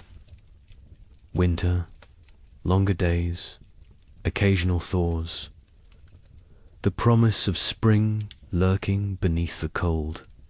But February 1836 brought none of these things. It brought deeper cold, more snow, storms that lasted days. The sun appeared rarely. When it did, it seemed weak, pale, unable to warm anything. People began to worry, really worry. This was beyond a normal hard winter. Food stores were being depleted. Faster than expected. You burned more firewood in extreme cold. You ate more to maintain body heat. The calculations that had seemed conservative in November now seemed optimistic. Families began to ration. Smaller portions, fewer meals. Make it stretch. Make it last. Spring would come. It had to come. But as February turned to March, and March brought no relief, only more snow and more cold, a new emotion crept into Frontier. Cavern's fear, real fear, the kind that sits in your stomach and grows, the kind that wakes you at night, the kind that makes you count your remaining potatoes and feel panic rising in your chest, because spring should be here, and it was not. Coming, March 1836. The month that should bring thaw and birdsong and the first signs of life returning. Instead, it brought blizzards, heavy wet snow that collapsed roofs, winds that tore at cabin walls, temperatures that dropped so low that water froze solid inside homes, despite the fires burning constantly. People began to understand. This was not a normal winter. This was something else entirely. The young wife in Michigan went into labor on March 15th, 3 weeks early. Her husband rode through a blizzard to fetch the nearest midwife. She lived 4 miles away. He almost did not make it. The horse struggled through chest-deep drifts. The wind cut through every layer he wore. He found the midwife. She came. They rode back together. The journey that should have taken an hour took 3. The baby came that night. A girl, small but healthy, she cried strong. The mother wept with relief and exhaustion and fear. The midwife stayed 2 days until the storm broke. When she left, she told them the baby would need extra warmth, extra care. The mother already knew. She held the infant against her skin constantly, shared her body heat, prayed the cold would break before her milk ran thin. In Illinois, the family made a decision. They would send the eldest boy to the nearest town, 12 miles south, to buy supplies, if any could be had, extra flour, salt, anything. The boy was 8 years old, small for his age, but tough. His father gave him careful instructions. Follow the creek, stay near cover. If a storm comes, find shelter and wait it out. The mother packed him food for 2 days. She kissed his forehead, told him to be safe. He left before dawn. He returned 4 days later, frostbitten, exhausted, empty-handed. The town had nothing to sell. Their stores were depleted too. Everyone was rationing. Everyone was afraid. He had slept in a barn the first night, a chicken coop the second. A family had taken him in on the third night, fed him soup, let him warm by their fire. They had children his age, thin children with hollow eyes. He came home and told his parents what he had seen. His father nodded, said nothing. His mother turned away so the children would not see her cry. The widower in Ohio made an inventory in mid-March. He wrote down every item of food they had left. 2 bushels of potatoes, some sprouting, half a barrel of salt pork, 1 small sack of cornmeal, dried beans, maybe 20 pounds, some preserved apples, not many, he calculated. If they were very careful, if they ate little, if spring came in April, they might make it. Might, he gathered his daughters, sat them down, told them the truth. They were running low on food. They would need to ration carefully. The older daughter asked if they would starve. He could not lie to her. He said he did not know, but they would do everything possible to survive. They would hunt, they would trap, they would make every scrap. Count, she nodded. The younger daughter started to cry. The older put her arm around her sister, told her they would be all right. The widower was not sure which of them she was trying to convince. April came. April that should burst with life and warmth and renewal. April that should mean planting time and spring rain and hope.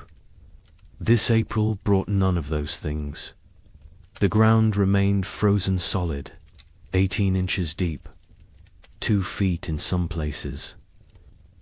No plow could break it. No seed could be planted. Even if they tried, nothing would grow in this cold. Families faced a terrible realization.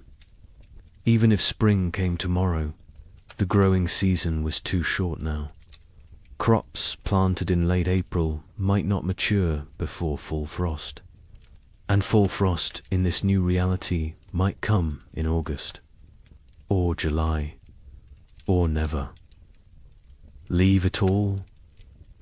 The cycle of farming that had sustained human civilization for thousands of years was broken, and no one knew how to fix it.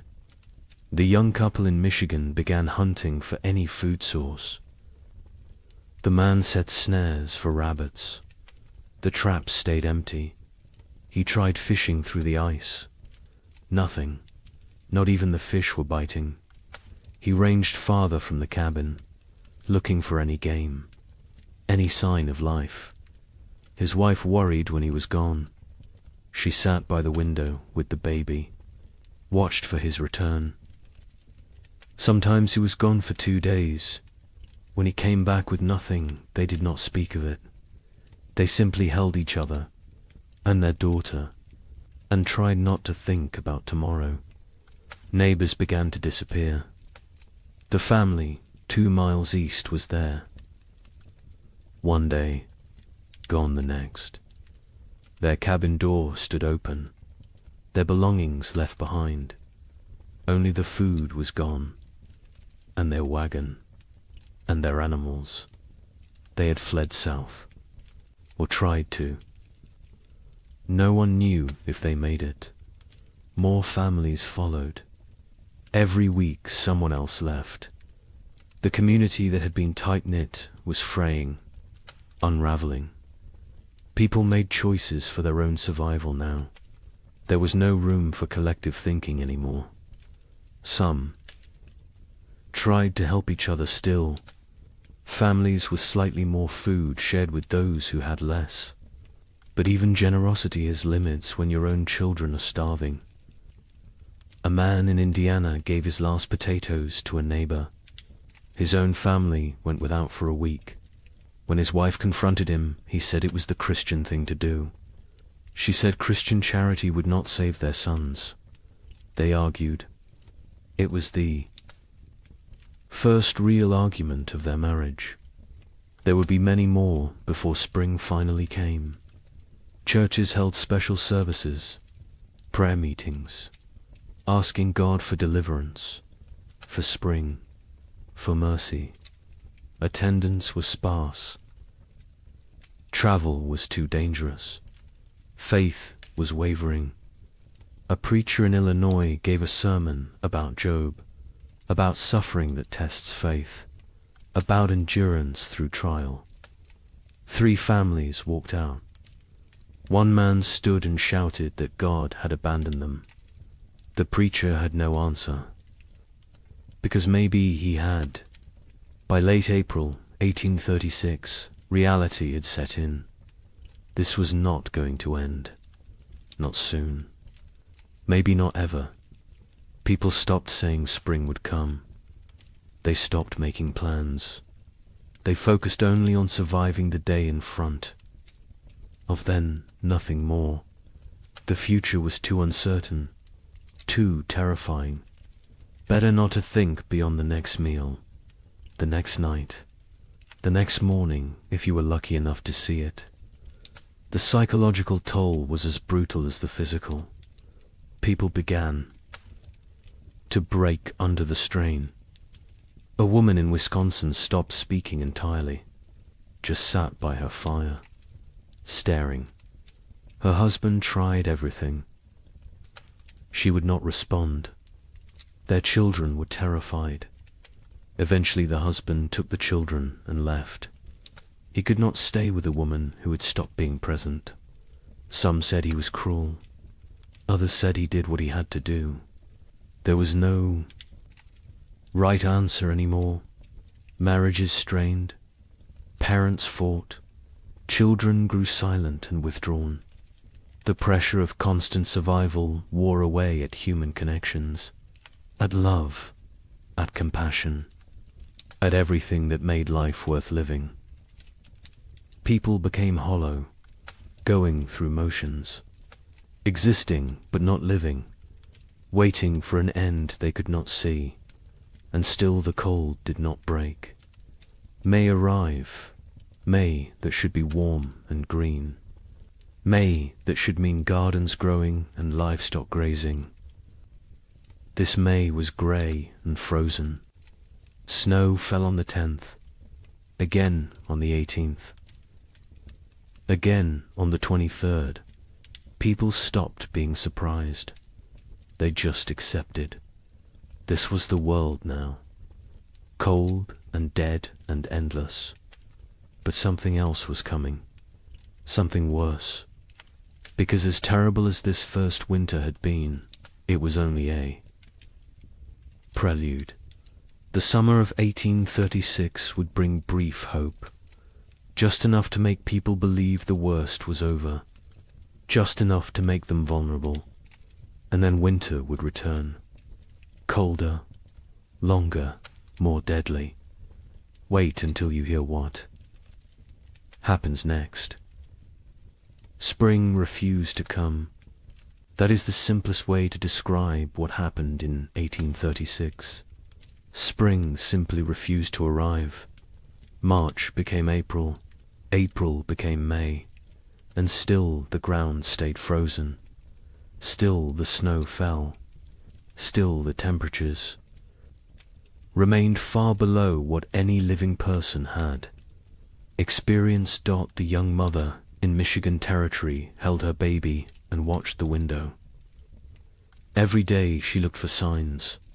A bird, a patch of bare ground, anything that suggested winter was weakening. She saw nothing but white, endless white. Her husband ventured out less now. The cold was too dangerous. The exertion burned calories. They could not afford to lose. He sat by the fire and stared at the walls. She knew what he was thinking. The same thing she was thinking. How long can we last? Their food stores had dwindled to almost nothing. The potatoes were gone. The preserved meat was gone. They had cornmeal, perhaps enough for 2 more weeks if they were careful, if they made it thin, if they did not mind the constant gnawing hunger. The baby nursed, but the mother's milk was weak. She could feel it. Not enough fat, not enough nutrition. The baby cried more now. A thin, desperate sound that cut through the cabin's silence like a knife. In Illinois, the family faced their own crisis. They had 5 mouths to feed, 3 children, 2 adults. The mathematics were brutal. They cut their portions again. And again. The children stopped asking for more.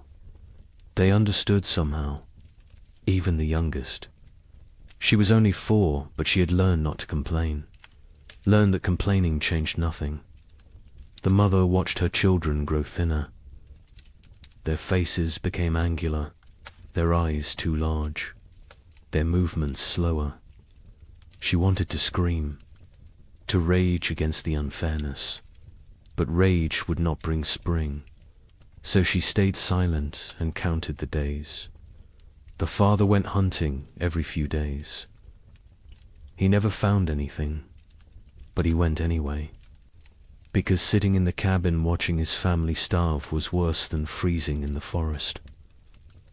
At least in the forest he was trying. At least he was doing something. He set traps. He checked them religiously. They stayed empty. He tried fishing through ice on the creek. Nothing. The fish had gone dormant or died. He did not know which. He returned empty-handed every time. His wife would look at him. He would shake his head. No words necessary. They both knew. The widower in Ohio and his daughters had become experts at survival. They burned furniture for warmth when the firewood ran out. A chair 1 week, a table the next. They ate 1 meal a day. Soup stretched so thin it was barely more than hot water. They trapped a squirrel once. 1 squirrel for 3 people. They made it last 2 days. They boiled the bones for broth, sucked the marrow, used every part. Nothing was wasted. Nothing could be wasted. The older daughter took on more responsibility. She was 17 now, though she looked younger. Malnutrition had stunted her growth, hollowed her cheeks, but her mind was sharp. She kept track of their supplies, rationed, carefully, made decisions about what to eat and when. Her father let her. He trusted her judgment. She had her mother's practical nature, her mother's strength. Sometimes he looked at her and saw his dead wife. It was comforting and heartbreaking in equal measure. The younger daughter was 15. She spoke less than before. The cold and hunger had made her withdrawn. She did her chores without complaint, helped where she could. But there was a distance. In her eyes, a remove. Her father worried about her, about what this experience was doing to her mind. To her spirit, He tried to engage her in conversation. She would answer in single words. Yes, no, maybe, then return to silence. He did not know how to reach her anymore. Communities that had held together through the winter began to fracture. Trust eroded. A family in Michigan discovered their hidden food cache had been raided. Someone had broken in while they slept, taken half their remaining supplies. They suspected a neighbor, a man they had helped the previous autumn, but they could not prove it, and confrontation seemed pointless. Everyone was desperate. Everyone was capable of terrible things when survival was at stake. Theft became common. People took what they needed to live. A chicken here, a bag of grain there, tools, blankets, firewood, anything that might help them survive another day. Some felt guilt, others felt nothing. Morality becomes flexible when you are watching your children starve. The social contract that held frontier communities together was dissolving, replaced by something more primal, more brutal. Every family for themselves. Churches tried to maintain order, to provide spiritual comfort, but attendance dropped.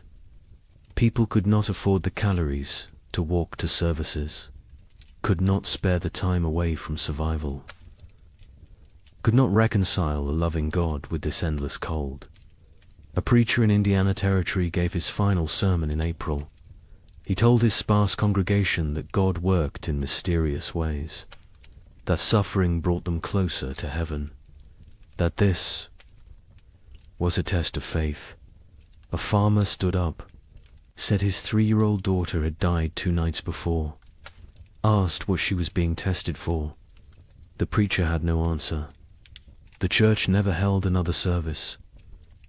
Parents made impossible choices. A couple in Illinois debated whether to eat their last seed corn. It was meant for planting, for the future, for hope. But their son was dying, 6 years old and dying of starvation. They could see it, his body consuming itself, his ribs visible through his shirt, his eyes sunken. They ground the seed corn into meal, made bread, fed him. He ate slowly. His stomach had shrunk. He could not eat much, but it was something. They had chosen survival today over the possibility of food tomorrow. They would live with that choice for the rest of their lives. Livestock died. Cattle froze in their barns. Horses became too weak to stand. Pigs huddled together for warmth, but still succumbed to the cold. Chickens stopped laying entirely. People slaughtered their animals, not according to any plan, just when they became desperate enough. Each slaughter was a small tragedy. That cow represented future milk, future. Calves, future security. But future meant nothing when you might not survive the week. So they killed and ate and tried not to think about tomorrow. The meat from livestock helped, but it went fast. A family could butcher a pig and eat well for a few days. Then the meat was gone, and they were back where they started. Hungry, desperate, counting down to nothing. Some families tried to preserve the meat, to make it last, but without sufficient salt. Without proper cold storage that did not involve simply leaving it outside where wolves might take it, the meat spoiled, or got stolen, or disappeared in the night. May arrived with no warmth, no green, no life. May there should be planting season brought instead more snow, more cold, more death. People stopped keeping track of dates. What was the point? Time had lost meaning. There was only day and night, hunger and cold, survival and death. Nothing else mattered. Nothing else existed. The young man in Michigan made a decision. They had to leave, had to try to reach his brother's farm in southern Ohio. It was 200 miles, through frozen wilderness, with a 4-month-old baby. His wife thought he was insane, said they would die on the road. He said they would die here. At least moving gave them a chance. They argued, quietly, so as not to wake the baby. He wanted to leave immediately. She wanted to wait for weather to break. He said the weather was not going to break. She knew he was right. But she also knew their chances of surviving a 200-mile winter journey were close to zero. They compromised. They would wait 1 more week. If the weather did not improve, they would go. They both knew it would not improve. But the compromise gave them something. A deadline, a decision point, a plan. Even a futile plan was better than sitting and waiting. To die. They spent the week preparing. He made a sled from cabin boards. She sewed carrying sacks. They packed their few remaining possessions, some clothes, a pot, a knife, a blanket, and the baby. Always the baby. In Illinois, the father watched his children and made calculations. They had food for perhaps 10 more days. After that, nothing. He had no plan for day 11. No ideas, no options. He had exhausted every possibility, every resource, every connection. They were alone, isolated, and running out of time. He told his wife they might need to consider sending the children too. Town, to find families who could take them in. She refused, said they would stay together. Whatever happened, they would face as a family. He did not argue. He understood. But he also knew that keeping the family together might mean watching all of them die. The widower in Ohio faced a different calculation. His daughters were old enough to understand, old enough to participate in decisions.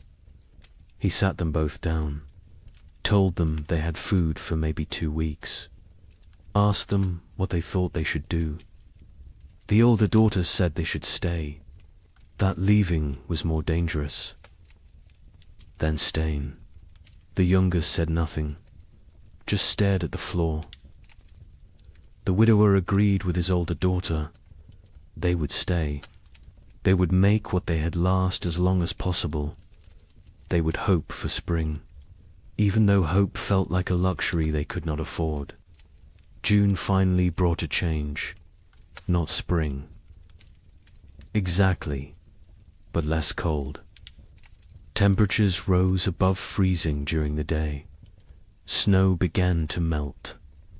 Patches of bare ground appeared. People emerged from their cabins, blinking, disoriented, like animals coming out of hibernation. They looked at their neighbors, saw the same hollow faces, the same haunted eyes, the same question. Did we really survive? But the relief was short. Lived. Because even with warmer weather, it was too late for a normal growing season. Crops planted in June would not mature before fall. And who knew what fall would bring? Who knew if this was really over, or just a brief respite before more? Cold. People planted anyway, because what else could they do? They put precious seeds into still, cold ground, prayed for growth, for warmth, for time. The young couple in Michigan decided to stay. The brief warmth had changed their calculations. They planted a small garden. Corn, beans, squash. The baby was stronger now. The mother's milk had improved slightly with less stress. They felt cautiously optimistic. Maybe the worst was over. Maybe they had survived. They tried not to think about all the families who had not, about the empty cabins they had passed, about the graves marked with simple wooden crosses. They focused on their own survival, on the tiny shoots of green emerging from the soil, on small reasons to hope. In Illinois, the family planted everything they had, every remaining seed. It was a gamble. If the crops failed, they would have nothing. No seeds. For next year, no backup plan. But they could not eat seeds, and they could not wait another year. So they planted and prayed and watched the sky nervously, expecting frost, expecting snow, expecting disappointment, because this year had taught them to expect nothing good. The widower and his daughters planted a small plot, just enough for the three of them. They had learned efficiency through necessity, no wasted space, no wasted effort, every action calculated for maximum return. They planted fast-growing crops, radishes, lettuce, things that might mature in the shortened season. They avoided crops that needed long growing periods, corn, squash, melons. There was no time. They needed food now, or as close to now as nature. Allowed. July brought warmth, real warmth. For the first time in what felt like forever, people were too hot instead of too cold. It felt miraculous. Children played outside. Women hung laundry to dry in actual sunshine. Men worked their fields in just shirts. No coats, no layers. It felt like a different world. A world they had almost forgotten existed. Some people wept, just from feeling warm sun on their faces, from remembering what it felt like to be comfortable. The gardens grew, slowly at first. The soil was poor after 2 years of cold. The plants were struggling, but they grew. Green shoots became leaves. Leaves became stalks. Stalks became the promise of food. People watched their gardens obsessively, checked them multiple times a day, measured growth, celebrated every new leaf. These plants represented survival, represented hope, represented the possibility of making it through another winter. But nature was not finished with them. On July 18th, it snowed. Not much, just flurries, but enough. Enough to kill the tender plants, enough to destroy weeks of growth, enough to crush newly formed hope. People walked out to their gardens. That morning, saw the white dusting, saw the blackened leaves, saw their food supply dying in front of them. Some fell to their knees. Some cursed God. Some simply turned around and walked back inside. There was nothing to say, nothing to do. It was happening again. The killing frost was not universal. Some areas escaped. Some gardens survived, but many did not. Families who had planted everything watched everything die. They had gambled on summer. Summer had betrayed them. Now they faced another winter with even less than before. The mathematics were impossible. They could not survive another winter like the last one. They simply could not. August brought more temperature swings, warm days, cold nights. Plants that survived the July frost struggled to grow. The growing season was too short, too unstable. Crops that should take 90 days to mature needed 120 now. because cold nights slowed growth, because the plants were stressed, because nothing was normal anymore. People harvested what they could: small potatoes, stunted corn, vegetables that in normal times they would have discarded. But these were not normal times. They harvested everything, used everything, wasted nothing. The young couple in Michigan harvested a small crop, not enough to last a winter, but something. They dried corn, made it last. Dug potatoes. Tiny potatoes the size of walnuts, but potatoes nonetheless. They counted their stores, made calculations, decided they needed to supplement with hunting, with trapping, with anything they could find. The man began ranging farther again, looking for game. The game was returning. Slowly, deer appeared in the forests, rabbits in the fields. He killed a deer in late August, his first successful hunt in months. They celebrated, ate fresh meat, felt strong for the first time in forever.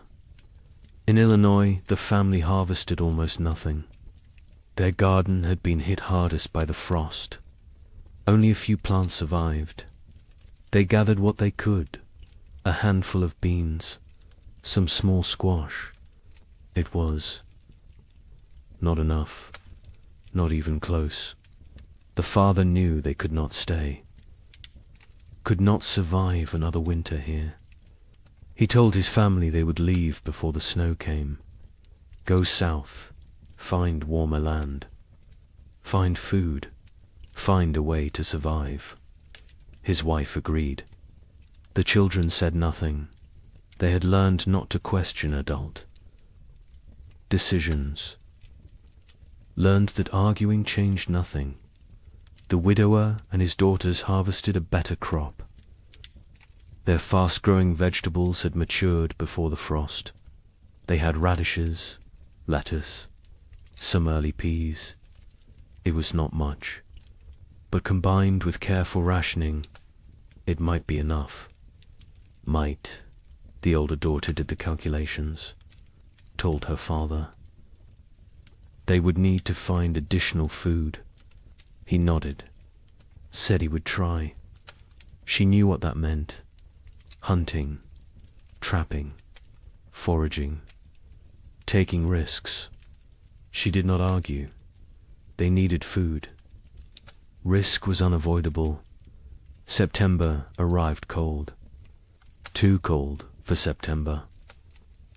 People looked at each other with understanding. It was starting again. The brief summer was over. Winter was returning. And this time they knew what to expect.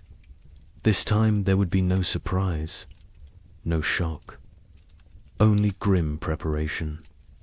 Only the knowledge that they had barely survived the first time. And now they had to do it again, with less food, less strength, less hope.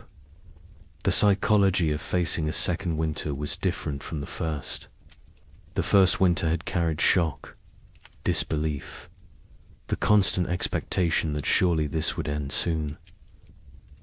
The second winter carried no such illusions. People knew what was coming. They remembered the hunger, the cold, the fear, the losses, and they knew they were weaker now, less prepared, more vulnerable. The knowledge sat heavy on everyone who remained. Many families chose to leave before winter set in. Migration south became a steady stream. Wagons loaded with whatever possessions people could carry. Children wrapped in blankets. Livestock trailing behind. They abandoned cabins. Abandoned land claims. Abandoned dreams. Survival mattered more than property now. More than pride. More than the promise of the frontier. They headed toward Kentucky, Tennessee, places where winter might be survivable. The young couple in Michigan debated leaving daily. Every conversation came back to it. Should they go? Should they stay? He wanted to try one more winter. They had more food this time, more experience, more knowledge of what to expect. She was not convinced.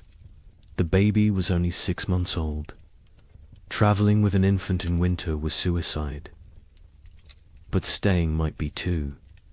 They went in circles, never deciding, paralyzed by impossible choices. A neighbor stopped by in mid-September, an older man who had lived in Michigan Territory for 10 years. He told them he was leaving, heading to his sister's farm in Kentucky. He offered to take them with him. Safety in numbers, shared resources, shared risk. The young man looked at his wife. She looked at the baby. The neighbor said he was leaving in 3 days, with or without them. Think about it. He left. They thought about it. They thought about nothing else. In the end, they decided to stay. The risks of travel seemed greater than the risks of staying. They had a cabin, firewood, some food, a chance. The journey was hundreds of miles through increasingly hostile weather with a baby. The math did not work, so they stayed. They watched their neighbor's wagon disappear down the trail, wondered if they had made the right choice, knew they would never know until it was too late to change their minds. In Illinois, the family prepared to leave. They sold what they could, traded the rest, packed a wagon with essentials. They left in late September, before the first snow. The father took one last look at their cabin, at the land he had dreamed would make his fortune. His wife put a hand on his arm, told him they would come back someday. He nodded but did not believe her, neither did she. They climbed onto the wagon. The children huddled in the back. They started south, toward an uncertain future. But at least it was movement. At least it was trying. The journey south was hard. The roads were poor. Mud, ruts, fallen trees. The wagon broke an axle on the 3rd day. The father spent half a day repairing it. They pushed on. Other families traveled the same roads. Sometimes they camped together, shared fires, shared stories. Everyone had the same tale. Cold, hunger, loss, death. The stories became repetitive, became numbing. After a while, people stopped sharing, just nodded at each other, understanding without words. They reached southern Illinois after 2 weeks. The father inquired about land. Prices had dropped. So many people fleeing south had flooded the market. He found a small farm, 40 acres. The previous owner had died. His widow was selling. The father offered what he had. It was not much. She accepted anyway. She just wanted to go back east, back to family, back to safety. The Illinois family had a new home, farther south, maybe far enough. The widower and his daughters stayed in Ohio. They had discussed leaving, but decided against it. The older daughter argued they knew this land, knew where to hunt, where to trap, where to find water. Starting over somewhere new meant learning everything again, meant being vulnerable in unfamiliar territory. Better to face the devil you know. Her father agreed. The younger daughter said nothing. She rarely spoke anymore, just existed. Moving through routines mechanically, October brought the first hard freeze, earlier than normal, earlier than even last year. People who had hoped for a longer autumn were disappointed. Winter was not waiting, was not merciful. It arrived with force and fury. Temperatures dropped below zero. Snow fell heavy and steady. Within 2 weeks, the world was white again, frozen again, dead again. The young couple in Michigan settled into survival mode. They knew the rhythms now, knew how to ration, how to stay warm, how to maintain hope when everything felt hopeless. The man hunted when weather permitted. He had learned to read the cold, to know when going out was risk versus suicide. He caught rabbits occasionally. Small game, it helped. Not enough, but something. The woman focused on the baby, keeping her warm, keeping her fed, keeping her alive. The baby was their reason to continue. Without her, they might have given up, might have laid down and waited for the end, but she needed them, depended on them, so they kept going, kept trying, kept fighting, even when they were exhausted, even when they wanted to quit. They looked at her face and found strength they did not know they had. Communities that had not already dissolved finished dissolving. People stopped visiting, stopped checking on neighbors. The isolation became total. Each family alone in their cabin, alone in their struggle, alone in the dark. The only sounds were wind and cold and occasionally wolves. The wolves had returned, hungry, desperate, like everyone else. They came close to cabins at night, howling, looking for weakness, looking for opportunity. A family 3 miles from the young couple disappeared in November. The husband went to check on them after not seeing smoke from their chimney for several days. He found the cabin empty, the door hanging open. Snow drifted inside. No signs of struggle, no blood, no bodies, just absence. They had left, or something had taken them, or they had died and been buried or dragged off. He did not know, would never know. He went home, told his wife. They barred their door that night, and every night after, death became common. Expected. A family in Indiana lost their youngest child, a boy of 3. He simply did not wake up one. Mourning, malnutrition, cold, pneumonia. Probably all 3. They buried him in snow because the ground was frozen, marked the spot with stones, planned to give him a proper burial in spring.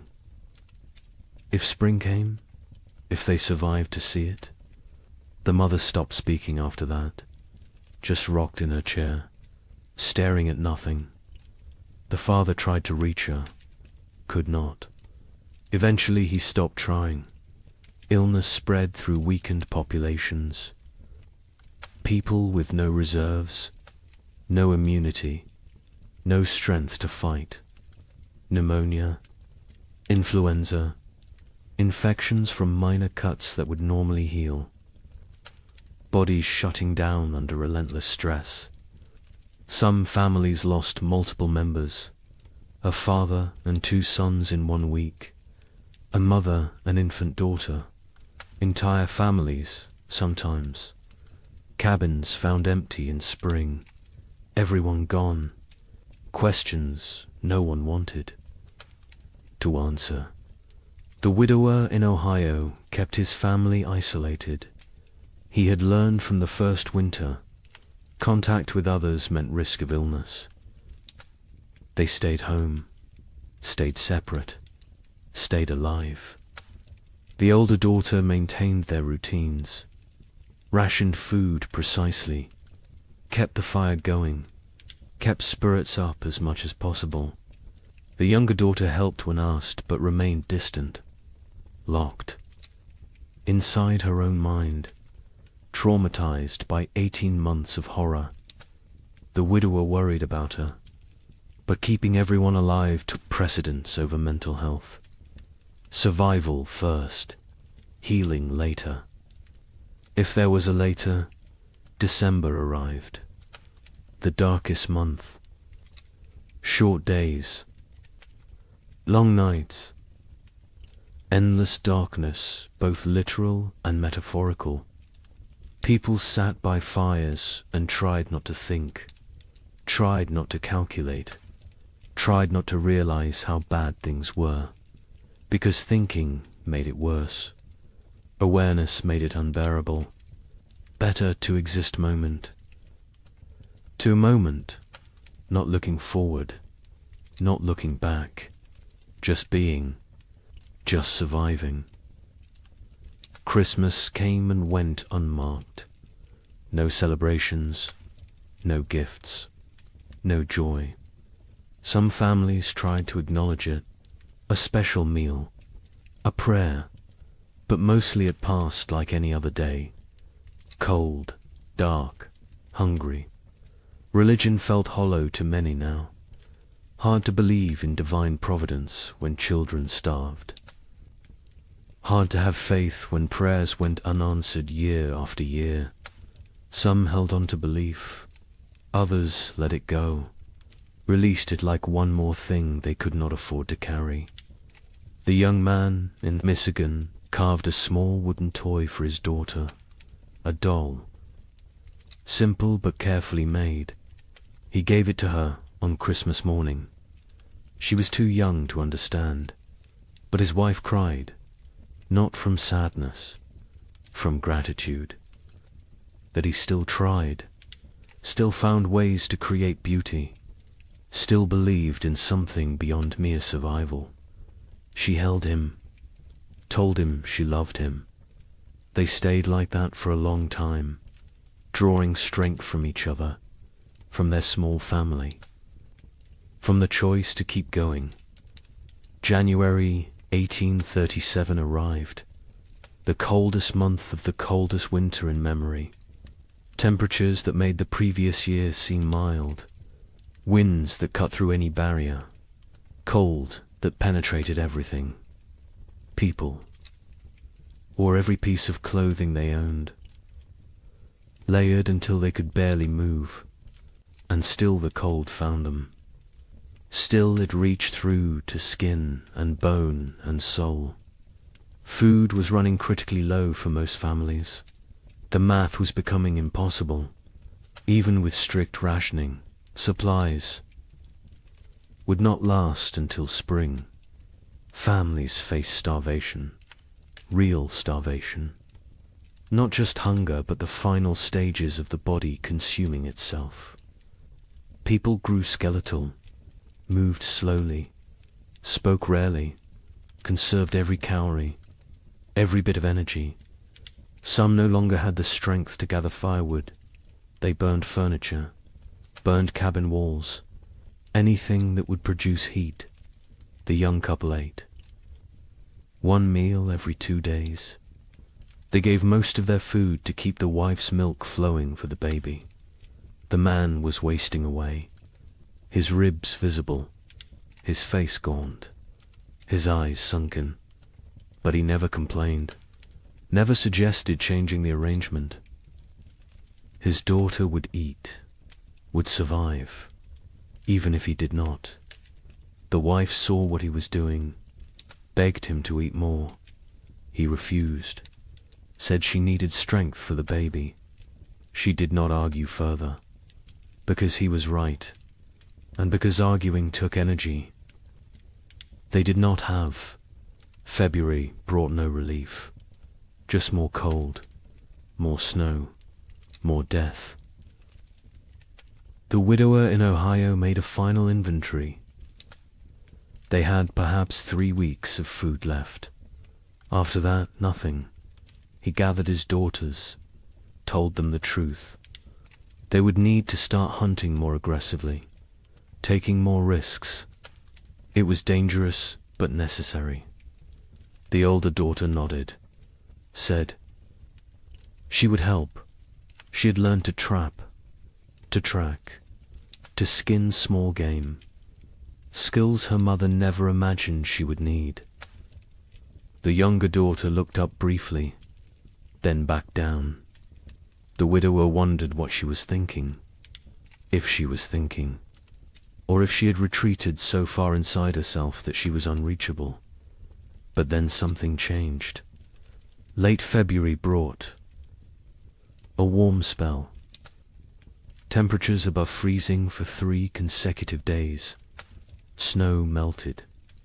The sun appeared, bright, almost cheerful. People emerged from cabins, looked around, dared to hope. Maybe this was it. Maybe winter was breaking. Maybe they had made it through. The warmth lasted a week, then ended abruptly. Temperatures plunged again. Snow returned. But something was different. The cold was less aggressive, less absolute. Spring was not here, but it was coming. Finally, actually coming. People could feel it, could sense it. The rhythm of seasons reasserting itself. Nature remembering how things were supposed. To work March brought increasing warmth. Real thaw. Ice melting on rivers. Snow receding from fields. Mud appearing. Glorious mud. People celebrated mud like it was gold, because mud meant earth, meant ground, meant the possibility of planting, of growing, of food. The young couple in Michigan stood at their window and watched snow melt, watched brown earth emerge. The wife cried. The husband held her. They had survived. Somehow, against all odds, they had survived. Wait until you hear how much worse it gets.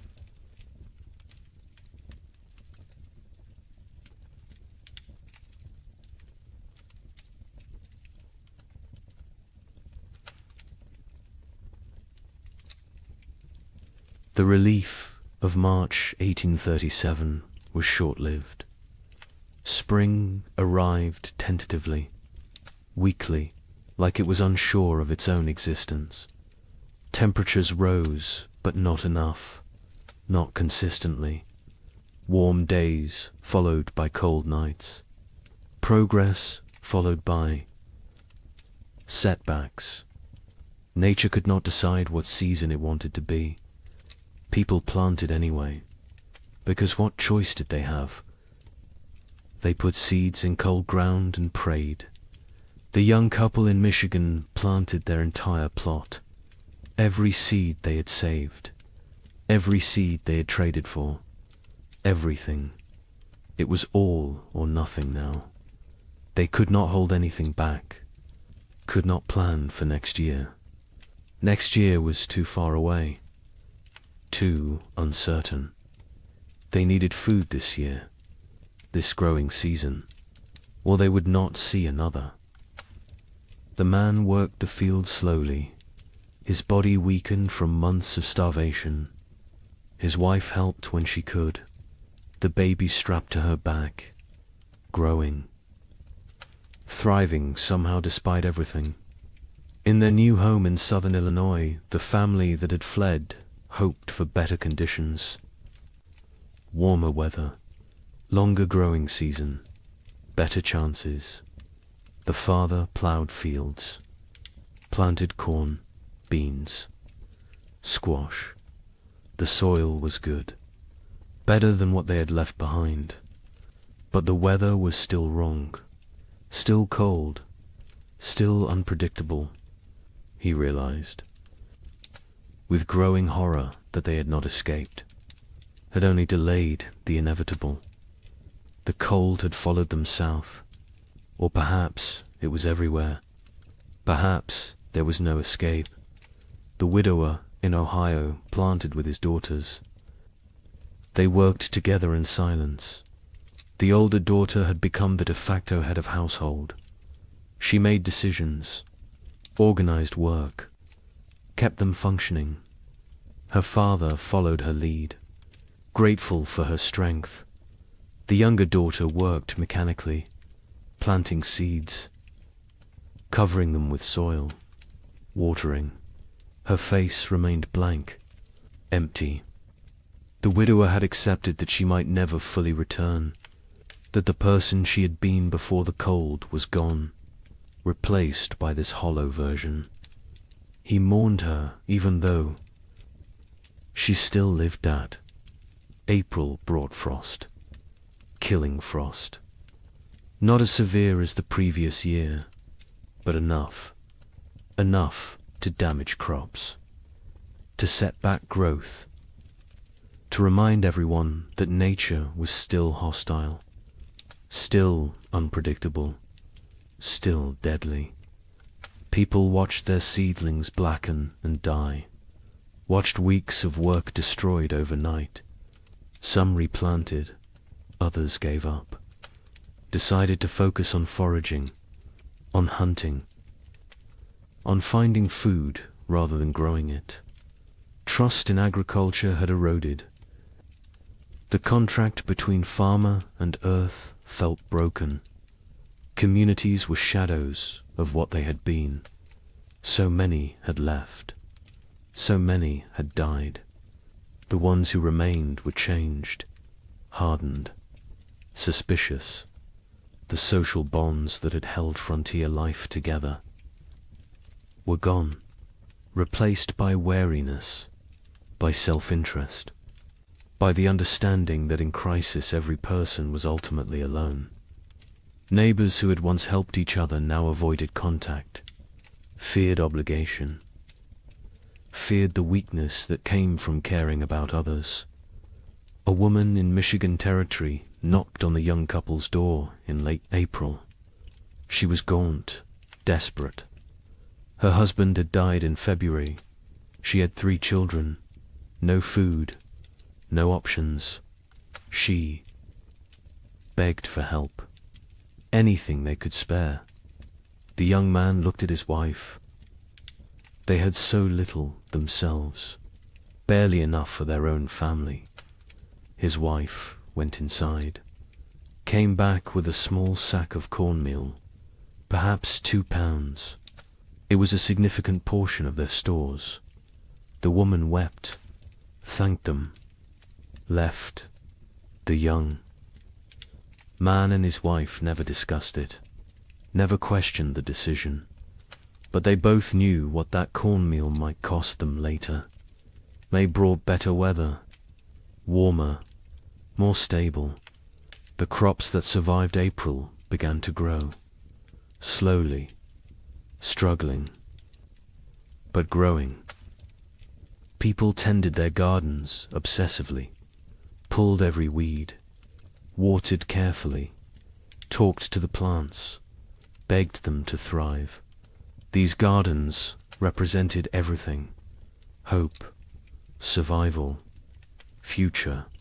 Without them there was nothing, just slow starvation through another winter. And no one could survive another winter like the last 2. The young couple's garden showed promise. The corn was growing, short stalks, but growing. The beans were climbing, the squash spreading. They allowed themselves to hope, to plan, to imagine a harvest that would see them through. The man hunted regularly now. The game had returned. Deer, rabbits, turkey. He was successful more often, building their stores. They smoked meat, preserved it, prepared for the worst while hoping for better. In southern Illinois, the family's crops grew better. The warmer climate helped. Their corn reached knee-high by late May. The father felt vindicated. They had made the right choice to move. His wife was less certain. She had learned not to trust good fortune, not to believe in progress until it was secured.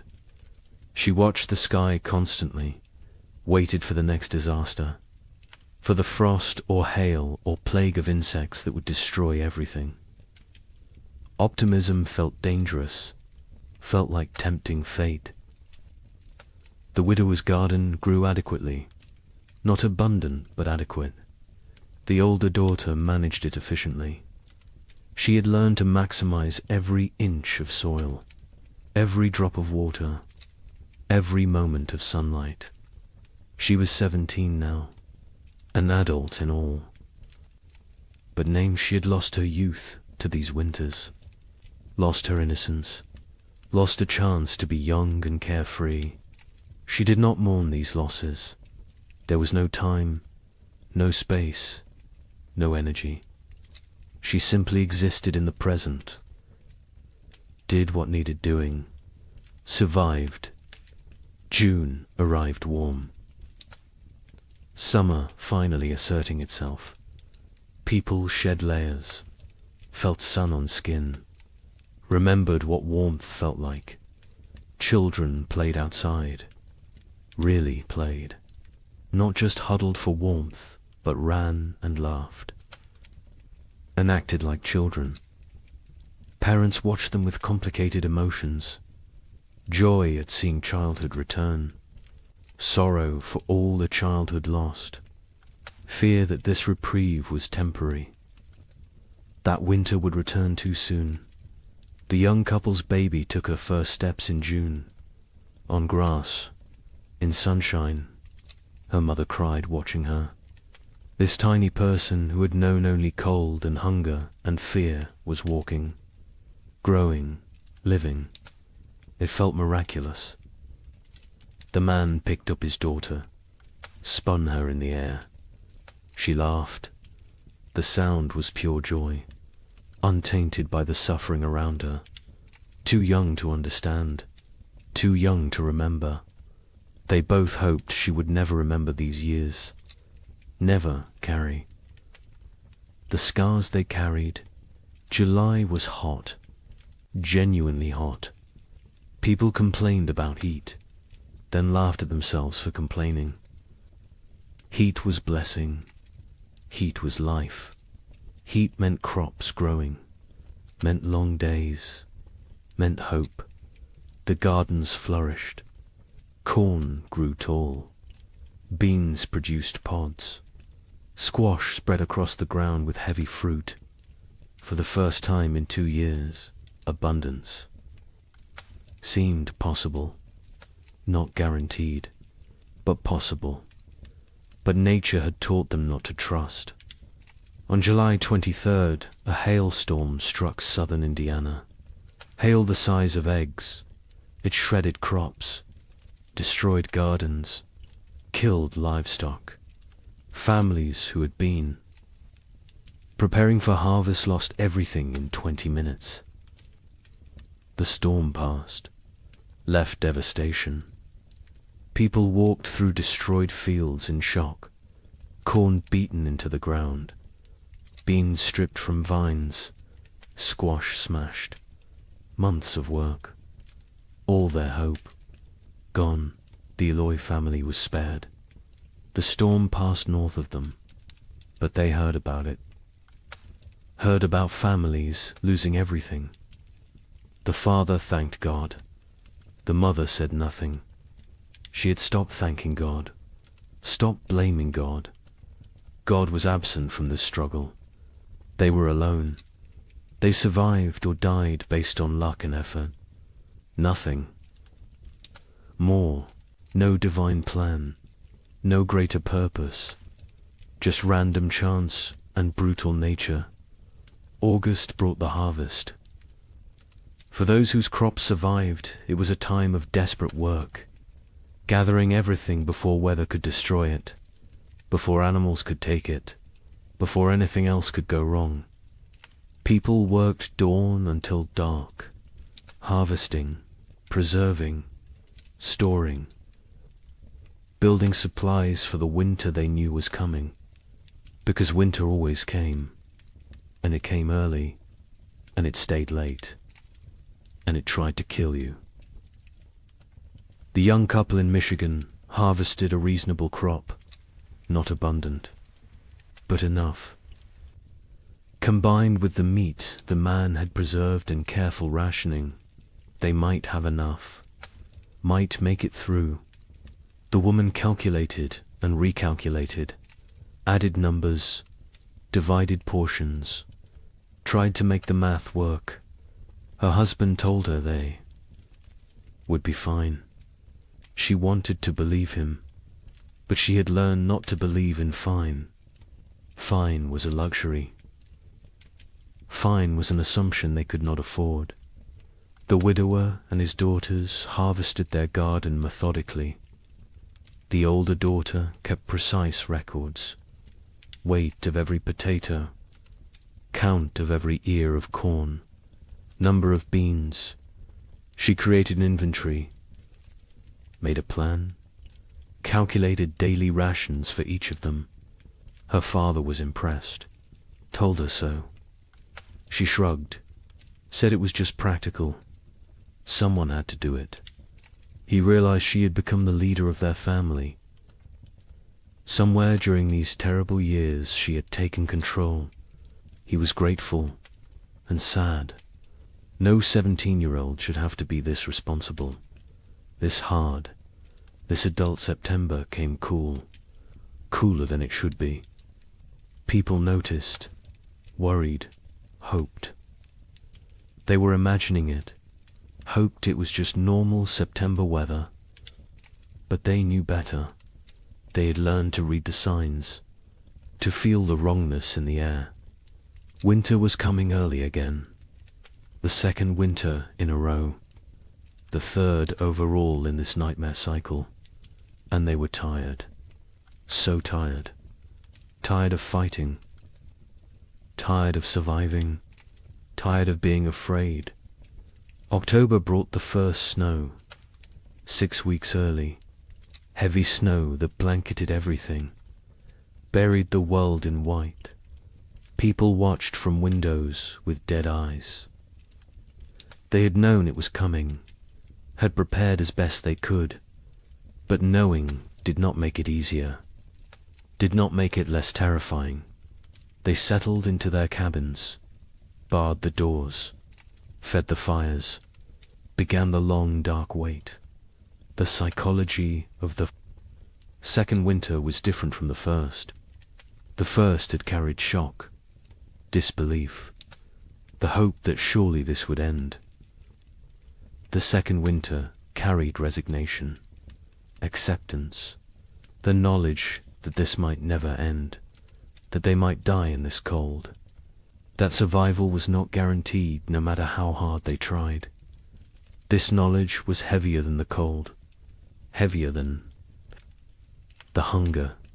It pressed down on souls, crushed spirits, made people hollow.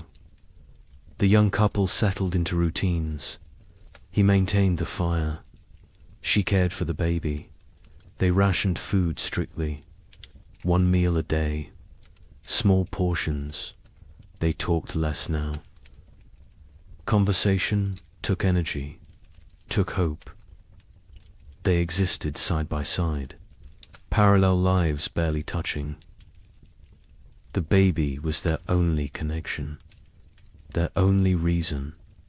Without her, they might have drifted apart entirely, might have retreated into individual isolation, but she needed both of them, so they stayed together, functioned as a unit, survived.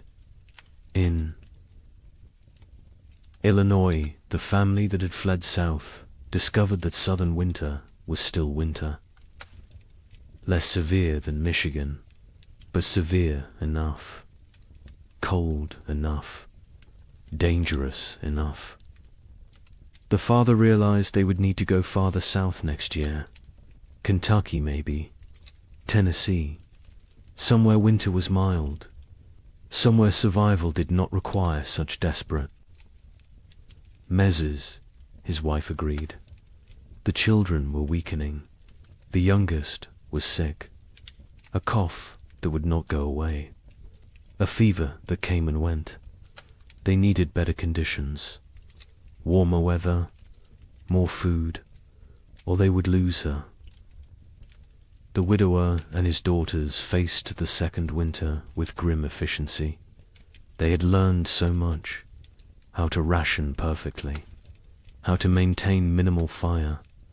How to trap in winter. How to make everything last.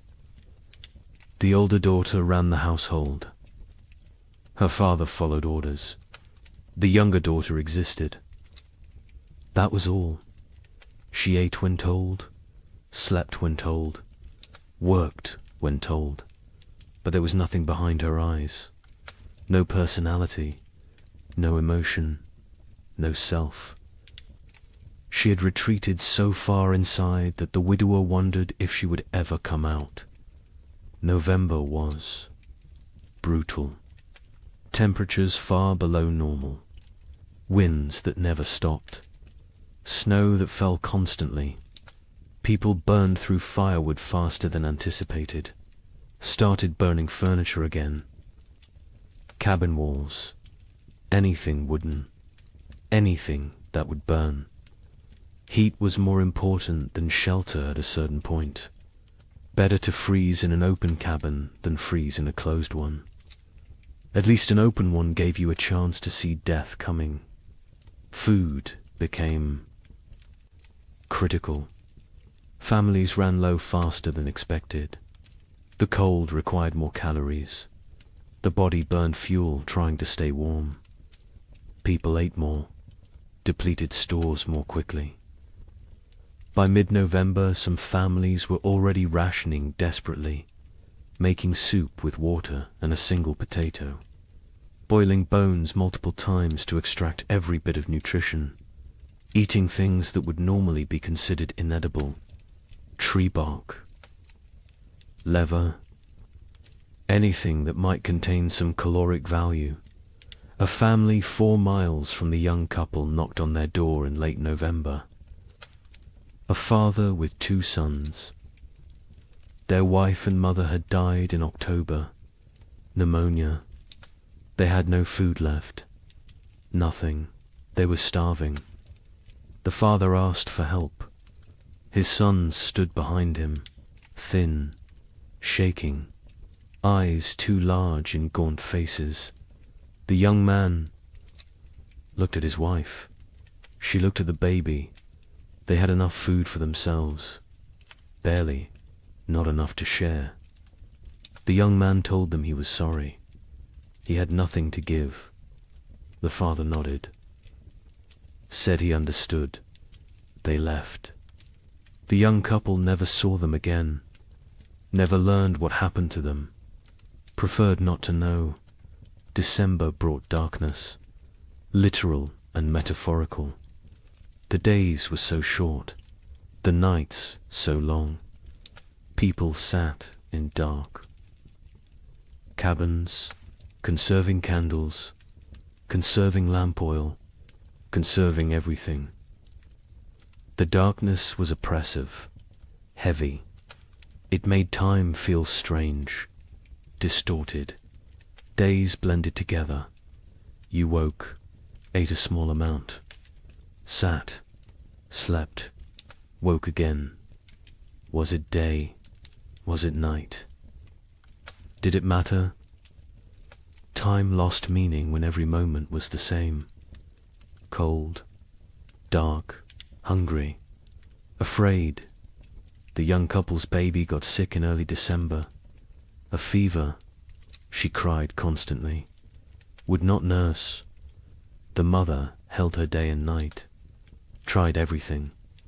Cold cloths. Warm cloths. Arb's prayer. The fever broke after 3 days.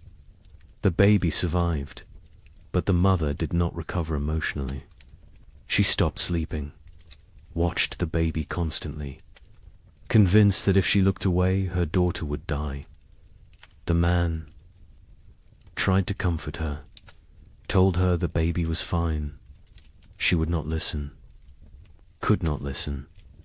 Fear had taken hold. Rational thought had fled. Christmas came. No celebration, no acknowledgement. It was just another day. Cold, dark, hungry, the young. Man had carved another toy for his daughter. A small horse. He gave it to her on Christmas morning. She grabbed it, put it in her mouth. Too young to play properly, too young to understand. His wife smiled weakly, told him it was beautiful, then went back to staring at the baby. The man sat by the fire, wondered how much longer they could do this, wondered if survival was worth the cost, then felt guilty for wondering. The Illinois family's youngest child died on December 30th. The cough had gotten worse. The fever never broke. She was 6 years old. They wrapped her in a blanket, laid her in the snow, marked the spot. The mother did not cry. She had no tears left. The father built a small cross. The other children stood silently. They had learned not to show emotion. Emotion was weakness. Weakness was dangerous. The family went back inside. Life continued, because what else could they do? Stop living because one of them had died. Everyone was dying, slowly, quickly, inevitably. January 1837 was the coldest month in living memory. Temperatures dropped to levels that should not be possible, that could not be survived. People huddled by fires, wore every piece of clothing, burned everything that could burn. And still the cold found them, reached through walls, through clothes, through skin, into bones, into souls. Cold that felt sentient, malevolent, actively trying to kill. The widower in Ohio burned his bed in January, then the girl's bed. They slept on the floor near the fire, all three together, sharing body heat, sharing blankets. The older daughter protested burning the beds, said they would need them later. Her father said later did not matter if they froze tonight. She understood, helped him break up the bed frames, fed them to the fire, watched the wood burn, wondered what they would burn next, what they would sacrifice tomorrow. People stopped moving unless necessary. Movement required calories, burned energy. Energy was precious, could not be wasted. Families sat still for hours, days, only moving to tend fire, to prepare food, to use the chamber pot. Everything else was eliminated. Conversation, work, activity, all gone, replaced by stillness, by conservation, by the desperate attempt to make their bodies last until spring. Food was running out everywhere. People were starving, really starving. The body consuming itself, muscle wasting, organs beginning to fail. People became skeletal, their faces gaunt, eyes sunken, teeth loose, hair falling out. The physical signs of advanced starvation. Some went mad. The hunger drove them insane. They talked to people who were not there, saw things that did not exist, lost touch with reality. Others became violent, desperate, dangerous. The young man in Michigan was starving himself to keep his wife and daughter fed. He ate almost nothing, claimed he was not hungry. His wife knew what he was doing, begged him to eat. He refused, said she needed strength to nurse. She needed food to make milk. The baby needed milk to survive. Therefore, the baby and wife ate. He did not. The math was simple, brutal, but simple. He was dying. They both knew it. Neither spoke of it, because speaking made it real, made it unbearable. February brought no relief, just more cold, more hunger, more death. Bodies were found frozen in cabins. Entire families sometimes. They had run out of firewood, run out of food, run out of strength. They had simply stopped, laid down, let the cold take them.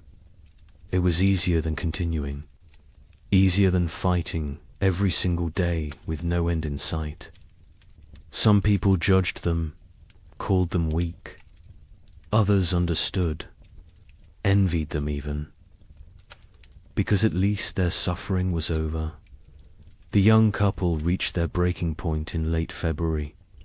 They had no food left, nothing.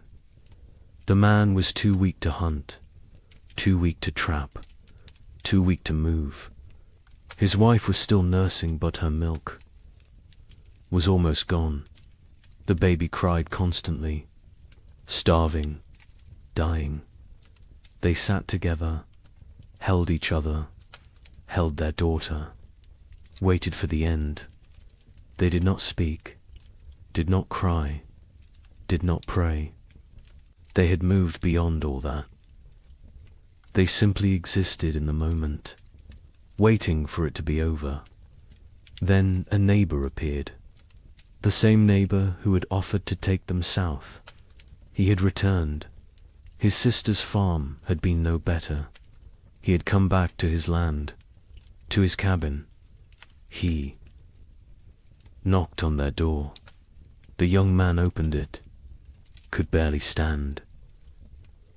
The neighbor saw the situation immediately, went to his wagon, brought back food, salt pork, cornmeal, dried beans. Not much, but something. He told them he would check on them weekly, share what he had. The young man tried to thank him, could not find words. The neighbor nodded, said they were neighbors. That was enough. He left. The food saved them. They rationed it carefully, made it last. The wife's milk returned. The baby stopped crying, started nursing properly. The man ate small amounts, regained some strength. Not much, but enough to function, enough to survive.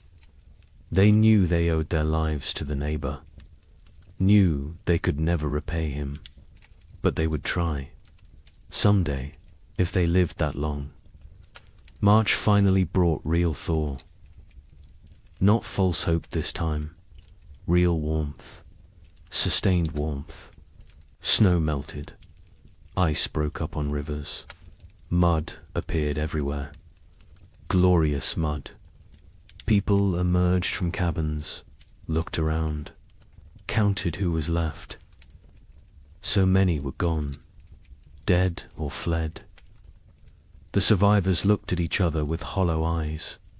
They had made it, somehow, through a second winter, through horror that should not be survivable. They had made it, but at what cost? Wait until you hear about the third winter. Asterisk. Spring 1837 arrived broken, not absent like before, but damaged, wounded, like nature itself was exhausted from the struggle. The warmth came, but felt fragile, tentative, as if it might retreat at any moment. People planted again, because they had to, because there was no alternative. But the hope that had sustained them through previous plantings was gone. replaced by grim determination, by obligation, by the mechanical act of putting seeds in ground without believing. Anything good would come from it. The young couple in Michigan planted their field. The man was skeletal now. His body had not recovered from February, probably never would, but he moved through the motions, ploughing, planting. His wife helped, the baby on her back, growing despite everything, thriving in ways that defied logic. Children were resilient, more resilient than adults. She embodied hope even when her parents had none. They worked for her, survived for her, continued for her.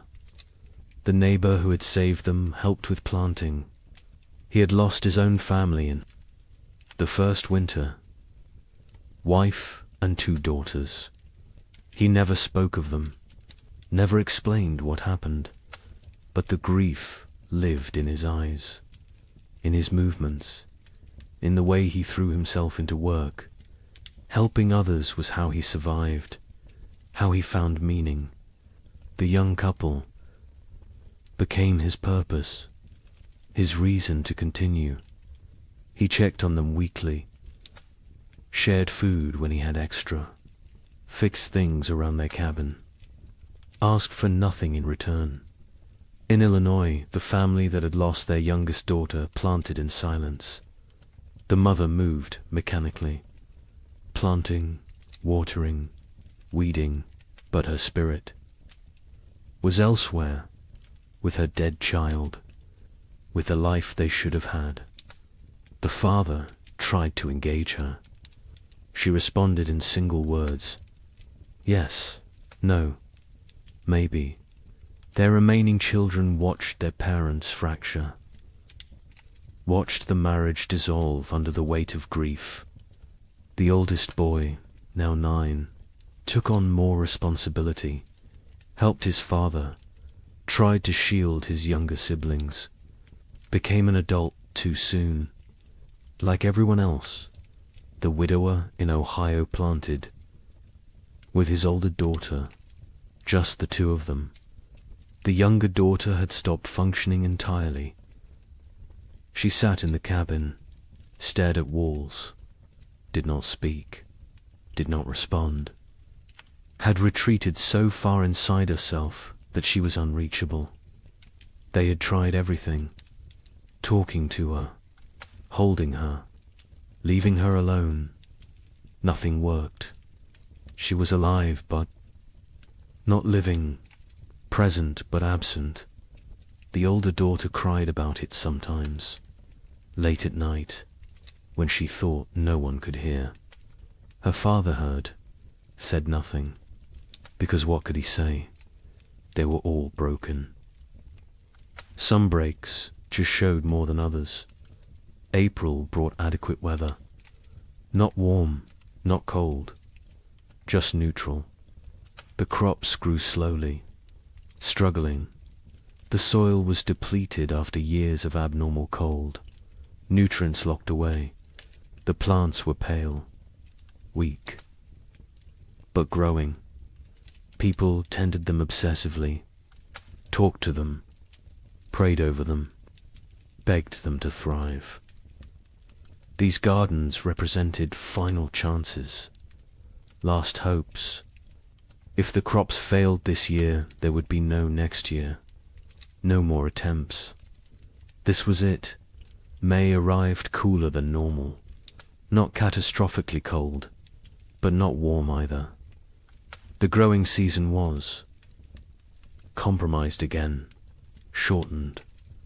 Plants that needed 100 days to mature might only get 80, maybe less. People did what they could, fertilized with anything available. Manure, ash, compost, watered constantly. Protected seedlings from cold nights, fought for every plant, every stalk, every leaf. Communities barely existed now. The population had dropped so dramatically, that calling them communities felt generous. Collections of isolated families, strangers occupying the same general area. No cooperation, no shared resources, no collective identity, just individuals fighting separate battles. The social structures that had once defined frontier life were dead, replaced by atomization, by loneliness, by the understanding that in the end everyone dies alone. The young couple saw other people rarely. Weeks would pass without contact. When they did encounter neighbors, the interactions were brief, uncomfortable. No one wanted to share information about food stores, about successes or failures, about anything that might reveal vulnerability. Trust was gone. Community was gone. Only wariness remained. Eyes that assessed whether you were threat or opportunity. Calculations about whether helping you would benefit them. Nothing was given freely anymore. Everything had price. June brought better weather. Finally, real warmth. Sustained warmth. The crops responded. Grew with vigor they had lacked before. Corn shot up. Beans produced. Squash spread. For the first time in 3 years, gardens looked healthy, looked productive, looked like they might actually yield harvests. People allowed themselves to feel something close to hope, not real hope. That was too dangerous, but cautious optimism. The possibility that maybe, possibly, they might have enough food. The young man hunted successfully in June. Deer were abundant again. The population had recovered. Or perhaps the human hunters had diminished enough that game was plentiful. He killed 2 deer in 3 weeks. They smoked the meat, stored it, carefully added it to their supplies. The wife calculated, recalculated. If the garden produced even half of what it promised, combined with the smoked meat, careful rationing, they would make it. Would survive another winter. The math finally worked. But the wife had learnt not to trust good fortune. She waited for disaster, for the frost, the hail, the blight. Something would go wrong. Something always went wrong.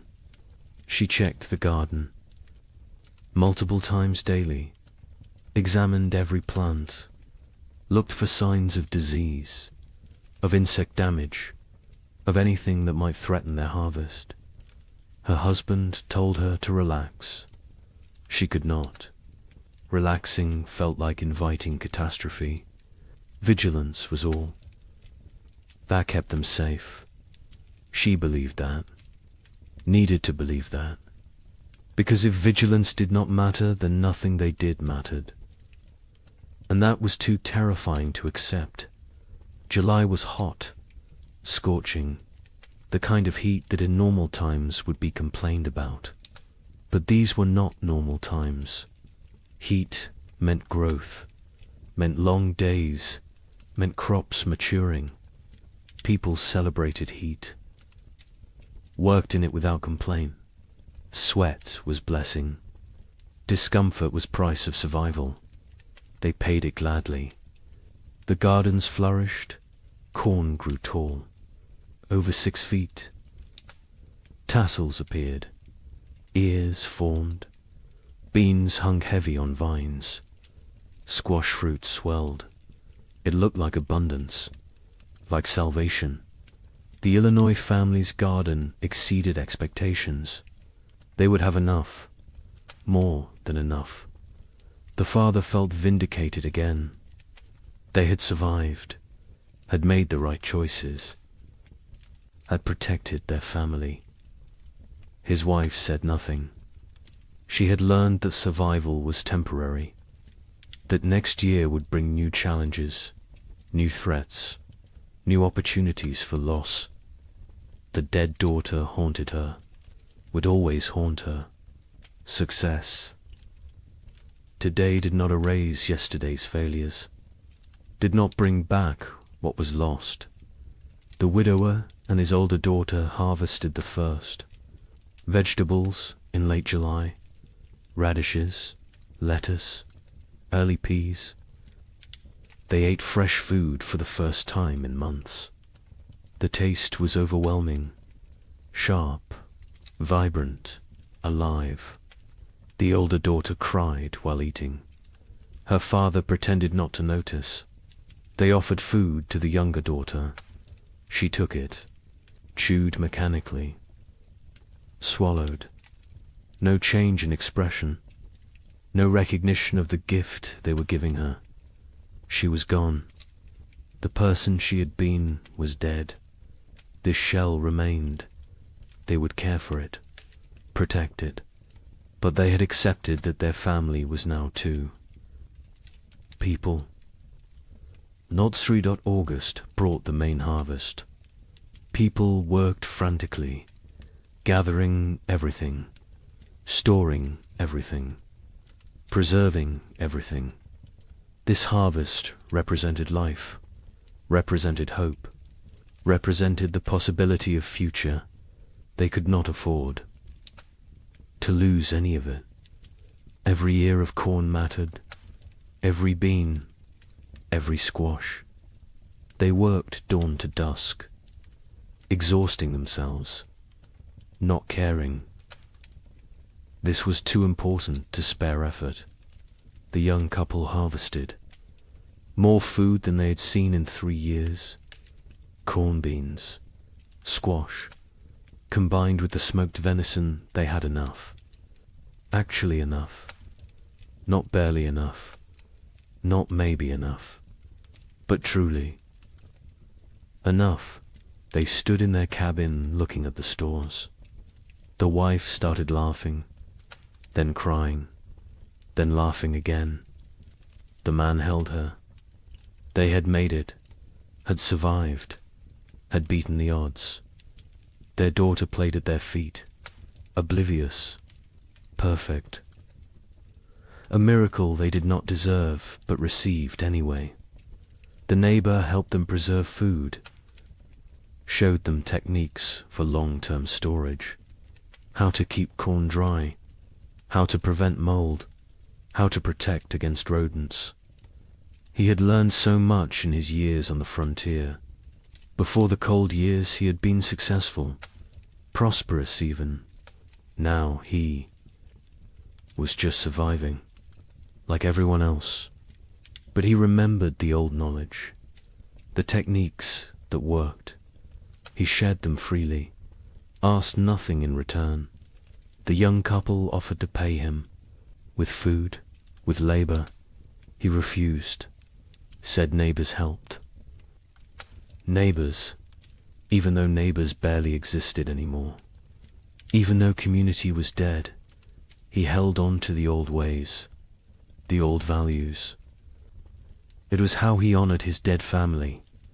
September arrived cool. People tensed, waited for the cold, for winter to come early again, for the pattern to repeat, but it did not. September stayed temperate, pleasant even. Leaves changed color on schedule. Geese flew south at the normal time. Nature seemed to be remembering how to be normal, how to follow the rhythms that had existed for millennia. People did not trust it, could not trust it, but they noticed, hoped, very carefully hoped. October brought the first frost, right on schedule. Normal frost, expected frost, not the killing freeze of previous years, just regular autumn cold. Farmers finished their harvests, stored the last vegetables, prepared for winter. But this preparation felt different, less desperate, less terrified. They had food, real food, enough food. Winter was coming, but it was normal winter. Survivable winter. They could do this. The young family brought in their last harvest in mid-October, filled their cabin with stores. The man built additional storage, racks for corn, bins for potatoes, hooks for smoked meat. The cabin was crowded now, full of food, full of life, full of hope. His wife walked around touching everything, making sure it was real. Not a dream, not delusion, actually real. She counted, recounted. The numbers worked. They would eat this winter, would eat well even. The relief was almost unbearable. The Illinois family stored their harvests methodically. The father built a proper root cellar, dug into a hillside, lined with stone, cool and dry, perfect for storage. He placed potatoes carefully, carrots, turnips, everything that would keep. The corn hung from rafters, the beans dried in bags, the squash lined shelves. It looked like prosperity, like success. He allowed himself to feel proud. His wife did not share the feeling. She looked at the food and thought only of their dead daughter, of how she would never eat any of it. The father tried to reach her, tried to pull her back to the living. She would not come. Grief had her, would always have her. The widower and his older daughter stored their harvest efficiently. They had learned to waste nothing, use every space, maximize every resource. The cabin was full. The root cellar was full. They had succeeded. Against all odds, against impossible circumstances. 2 people, one of them barely 17, had survived and built security for the coming winter. The older daughter allowed herself a moment of satisfaction, of pride, then went back to work. There was always more work, always more preparation, always more to do. November arrived cold, but not catastrophically so. Normal cold, expected cold. The kind that could be managed with sufficient firewood and food. People settled into winter routines. But these routines were different from previous years. There was enough food, enough fuel, enough security. Meals were adequate, not abundant, but adequate. No one was starving. No one was burning furniture. No one was making desperate choices. It felt surreal, like they had forgotten what normal winter felt like, how survivable it was supposed to be. The young couple's cabin was warm. The man had cut plenty of firewood, more than enough. They burned it generously, keeping the space actually warm, not just barely above freezing, actually comfortable. They ate 2 meals a day, sometimes 3. The baby was thriving, walking now, talking, saying simple words. Mama, Dada, more. She was growing into a person, a personality, happy, curious, untroubled. She remembered nothing of the previous winters, was too young. It was blessing. The parents were grateful. Grateful she would not carry the scars they carried. Christmas came. The young couple celebrated. The man carved more toys for his daughter. A whole set now. Horse, dull, simple blocks. The wife cooked a special meal, used extra supplies, made bread, made stew with vegetables. It felt extravagant, wasteful even. But they did it anyway, because they could, because they had survived, because they deserved one day of abundance, one day of joy. The neighbor joined them. They ate together, talked, laughed even. It felt foreign, strange, but good. So good, though. Illinois' family marked Christmas quietly. The father suggested they celebrate, make a special meal. The mother refused, said she could not celebrate when her daughter was dead. The father did not push, let it go. The children received no gifts, no special food, no acknowledgement, just another day. They did not complain, did not expect anything different. Childhood joy had died years ago. They were little adults now, serious, pragmatic, damaged. The widower and his older daughter observed Christmas with quiet reflection. They made a slightly larger meal, said prayers, remembered the wife and mother who was gone, remembered the sister and daughter who was gone in a different way. The younger daughter sat with them, ate when prompted, otherwise unresponsive. They had given up trying to reach her, had accepted this was who she was now.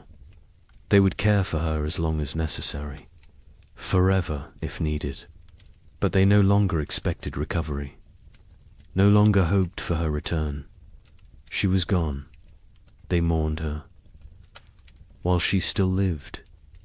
January 1838 arrived cold, but normal cold, the kind that belonged in January, the kind that was manageable. People burned firewood steadily but not desperately, ate food regularly but not extravagantly, lived, actually lived, not just survived. There was difference. Survival was mechanical, was existing without living. Living was having moments beyond mere existence, moments of comfort, of satisfaction, of something approaching contentment. People had not lived in 3 years. Now they remembered what it felt like. The young man sat by the fire one January evening, his wife beside him, their daughter asleep.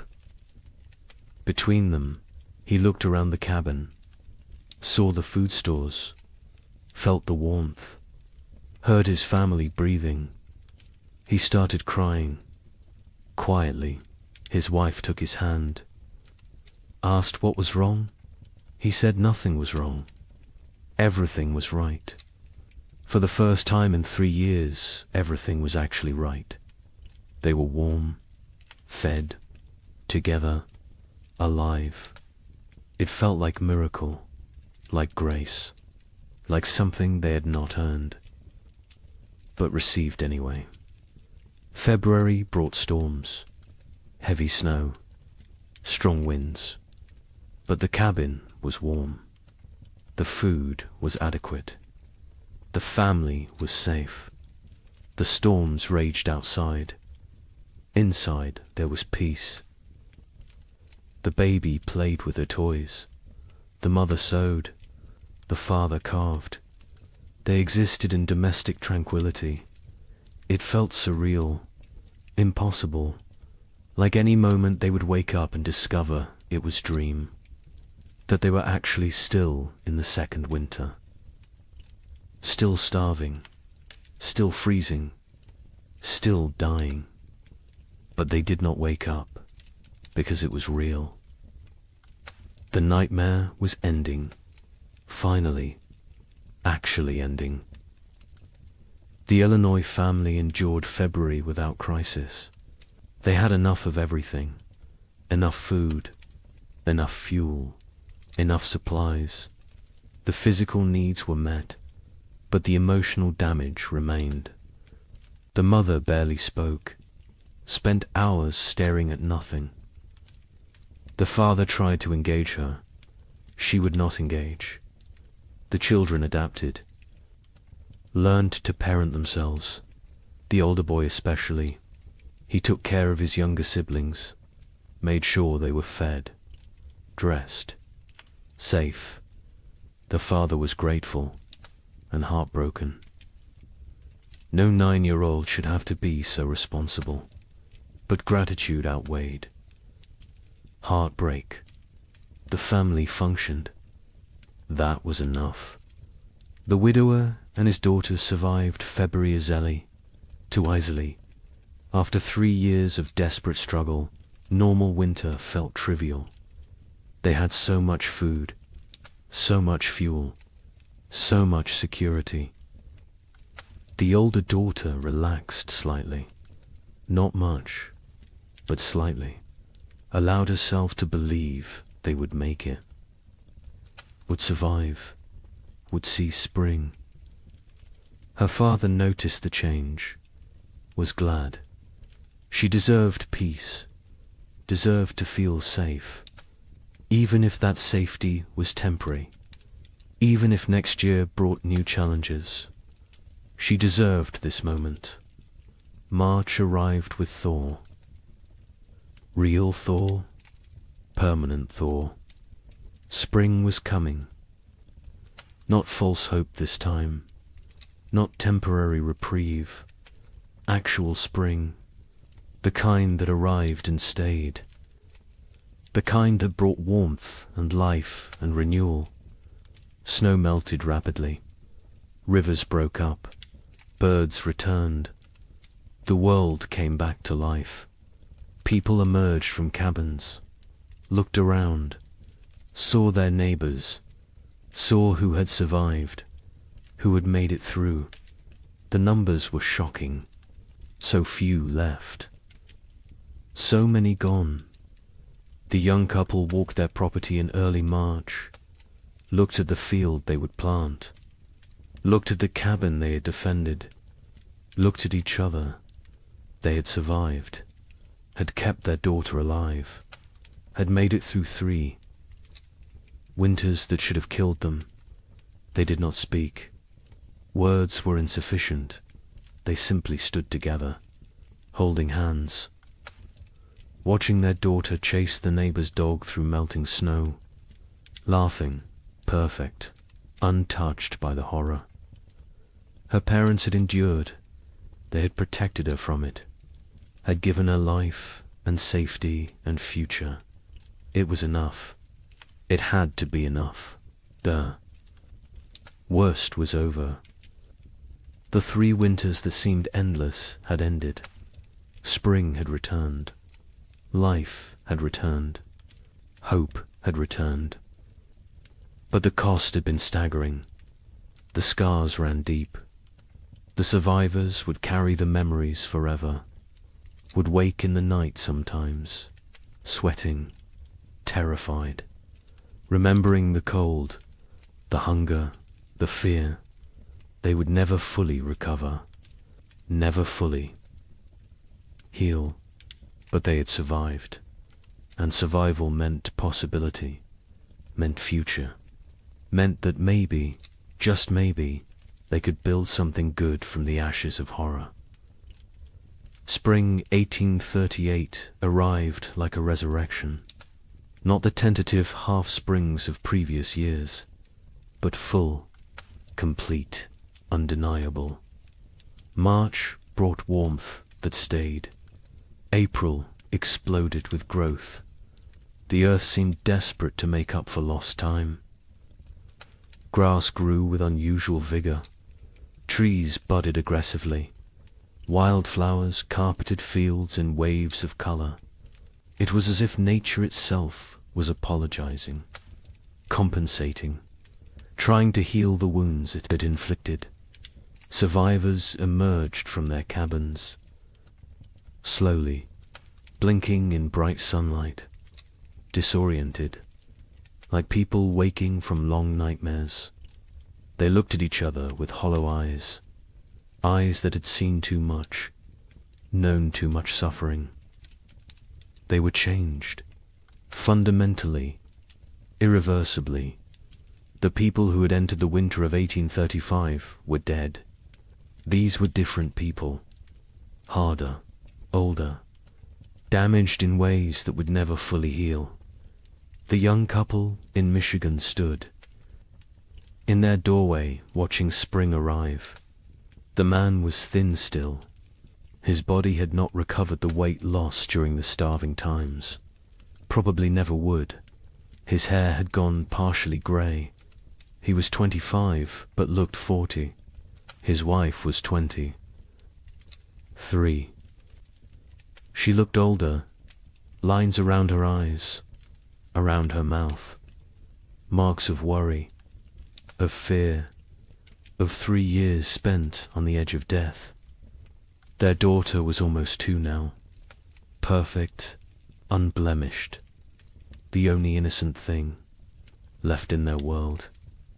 They planted their field in April. The work felt different this year. Not desperate, not terrified, just work, normal work, the kind farmers had done for thousands of years. Put seeds in ground, trust earth to do its part. The simplicity was jarring. They had forgotten farming could be simple, could be routine, could be anything other than life or death struggle. The man worked slowly, his body still weak. The neighbor helped. He always helped. Had become part of their family in ways that transcended blood. The field grew beautifully. The corn shut up, strong, healthy, dark green. The kind of growth they had not seen in years. The beans climbed vigorously. The squash spread rapidly. It looked like abundance, like prosperity, like the future they had imagined when they first claimed this land, before the cold, before the suffering, before they learned how fragile everything was. The wife watched the garden grow and felt nothing, no joy, no satisfaction, no relief. The capacity for positive emotion had been burned out of her. She was functional, capable, but hollow, empty of everything except mechanical competence. In Illinois, the family that had lost their daughter tried to rebuild. The father threw himself into work, expanded his fields, built new structures, kept busy constantly. Movement meant not thinking, not remembering, not grieving. His wife did the opposite. She stopped moving, sat for hours, staring at nothing. The children navigated between these extremes, tried to be invisible, tried not to cause problems, tried to hold together a family that was fragmenting. The older boy carried the weight. He was 10 now, too young for such responsibility. But responsibility did not care about age. Someone had to hold things together. He did it because no one else would. The widower in Ohio and his older daughter planted their field together, just the 2 of them. The younger daughter remained in the cabin, unresponsive, present but absent. They had tried everything to reach her. Doctors when they could afford them, medicines, prayers, time. Nothing worked. She was locked inside herself, trapped in whatever mental prison the winters had created. They cared for her, fed her, kept her clean, but they had stopped hoping for recovery. Hope was too expensive, too painful when it failed. Better to accept reality. She was gone. They would tend her shell for as long as necessary. Other families across the frontier faced similar struggles. The physical danger had passed. Food was available. Weather was normal, but the psychological damage remained. People suffered from what we would now recognize as severe trauma, depression, anxiety, what was then called melancholy or nervous. Exhaustion. They startled easily, had nightmares, struggled with crowds, with noise, with anything that reminded them of the hard years. Many never fully recovered, carried the scars until death. Communities began to reform, slowly, hesitantly. People who had isolated for survival started reaching out again, started talking to neighbors, started attending church, started rebuilding the social structures that had dissolved. But it was different now. The easy trust was gone. The assumption of mutual aid was gone. People helped each other, but warily, with limits, with boundaries. The innocence of early frontier community had died, been replaced by something more cautious, more cynical, more realistic. A traveling minister came through Michigan territory in May, held revival meetings, promised salvation, promised explanation for the suffering, promised that God had a plan. Some people came, desperate for meaning, desperate to believe their suffering had purpose. The young couple attended once, listened to the minister talk about divine testing, about Job, about how suffering brought people closer to God. The wife stood up, walked out. Her husband followed. They never went back. If God had done this to them, then they wanted nothing to do with God. If God had not done this, then he was powerless to prevent it. Either way, church offered nothing they needed. Others found comfort in religion, clung to faith as the only thing that made sense of senselessness, believed that heaven waited, that their dead children were safe, that suffering on earth was temporary, that eternity would compensate for temporal pain. The young couple did not judge them. Whatever got you through was valid, but they could not share that faith, had lost it somewhere in the second winter, when their daughter was dying and prayers went unanswered, when they realized they were alone, truly alone. Number. God, no providence. Just luck and effort and random chance. Summer brought abundance. The crops matured perfectly. The harvest was extraordinary. People gathered more food than they had seen in 5 years. Barns filled, root cellars filled, cabins filled. It was almost obscene, this wealth after such poverty, this abundance after such scarcity. Some people hoarded reflexively, stored food they would never eat, could not stop gathering, could not trust that next year would also be good. The trauma of scarcity had rewired their brains, made them incapable of feeling secure no matter how much they had. The young couple harvested their field in August. The yield was massive, more than they could possibly use. They sold some, traded some, gave some away, kept plenty for themselves. Their stores were overflowing. The man built additional storage. The wife watched him work, felt disconnected, like she was observing someone else's life. She went through motions, cared for their daughter, cooked, cleaned, did everything a wife and mother should do, but felt nothing, was numb, had been numb since February of the second winter. She wondered if she would ever feel again, or if this numbness was permanent, the price of survival. In Illinois, the abundant harvest did not heal the broken family. The father worked obsessively, made more money than they needed, bought things, built things, kept moving. The mother remained withdrawn, lost in grief, The children adapted, learned to function without real parenting, became independent too soon.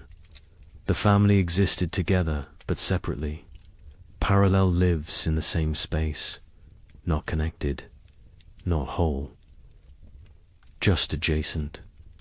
The widower and his older daughter harvested successfully. Their fields produced well. They had security for the coming winter. The older daughter was 18 now. An adult, she had offers of marriage. Young men who saw her competence, her strength, her capability. She refused them all, said she could not leave her father, could not leave her sister, could not abandon her responsibilities. Her father told her to go, to live her life. She refused. They both knew why.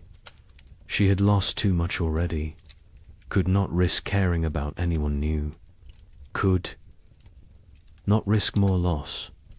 Better to stay, to maintain, to exist in the known pain rather than risk unknown happiness that might become pain. New settlers began arriving in late 1838. People from the east who had heard land was cheap, who did not know what had happened, who saw opportunity in the depleted population. The survivors looked at them with mixed feelings, part resentment. These newcomers had not suffered, had not earned their place, part relief.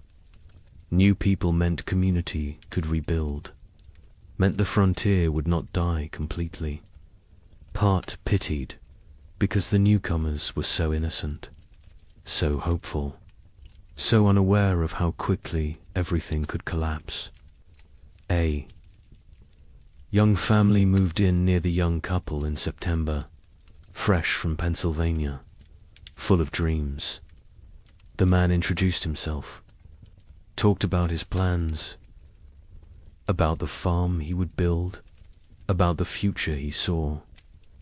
The young couple listened politely, said nothing about the previous years. What could they say? How could they explain? The newcomers would learn, or they would not. Either way, it was not the survivors' responsibility to shatter their illusions, let them have their hope, while it lasted. The physical scars were obvious.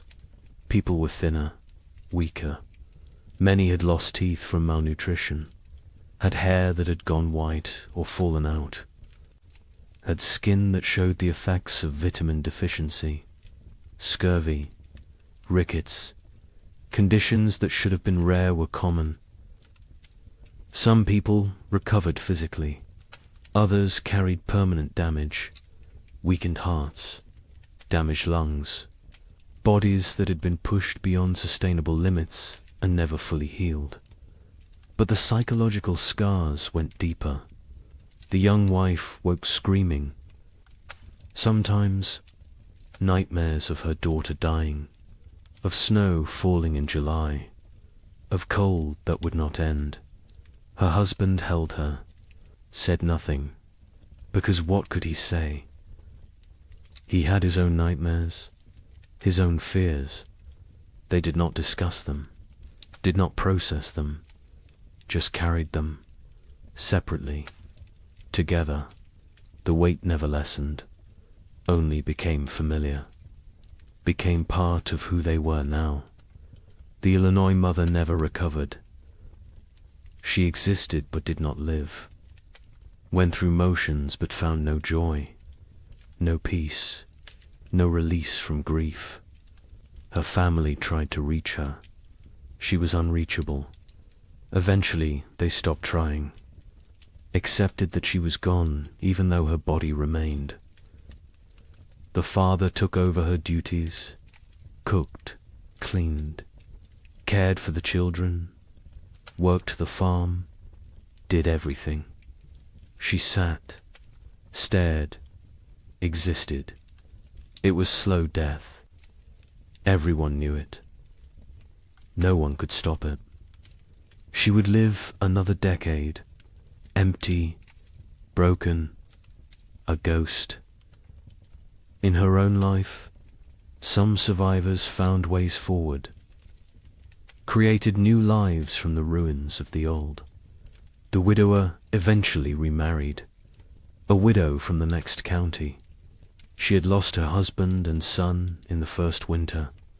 They married not from love, but from practicality, from loneliness, from the need to not be alone. It was not romantic, but it worked. They built a life together, quiet, stable, functional. His older daughter never married, stayed home, cared for her sister, became essential to the household, found purpose in duty, in responsibility, in maintaining. She never seemed unhappy, but she never seemed happy either. Just existed in the middle, neither satisfied nor dissatisfied. Just present, the young couple stayed together, raised their daughter, had 2 more children in the years after, built a successful farm. From the outside they looked normal, prosperous even, but between them was distance, a gulf created by 3 years of shared trauma that they could never fully bridge. They cared for each other, were faithful, were good parents. But the passionate young couple who had claimed the land in 1835 was gone, replaced by 2 damaged people doing their best. It was enough. Had to be enough. They did not expect happiness, did not seek joy, just sought stability, safety, security, found those things, made a life from them. By 1840, the population had stabilized. Some areas had recovered partially, others remained sparsely populated. The demographic impact was significant. Thousands had died. Thousands more had fled. The westward expansion had been set back years. Territories that should have achieved statehood remained territories. The ambitious growth projections of the early 1830s were abandoned.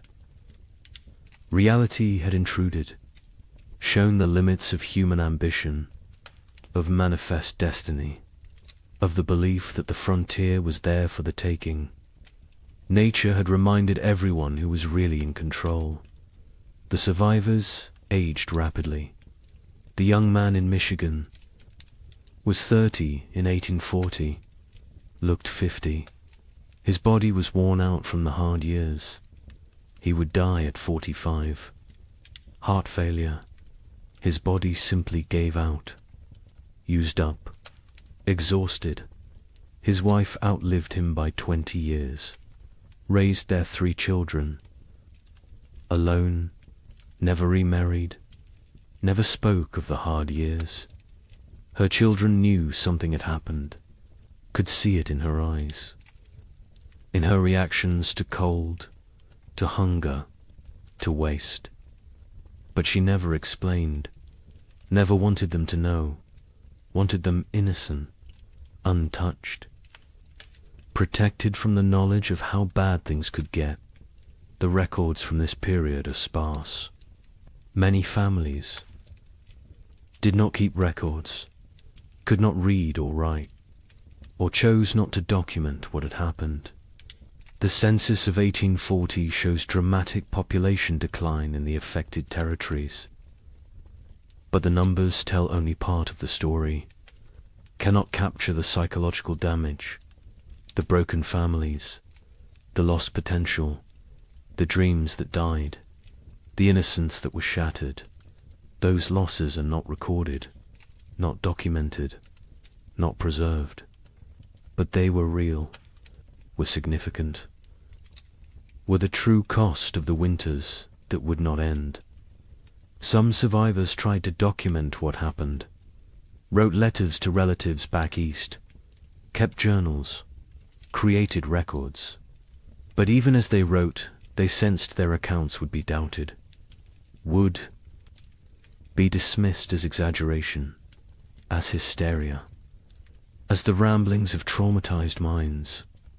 How could they explain what it felt like to watch your child starve? To burn your furniture for warmth? To consider actions that in normal times would be unthinkable? Words were inadequate. Experience was untranslatable. They wrote anyway, because someone needed to remember, someone needed to bear witness, even if no one believed them. The young man in Michigan wrote to his brother in Ohio in 1840, described what they had endured. His brother wrote back, said surely it had not been that bad, said the human mind exaggerated traumatic memories. The young man never wrote to him again, did not have energy to convince anyone, to defend his experience, to prove his suffering. He knew what had happened. His wife knew, their neighbor knew. That was enough. The rest of the world could believe what it wanted, and mostly, the world chose not to believe, chose to minimize, chose to forget. Because the story of the three winters did not fit the narrative America wanted to tell itself. The narrative of progress, of conquest, of manifest destiny, of inevitable triumph. The winters suggested that nature was more powerful than human. Will, that civilization was fragile, that confidence was dangerous. These were not popular messages, not messages the growing nation wanted to hear. So they were ignored, dismissed, forgotten, buried under more palatable stories of frontier heroism, of triumph over adversity, of the inevitable march of progress. But the survivors remembered, carried the memories until death. Some passed stories to their children. Most did not. Most wanted to protect the next generation, wanted them unburdened. The children sensed something anyway, saw the scars, the fears, the behaviors that made no sense unless you knew what came before. They asked questions, got vague answers, eventually stopped asking. The silence grew. The stories faded. The memories died with those who carried them. Wait until you hear how thoroughly this was erased. The forgetting began almost immediately, even while survivors still lived, even while the scars were fresh. The erasure was not accidental, was not natural memory decay. It was deliberate, systematic, orchestrated by people who had very good reasons to want these winters forgotten. People with money, with power, with futures that depended on frontier land continuing to seem attractive, continuing to seem profitable, continuing to draw settlers and investment. Land speculators had the most to lose. They had purchased millions of acres across the affected territories, paid pennies per acre, expected to sell for dollars. Their entire business model depended on continued westward migration, on families believing the frontier offered opportunity, prosperity, future. Stories of 3 consecutive winters of mass death were bad for business, very bad. So the speculators acted, quickly, decisively, with coordinated purpose. Eastern newspapers began refusing letters from survivors. Editors received instructions, guidance, sometimes bribes. Do not publish accounts from the territories.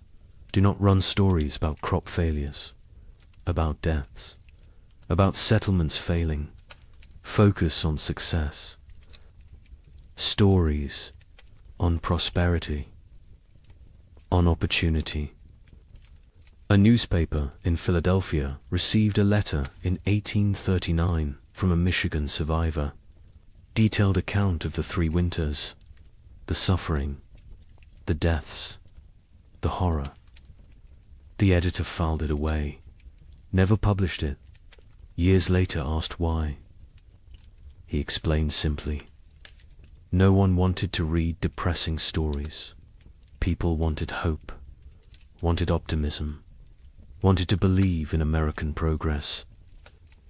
His job was to give them what they wanted. Territorial governments actively suppressed information. Official reports downplayed casualty numbers, listed families who had disappeared as relocated rather than dead or missing. Death certificates were not issued for people who died isolated on homesteads. If no one reported the death officially, then officially it did not happen. Population records were adjusted, made to show growth rather than decline. The manipulation was not subtle, but it was effective. Future historians looking at official records would see steady population growth, would see successful territorial expansion, would see nothing that suggested catastrophe. Land companies published promotional materials in 1839 and 1840, glossy brochures, detailed descriptions of fertile soil, mild climate, abundant opportunity. They made no mention of the previous years, no acknowledgement of hardship, no warning of risks. New settlers arrived with these brochures, with these promises, found a very different reality. By then, the land companies had their money. The deception had served its purpose. The newcomers were stuck, had to make the best of it, or abandon their investment and flee. Most stayed, tried to succeed. Never knew they had been deliberately misled. A land office clerk in Michigan Territory received orders in 1839. Adjust the records. Families who had disappeared needed to be listed as relocated to other territories. Deaths needed to be minimized. The numbers needed to show growth, success, progress. He complied. His job depended on it. His family depended on it. He made the changes, falsified documents, erased people from existence. Years later, guilt-ridden, he confessed to his wife, told her what he had done. She told him he had no choice. Everyone had to survive somehow. He accepted this, but the guilt never left. He carried it until death, never told anyone else, never made it right. Just carried the weight of erasing thousands of people to protect property values. Railroad companies were equally invested in suppressing the truth. Their business plans required population growth in the territories, required towns, commerce, customers. Empty land was worthless. They needed settlers, needed them desperately. Stories of mass death were obstacles, barriers to profit. So they acted, funded newspapers that told the right stories, hired writers to create promotional content, paid for testimonials from satisfied settlers, built a narrative of success and opportunity that bore little resemblance to reality. The suppression extended to personal correspondence, letters from survivors to relatives. Back east were sometimes intercepted, lost, destroyed. Postal clerks received instructions. Letters containing certain content should not reach their destinations, should disappear. It was not official policy, not written down anywhere, but it happened regularly, systematically. Survivors wrote letters describing their experiences. Melt them. They never arrived. The relatives back east never learned the truth, continued to believe the promotional literature, continued to encourage others to move west. The cycle continued. Churches participated in the suppression, not overtly, not deliberately, perhaps, but they promoted a narrative that made the hard years easier to ignore. Suffering was divine testing. Those who died were called to heaven. Those who survived were blessed. This framing made the catastrophe seem like individual, spiritual journey rather than systemic climate disaster. Made it about personal faith rather than policy failure. Made it easier to move forward without asking difficult questions, without assigning blame, without demanding accountability. The survivors themselves often did not speak about their experiences. Many were deeply traumatized, could not articulate what had happened. The words did not exist. The concepts did not exist. Post-traumatic stress disorder would not be named. For another century, they just knew they could not talk about it, could not revisit it, could not make others understand. So they stayed silent, kept the memories locked inside. The silence was mistaken for acceptance, for healing, for moving on. It was none of these things. It was survival mechanism. It was protective barrier. It was the only way they could continue functioning. Others faced social pressure to remain silent. Communities wanted to move forward, wanted to rebuild, wanted to forget. People who dwelt on the hard years were seen as weak, as complainers, as obstacles to progress. A woman in Illinois tried to talk about losing her daughter, about the starvation, about the cold. Her neighbors told her to stop living in the past, to focus on the future, to be grateful for what she had. She stopped talking, but the memories did not stop. They never stopped. She just carried them alone, in silence, until they consumed her. Some survivors feared judgment for the choices they had made, for the actions they had taken to survive. Better not to speak of those years at all than to risk revealing what they had done, what lines they had crossed, what boundaries they had violated. Silence protected them, protected their reputations, protected their ability to be seen as respectable members of society. The price was isolation, loneliness, the inability to process trauma, but the alternative seemed worse. So they chose silence. The scientific community of the era struggled to explain the phenomenon. Without modern climate science, they lacked frameworks for understanding. Some suggested it was localized, exaggerated, not as severe as reported. Others proposed natural cycles, temporary aberrations, nothing to worry about long term. A few recognized it as significant climate event, but their voices were minority, were drowned out by those who preferred simpler explanations, who preferred not to see pattern, not to acknowledge that this could happen again.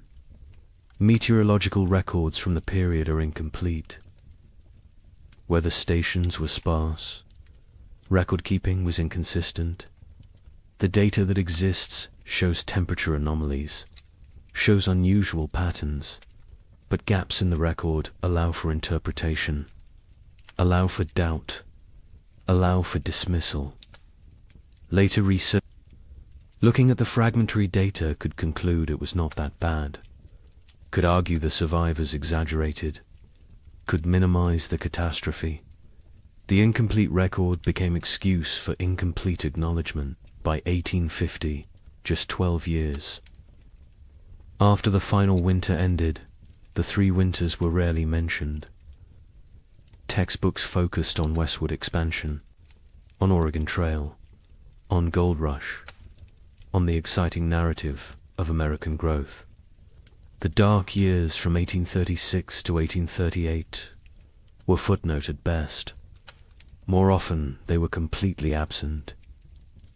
A generation of children learned American history without knowing thousands had died in the supposedly empty territories, without knowing their parents or grandparents had survived horror. The erasure was nearly complete. The Civil War cemented. The forgetting. After 1861, the nation had new trauma, new deaths, new catastrophe to process. The frontier winters seemed distant, irrelevant. Why dwell on old suffering when new suffering was everywhere? The few survivors who tried to tell their stories found no audience, found a nation consumed by present crisis. Unwilling to hear about past pain, they gave up, accepted that their experience would die with them, that no one would remember, that no one cared. The American mythology of the frontier required triumph, required success, required the narrative of bold pioneers conquering wilderness, building civilization, creating something from nothing. The three winters did not fit this mythology, could not be incorporated, so they were excluded. The myth was more important than history. The story was more important than truth. America needed heroes, needed victories, needed to believe in manifest destiny, needed to believe that will and work were enough, that nature could be tamed, that progress was inevitable. The erasure served another purpose. It protected those in power, politicians who had encouraged westward expansion, who had promoted territorial development, who had promised safety and opportunity. Acknowledging the winters meant acknowledging failure, meant admitting they had. Sent people into danger, had promised what they could not deliver, had prioritized expansion over safety. This admission was politically unacceptable, so the winters were forgotten. And the politicians continued promoting westward movement, continued making promises, continued prioritizing growth over caution. Survivors who tried to speak faced ridicule, disbelief, accusations of exaggeration, of hysteria, of attention-seeking. The young man in Michigan attempted to tell his story to a traveling writer in 1845. The writer listened politely, then suggested perhaps the cold had not been quite as severe as remembered. Perhaps trauma had distorted memory. Perhaps things had been difficult but not impossible. The young man stopped talking mid-sentence, realized there was no point. People would believe what they chose to believe. Truth was irrelevant. He never tried to tell his story again. The conspiracy of silence was not organized. No one coordinated. The suppression, no central authority dictated what could be said. But the incentives aligned perfectly. Land speculators needed silence. Railroads needed silence. Governments needed silence.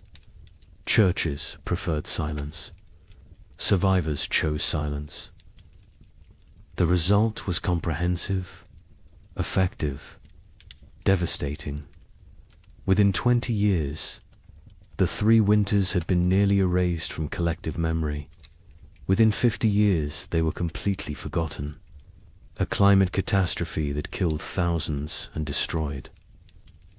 Hundreds of settlements simply disappeared from history, vanished, as if it never happened. But evidence remained, buried, hidden, waiting, in journals stuffed in attics, in letters preserved by accident, in graveyards with too many children's stones dated 1836 to 1838. In the population records that did not add up, in the archaeological evidence, in the tree rings, in the ice cores, in the gaps in genealogies where entire families simply ended. The evidence was there, scattered, fragmentary, ignored, but there, waiting for someone to look, someone to ask questions, someone to remember. Wait until you hear what we found. Modern science has uncovered what deliberate forgetting tried to erase. The evidence exists, scattered across disciplines, buried in places most people never think to look. But it is there, consistent, compelling, undeniable. The 3 winters happened, were as severe as survivors claimed, perhaps more severe than they could articulate. The truth has emerged slowly, piece by piece, building into a picture that validates everything the survivors tried to tell us. Tree ring analysis provides the most objective evidence. Trees record their growing conditions in their rings. Wide rings mean good growing seasons. Narrow rings mean stress, cold, drought, poor conditions. Researchers examining old-growth trees across the Midwest discovered something remarkable. The rings from 1836 to 1838 are extraordinarily narrow, some of the narrowest in the entire record. These trees were stressed, struggling, barely growing. The pattern is consistent across species, across regions, across thousands of individual trees. The cold was real, was widespread. With severe ice core samples from Greenland tell a similar story. Each layer of ice preserves atmospheric conditions from when the snow fell. Chemical analysis reveals volcanic particulates, sulfur compounds, evidence of major eruptions. The layers from 1835 and 1836 show unusually high concentrations, multiple eruptions. The volcanic material entered the upper atmosphere, circled the globe, blocked sunlight, lowered temperatures, created the conditions for catastrophic cooling. The ice remembers what humans forgot. A volcanic eruption near Japan in late 1835 was particularly significant. Mount Osama, not as famous as Tambora, which caused a year without summer in 1816, but substantial, combined with other eruptions in the Pacific. In Central America, the cumulative effect was devastating. The particulates in the atmosphere created a cascade of cooling, blocked solar radiation, disrupted weather patterns. The effects were most severe in continental interiors, places far from moderating ocean influences, places like the American Midwest. Soil analysis from archaeological sites shows frost penetration to unusual depths. In normal years, frost might penetrate 12 to 18 inches. In the affected years, it went deeper, 24 inches, 30 inches. In some locations, the ground never fully thawed. Permafrost conditions in places that should never experience them. The soil remembers, holds evidence of cold that survivors described but scientists initially dismissed as impossible. Mass grave sites have been discovered during modern construction projects. A housing development in Michigan in 1985 uncovered a burial site. 47 bodies, men, women, children, no markers, no records. Carbon dating placed them in the late 1830s. The bones showed signs of extreme malnutrition, scurvy, rickets, starvation. Some showed evidence of violent death. Circumstances no one wants to examine too closely. The site was quietly reburied, a small memorial placed. Most people who drive past have no idea what lies beneath. Cabin sites across the frontier show evidence of desperate measures. Archaeological excavations reveal layers that tell stories. Burned furniture, charred cabin walls, butchered animals that would normally never be eaten. Rats, squirrels. In one site in Indiana, researchers found evidence suggesting the inhabitants had eaten leather. Boot leather, harness leather, anything that might contain nutrition. The desperation is written in the debris, in what people consumed, in what they burned, in how they died. Historical Society archives contain survivor accounts, journals that sat ignored for over a century. A diary from a woman in Illinois was donated in 1923, filed away, not examined until 1998.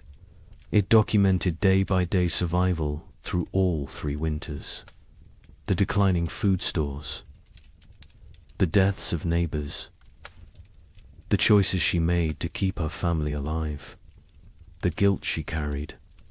The final entry was in March 1838.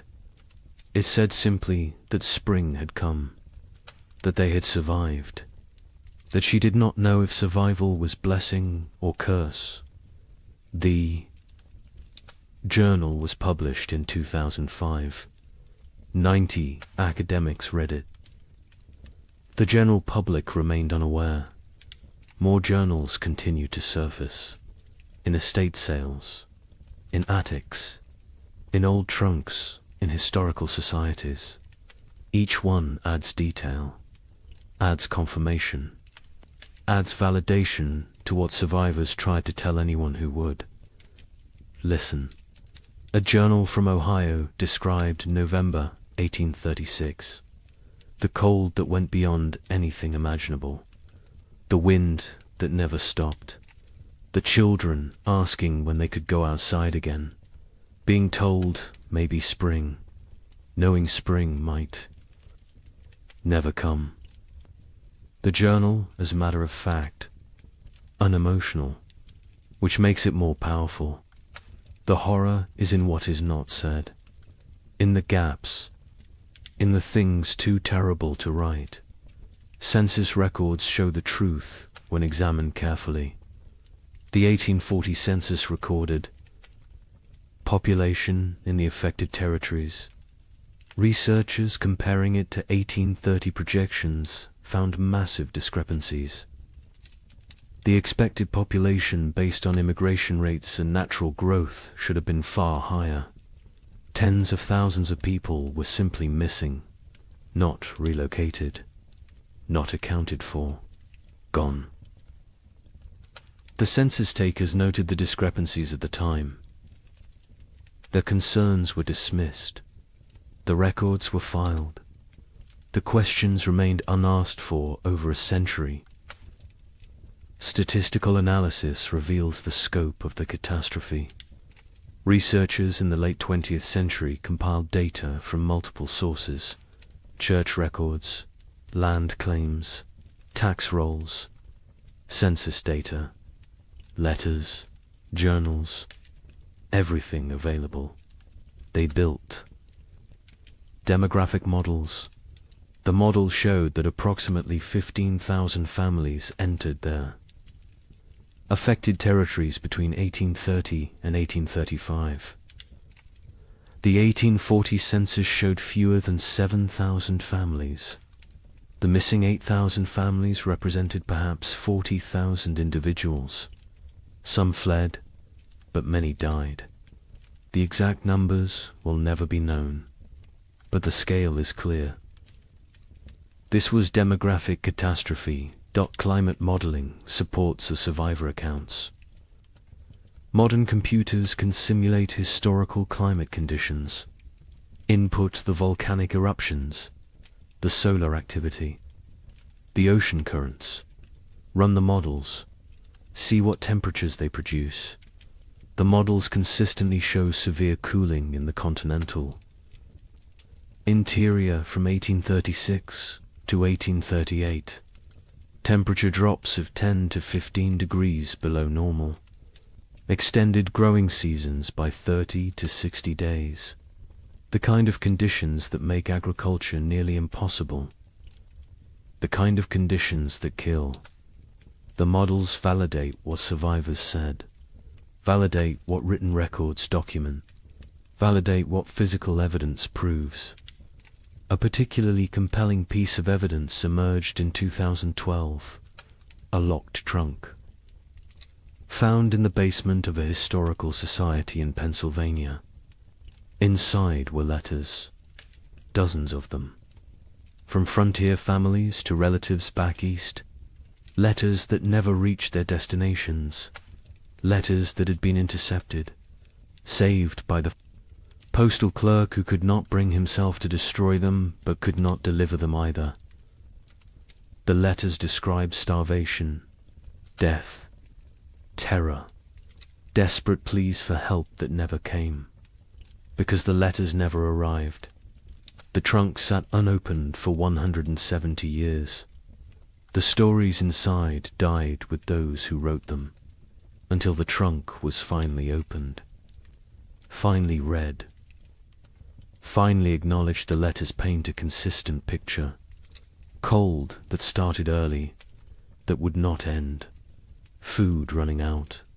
Neighbors dying. Children dying. The grinding daily battle to survive another day. One letter from a mother in Michigan described watching her daughter grow thinner, watching her stop playing, stop laughing, stop being a child, becoming instead a small, starving creature focused only on survival. The letter was dated January 1837. It is unclear if the daughter survived. The mother's name appears in no later records. She likely died. The letter is her memorial, her testimony, her proof that she existed, that she suffered, that she tried. Genetic evidence provides another layer of confirmation. Population geneticists studying Midwest families found bottleneck events in the late 1830s. Sudden reductions in genetic diversity, indicating that populations declined rapidly, that only certain family lines continued, that many lines ended completely. The genetic record shows what historical records obscured, shows the true impact, shows that entire family trees simply stop, branch after branch ending in the same narrow window. 1836 to 1838. Native American oral histories mention the hard years. Tribes in the affected regions have stories of the time when winter would not end, when buffalo disappeared, when people starved. The stories were not prominent, were overshadowed by other traumas, removal, disease, war, but the stories exist. Another source of validation, another voice confirming what happened, confirming that the cold was real, was widespread, was catastrophic for everyone in its path. European records provide external confirmation. Observers in England and France noted unusual weather patterns in North America, received reports from travelers, from ships, from traders. The reports described severe cold, crop failures, humanitarian disaster. These reports were published in European scientific journals, were discussed in academic circles, were known at the time, but were forgotten in America, were not incorporated into American historical narrative, were treated as foreign observations of foreign problems, not as documentation of American catastrophe. The evidence is overwhelming, undeniable, consistent across every discipline, every source, every method of inquiry. The 3 winters happened, were as bad as survivors claimed, killed thousands, destroyed hundreds of settlements, set back westward expansion by years, changed the trajectory of American development, and was systematically erased from memory, deliberately forgotten, buried under more palatable narratives. But the evidence remained, waiting, and now it speaks, loudly, clearly, demanding that we remember, demanding that we acknowledge, demanding that we ask why this was forgotten, and what else we have chosen to forget. Societies choose what to remember, what to forget, what stories to tell about themselves. America chose to remember triumph, chose to remember westward expansion as inevitable, as heroic as the march of civilization across wilderness. The 3 winters did not fit that story, so they were erased, forgotten, not through conspiracy exactly, but through collective decision that some truths are inconvenient. Some realities undermine necessary myths. Some histories are better left buried, but forgetting comes with costs. Modern Americans facing climate uncertainty have no cultural memory of how quickly weather can turn catastrophic, how fragile our systems truly are, how thin the line between civilization and survival. We believe we are insulated, protected, that technology and infrastructure make us safe. The pioneers believed they were prepared to. They had survived winters before, had skills, had experience, had confidence. They were wrong. Confidence is not armor. Preparation has limits. And nature does not care about human expectations. The pioneers who survived demonstrated extraordinary resilience. But resilience came at prices we can barely fathom. Psychological trauma that lasted lifetimes. Physical damage that shortened lives. Moral compromises that haunted until death. Relationships destroyed. Innocence shattered. Futures altered. They survived, but survival was not triumph, was not victory, was simply continuing to breathe, to move, to exist. Some days that was enough. Other days it was not. The Illinois family that lost their daughter eventually prospered. Their farm became successful. They appeared to outside observers as model frontier family, hard-working, productive, respectable. But the father never spoke of the hard years, not to his children, not to his neighbors, not to anyone. When he died in 1871, his wife burned his journal. She said it contained nothing anyone needed to know. The children did not question her, did not push. The family maintained silence until the last of them died. The story died with them. As so many stories did, the young couple in Michigan who nearly starved in February 1837 lived into old age. They watched their children grow, saw grandchildren born, built prosperity from the ruins of trauma, but they never truly healed. The wife developed hoarding behaviors, stored food obsessively, could not throw anything away, could not trust that abundance would continue. The fear never left. The husband, startled at sudden noises, had nightmares until he died, woke, screaming about cold, about hunger, about his daughter dying. They lived together for 40 years after the winters ended, but part of them never left those years. never fully returned to the present, always remained trapped in the cold, in the fear, in the desperate fight for survival.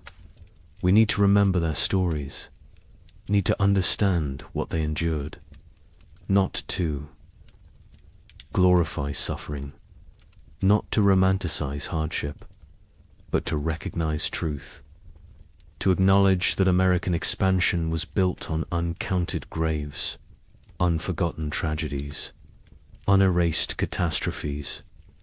The triumphant narrative is incomplete, is dishonest, is disrespectful to those who suffered, who died, who survived but carried wounds forever. Climate catastrophe can happen faster than we imagine. The pioneers of 1835 had no warning, no time to prepare. Within months, their world transformed from abundance to survival. They believed they were equipped for anything, believed their skills and determination were sufficient. They were wrong. Today, we believe similar things, believe our technology protects us, our infrastructure shields us, our wealth insulates us. We may be wrong too. The lesson is not despair, is not that preparation is futile, is that respect for nature's power is essential, that humility matters, that confidence without caution is dangerous, that systems can collapse rapidly, that we are more vulnerable than we pretend, that forgetting painful truths does not make us safer, makes us more vulnerable, because those who forget history are condemned to repeat it, and those who never learnt it are condemned to be surprised. The pioneers who lived through those years are all gone now. The last survivors died in the early 20th century. They took their full stories with them, the memories, the details, the small human moments that made the horror real. We have fragments, evidence, documentation, but we do not have them. Do not have their voices, their perspectives, their truth in its fullness. That loss is permanent, irretrievable, another cost of the forgetting, another price of erasure. But on cold nights, in old cabins scattered across the Midwest, some say you can still hear something. The wind howling the way it did then, relentless, hungry, patient, the creaking of wood under extreme cold, the silence that came after the last piece of furniture was burned, the sounds of a world frozen beyond endurance. Perhaps it is just wind, just old buildings settling, just imagination. Or perhaps the land remembers, perhaps the earth holds memory, perhaps those who suffered left something of themselves in the soil, in the trees, in the stones, a presence, a witness, a reminder. Winter always remembers, even when we choose to forget. The sky changes first. It loses its depth. The blue becomes pale and thin. The sun rises later each morning. It sets earlier each evening. The warmth drains away slowly. Day by day, the world transforms. The tribe notices. They always notice. Their survival depends on reading these signs. An old woman stands at the cave entrance. She watches the horizon. Her skin remembers 50 winters. Her bones ache with the coming cold. She knows what approaches. The birds leave first. Great flocks rise from the marshlands. They circle once, twice, then disappear southward. Their cores fade into silence. The sky empties. Only the crows remain. They perch in dead trees. They watch with black eyes. They know about winter. They know about death. The leaves turn brown. They fall in waves. The forest floor becomes a carpet of decay. The trees stand bare. Their branches reach upwards like skeletal hands.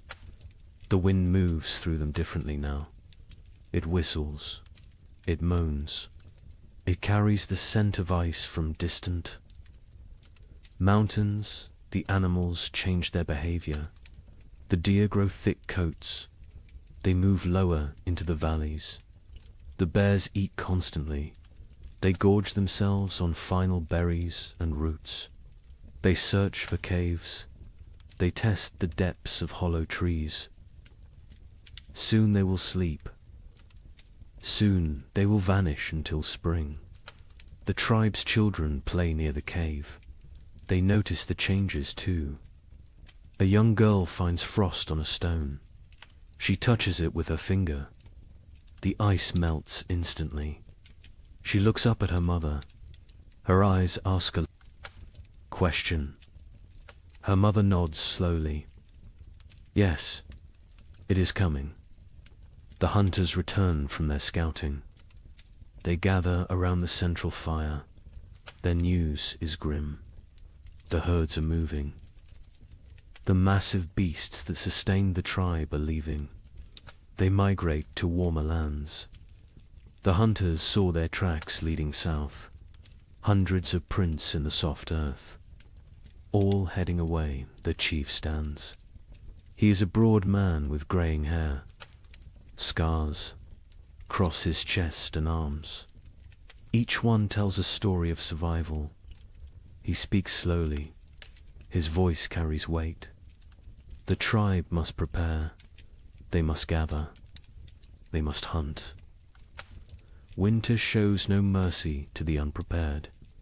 The women begin their work immediately. They repair the leather hides that cover the cave entrance. They check every seam. They patch every hole. Cold air finds the smallest gaps. It sneaks in like a predator. It steals warmth. It steals life. The children are sent to gather firewood. They work in groups. They drag dead branches back to the cave. They pile them high against the rock walls. Never enough. There is never enough wood. The fires must burn for months. The fires are life itself. An elder man sits working stone. He shapes a new blade. His hands move with practiced skill. The flint chips away in precise flakes. This blade will skin animals.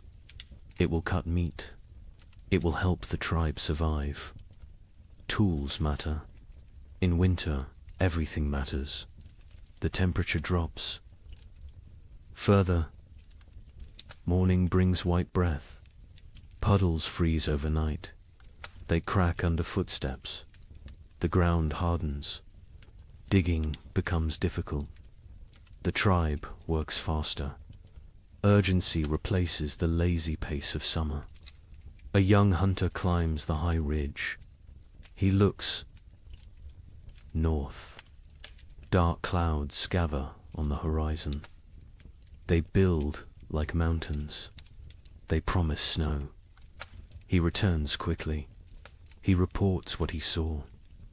The tribe has perhaps 10 days, maybe less. The chief calls a meeting. Every adult attends. They discuss strategy. Who will hunt? Who will gather?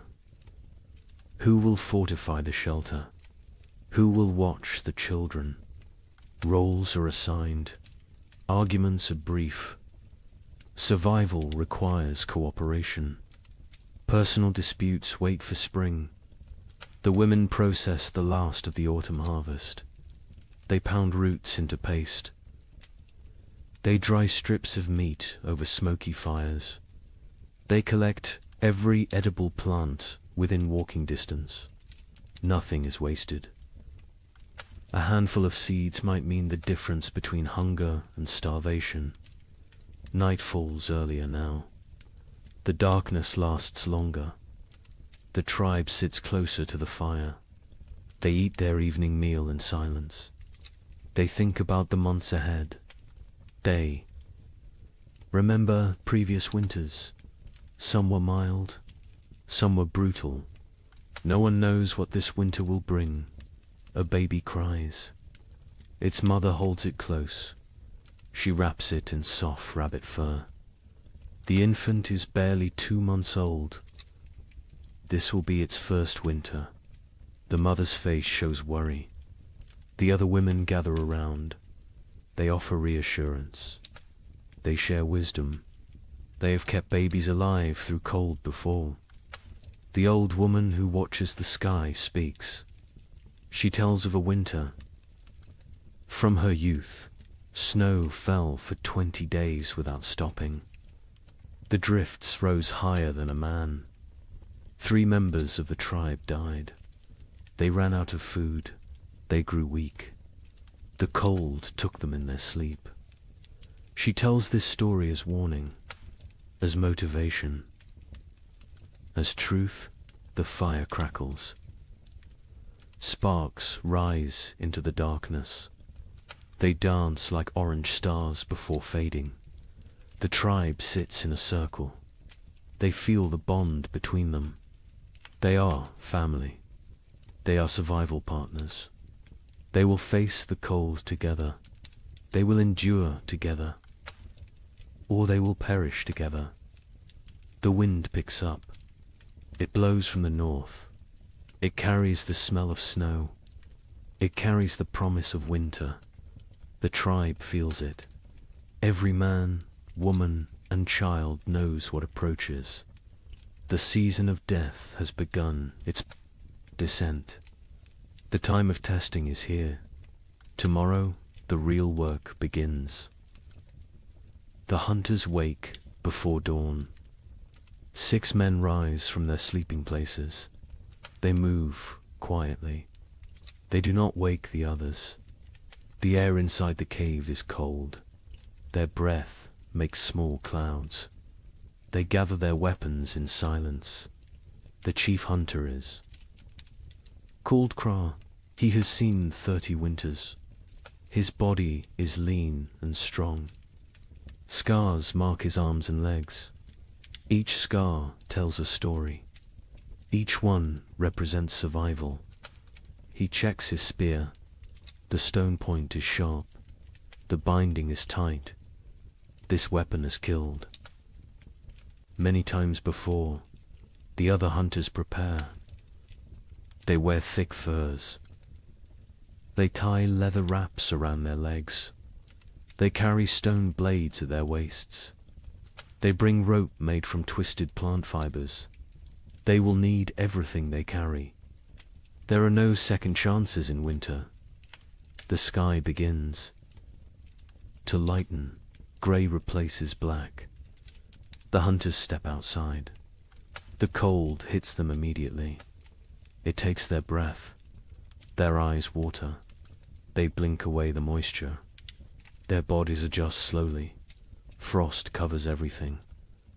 The rocks glisten white. The sparse grass stands frozen and brittle. Each footstep crunches. The sound carries in the still air. They must move carefully. Sound travels far on cold mornings. Kraw leads them north. He knows where the herds gather. He has hunted these lands his entire life. His father taught him. His grandfather taught his father. Knowledge passes through generations. It keeps people alive. They walk for an hour. The sun rises behind them. It provides no warmth. It is a pale circle in the grey sky. The light reveals a changed landscape. Winter is transforming their world. Snow patches appear. Small drifts collect in shadows. The ground is harder now. Frozen. Solid in places. Walking becomes more difficult. Legs tire faster. But they push forward. Kraw stops. He kneels. He examines the ground. Tracks. Large tracks. deep impressions in the half-frozen earth. Bison. A small herd passed through recently, perhaps during the night. The tracks are fresh. The hunters gather. Around they study the signs. Craw counts the tracks. Maybe 8 animals. Maybe 10. The herd is moving slowly. They are grazing as they travel. This is good. This means the hunters can catch them. They follow the trail. The tracks lead northeast, toward the river valley. Bison often shelter near water. The valley provides protection from wind. There is still grass there, brown and dry, but edible. The wind picks up. It blows from the north. It carries tiny ice crystals. They sting exposed skin. The hunters pull their furs tighter. They lower their heads. They keep moving. Another hunter named Dren speaks quietly. He points to the sky. More. Clouds are building, dark and heavy. They roll in from the mountains. A storm is coming. Everyone sees it. Everyone understands. They must hunt quickly. The tracks become fresher. The eddies are sharp. The animals are close now. Very close. Craw signals for silence. Hand gestures only. The hunters spread out. They form a loose line. They move like shadows. They crest a small rise. Below them, the river valley opens up. And there, near the frozen stream, the bison herd grazes.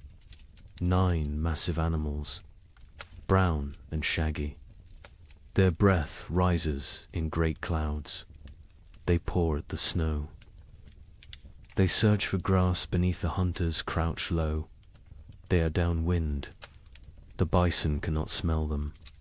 This is crucial. Bison have poor eyesight but excellent noses. Scent betrays hunters more than sound. Craw studies the herd. He looks for weakness. Old animals, young animals, injured animals. His eyes settle on a large female. She stands at the edge of the group. She limps slightly. Her left rear leg favors her weight. She is the target. He signals to the others. They understand immediately. Years of hunting together create silent language.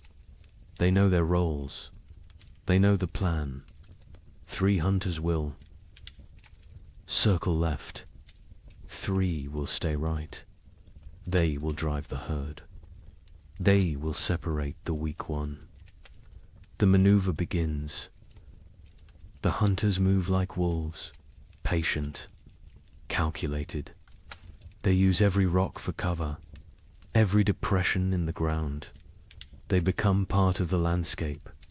The left group reaches position. They wait. Timing matters.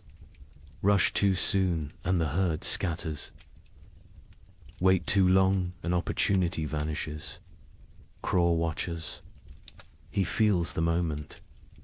He rises. His shout breaks the silence. The other hunters echo him. The bison startle. Their heads snap up. Panic floods through the herd. They bunch together. They begin to run. The injured female falls behind. She tries to keep pace. Her bad leg betrays her. The gap widens. The hunters close in. Their legs pump. Their lungs burn. The cold air sears their throats. Craw is fastest. He closes the distance. The female sees him. She turns. She tries to change direction. Too slow. Crow throws his spear. Years of practice guide the weapon. The stone point strikes true. It sinks deep into her shoulder. The bison bellows. Pain and rage combine. She spins. Blood sprays across the snow. bright red against pure white. She charges at Craw, massive and furious. Death approaching on 4 legs. Craw dodges, barely. The bison's horn scrapes his side. His fur tears. He rolls away. Another hunter throws his spear, then another. Both strike the animal's flank. She staggers. Dren moves in close, very close, dangerous close. He thrusts his spear upward, into the chest, between the ribs, toward the heart. The bison's front legs buckle. She goes down. The hunters surround her. They wait. She kicks twice. Her breath comes in gasps. Her eyes roll, then stillness. The fight ends. The hunt succeeds. The hunters stand panting. Their bodies steam in the cold. Sweat freezes on their skin. They look at each other. Grins break across their faces. They survived. They won. They have meat. But celebration is brief. Craw points at the sky. The storm clouds are closer, much closer. The wind grows stronger. Snow begins to fall. Light flakes at first, then heavier. They must work fast. Butchering takes time. This animal weighs more than 10 men combined. They cannot carry everything. They must choose. They must. Prioritize. Stone blades come out. Sharp edges gleam. The hunters begin cutting. They work with practiced efficiency. The hide comes off in sections. The best meat is removed. Organs are carefully extracted. The liver, the heart, the kidneys. These provide vital nutrition. Blood stains the snow. It pulls and freezes. The hunter's hands go numb. They ignore the pain. They keep cutting, keep working. Their survival depends on speed. They bundle the meat in the animal's own hide. They create packs they can carry. Each hunter takes a load. Heavy loads, impossibly heavy. But fear provides strength. The storm provides motivation. The journey back begins. The snow falls. Harder. Visibility drops. The wind howls. It pushes against them. Every step requires effort. The meat weighs them down. Their legs shake. Kraw leads by memory. He knows these lands, but the snow obscures landmarks. Everything looks the same, white and grey and endless. He trusts his instincts. He walks steadily south. One hunter falls. The weight and exhaustion combine. The others help him up. They redistribute his load. No one is left behind. This is the unspoken rule, the absolute law. Hours pass. Terrible, grinding hours. Cold seeps through their furs. Their fingers lose feeling. Their faces go numb. Frostbite threatens, but stopping means death. They push forward. Dren sees it first. A dark shape in the swirling snow. The cave. Home. Relief floods through them. They stumble faster. The last 100 paces feel like miles. They enter the cave. Warmth hits them. The central fire burns bright. The tribe has kept it strong. Faces turn toward them. Eyes widen. They see the meat. They see success. The hunters drop their loads. They collapse. Their bodies give out. Women rush forward. Children crowd around. Everyone wants to see. Everyone wants to touch the meat. The chief comes forward. He examines the kill. He nods at Craw. Approval in that single gesture. Pride in that simple nod. The tribe will eat. The tribe will survive another week. Maybe two. The women take over. They hang the meat from the cave ceiling. Away from scavengers, they begin processing it. Some for immediate eating, some for preservation. Every part will be used. Nothing wasted. The hunters sit by the fire. They warm their frozen hands. They drink hot broth. The feeling returns too.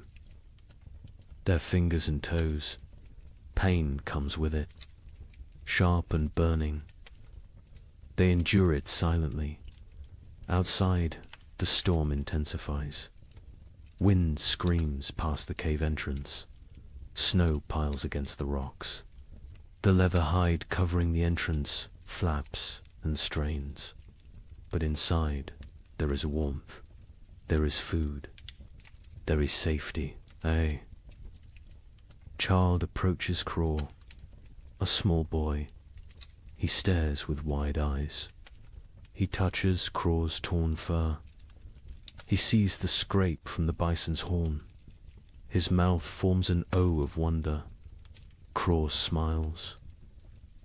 He ruffles the boy's hair. This is why they hunt. This is why they risk death. For the children. For the old ones. For the tribe.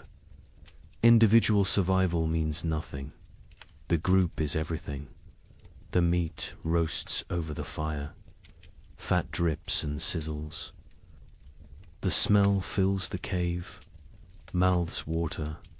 Stomachs growl. Soon they will feast. Soon they will celebrate. But first they rest. Craw closes his eyes. His body aches. Every muscle protests. But satisfaction fills him. They succeeded. They brought food home. They completed the last great hunt before the deep winter. The storm rages outside. Let it rage. Let the snow fall. Let the cold descend. The tribe is ready. They have meat. They have fire. They have each other. This hunt might sustain them for weeks. It might mean the difference between survival and starvation. No one knows what the winter will bring. No one can predict the future. But today they won. Today they live. And in the primitive world, today is all that matters. The storm passes after 3 days. The snow stops falling. The wind dies down. The tribe emerges cautiously. They squint against the brightness. Snow covers everything. The world looks different now. Transformed. Dangerous. The work begins immediately. Winter preparation cannot wait. Every day matters. Every hour counts.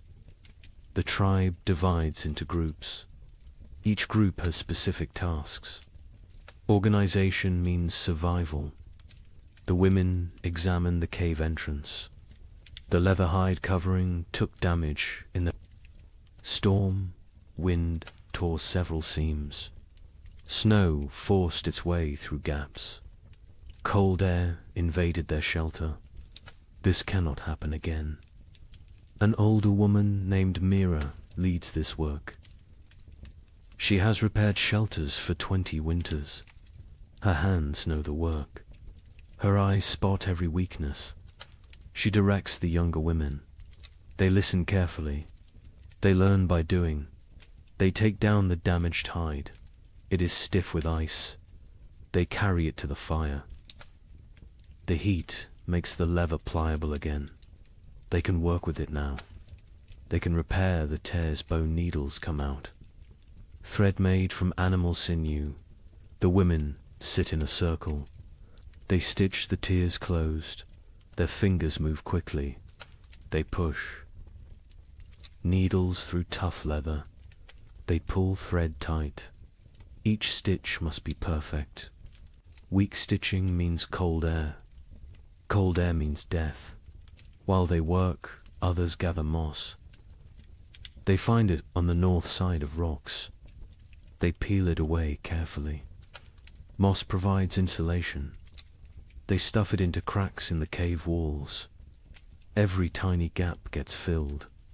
The cave must become a sealed chamber. The men focus on firewood. They need mountains of it. What they have is not enough. It is never enough. They venture into the forest. They search for dead trees. Dead wood burns best. Green wood smokes and sputters. A young man named Torg swings a stone axe. He strikes a dead trunk repeatedly. The impacts echo through the forest. Chips of wood fly. His arms burn with effort. Sweat forms despite the cold. He ignores the discomfort. The work must continue. Other men drag fallen branches. They create trails through the snow. Long paths marked by dragged wood. Back and forth. Trip after trip. Their backs ache. Their hands blister. They keep working. Children help too. Even the smallest ones. They gather kindling, dry twigs and bark, pine cones that will catch fire easily. They fill baskets. They carry them back to the cave. Everyone contributes. Everyone has value. By afternoon, wood piles grow. They stack it along the cave walls, high stacks that reach toward the ceiling. The cave begins to shrink. Storage takes space, but space is less important than fuel. Inside the cave, women organize food storage. The meat from the hunt hangs from the ceiling. They wrap it in bark. This protects it from insects, from moisture, from mold. Preserved meat can last months if stored correctly. Dried roots go into leather pouches. They stack these near the back wall, the coldest part of the cave. Natural refrigeration. The cold preserves. It prevents rot. Nuts and seeds fill clay pots. These pots are precious. Making them takes skill and time. They seal with wooden lids. They keep contents dry. They protect from rodents. A woman counts the supplies. She uses stones to track quantities. 1 stone for each pouch of roots. 1 for each bundle of dried fish. The counting is important. They need to know what they have. They need to ration carefully. The chief watches this inventory. His face shows concern. They have food, but is it enough? 6 months of winter stretch ahead, maybe 7. No one knows how harsh this winter will be. He makes a decision. Starting tomorrow, 1 meal per day, not 2. Rationing begins now, while they still have surplus. Better to be cautious early. Starvation at winter's end kills many tribes. The sleeping areas need attention. The tribe sleeps in a specific arrangement. This is not random. This is survival strategy. The weakest sleep closest to the fire. Infants and small children. The very old. Those who are sick. Adults sleep in the middle ring. They provide a barrier. Their bodies block drafts. They generate warmth. They protect the vulnerable. The strongest hunters sleep near the entrance. They endure the coldest positions. They wake first if danger approaches. They are the first defense. This hierarchy never changes. Women spread fresh pine boughs on the ground. These create mattresses. They provide insulation from the cold stone floor. They replace old bows that have compressed and lost their cushioning. Furs are distributed. Each family gets a share. Thick bear hides for the children, wolf pelts for the adults, rabbit skins sewn together for extra layers. Everyone must stay warm through the night. The fire pit requires work. It sits in the center of the cave. Stones ring it.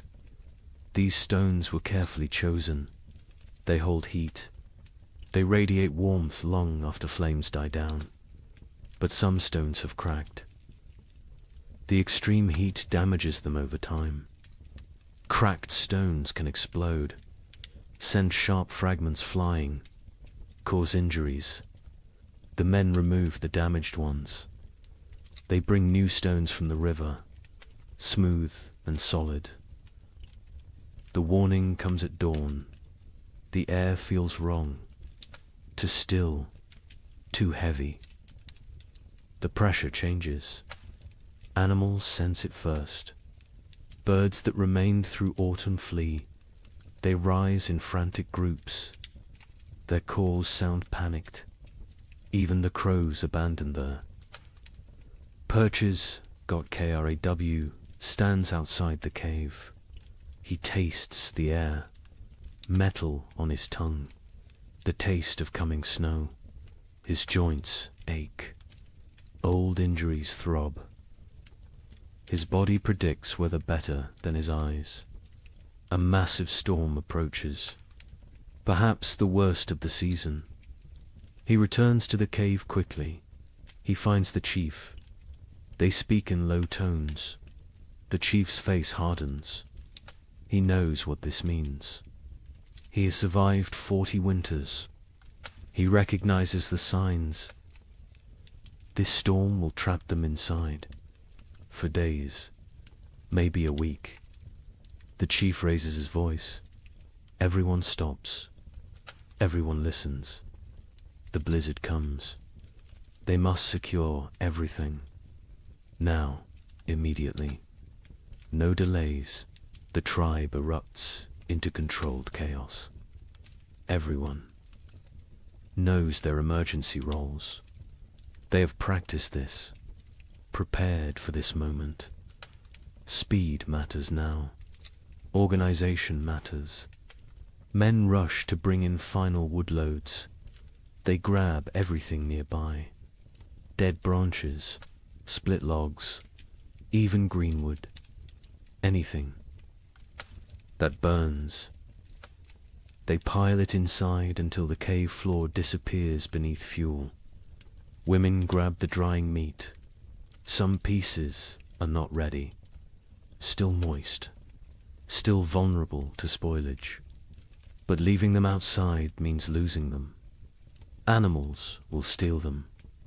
Snow will ruin them. Everything comes inside. Children are sent to fill water containers. They run to the stream. They use hollowed gourds, clay pots, animal bladders, anything that holds liquid. Once the storm hits, leaving the cave becomes impossible. They need water for days. The wind begins gentle at first, a whisper through the trees. Then stronger, a moan, a howl. It builds like a living thing, like a predator circling.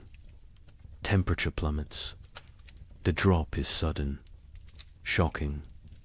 Breath becomes visible fog. Exposed skin stings. Fingers go numb within minutes. The cold announces the storm's arrival. The first snowflakes fall, large and soft. They drift lazily, almost peaceful, but more follow than more. Within minutes the air fills with white. Visibility shrinks. The forest disappears. The world becomes a swirling void. The tribe retreats inside. The hunters enter last. They pull the leather hides tight. They secure every fastening. They add the extra layer. The interior darkness deepens. Only firelight remains. The storm intensifies. Wind screams past the cave mouth. It sounds almost human. Anguished wails and shrieks. The leather hide strains against its bindings. It flaps and snaps. The noise is constant, overwhelming. Snow drives. Horizontally, it finds every tiny gap. Fine powder forces through the leather weaving. It dusts the cave floor near the entrance, creates small drifts. The tribe watches with concern. They cannot stop this invasion. The fire becomes their universe. They feed it constantly. Wood disappears at an alarming rate. The cold outside is so intense it steals heat from the cave. The flames must fight harder, burn hotter, consume more fuel. Smoke becomes a problem. The usual draw through the ceiling hole weakens. The storm disrupts normal airflow. Smoke gathers in the cave's upper reaches. Eyes water. Throats burn. They cough. But they cannot reduce the fire. Cold is more dangerous than smoke. The first, they pass us slowly. Time becomes strange. Without sun, without normal rhythms, hours blend together. The tribe sits in their designated areas. They wait. Patience is a survival skill. Children grow restless first. They are used to running, playing, exploring. Now they must sit still, stay quiet, conserve energy. This is torture for young bodies. They squirm and fidget. A little girl begins to cry. She wants to go outside. She does not understand. Her mother holds her, rocks her, sings softly, old songs, wordless melodies. The girl eventually quiets. She falls into fitful sleep. The adults fare better, but tension builds. Too many people. In too small a space, personal conflicts simmer. Old grievances resurface. A young hunter glares at another. Some past dispute, some imagined slight. The chief notices. He moves between them. His presence prevents escalation. Mira tells stories. Her voice cuts through the wind's howl. She speaks of ancient times, of the first people, of how they discovered fire, how they learned to speak, how they survived when the world was even colder. The children gather around her, even the restless. Once her words captivate them, transport them. For a while, they forget the storm, forget the confinement. They live in her stories. Night comes. They know this only because their bodies tell them. Fatigue sets in. Eyelids grow heavy. The fire must be maintained through darkness. The hunters establish a watch rotation. 2 men awake at all times. 1 feeds the fire. 1 watches the entrance. Sleep comes hard. The wind is too loud. The cold too present. The cave floor too hard despite the pine boughs. Bodies shift. Seeking comfort that does not exist. Seeking warmth that is scarce. The baby wakes crying. Hungry. Always hungry. Its mother nurses it. But her own hunger makes her milk weak. Thin. The baby feeds but does not satisfy. It cries again. Other children wake. The mother's face shows exhaustion, desperation. An older woman brings warm broth. made from bones and snow water. She encourages the mother to drink. Liquid helps produce milk. The mother drinks. The broth is barely warm, barely flavored, but it is something. The second day brings no relief. If anything, the storm worsens. The wind reaches new levels of fury. It sounds like raging beasts, like angry spirits. The entire cave vibrates. Small stones fall from the ceiling. Dust rains down. Fear creeps in. What if the storm never stops? What if they run out of wood? What if the cave collapses? These thoughts spread silently, visible in worried eyes, in tense shoulders, in clenched jaws. The chief sits straight. Projects. Confidence. But privately he worries. The woodpiles shrink rapidly. Too rapidly, he calculates. 3 more days, maybe 4. Then they burn sleeping firs. Then they face choices. Terrible choices. Food rationing becomes stricter. 1 small meal, barely enough to sustain. Stomachs growl constantly. Children whimper. Adults endure silently. Hunger is familiar. Hunger is survivable. For a while, Torg's hands have healed from the axe work. Now they crack from the dry cold. Blood seeps from split skin. He wraps them in leather strips. The bleeding stops, but the pain remains. He says nothing. Complaining helps no one. A hunter notices moisture on the cave walls, condensation from their breath, from their bodies. This moisture freezes, creates a thin layer of ice. The cave becomes a frozen chamber. Beauty and danger combined. Mira leads. The women in work. They cannot hunt, cannot gather, but they can prepare. They sort through supplies. They repair torn clothing. They sharpen stone blades. Idle hands create despair. Work provides purpose. The women sit together. They speak quietly. They share memories of other winters. Some worse than this, some better. They draw strength from survival stories. From knowing others endured. One woman speaks of losing her first child to cold 10 winters ago. The baby simply did not wake one morning, frozen in sleep. Her voice breaks. Others reach out, touch her shoulder, her arm. Physical. Connection matters. They grieve together. They heal together. The third day breaks their spirits slightly. The storm continues unabated. White chaos outside.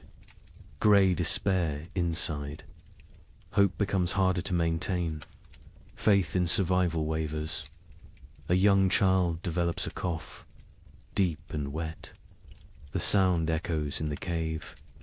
His mother's face shows terror. Winter. Coughs kill. They start small. They grow. They steal breath. They take lives. The healer examines the child. An old woman with knowledge of plants, of remedies. She has dried herbs, stored carefully. She makes a tea, bitter and strong. The child refuses it. She forces him. He must drink. He must fight. The child drinks. He gags. He sputters. But the liquid enters his body. The healer wraps him in extra furs, keeps him near the fire. She monitors his breathing, his color. She has saved children before. She has lost children before. She does what she can. The fire burns lower. Fuel supplies deplete. The chief makes a decision. Smaller fire, colder cave, extended resources, survival over comfort. The tribe huddles closer. They share body heat. They become one organism, one survival unit. Stories continue, but energy for telling wanes. Voices grow hoarse. Throats hurt from smoke and dryness. Still they persist. Stories are medicine. Stories are hope. Stories are memory. Kraw dreams fitfully. He dreams of the hunt, of running through snow, of warm blood on cold ground, of meat and plenty. He wakes to cold and hunger. Reality disappoints. But reality is what they have. The fourth day brings a subtle change. The wind decreases slightly. Not much, but enough to notice. Enough to spark hope. Ears strain, listening for further improvement. Praying for silence. By afternoon, the wind drops to a steady roar instead of a scream. The leather hide stops its violent flapping. Stillness seems possible, seems real. The tribe exchanges glances. Cautious optimism. The chief crawls to the entrance. He carefully lifts the hide edge. A tiny gap. Snow immediately blows in, but he can see outside. Barely. The world is still white, still falling, but less violent, less deadly. He drops the hide. He turns to face the tribe. His expression gives him their answer before he speaks. The storm weakens, not over, but weakening. They will survive. They will see the end. Relief flows through the cave, visible, tangible. Shoulders relax. Faces soften. Tears form in some eyes. The trial continues, but the worst has passed.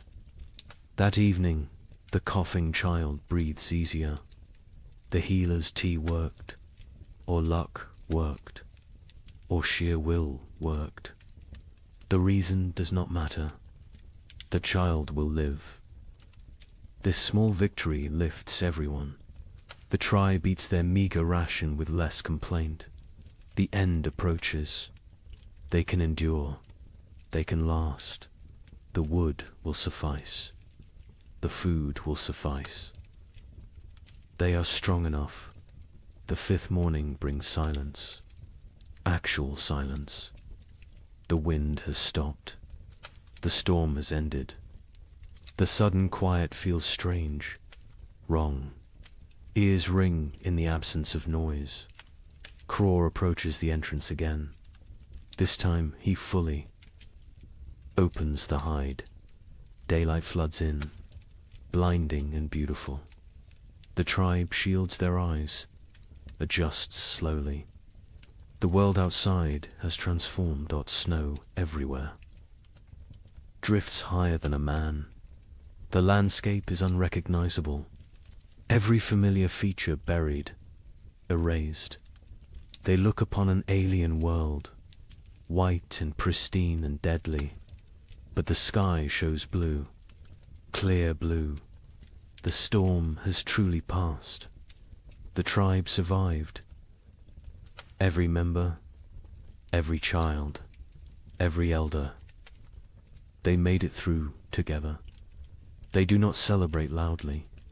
They have no energy for celebration, but quiet satisfaction fills the cave. They endured. They protected each other. They remained human in inhuman conditions. The first blizzard has ended. Many more will come, but this one is done, and they are alive. Cold, hungry, exhausted, but alive. That is enough. That is everything. The days after the blizzard bring cruel clarity. The tribe emerges to assess their world. Snow covers everything in impossible depths. Walking is exhausting. Each step sinks to the knee, sometimes to the waist. Movement becomes a brutal task. The hunters try to venture out. They search for game, for any sign of life. But the animals have vanished, gone deep into dens, hibernating, or dead, or fled to distant warmer lands. The forest stands empty, silent as a grave. They check their trap. Lines, the snares they set before winter. Snow has buried them all. Invisible, useless. Days of work erased by one storm. They dig frantically. They find 3 traps, all empty. All sprung by falling snow. The tribe returns to the cave. Their faces tell the story. No food, no prospects, only what they stored. Only what hangs from the ceiling. Only what sits in clay pots. They must make it last. They must ration carefully. The chief counts the supplies again. He uses his stones. He moves them slowly. His count confirms his fears. Not enough. Even with strict rationing, even with 1 meal per day, they will run out before spring arrives. Weeks before, he does not share this calculation. Not yet. Fear helps no one. Panic kills faster than hunger. He will wait. He will hope. Perhaps another opportunity will come. Perhaps luck will shift. The moon rises full and bright. It illuminates the frozen landscape. Everything glows silver, beautiful and deadly. This moon marks the deepest part of winter, the coldest nights, the longest darkness. The tribe calls it the moon of hunger. Every winter it appears. Every winter it tests them. Food becomes an obsession. Stomachs growl constantly. Sleep brings dreams of feasting, of plenty, of meat dripping fat. People wake disappointed, wake to cold reality, wake to emptiness. The single daily meal shrinks. Further, what filled a palm now fits in fingers, barely enough to taste, never enough to satisfy. Children cry after eating, still hungry, always hungry. Mothers have nothing more to give. The baby suffers most. Its mother's milk dries up. Her body has nothing left to convert. She tries to nurse. The infant sucks desperately, gets nothing. Its cries become weaker, more pitiful, more heartbreaking. The women try to help. They chew dried meat until soft. They feed this paste to the baby, tiny amounts. The baby takes it, swallows. But infant bodies need milk, need fat, need nutrients this paste cannot provide. Mira grows weaker. Her old body has few reserves. Age makes winter harder. She sleeps more, moves less. Her skin seems to hang on her bones. Her eyes sink into her skull. She knows what is happening. She accepts it. This is the way of things, but she still tells stories. Her voice is thin now, barely audible. The children lean close to hear. She speaks of abundance, of spring, of flowers and green grass, of warm sun on skin. She gives them hope. She gives them something beyond hunger. A hunter named Breck volunteers to venture far, to search for game in distant valleys. Perhaps the herd's sheltered somewhere. Perhaps hunting is possible. The chief considers this. The risk is enormous. But starvation is certain. He agrees. Breck leaves at dawn.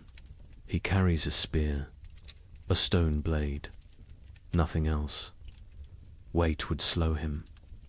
He must move fast, cover distance, return quickly, or not return. At all, the tribe watches him go. A small figure against vast white. He grows smaller, smaller, then disappears over a ridge. They pray to spirits, to ancestors, to anything that might listen. Bring him back with food. Days pass. Breck does not return. Hope fades. The tribe assumes the worst. The cold took him, or hunger, or predators, or simple bad luck. They mourn silently. They cannot waste energy on elaborate grief. The fire burns lower, with supplies critical now. They cannot gather more easily. The snow is too deep, the cold too intense. They burn less. The cave grows colder. Ice forms on interior walls. Breath becomes visible even inside. People huddle together constantly. Sharing warmth is survival. Personal space disappears. Bodies press against bodies, creating human walls against cold, creating collective heat. It helps. Barely, but barely is enough. Torgs. Mother develops a fever. Her body shakes. Her teeth chatter. She cannot get warm despite the furs, despite the proximity to fire. The fever burns from within, consumes her remaining strength, consumes her remaining fat. The healer examines her. She recognizes the signs. Starvation, fever, the body eating itself, trying to generate heat, trying to survive. But without food, the body destroys itself. Muscles become fuel. Organs become fuel. Death approaches. The healer makes another tea. Her herbs are nearly gone. Only a few precious leaves remain. She must choose. Who gets treatment? Who goes without? These choices haunt her, but she must make them. She gives the tea to Torg's mother. A chance. A small chance. The woman drinks. The liquid burns her throat. She coughs violently, but she keeps it down. She wraps herself tighter. She closes her eyes. She fights. Her body fights. Time will tell if fighting is enough. The children stop playing. They lack energy for play. They sit quietly, stare at nothing. Childhood vitality drains away. They become small, old people, serious, silent, waiting. One boy asks his father when they will eat more. The father has no answer. He pulls his son.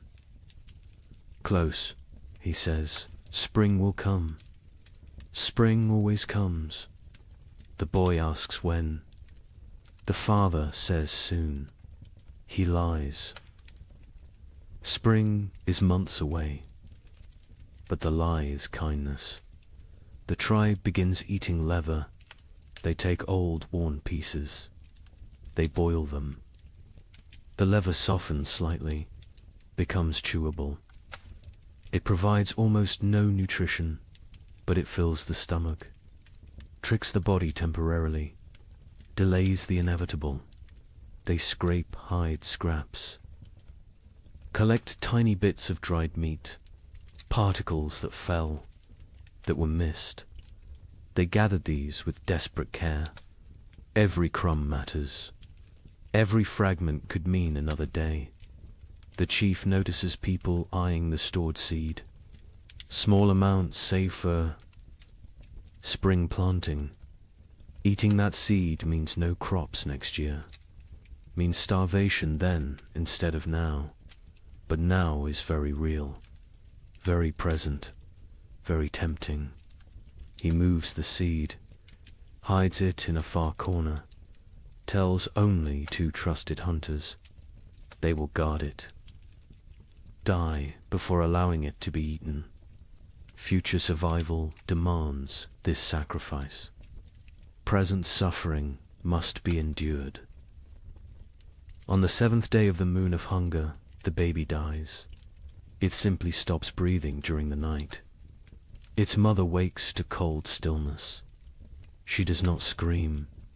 She has no energy for screaming.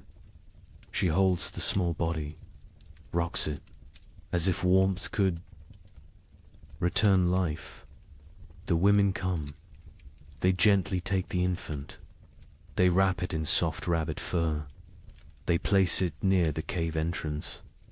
The frozen section, it will keep there.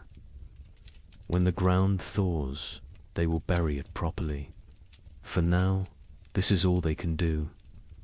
The mother sits empty. Her arms feel wrong without the weight. Her chest aches with useless milk that finally came. Too late, always too late. Other women sit beside her. No words exist for this loss. Presence is enough. Mira's breathing becomes labored, wet and rattling. She lies on her furs. She does not complain, does not demand attention. She simply fades.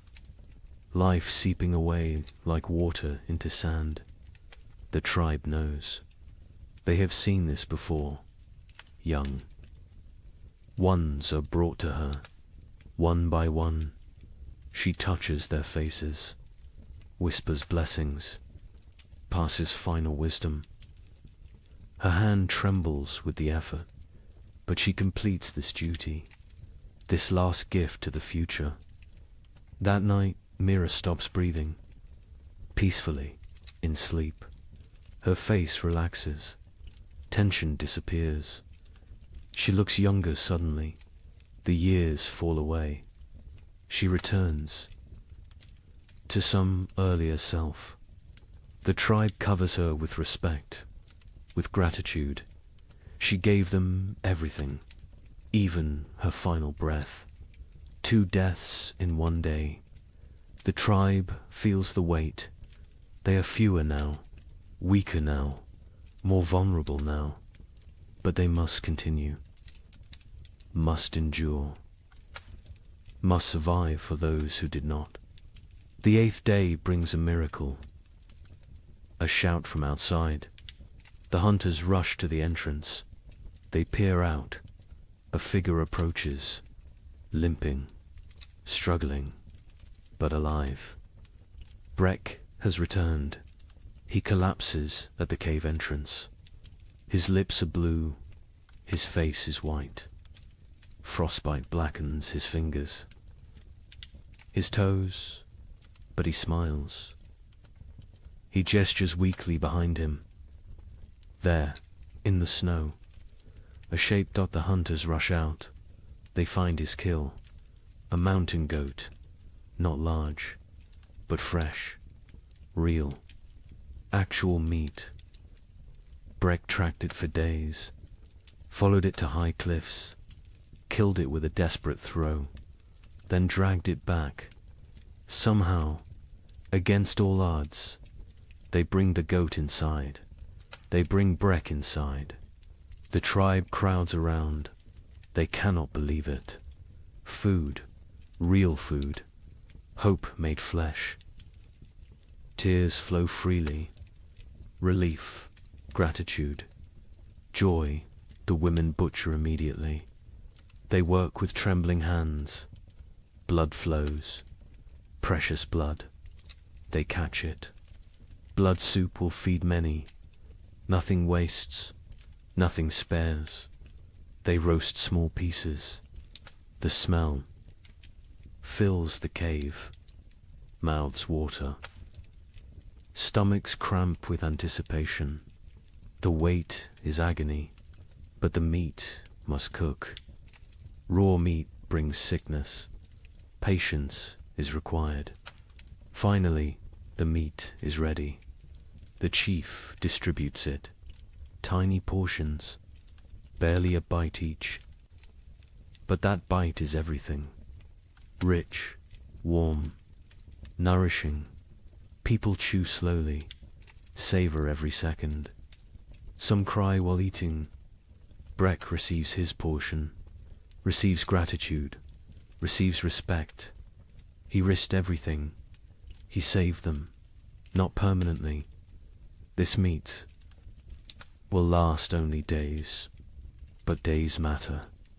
Days a lifetime when death looms close. The healer tends his frostbite. His blackened fingers will probably fall off. His toes are lost. He will be crippled, but he will live. He made the trade willingly, his pain for their survival. No one will forget this sacrifice. Torg's mother survives. The tea worked, or her will worked, or the tiny bit of meat worked. Perhaps all three. She is still weak, still fragile, but alive, improving.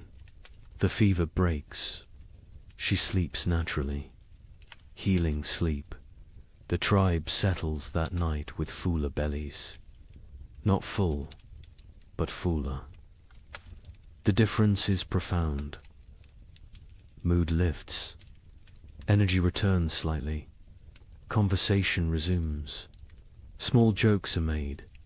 Laughter sounds strange, foreign, but welcome.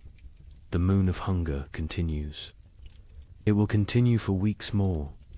They are not saved, but they are not finished. They endure. They adapt. They survive. More storms will come. More hunger will come. More death might come. But tonight, they have meat. They have hope. They have each other. The fire burns a bit brighter. Wood is still rationed.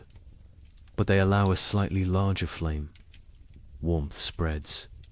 Bodies relax marginally. Sleep will come easier tonight. Outside, the moon hangs cold and distant, indifferent to human suffering, indifferent to human triumph. It simply shines, marking time, marking the season. The moon of hunger watches all, judges none. The tribe learned to gain what they already knew. Survival requires sacrifice, requires courage, requires the few to risk for the many. Breck proved this. Mira proved this. The baby's mother proved this. They carried these lessons. They teach these lessons. They live these lessons. This is how humans persist. This is how they conquer impossible odds. Not through strength alone, but through sacrifice, through love, through unwillingness to surrender. The moon of hunger is not over, but they will face it together. They will face it standing. They will face it human. And that makes all the difference. They step onto the plain. The wind hits immediately. Ferocious, brutal. It steals breath. It pushes them backward. They lean into it. They fight for every step. Progress becomes measured in body lengths, not miles. The cold is different here. Worse. It penetrates every layer, finds every gap in clothing, numbs exposed skin within seconds. Their eyes water. The tears freeze on their cheeks. Ice crystals form on their wrappings. They walk in a tight group, close together, sharing body heat, creating a mobile shelter. the strongest on the outside, taking the worst of the wind, rotating positions regularly, sharing the burden, sharing the pain. Hours pass. Time loses meaning. There is only the next step, the next breath, the next moment of survival. Nothing beyond that, nothing behind that. Just the eternal present of suffering. Syrah stumbles. She catches herself. But barely. Her legs shake. Exhaustion shows. Others are the same. Everyone reaches their limits, but limits must be exceeded, must be pushed beyond reason. Survival demands the impossible. They come to a frozen river. Ice covers it completely. Thick ice. Strong ice. Probably safe. Probably. But ice is treacherous.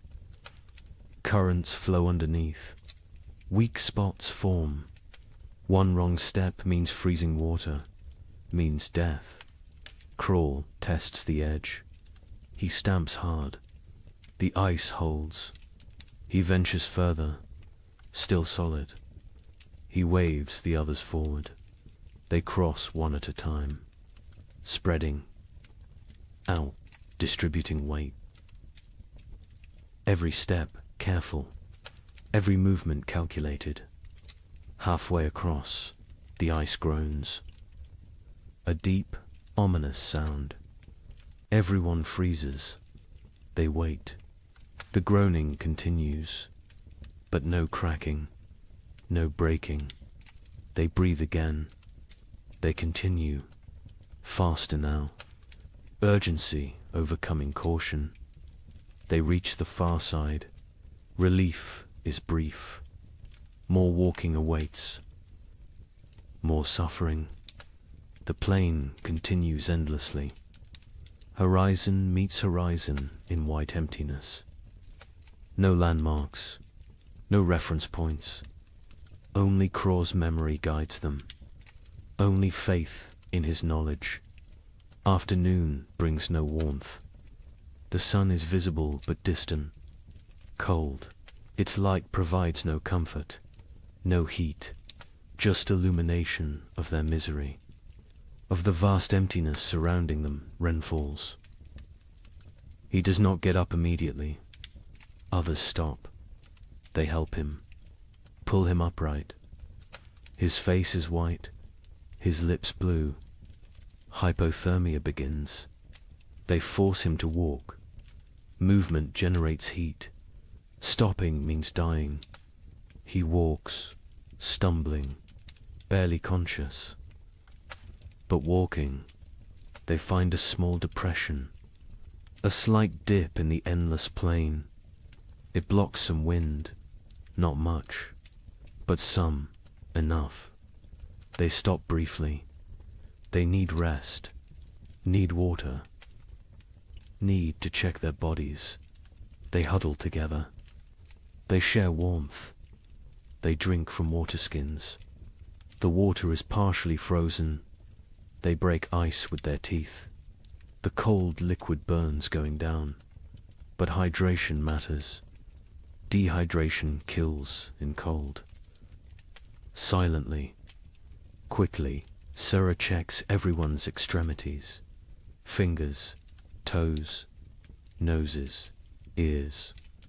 Looking for white patches, for frozen flesh. She finds some on Ren. His fingers are too pale. She rubs them vigorously, trying to restore circulation, trying to save his digits. Pain shoots through Ren's hands as feeling returns. He gasps, bites down. The pain is good. Pain means life, means the tissue still functions. He flexes his fingers. They move, stiff but mobile. He survives this test. They rest for half an hour, no longer. Their bodies cool quickly without movement. Already the cold seeps deeper. They must continue. Must reach the valley before nightfall. Darkness on the plain means death. Certain death. The afternoon trek is harder. Fatigue accumulates. Muscles refuse commands. Minds grow foggy. This is dangerous. Clear thinking preserves life. Confusion kills. They focus on simple goals. Next 100 steps. Then next 100. Then next, they see shapes ahead. Dark forms against white. Rocks. Trees. Hope. Surges, but distance deceives. The shapes are far. So far. What looked like minutes away takes hours to reach. The plane plays tricks, tests sanity. Finally, they arrive. Not trees, just large boulders. But boulders provide shelter. Wind breaks around them, creates calm pockets. They can rest here. They can survive the night here. Relief is overwhelming. They collapse against the rocks. Their bodies give out. They have nothing left. They walked for 14 hours, maybe 15, through impossible conditions.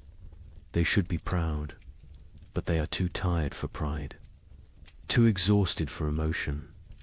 They must make fire, must create warmth, but they have no wood. The plain offers nothing. Just snow and rock and ice. Craw searches desperately. He finds dried grass, small amounts poking through snow. He gathers every strand, every piece. They pile the grass. They work their firestones, striking, sparking, again and again. Their frozen fingers fumble. Drop the stones, retrieve them, try again. Finally, a spark catches. Tiny flame, fragile, growing dot, they feed it carefully. Grass burns fast, too fast. The flame provides momentary warmth, psychological comfort more than physical heat, but it helps. It reminds them they are human. They can create. They can fight nature. The fire dies within minutes. No fuel remains. Darkness settles completely. Cold intensifies. Night on the plain is brutal beyond measure. They huddle together, all 10 bodies pressed close, creating a human ball. Preserving core warmth, sleep comes in fragments, minutes at a time. Someone must stay awake, must watch, must ensure everyone breathes, must prevent the final sleep that never wakes. They rotate this duty, share this burden. The night lasts forever. Time becomes meaningless. There is only cold, only suffering, only the desperate clinging to life. Some pray to spirits, some think of family, some think nothing. Just exist, just breathe, just survive. Dawn arrives, grey and grudging. They survived. All 10, frozen, hurting, but alive. They check each other. Frostbite has spread. Fingers are white. Faces are damaged.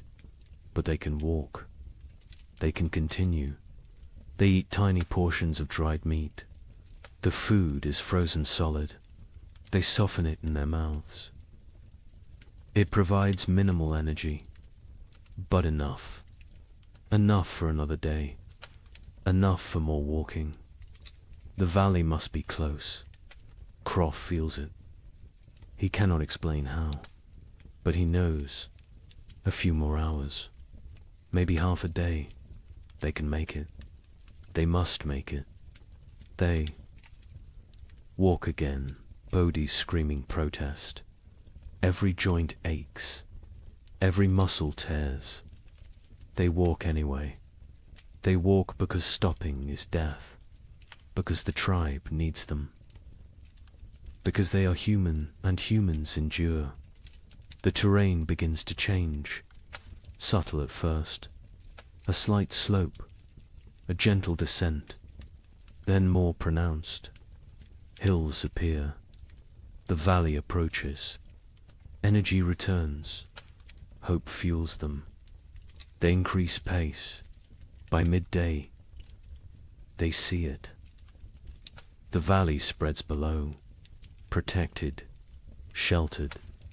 Trees grow there, dense forest. The sight is beautiful, salvation made visible. They almost run, almost forget their exhaustion. They enter the valley, wind stops, silence surrounds them. The temperature feels warmer immediately, still cold, still winter, but survivable, bearable. They made it. Against impossible odds, against nature's fury, they made it. Now they must find food, must justify the journey, must save the tribe. The trek was only half the battle. The real test begins now. The valley delivers on its promise. The hunters find game within hours, deer sheltering in thick forest. A small herd, 5 animals, healthy and fat. They have survived winter well, protected by the valley's embrace. The hunt is successful. 2 deer fall, 2 coordinated spears. The hunters work efficiently. They butcher, they preserve, they prepare for the return journey. Success tastes sweet, sweeter than the meat itself. They saved the tribe. They accomplished the impossible. The journey back takes 4 days. They carry heavy loads, meat wrapped in hide, dragging it through snow. The weight slows them, but spirits are high, high enough to overcome exhaustion, high enough to push through pain. The tribe spots them from a distance, 10 figures approaching, all walking, all alive, and carrying something, carrying hope. The cave erupts in celebration, crying, shouting, relief pours out. They feast that night, controlled feasting, rationed celebration, but feast nonetheless. Meat fills bellies, strength returns to limbs, color returns to faces. The tribe steps back from death's edge, not far, but enough days pass into weeks. The meat lasts longer than expected. Careful rationing, careful preservation. The tribe survives, continues, endures. Then something changes, subtle at first, easy to miss, but Craw notices. He always notices. The air feels different, less sharp, less cutting. The quality of cold has shifted. He mentions it to the chief. The chief feels it too. Something is coming, something changing. They watch, they wait, they observe. The days grow longer, minutes at a time, barely noticeable, but cumulative. Dawn arrives earlier. Dusk comes later. Light increases. Darkness retreats. The balance shifts. The sun rises higher in the sky. Its arc changes. It climbs further before descending. Its light hits at different angles, penetrates deeper into the cave. These are signs. Ancient signs, remembered signs. One morning, water drips. A single drop from the cave roof, then another. Ice is melting, slightly, temporarily, but melting. This has not happened in months, not since autumn. The tribe gathers to watch, to witness this miracle. Liquid water, life returning. The dripping stops when temperatures drop again. But the message was sent. Winter weakens. Its grip loosens. Imperceptibly, gradually, but definitely. Birds return. Not many, just a few scouts. Ravens first. Always ravens. They circle overhead. They call to each other. Their voices break the silence of months. The sound is jarring, almost forgotten, but welcome. So welcome. The snow begins to change. Its texture alters. Morning crust forms. The surface freezes hard overnight. Supports weight. Walking becomes easier. No more sinking to the thighs. Progress quickens. Movement improves, but afternoons bring different snow. Soft, wet, heavy. The snow absorbs sunlight, converts it to water. Slowly, drop by drop, the snow level decreases. Patches of ground appear, brown and dead, but ground, actual earth. The hunters venture out more frequently. They find tracks, fresh tracks.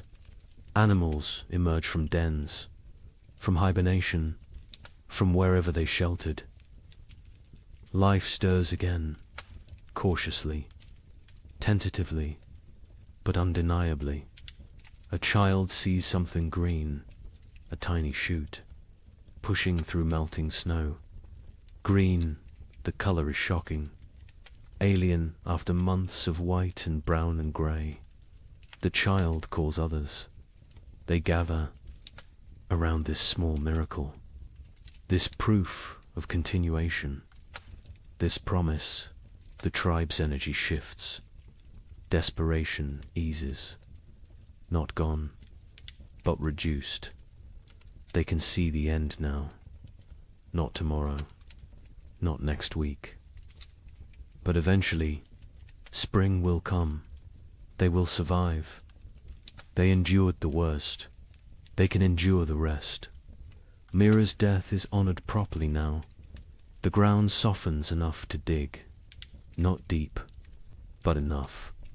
They bury her with ceremony, with gratitude, with love. They mark her place with stones. She will rest among her people, among the land she knew.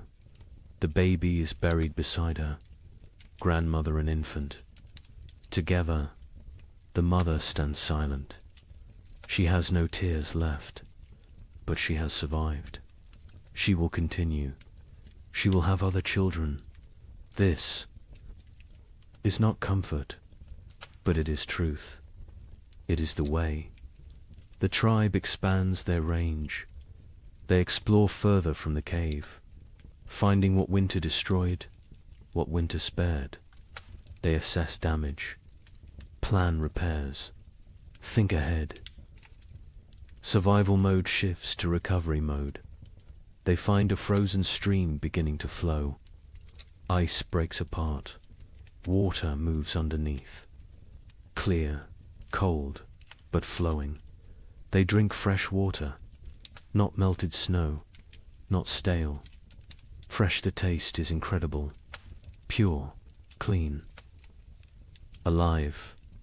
Fish will return soon. With flowing water comes fish.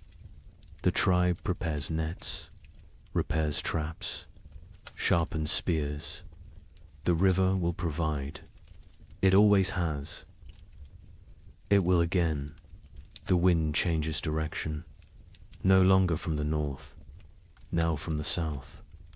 Warmer air pushes in, not warm, but warmer. Relative warmth, comparative warmth, enough to matter. Ice on the cave walls melts. Water runs down stone faces. The cave becomes damp, almost humid. This creates new problems. Mold threatens. Furs must be dried, arid, maintained. But these are problems of living, not problems of dying. The tribe welcomes them. Sero spots deer tracks. Many tracks. A large herd pass nearby, moving north, following some ancient instinct. Following the thaw, the hunters follow. They track for miles. They find the herd. The hunt succeeds again. 3 deer this time. The tribe has surplus. Actual surplus. They smoke meat. They preserve it, but they also eat fully. They allow themselves satisfaction. Bellies fill completely. Children laugh. The sound is strange, foreign, forgotten, but it returns. Slowly it returns. Young ones play outside again, running, shouting, burning energy stored through winter. Parents watch with emotion. These children survived. Against odds, against nature. They live. They thrive. They play. Breck's frostbite healed as well as possible. He lost 3 fingers, 2 toes. He walks with a limp. His hands cannot grip spear properly. But he lives. He survived his sacrifice. The tribe honors him daily, through respect, through care. Through memory, he teaches young hunters. Passes knowledge, cannot hunt himself, but can create hunters. This is valuable. This is contribution. This is purpose. He has worth beyond physical ability. The tribe ensures he knows this. Torg's mother recovered fully. The fever broke. Strength returned. She works alongside other women.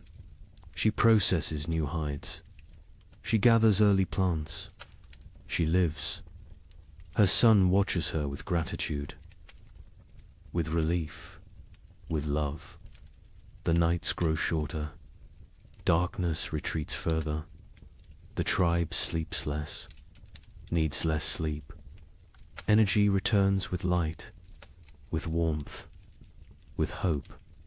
They begin projects, repairs, improvements, planning for next winter. Learning from this one, they discuss what worked, what failed, how to improve. Knowledge is survival. Experience is wisdom. They will not forget this winter, will not forget its lessons, will not forget its cost. 2 died, Mira and the baby. 2 out of many. This is success. Grim success. But success nonetheless. Other winters killed more, much more. This winter was survived. This winter was conquered. The chief ageth visibly. The stress wore him. Carved lines deeper. Grayed his hair further. But he stands straight. He led well. He made hard choices. He saved the tribe. Leadership exacted its price. He paid willingly. Cross joins ache more. The track damaged him. Pushed. His aging body beyond limits. He knows his hunting days near their end. Soon he will teach only, lead only. hunt vicariously through younger men. This is natural. This is right. This is the cycle, but not yet. This spring he will hunt. This summer he will provide. He has a few good seasons left. He will use them fully, will extract every last contribution. This is his way. This has always been his way. The tribe ventures to high ground. They look north, the direction of the killing cold, the direction of death. Snow still covers distant mountains. Ice still gleams on peaks. Winter remains there, will remain for months. But here, in the valley, in their home, spring approaches, green spreads, slowly, gradually, but visibly. Grass emerges, leaves bud, flowers prepare to bloom. Color returns to the world. The monochrome existence ends. Life reasserts itself. Birds return in waves, small ones first, then larger. They sing, they call, they mate, they build nests.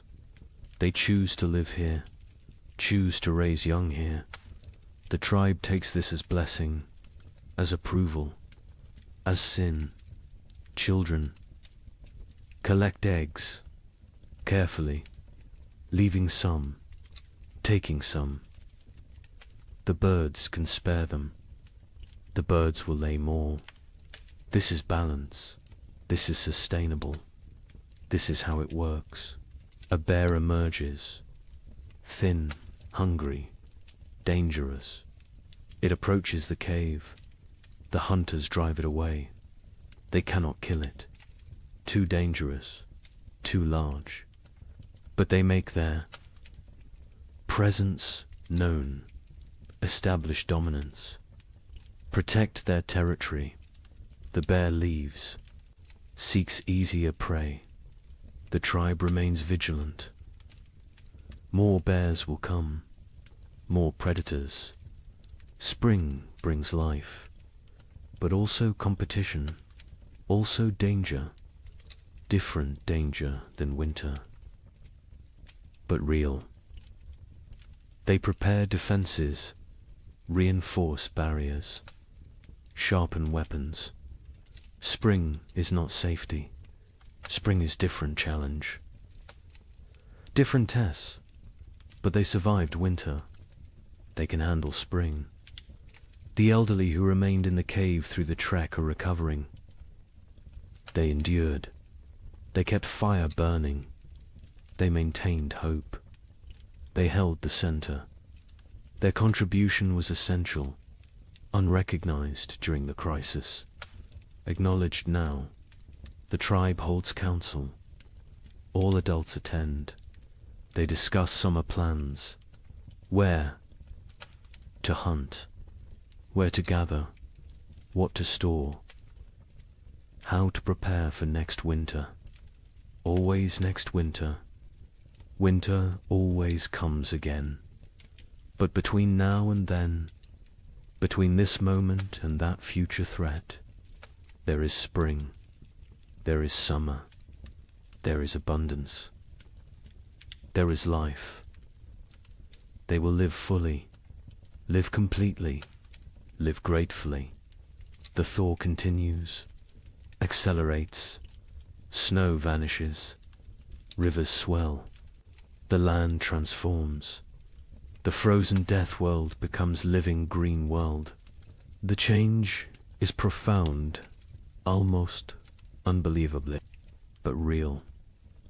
Witnessed, experienced. The tribe survived. All but two. They endured when winter meant death. They outlasted the brutal cold. They conquered the primitive darkness. They proved again what humans are, what humans do, what humans will always do. They survive. They adapt. They continue. Spring has begun. The tribe gathers in evening light, not inside the cave, outside, under open sky. This gathering is ritual, sacred. It happens after every winter, after every survival. The time has come to speak, to remember, to learn. The chief sits at the center. Elders form a circle around him, hunters behind them, women next, children at the outer ring. Everyone has place, everyone has voice. This is how knowledge passes. This is how wisdom survives. The fire burns. Between them, not for warmth now, for ceremony, for focus, for connection. Flames dance, sparks rise. The tribe watches, reflects, prepares to speak their truths. The chief begins. His voice carries weight, authority earned through survival, through sacrifice, through leadership in darkness. He speaks of the winter, its harshness, its cruelty, its lessons. He names those lost. Mira, the infant, their names spoken aloud, remembered, honored. He speaks of choices made, rationing food, sending the trek, hiding the seed. Hard choices, choices that saved them, choices that cost them. Leadership is burden. This winter proved it again. He carries these decisions, will carry them forever. Cross speaks next. He describes the hunt before the storm, the desperate race, the near miss with the bison's horn.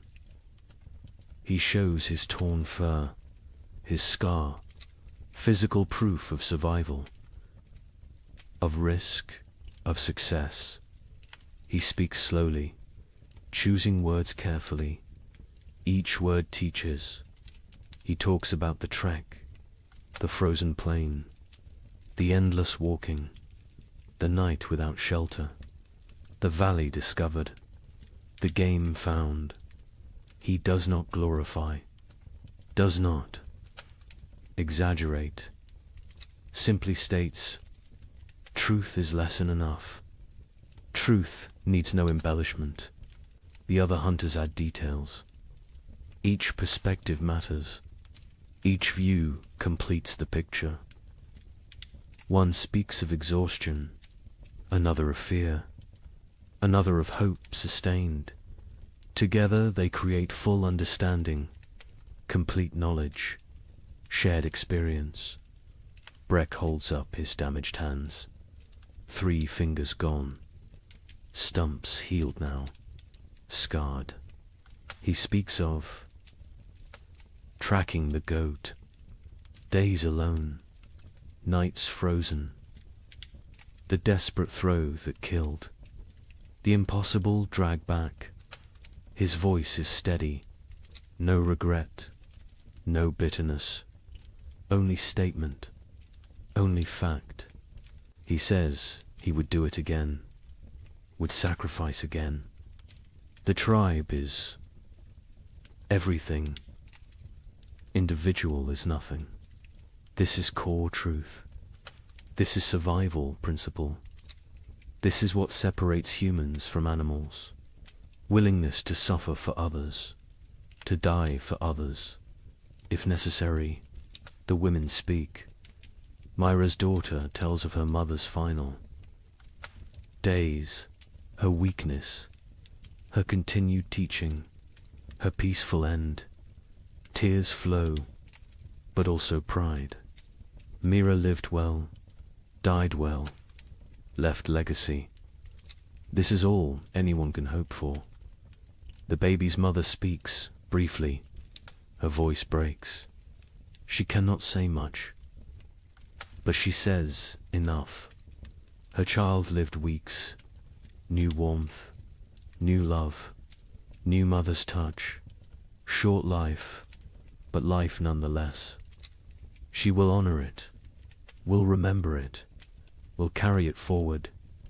Other women discuss food preservation, what worked, what spoiled, leather eating, bone boiling, every technique examined, every method evaluated.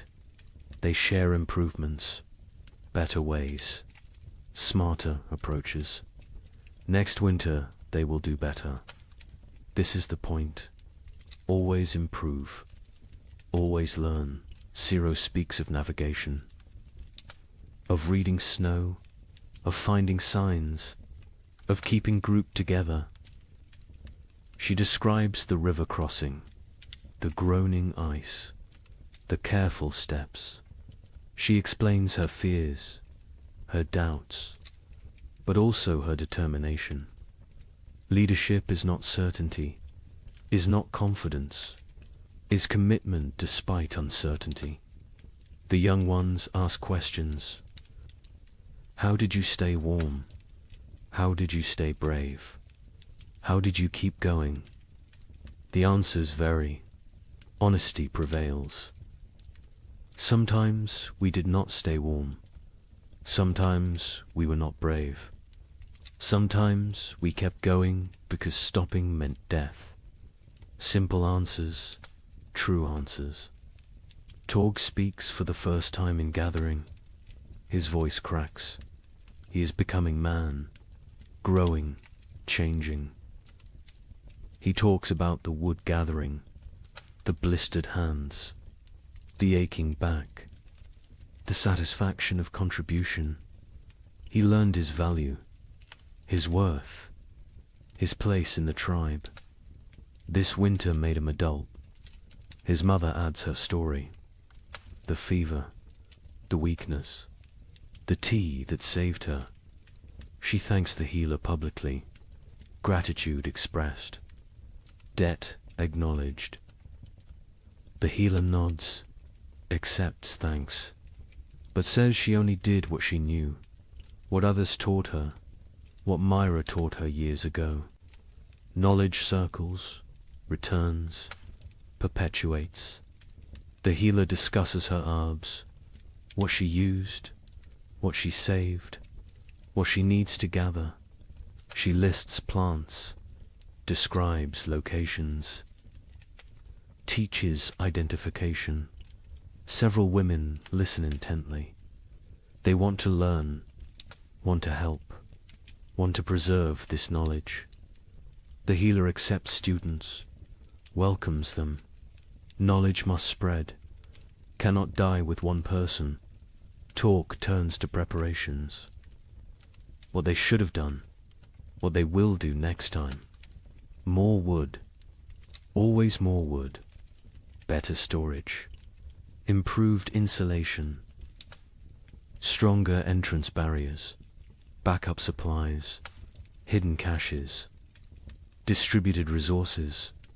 They brainstorm, they plan, they commit. Someone suggests splitting the tribe, half in one cave, half in another. If one location fails, the other survives. Discussion follows. Arguments for, arguments against. The chief listens, considers, makes no decision tonight. This needs thought, needs time.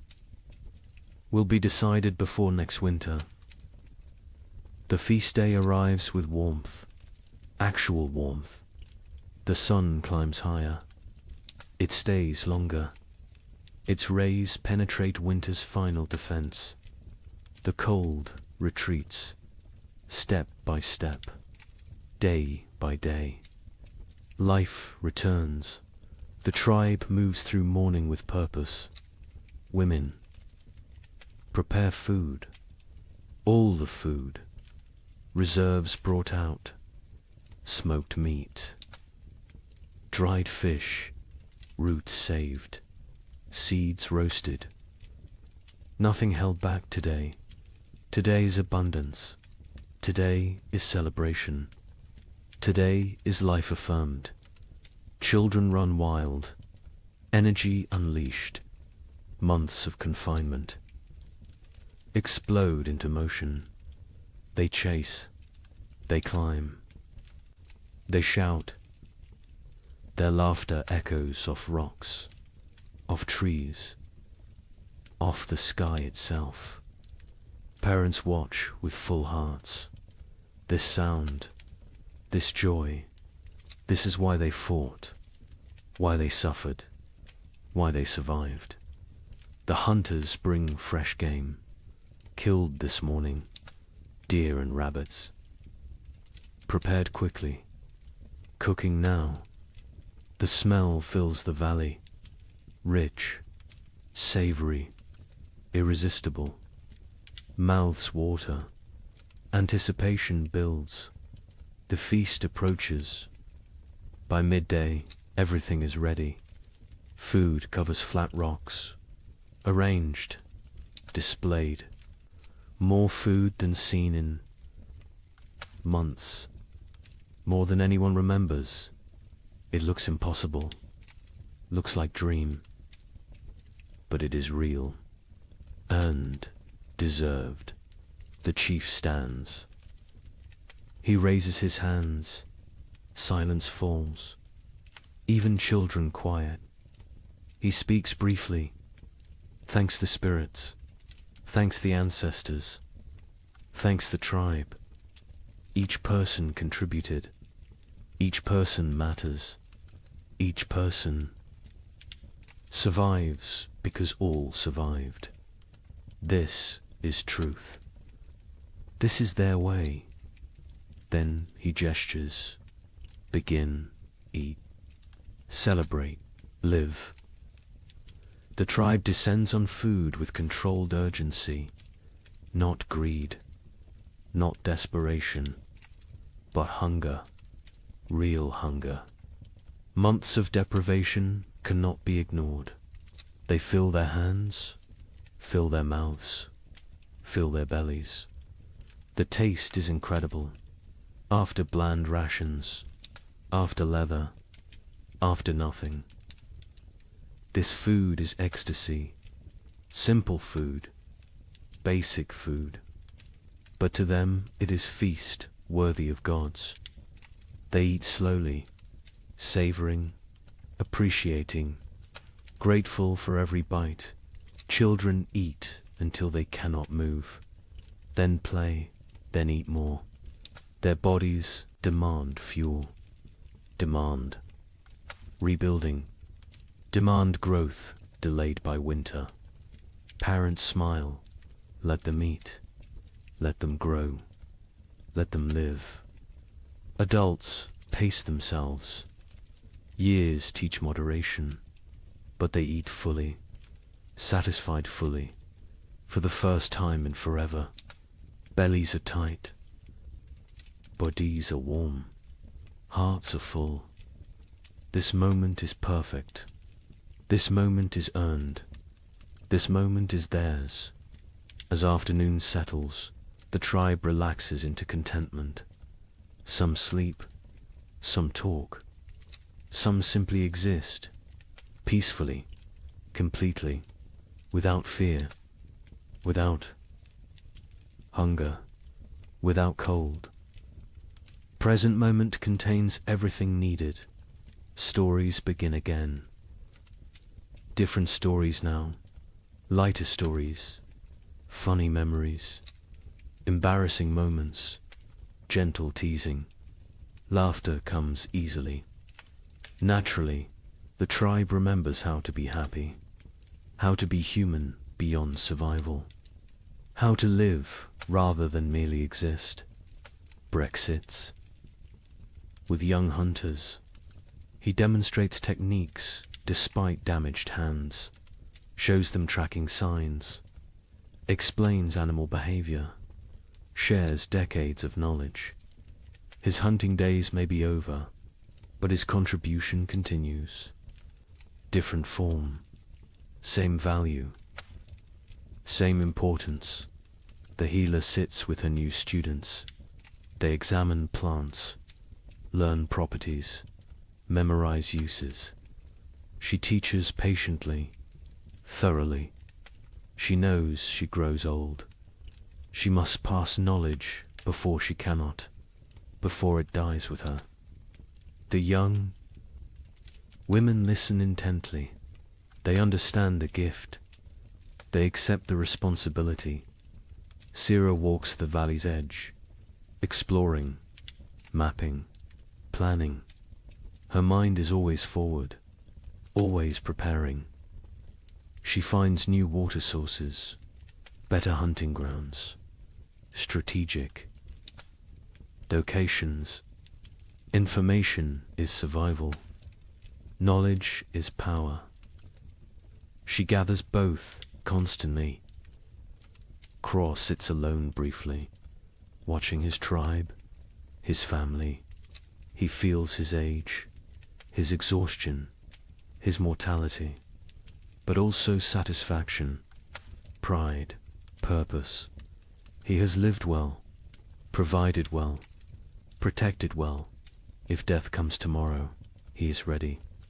He is complete. He is content, but death does not come. Life continues. Spring unfolds. Days stretch longer. Warmth increases. Green spreads across the land like water, flowing, growing, transforming everything it touches. Other tribes exist. Other peoples, scattered across the vast lands. Each endured their own winter. Each fought their own battles. Each lost their own members. Each survived through strength and sacrifice and will to the north.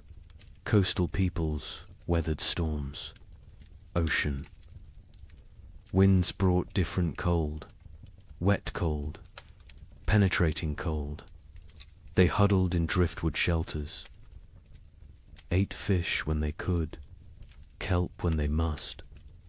They survived. Barely, but survived to the south. Dozen peoples faced different trial. Cold nights, scorching days, extreme swings, no middle ground. They sheltered in caves, conserved water, endured. They know survival has many faces. Cold is only one. Each environment tests differently. Each demands different strengths. Mountain peoples lived with the snow, always. Surrounded, buried, isolated. They knew winter intimately, understood its moods, its dangers, its rare gifts. They moved with the seasons, migrated, adapted, survived through flexibility. Through knowledge, through respect for nature's power, plains peoples tracked the herds, followed them south, followed them to survival. They lived nomadic, always moving, always hunting, always one step ahead of starvation. Their winter was journey, was constant motion, was different struggle, same stakes. All these peoples, all these tribes, all these humans, connected by nothing except species, except determination, except refusal to surrender. They do not know each other, will never meet, will never share stories, but they share experience, share struggle, share humanity. Winter tested all, cold respected none. It killed without preference, without mercy, without meaning. It simply was nature being nature, indifferent, eternal, unstoppable. But humans stopped it anyway. Not the winter itself, but its victory, its completeness, its total dominion. Humans survived through intelligence, through cooperation, through sheer, stubborn will, They survive because they are human, because that is what humans do. The sun sets slowly, painting the sky orange, pink, purple, gold, colors absent all winter, colors forgotten, colors that seem unreal. The tribe watches silent, appreciative. Beauty matters, even to primitive peoples, especially to them. Beauty is life beyond survival. Beauty is hope made visible. The fire is lit, not necessity now. Tradition, comfort, connection. They gather around it. Not for warmth, for ritual, for togetherness, for continuation. Fire was life in winter. Fire is still center, still heart, still home. The night is gentle, soft, a caress rather than assault. Stars emerge, countless, brilliant, the same stars that watched their suffering, that witnessed their triumph, that will observe their continuation. Forever stars, eternal witnesses, silent companions. Children sleep quickly, exhausted from play, from food, from life fully lived.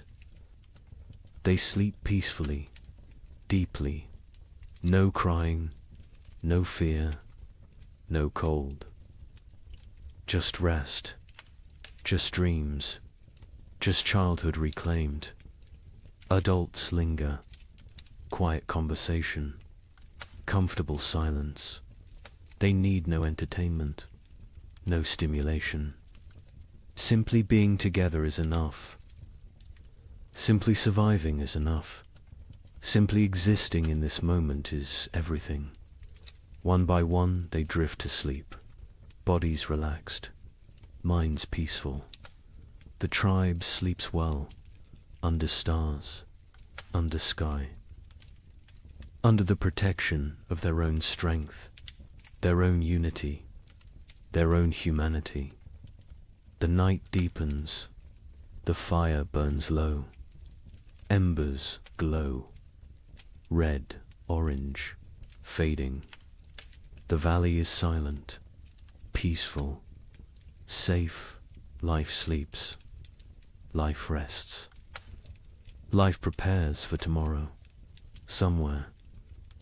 In the darkness, a wolf howls, distant, lonely, calling to pack, calling to family, calling for connection.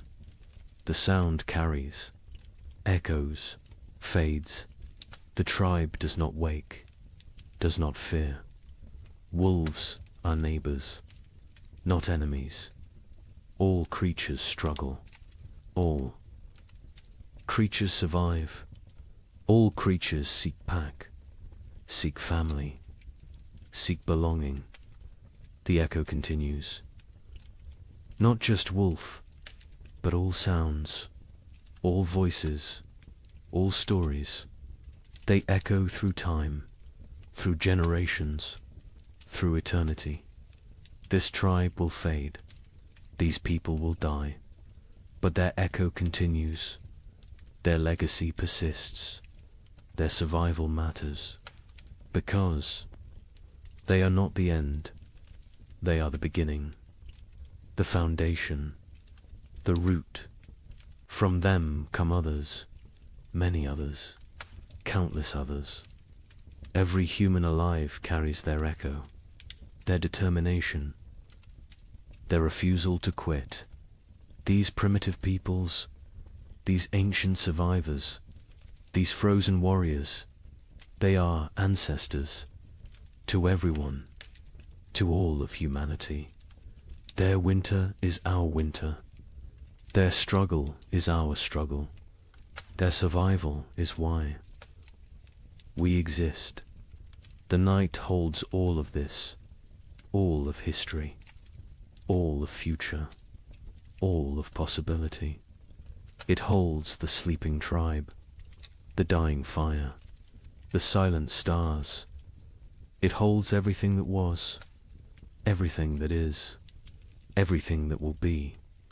And in the morning, they will wake, they will continue, they will live another day, then another, then another, until winter comes again.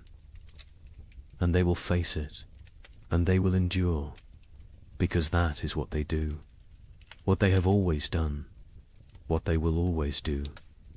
They are human. They survive. The night knows this. The stars know this. The earth knows this. And now you know this. To dot rest now. Sleep now. Dream of warm fires. Of full bellies.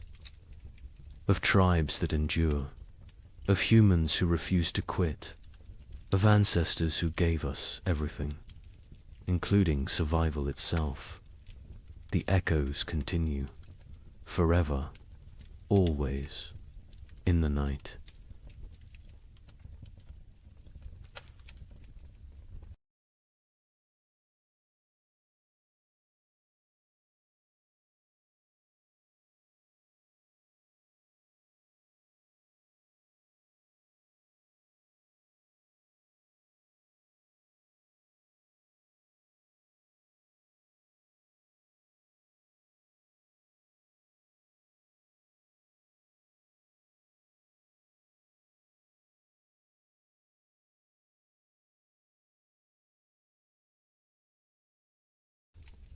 Good evening and welcome back, friends. Tonight we're diving into the fascinating world of the Roman Empire. As always, let me know where in the world you're listening from. Get cozy, settle in, and let's begin. The torches burned low against the marble walls of the Colosseum, their flames bending and snapping in the night wind. Smoke curled upward, painting the corridors in shifting shadows that seemed alive. Somewhere deep within those walls, cages rattled.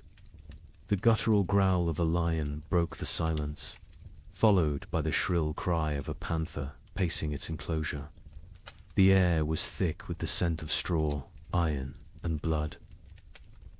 Men shuffled forward, not as spectators, but as the hidden workforce behind the spectacle animal keepers, trainers, guards, and gladiators themselves, step echoing with the knowledge that dawn might never come for them.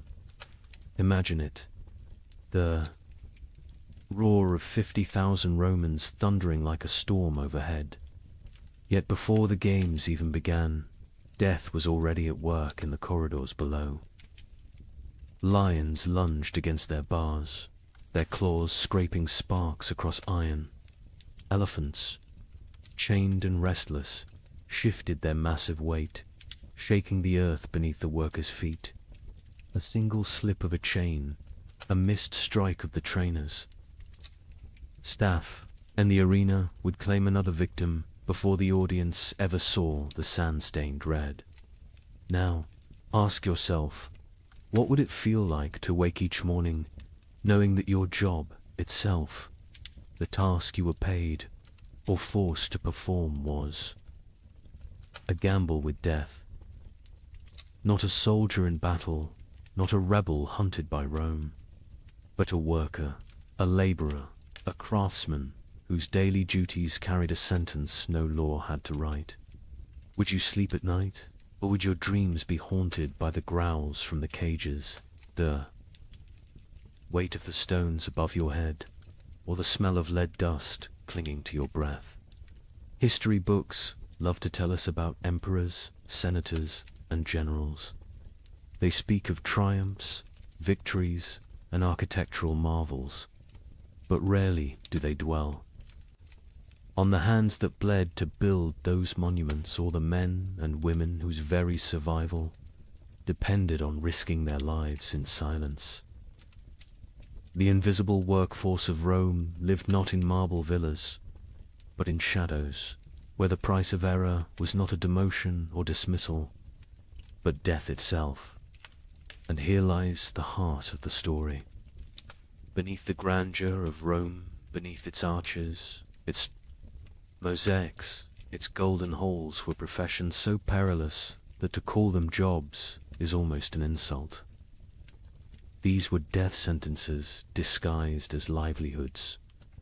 Jobs where poison lingered in the very air, where the swing of a sword was part of your morning routine, and where the applause of the crowd was sometimes the last sound you ever heard. Over the next hours, you will hear the untold accounts of these deadly professions, some spectacular, some hidden in the grime of Rome's underbelly, and others so strange they seem pulled from nightmares. From the men who faced wild beasts before breakfast, to the miners whose lungs filled with poison in the empire's dark tunnels. We will walk step by step into the shadows Rome tried to leave behind. But let this question guide you as we begin. If your job demanded your life as payment, would you accept the risk for glory, for survival, or simply because you had no choice? When most people picture ancient Rome, they imagine the shimmering surfaces of marble temples, the echo of sandals across polished floors, and the thunder of cenotes debating in the forum. They think of emperors draped in purple robes, feasts,